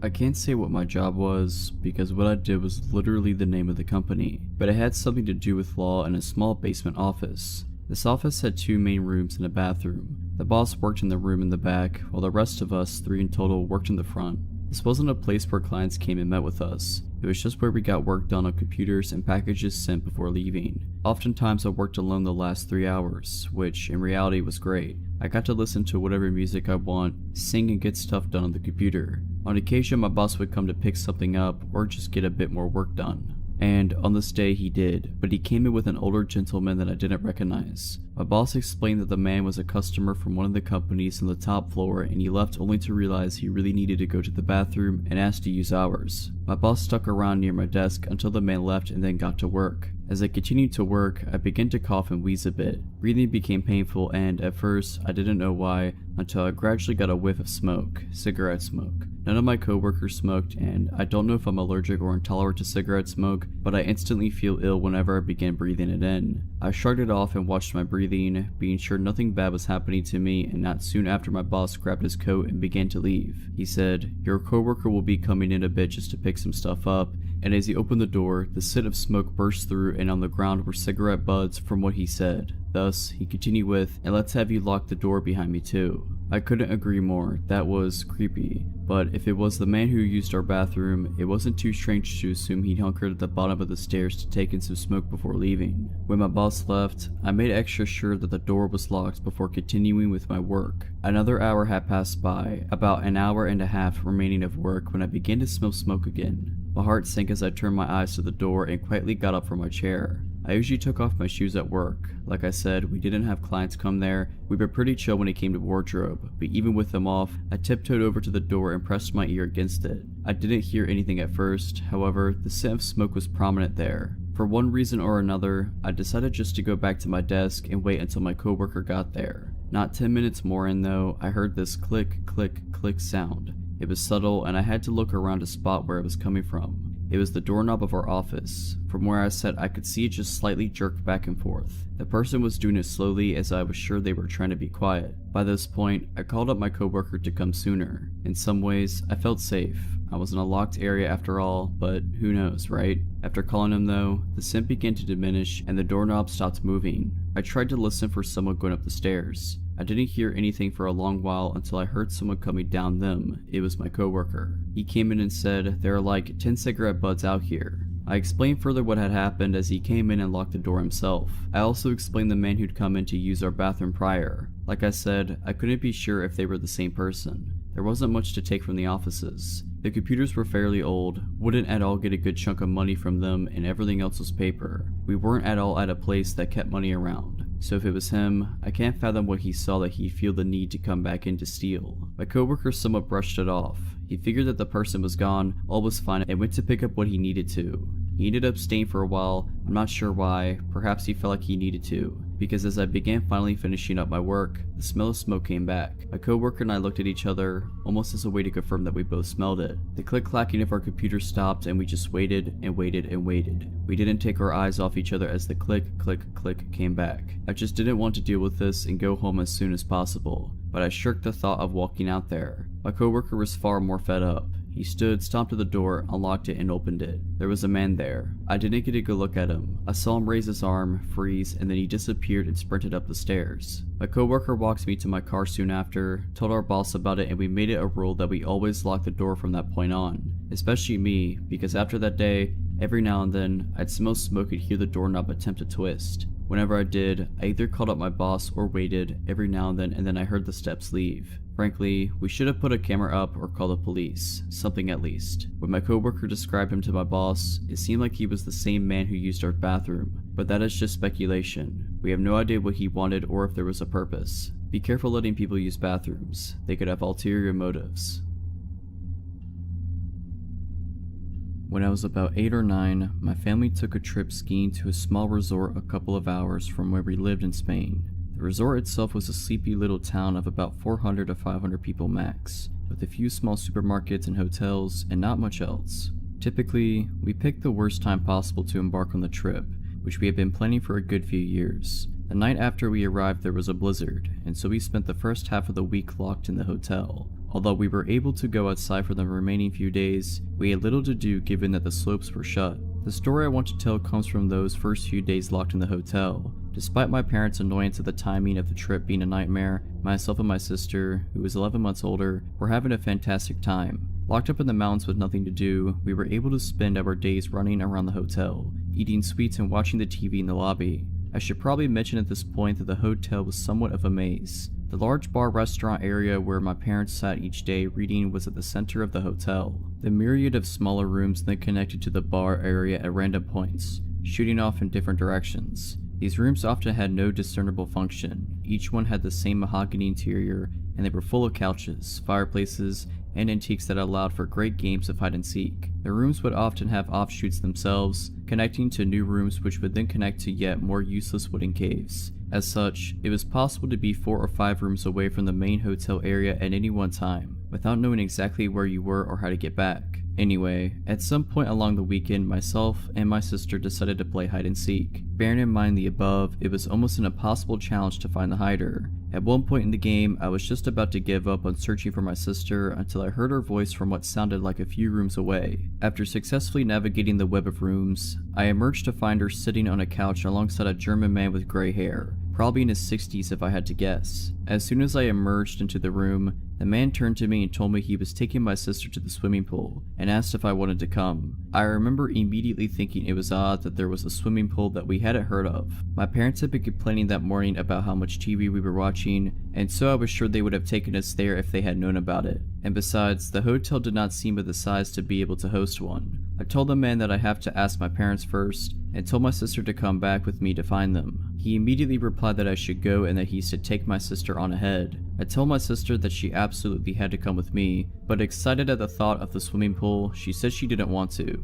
We began to argue, with the man taking my sister's side and encouraging me to go ask my parents' permission whilst he waited with my sister. I dug my foot in, telling my sister that our parents would be very cross if we went somewhere on our own. And after a few minutes bickering, she eventually gave in and came back with me, giving her assurance to the man that we'd come back. Of course, when we told our parents, they were livid. My dad went back to the room to try and find the man, but with all the offshoots and given that all the random rooms looked the same, it was almost impossible to be sure that we were in the right one. In any case, there was no sign of him. I remember my dad screaming at the hotel lobby that he needed a list of all male guests and their room numbers, but of course they wouldn't give it to him. We spent the rest of the trip by our parents' side, terrified at the thought of being locked up in a blizzard with him. Thankfully, we never saw the man again. My mama and I normally shopped at the market just a few minutes away from our house. My mom had been shopping there for 20-some years at this point and was friends with most of the workers, so I was friendly with them too, and was always happy to talk to them. Whenever my mom got distracted talking to someone, I, with the attention span of a 6-year-old, would wander around the aisle. My mother would keep an eye on me to make sure I didn't get too far, but if she was distracted, one of the employees would usually be around and gently guide me back over. One day though, we went to a different market that I couldn't remember having been to before, and we didn't go back to for nearly a decade. We were walking around the aisles when my mom ran into her friend. They started talking, and I, not realizing that I no longer had a store full of adults keeping an eye on me, started wandering around the aisle. My eyes caught some colorful display, I think flowers or balloons or something, and went over to look. Once I was satisfied with my inspection, I turned back to the aisle only to find my mom wasn't there. That had never happened before. I looked around a little, though not moving from my spot near the colorful displays. Since it was right near the registers, there was a decent amount of people nearby,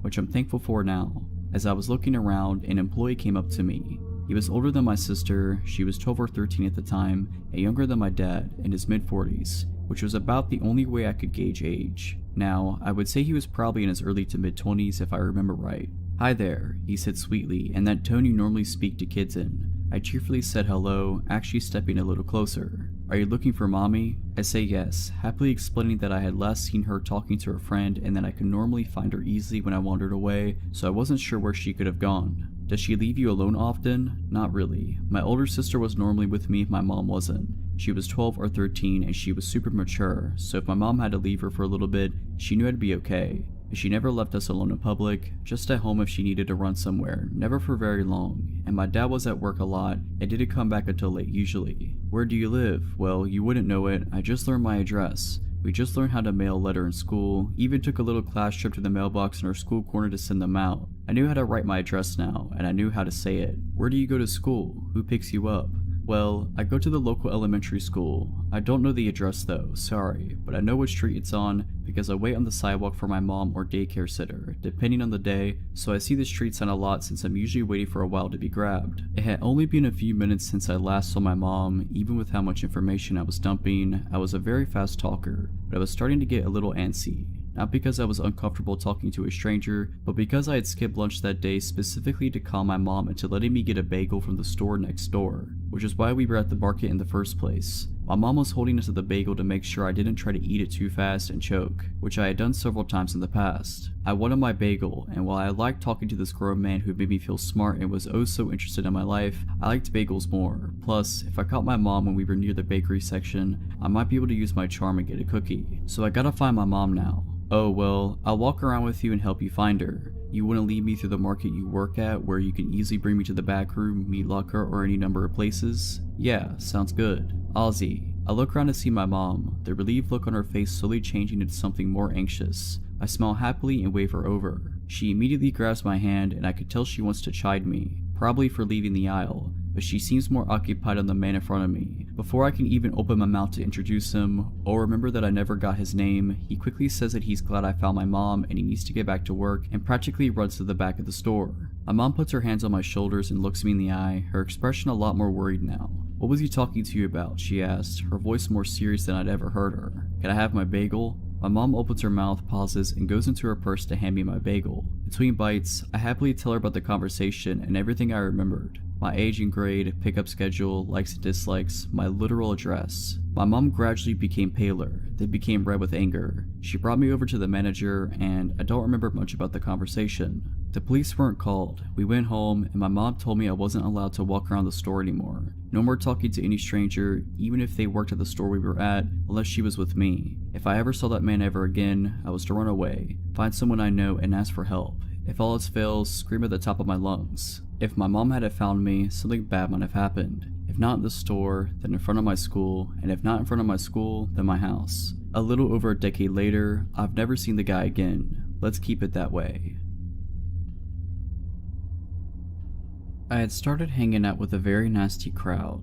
They loved to party, never had their own cash, destructive, impulsive, you get the drill. An ex-friend of mine, we'll call him Bob, started hanging out with me quite a bit more and more as the weeks passed by. Bob worked as a pizza delivery driver. He never washed his clothes, to which he owned maybe 3 outfits, including his work uniform and only women's clothes. The women's clothes he wore to be punky. I saw no shame in that. Even thought it was kinda cool how he didn't care what others thought about it. But that also means he liked my clothes, so like a little sister might do, he constantly took my clothes. Keep in mind, he also barely showered. Often, he even woke up before 5 p.m. in time for work. He jumped off my couch, took a pack of my cigarettes without asking, and sped off. Within the 4-month period he stayed in my home, I literally saw him go to take a shower about 5 times. Long after the situation was dealt with and he was gone, I left that home with a stench. He paid nothing, not a single bill, never contributed to groceries, cleaning, nothing, nor was he on my lease. Yet, he established residency in my home legally.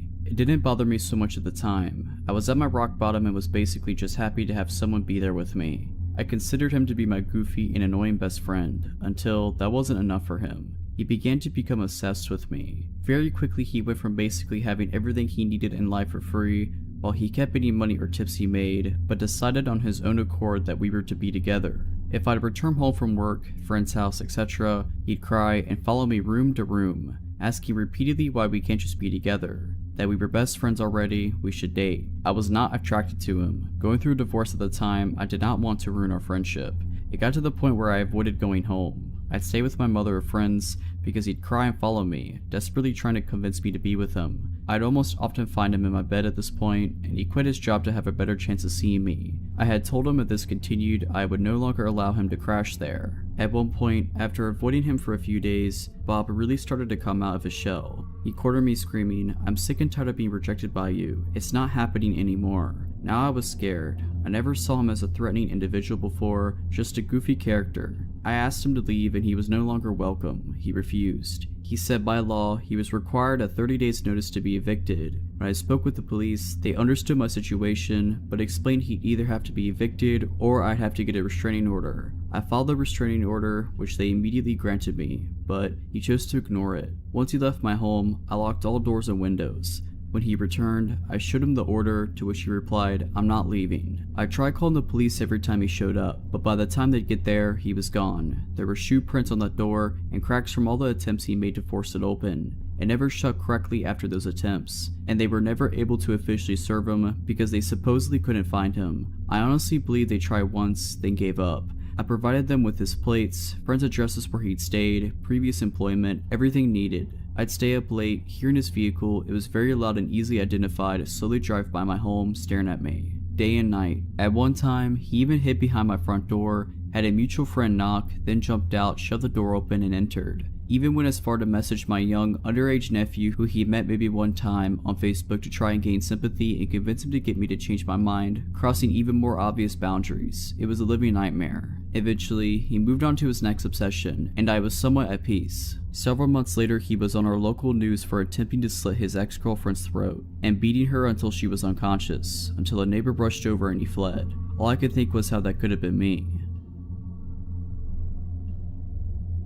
When I was 18, almost 10 years ago, I had a phone call that completely changed my life. I got woken up at almost 6 a.m. by an unknown number. I figured it was my boyfriend, now husband, since his phone number usually showed up as the famous unknown number. He usually called me before going to work at around 7:30 a.m., but sometimes he'd call me at 6ish if he wanted to talk to me while waking up.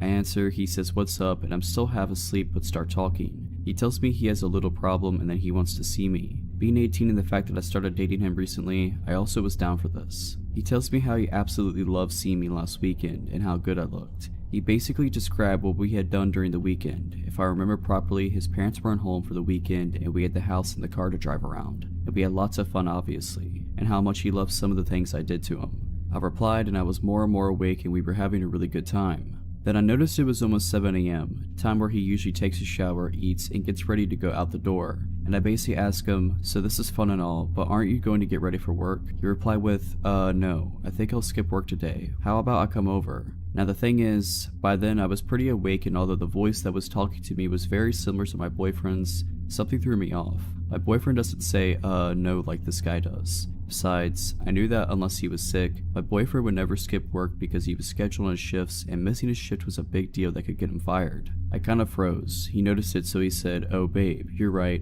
I should start getting dressed. So you want me to come over? By then I swear that his voice was back to my boyfriend's voice and I just felt silly. So what if he wanted to skip a day at work? Maybe he just wanted to see me. So I tell him, yeah, sure, come over, it will only be us here. He replied, great. Then he asked, where's your house? The last time I checked, I'm pretty sure my boyfriend knows where I live. He had been coming over for weeks now.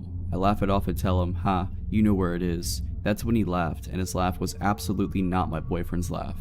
I instantly ask him, you're not my boyfriend's name, are you? He said, can you just hang on please? I need to go grab something. Meanwhile, I get a text from my boyfriend. I figure that maybe this is just a sick joke. Maybe he coordinated it perfectly. Maybe he's sick and his voice doesn't sound the same. The text from my boyfriend said, at the subway, going to work now, love you. I texted him saying, why are you texting me? We are talking right now. At which point my actual boyfriend called. He was very confused at first and figured someone had hacked into his MSN. When I told him it was by phone, he reassured me that he absolutely did not call me and that whoever it was not him. He had to go as the subway train was there, but that he will call as soon as he was at work. Then, the other guy called back, I picked up and I asked him, who are you? What do you want? I pretty much went crazy on him.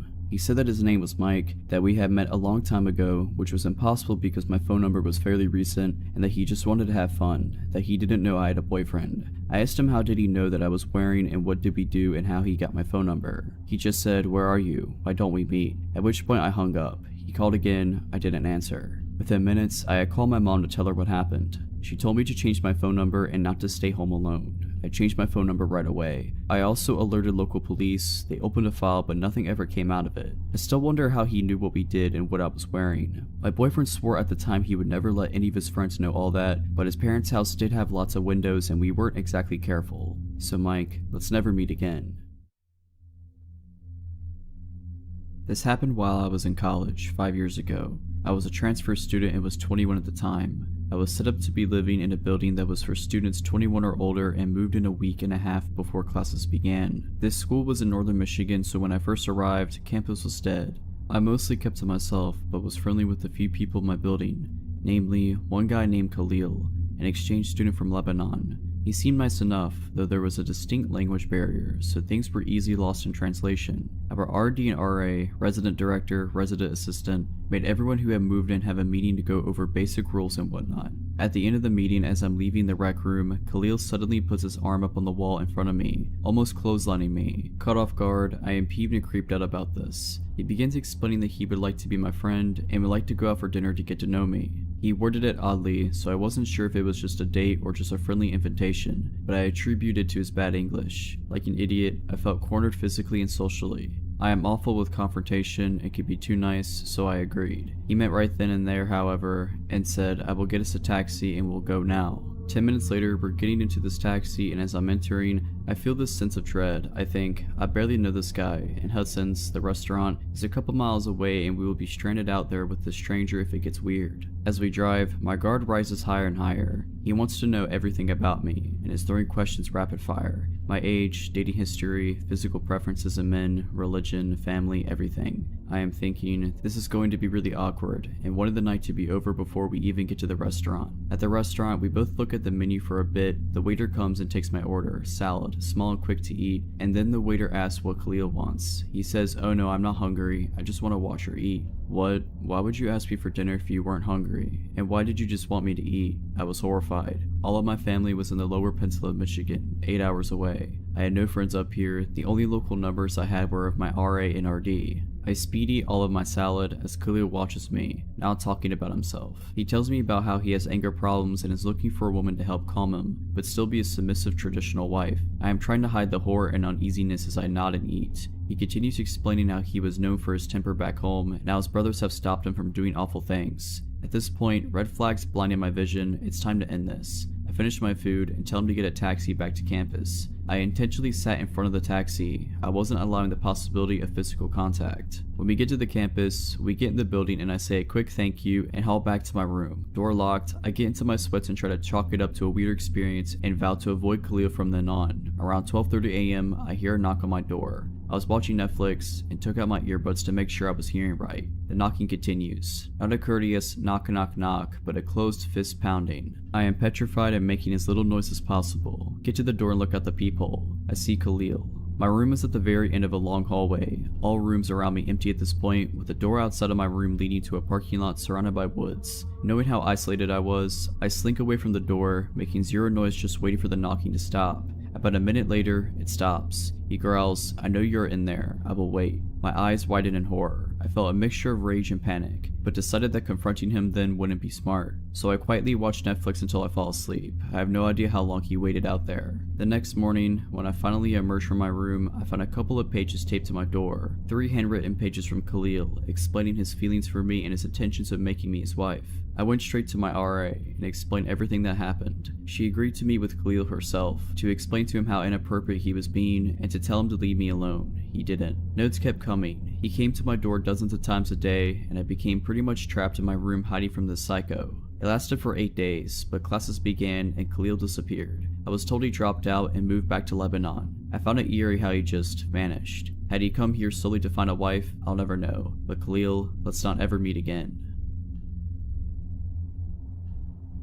It was the middle of the afternoon and I was home from college for the weekend, driving home from an auto shop, having just picked up my car after some repairs. It suddenly started making a loud grinding noise. My car was very old, things were always going wrong, so I pulled into a shopping center parking lot and called my parents for advice on whether I should take it back to the shop or get a tow. I know very little about cars. My mom told me she would come and meet me at the shopping center and we'd figure it out. At this point, my phone battery was also dying, so my phone shut off after the call. As I was hanging out in the parking lot, a guy pulled over on the street in front of me, rolled down his window, and asked me for directions. I did my best to direct him, but instead of taking off, he then pulled into the parking lot and got out of his car. I found that a bit weird. It was broad daylight, I was in front of a shopping center, cars were driving by constantly, it's not like it was nighttime in an abandoned alley. So the guy started to make what seemed like small talk and I complied, still not understanding what he wanted. He introduced himself and asked what my name was and I offered my first name. He asked what I did. I said I was a student studying art. He asked where I went to school and I told him. He asked how old I was. He made a little more small talk and then I guess seeing that I was a bit more relaxed, he said he was a sculptor and that if I was interested in art, I would love the sculptures he had at his house. He said we would go there right now and look at them. Immediately that dull alarm in the back of my head got turned way up. I was young and naive, but I knew enough to never ever get in a stranger's car and immediately felt very uncomfortable. Though he knew how old I was, I looked extremely young. I started to put 2 and 2 together. He was getting increasingly more insistent that I get in his car and go to his house. He reached for my arm and at that point everything is a blur. I yelled that I had to go and ran from my car into the nearest store. It was a tiny game store so there weren't really anywhere to hide, but I told the cashier about the guy and asked if I could wait in there until my mom showed up. The cashier assured me the man would not be let in the store and that he and his coworker would keep an eye on me until the man was gone. I also asked them if I could use their phone to call my mom and let her know what was going on since mine had died. I kept watching the guy outside by my car, worried he would try to come in, but as soon as he saw me use the store's phone, he got in his car and took off. I wish the story ended there. The whole encounter really shook me up,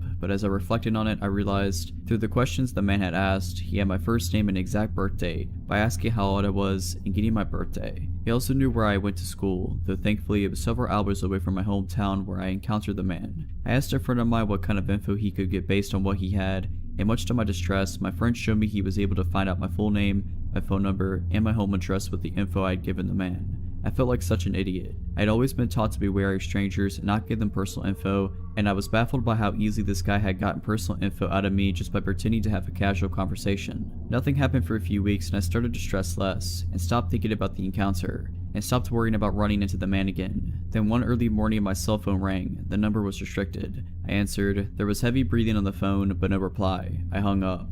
It happened again the next morning. This time a man answered, asking, "What are you doing right now?" I said I was trying to sleep. "What are you wearing?" I immediately hung up. The calls continued. The next time I picked up, I told him if he called again, I'd call the police. I got a few more calls from a restricted number after that, but stopped answering, and eventually they stopped. I'm still not sure if the calls were from the man I met in the parking lot, but it seemed likely. It was just too much of a coincidence they started after that encounter. I spent a good year being afraid of that man. I still can't believe how foolish I was giving him info about myself so easily, and it was an important lesson in how smooth and sneaky creeps can be, and now I'm much more careful about what I say to strangers. I still don't know what he had planned if I had actually been foolish enough to get in his car, but I'm very glad I never found out.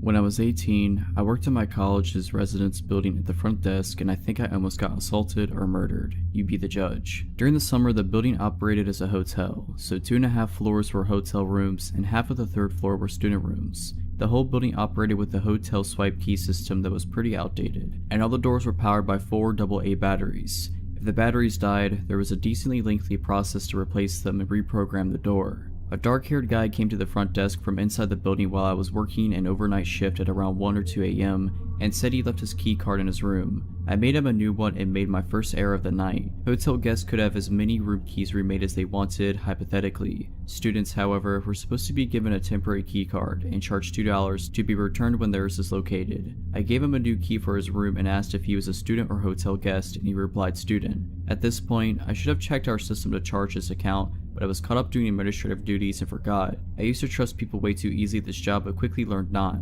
Later on the night, maybe around 3 or 4 a.m., he came to the desk again and said he couldn't get into his room. I asked if he just forgot his key again, and he said no. The door wasn't working. I asked if the light was coming on when he swiped his card, and he said no, so I figured the batteries were dead. I told him I had changed the batteries, and I went up to his room with him. He asked me for my name, and I told him. He didn't tell me his. I opened the room door manually with the master key, and I told him I'd have to prop it open while I worked on the back panel to replace the batteries. He said, "No, it's okay, I'll close it," and closed and deadbolted the door locked. Really weird, but I tried not to think about it. I had changed the batteries on plenty of other doors by this point, and some students were iffy about having their doors propped open for their room to be on display for anyone walking by. He also had a really thick accent, and I thought he might be an international student since we had a lot of students from other countries where English was not their first language. I gave him the benefit of the doubt and thought maybe it was also just a language barrier issue. At this point though, I really felt like something was wrong, but I tried to ignore it so I didn't freak him out. While I was trying to focus on fixing the door as quickly as possible, he kept trying to entice me to go further into the room, saying his bed was broken and he needed me to take a look at it, there was something underneath it that needed to be fixed, etc. He held out a little gold house key and said, "I have a key, go get it," and threw it under the bed. He said there was a leak under the fridge. He just kept trying to get me down on the ground, throwing random problems at me. Obviously, I told him no. I'd send maintenance up in the morning to take a look at it if anything was broken. I had my back to him and he asked me if I would take off my glasses. I said, "No, I need them to see." His tone of voice changed. In the most steady, chilly manner, he said, "Ella, it's okay, you can take them off." And from behind me, he reached around and tried to take off my glasses.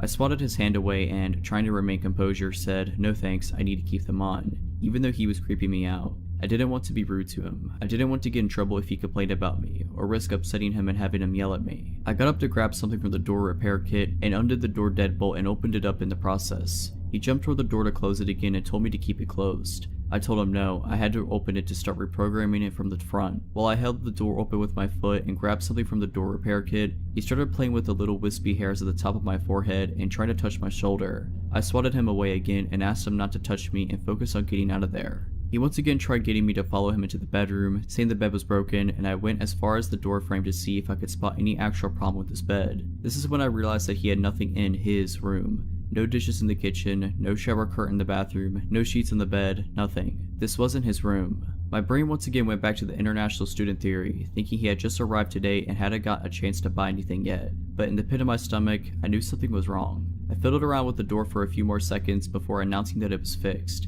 and quickly gathered the door kit and left. Before I had reached the elevator, he came back out without his shoes on to follow me. He tried to get back in to get his shoes and called out, "Ella, the door isn't fixed, you need to come back." I went back and opened the door manually and told him if the door was broken, I'd have to send up maintenance to fix it in the morning. I knew he was going to follow me to the elevator again, so I closed the door behind me once he went inside and ran down the stairwell as fast as I could. When I got to the front desk, I checked the computer and saw that the room he was in was supposed to be empty. It wasn't a student room or a hotel room. I locked myself in our back office and called campus security. He came down a few minutes later and went behind the desk. I yelled at him to get on the other side and wait, now that I knew he wasn't a resident. He tore the corner off a slip of paper I had sitting on the desk and drew a flower on it, then put it back on top of my papers. When security arrived, he ran back up to the empty room and tried convincing them he lived there so he wouldn't have to leave. He kept showing them his key, which I decided to work on the door again somehow. They escorted him back downstairs and came to ask me if he really did live there. Obviously he didn't. That's why I called you guys crying and terrified. He kept interjecting to argue that he did live there, but couldn't even recall his room number when asked. Security asked him for a student card and he couldn't produce it, so they told him he would have to leave if he couldn't prove he lived there. While they were grabbing his information, I listened from the office and could immediately tell he was lying. The phone number he gave was just a bunch of random numbers. The name he gave was prefixed by, as if he was trying to think of a name. When they asked him for his address, he just said, across the street. One security guard asked if he lived in the apartments across the street and he said yes, but couldn't tell them what the building number was. He said his apartment number was 1200, but I moved into that building a few months ago later and apartment 1200 doesn't exist. When security asked what his purpose was to be sneaking into a room, he just kept up the ums and the uhs and saying he didn't know. They'd ask, were you trying to see a friend? Do you know anybody who lives here? Were you here to hurt somebody? And he kept fidgeting and saying, I don't know, no reason, I was just here. At one point he tried to tell them he was my friend, at which point I poked my head out of the office to say that I literally had never seen him before that night. He left. We didn't call the police because he didn't actually do anything, but it was still unsettling. Later on, it dawned on me how he figured out that the room was vacant. One of the housekeepers had been using it as her personal break room. A few days later, a housekeeper came to the desk and told me they found the door deadbolted open, the TV on, and a housekeeper inside watching TV. She must have forgotten to close the door when she left for the night, and when the creep let himself into the building, he found out. I never saw him again, and to this day, I still have no clue what he was doing there. I haven't worked there since last winter, and overnight shifts still give me the creeps. If you're liking this video, all I ask is that you make sure to subscribe to my channel and like this video. Thank you.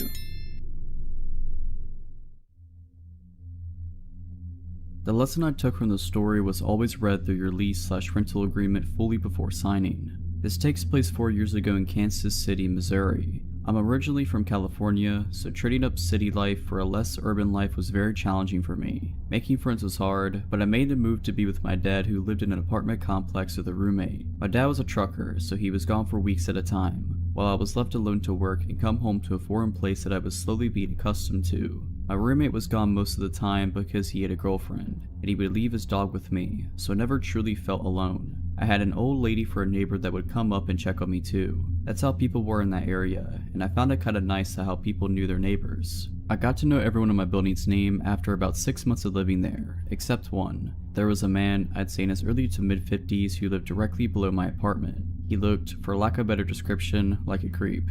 He was balding except for on the sides of his head, which that hair was straggly too. He was tall and kinda skinny, had outdated 90s glasses, and a thick mustache. He was the only person in the building who wasn't friendly, or at least didn't make the effort to say hello or introduce himself to me.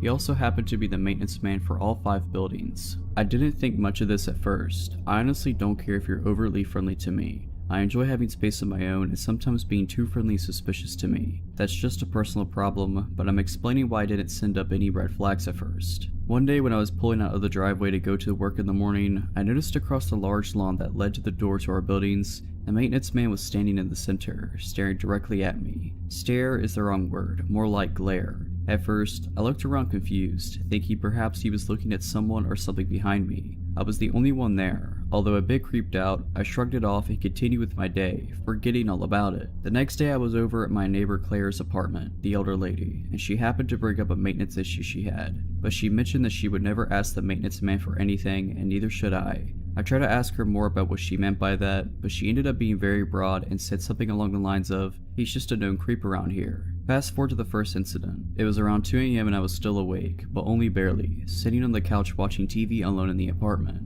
I was starting to drift off into sleep when I heard a soft noise near the front door. Thankfully, the show was very low in volume, because I normally don't pick up on quiet noises most of the time. I turned off the TV and began listening. Next to the living room on the right side is the patio area, and on the left is the kitchen and the front door. The light from the moon and outside lamps were flooding through the patio glass door. so I could see the doorknob to the front door moving, not just moving, but someone was using a key. In an instant, the door flung open and I was on my feet, with nowhere to hide at that point. I stood my ground and saw the silhouette step into the kitchen. That's when I saw it was the maintenance man. My stomach dropped and he stopped dead in his tracks when he spotted me, looking as if it was unexpected to find me awake. I noticed he had a large coat on, even though it wasn't winter or even cold that particular night. I noticed that only because the jacket looked bulky, as if he was carrying things in it that I couldn't see. "What are you doing?" was all I managed to squeak out. I was shaking, my knees feeling like they were about to give out. For reference, I was a 22-year-old woman standing a whopping 5'4", with no way to defend myself at all from where I was standing.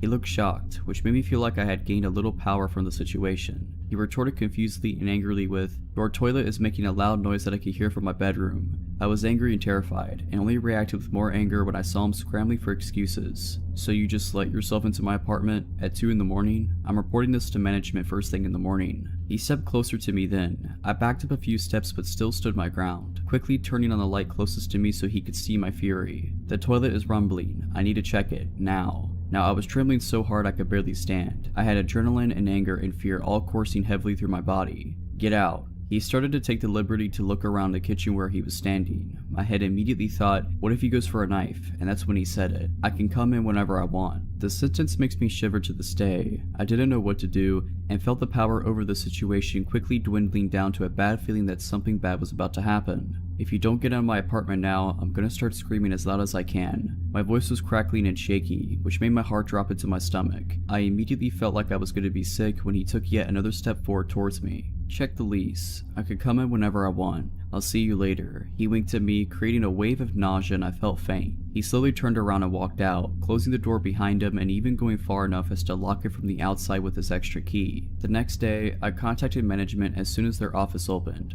I could tell the conversation wasn't going anywhere when the manager sounded irritated right off the bat. When I told her that the guy entered my apartment illegally, she cut me off and told me that they do not allow any illegal activity, and take what I was saying very seriously. I thought, yes, I've got him, until the manager said, "You can't just throw around accusations without proof. This man has dedicated over 20 years to working for this company, and we don't plan on getting rid of him anytime soon. Perhaps if you had read over your lease like you should have," yes, she was actually scolding me, "you would have seen the clause that states that a maintenance worker has keys to the entire property, and if there is a maintenance issue, they are permitted to access the property at any time of day." This floored me. It couldn't possibly be legal, but of course I'm from California, and of course I didn't read the lease carefully. When I moved there, my dad was already living in the apartment and I literally had nowhere else to go. So if I were to be living there, I was gonna have to sign the lease no matter what. So I did. Needless to say, nothing got done. Fast forward again, a few days go by and I don't see Mr. Maintenance Freak until I do. This time I'm pulling in after a long 10-hour shift at work. I haven't forgotten about the scary incident, but I put it in the back of my mind for the time being to concentrate on other things, although I lost sleep over it. I park my car facing the large lawn area again and start using my phone for a few minutes. I'm peering down on my phone and glance up for a split second before I see him there. He's standing across the lawn staring angrily at me. I mean furious. I quickly look back down and pretend I have not seen him, getting that sinking feeling again. As a paranoid person, I put the key in the ignition just in case and pretended to keep scrolling on my phone while subtly locking my door. I glance up again and this time he's walking towards me, very fast. I look in my rearview mirror, hoping to see someone that he may be stomping angrily towards, and of course no one else is there. It's nearly dark now, but when he gets about 10 to 15 feet away from the front of my car, I can hear him shouting something, but I can't make out what he's saying. Now I put my phone down and I'm watching him come right at me until he reaches my window and starts banging it all with his might, and slams his body into the door. He's also fidgeting angrily with the handle, even though the doors are locked. My car doesn't have automatic locks, so I'm praying that all my doors are locked at this point. My hands are shaking so bad that I'm having trouble starting the car. When I finally do, I realize what he's saying, which was a repeated cycle of the following phrases. "I'm going to get you. I told you I can come in whenever I want. You really want to take me on? I'll kill you." I peeled out of there so fast, not even knowing where to go. I drove to the next county over, found a motel, and stayed the night there. The next day, I took work off and went straight to the management's office. I told them exactly what happened, and no matter what I said, they didn't believe me. This maintenance man was apparently a gift to mankind or something. He was a monument to the company, and they appreciated his 20 years of service and dedication to them over him risking someone's life with threats. Long story short, I lost it. I called her psychotic and ended up getting evicted. I reported all this to the police, but between the lack of evidence I had and his perfect record / shining references from his employers that seemed to love him, the police said that there was nothing they could do to move forward at that point. My dad and I ended up finding a nice home about 10 minutes away from that place. I ended up inviting Claire, my older neighbor, to the new house a few months later. She told me there was a single woman in the apartment before the roommate, and my dad had moved in there that also left in a hurry after something happened with the maintenance man taking photos of her walking to and from her apartment to her car. When she confronted him about it, he told her, "I can do whatever I want." I guess in Kansas City, maintenance workers are considered gifts to mankind. Needless to say, it's been 4 years and I'm back in California. This happened when I was about 18 years old. I was big into running back then and lived in a town that was a suburb but had big swaths of farmland, as in smallish tomato and strawberry fields, not huge never-ending wheat fields. I preferred running on the dirt at the edges of these fields because it was a lot easier on my legs than running long distances on concrete or asphalt, and I was usually training for half marathons. This particular day I was planning to run an easy 6 miles. I told my mom and she suggested I do a loop and then meet them at the dog park about 3 miles from our house as my halfway point. This is pre-cell phone area, but being careful I took a walkie-talkie my dad always used and my mom took the other one. Now, the walkie-talkie had a range longer than the ones my brothers and I played around with when we were younger, but it definitely did not work 3 miles away and I honestly had no idea what its exact range was. So, I take off to my run. I'm planning to go on the sidewalk for a little bit until I get to the fields. I think it was lettuce or something then, but short small plants. I'm running in the dirt with the road a few yards to my left. I have to run south and then turn right onto a slightly smaller, less traveled road to get to the dog park. As I'm running on the first dirt part, my parents drive by and, being dorks, they honk and wave and yell at me. I wave and then soon after I make my turn onto the smaller road. This one is road, me on flat dirt, small drainage ditch, forever of lettuce field, then a wall that is the backyard of some houses. I start noticing how quiet the street is and how few cars are passing me. Then I randomly start thinking to myself, if someone tried to do something, I could run to those houses. Then I hear a car, but this one doesn't pass me like all the others. I hear it slow down so that it is behind me, just out of my peripheral vision. My senses go super alert and I immediately realize what an idiot I was to pick this route because I'm stuck out here with no one to help me and nowhere to hide. The car starts speeding up enough so that it's next to me and I glance over and see a man. Middle-aged, white, dark hair, totally normal looking, but I get a chill down my spine immediately. He sort of leans over into the passenger seat and says in a super sweet voice, "Hi, where are you going? Do you need a ride?" I am scared and realize that this is not good. Immediately, nothing has happened yet and he could be totally innocent just wanting to chat, but my intuition is in overdrive telling me I'm not safe. I hop over the ditch thinking at least that will make it harder for his car to follow me if I need to take off across the field to try and make it to those houses in the distance. Well, this pisses him off. He guns it and gets closer to the ditch and in front of where I am, and then he says in a voice I can only describe as bone-chillingly evil, "You know, you shouldn't be out here all alone. Something horrible could happen to you out here and no one would ever know where to find you." He put his car in park and is taking off his seatbelt when I remember the walkie-talkie. Piece of junk is all static because I'm too far away, so I immediately turn down the volume and say loudly, "Hey dad, yeah, I see your car. I'm over here by this red Buick. Do you see me?" Fake wave to no one. There was no car coming from the direction my parents were, and when I had started talking, there was no one behind us either. But by the grace of the universe at that exact moment, a car turned onto the road. The guy saw it, looked at me, and sped off so fast he left skid marks. I have never run faster in my life, and I was looking behind me every few seconds and thought he'd be waiting for me at every intersection I had crossed. I was shaking and I was scared and relieved when I got to the dog park. I told my parents everything and my mom called the cops. They took a statement but said it would just help if something actually happened to someone else. The weird part was, I was having trouble getting my story out and I was so upset, and before I gave a description of the car, the cop asked, was it a red Buick? He wouldn't tell us why, but that just added to my feeling that I had narrowly escaped something awful. This was back in 2013 when I was living in New York City as a 23-year-old. I was living with my best friend from college on the west side near Times Square in K-Town. I was going through some tough times back then as I was unemployed at the time. I had a lot of time, so I would go on walks by myself to clear my head time to time. One night, I was feeling exceptionally depressed, so I decided to walk to K-Town to grab a drink by myself.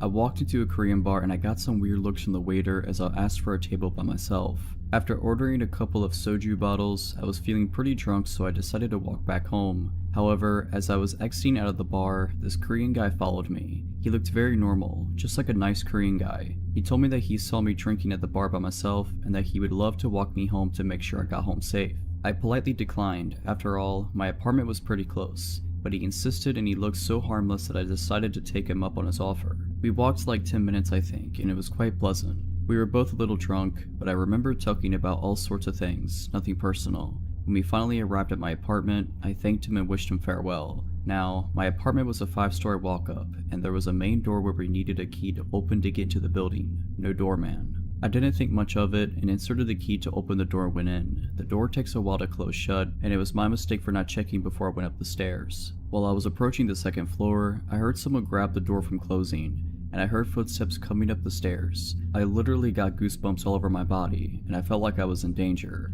As I started to pick up the pace, I heard the footsteps going faster up the stairs. I lived on the 5th floor, and I started to run up, clutching my keys in my hand. The guy started to run up the stairs as well, and I could literally hear him getting closer and closer to me. This all happened in a couple of seconds, but it felt very long. I finally got to my floor, and as I tried to open the door, I looked back and literally saw the guy's head on the staircase. I rushed to open the door and I managed to close the door right on his face. My heart was beating so fast and I didn't know what to do at that point. It was already 3 AM and my roommate was asleep. Luckily, he didn't knock or anything, so I decided to just go to my room and hope that he's gone home. Around 7 AM, my roommate woke me up.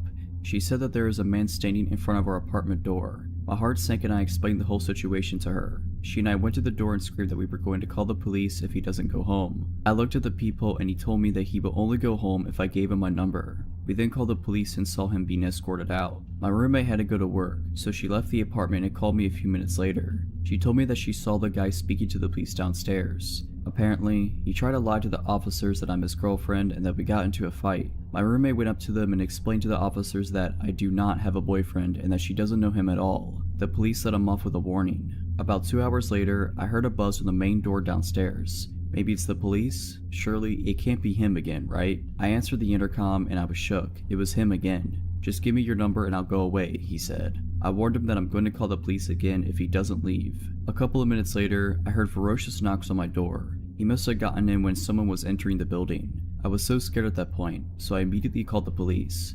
Unfortunately, the guy ran away before the police got there. The worst part about this experience was that my roommate and I were so scared to leave and come back to our apartment. I would have anxiety every time I come home, worried that I might see him in front of our apartment door. For about a week, the police escorted us when we felt scared. Bless them. I never saw him again, but it was one of the scariest moments of my life. So creepy stalker dude, let's not meet.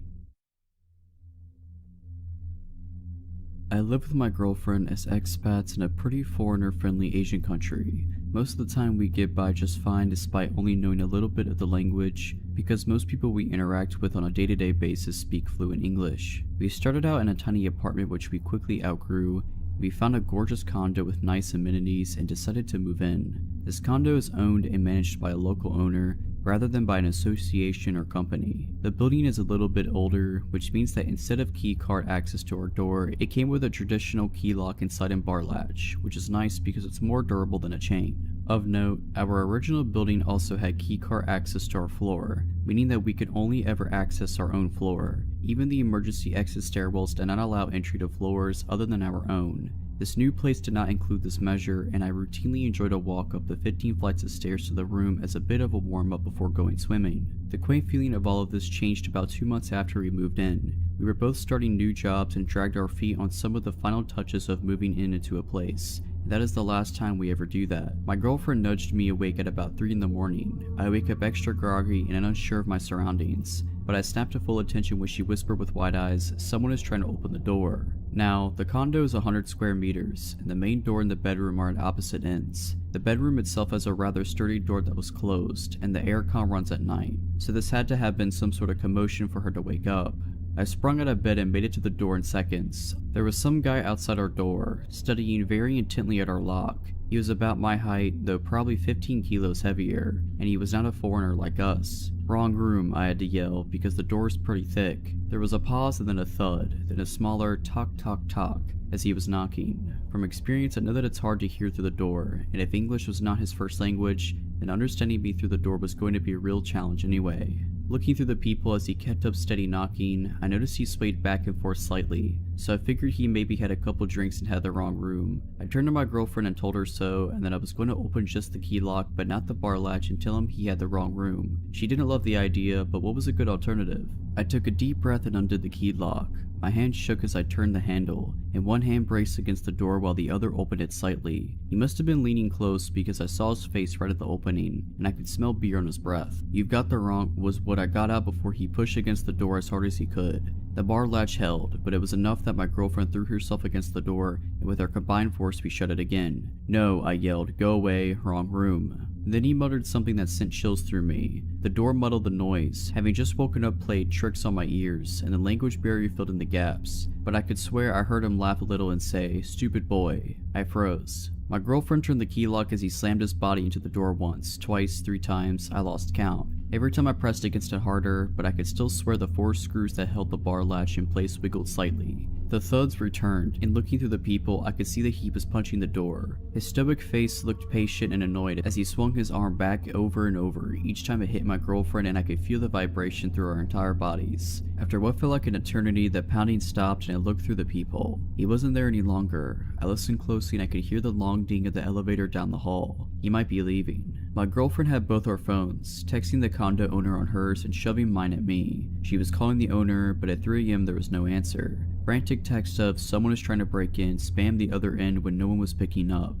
She messaged friends of ours who live in the next building, but we both knew it'd be hours before anyone responded to us. We calmed down a bit and agreed that we were going to be up for the rest of the night, but that we'd settle up with the condo owner in the morning and report it to the building management. There were security cameras in the hallways, so they'd be able to follow up. Then I heard the elevator ding again. I was shaking as I returned to the peephole and watched as the chunky man returned. He was hanging up a mobile phone, and he retrieved something from his pocket, a knife, a multi-tool, and that's when I said, "He's back," and I grabbed the biggest kitchen knife within reach and reached to brace the door. My girlfriend was almost in a full-blown panic as she grabbed the cast iron skillet. That's when I realized for the first time that there was a chance that someone was going to die. The door handle was wiggling as he started to poke at the lock with whatever was in his pocket. If he opened one lock, the only thing between him and us would be 4 tiny screws in the bar latch. And if he got in this condo, we were going to defend ourselves as best as we could. And that's where I realized we were foreigners, and dealing with manslaughter charges in a foreign court system would be an absolute nightmare. Or if we severely injured him and he was able to communicate his story, his way to the police, while we struggled with an interpreter. And of course, this is all assuming that we would be the ones to overpower and subdue him. All this is running through my head as I called the equivalent of 911 and shouted English into the phone until someone spoke English. My brain wouldn't quiet down enough for me to be polite. I finally got an operator that spoke English, and I explained someone was trying to break into our condo, that he had left and returned, and gave him the address. He sent a car and asked for an ETA, and he couldn't give me one.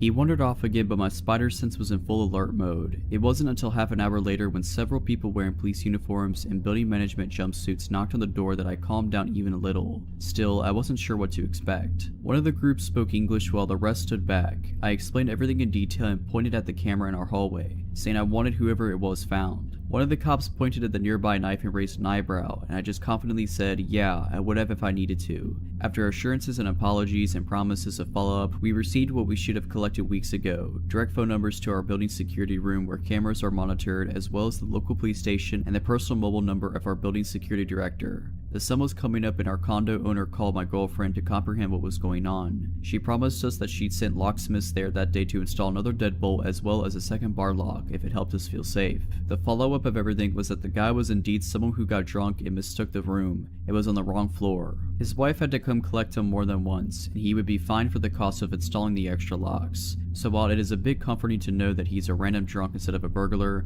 I still explained to building management that I have no desire for an apology from him. I don't care if he feels bad. Police reports here can be messy and locals can hold severe grudges that I did not want to deal with. I will only keep from a full police report if I literally never see or hear from him again.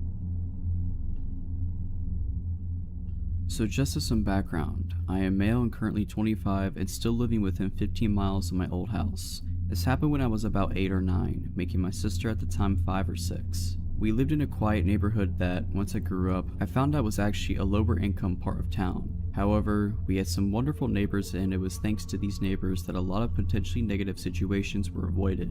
At the time, my dad was working an 8 AM to 8 PM job, and my mother was a secretary at a hospital, which meant that during the day she was often at work. Usually my sister and I had a babysitter, but once I reached about 8 or 9, I began to be old enough to look out for us without a babysitter. Now mind you, this was the 90s, which certainly were not safe, but were much safer than they are now. Also, we had the previously mentioned neighbors who generally did a good job of keeping an eye on us in our house. This particular incident was one of the first times I was charged to babysit for my sister. She was in her high chair eating whatever my mom had left for us when I got a knock on our front door. And this was strange since we never got visitors on a regular basis, other than the boy across the street who would want us to come out and play, but he usually just yelled my name while knocking. I was young and naive and decided to open the door. There was a locked screen door beyond that. I left that closed and locked. Outside was a middle-aged man. I hardly remember his facial features or even body type. I remember his yellow shirt and dirty jeans. "Can I help you?" I asked innocently, no alarm bells going off yet. "Hey there, are your parents home?"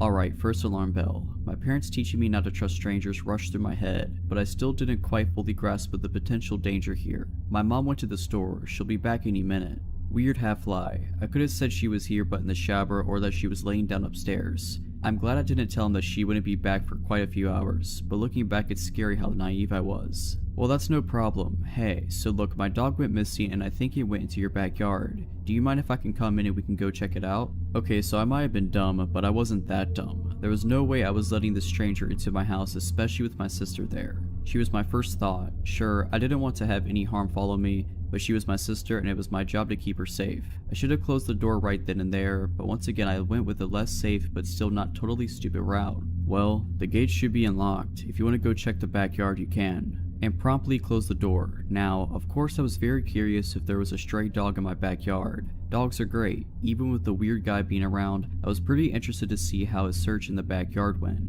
So I decided to go check the back window and see if there was actually a dog and, if so, if the man would catch it. Now at this point, I am sure you have figured out that there was no dog. And when I looked out the back window, I could see almost the entire yard, including the gate. The man wasn't there. This was mere seconds after I had closed the door on him. I waited for a few minutes, but he never showed up. After about 5 minutes, there was another knock on my door. This time I was much more wary and I didn't like this guy showing up. I was pretty tired of the whole ordeal, but I still hadn't fully grasped the situation. I kept the chain lock on the door and cracked it open. "Did you find your dog?" Again, I can't remember his facial features, so I can't really recall his expression, but I remember his tone was a bit desperate as well as annoyed. "No, I looked all over the yard and I couldn't find him. I have a picture in my car if you want to take it just in case you see him." Nope, no more. I still didn't understand abduction, but I certainly was not going to go anywhere outside of the house with a stranger. I told him that he can leave a picture in the mailbox and we will keep an eye out. Once again promptly closing the door. What followed is what really creeps me out to this day. Looking back, I was freaked out that I had to come that close to exposing my sister and myself to danger, but this really scared me. Suddenly there was more knocking on my door. Not the screen door separating the door itself. Like I mentioned previously, the screen door was locked and unless that was open, it was impossible to knock on the door itself. It freaked me out and I took my sister to my bedroom and crept back out to the kitchen where I could see out onto the front yard and saw the man quickly getting back into his car while my saint of a next door neighbor Joan stood on our front lawn smoking and watching him intently. It took a long time for me to add it all up and honestly, I had forgotten about it for a long time. When I finally remembered it all, I couldn't even believe my own memories. Either way, Mr. Yellow Shirt Man, yeah, let's not ever meet again. Also, thank you Joan wherever you are. You saved me on multiple occasions and I didn't even know it. When I was in 4th grade, my family was still living in Denver, Colorado in a small condo near my school. My brother, kindergartner at the time, and I only had to cross the street and walk between a couple of apartment buildings to get to the football field attached to our school. It was normally a pretty quick and safe trip to and from. My mother was taking night classes at NAU at the time, and her boyfriend, whom we lived with, would usually watch us in the evenings, although he wasn't off work until about 6:30 p.m. We grew up as latchkey kids, so this wasn't a big deal. One day, my brother and I were walking home together after school like we'd usually do and had just gotten to the street in front of our home when a white car pulled up in front of us. The man driving the car didn't seem like your typical weirdo, maybe in his late 20s and looking pretty clean cut. Looking back, the fact that he was driving such a fancy car, a Benz I believe, and wearing such a crisp outfit didn't really fit with our neighborhood. He asked my brother and I if our parents were home. I immediately got a serious sensation of stranger danger from this dude. I looked at our apartment across the street, then back at him, and in the most I'm not stupid tone I could find, I asked why. "It doesn't matter," he replied dismissively. "Are they home?" He seemed a little more insistent with his question and glanced around. Yep, despite fully knowing they were not home and that my mom's boyfriend wouldn't be able to be there for another 2+ hours, I figured it was better to lie and say yes. "What are they doing?" he asked, really looking us over. I then turned to my brother and ordered him, "Let's go," but he wouldn't follow me. I went to grab his hand and he quickly withdrew with a sharp no and looked back at the guy. The guy then looked at both of us and then back to my brother, and with a facial expression that made my hair stand on end, he said, "Come closer, I have something for you." My brother started walking to the door of the car, and the guy was reaching with his hand out, nothing in it, like he was about to grab him. I grabbed my brother's coat immediately and started hauling him towards our apartment as fast as I could. He was screaming for me to let him go, but I was terrified, so I just kept dragging him. The guy quickly put his car into gear and literally peeled out of there. My mother's friends started picking us up from school after that, and a PSA was issued to the community. I still get a little creeped out when cars slow down near me while I'm outside walking. Potential child abductor, let's not meet again. Alright, but that's it. I hope you enjoyed this video. If you did, make sure to subscribe to my channel, like this video, and comment something down below. But as always, Have a nice day.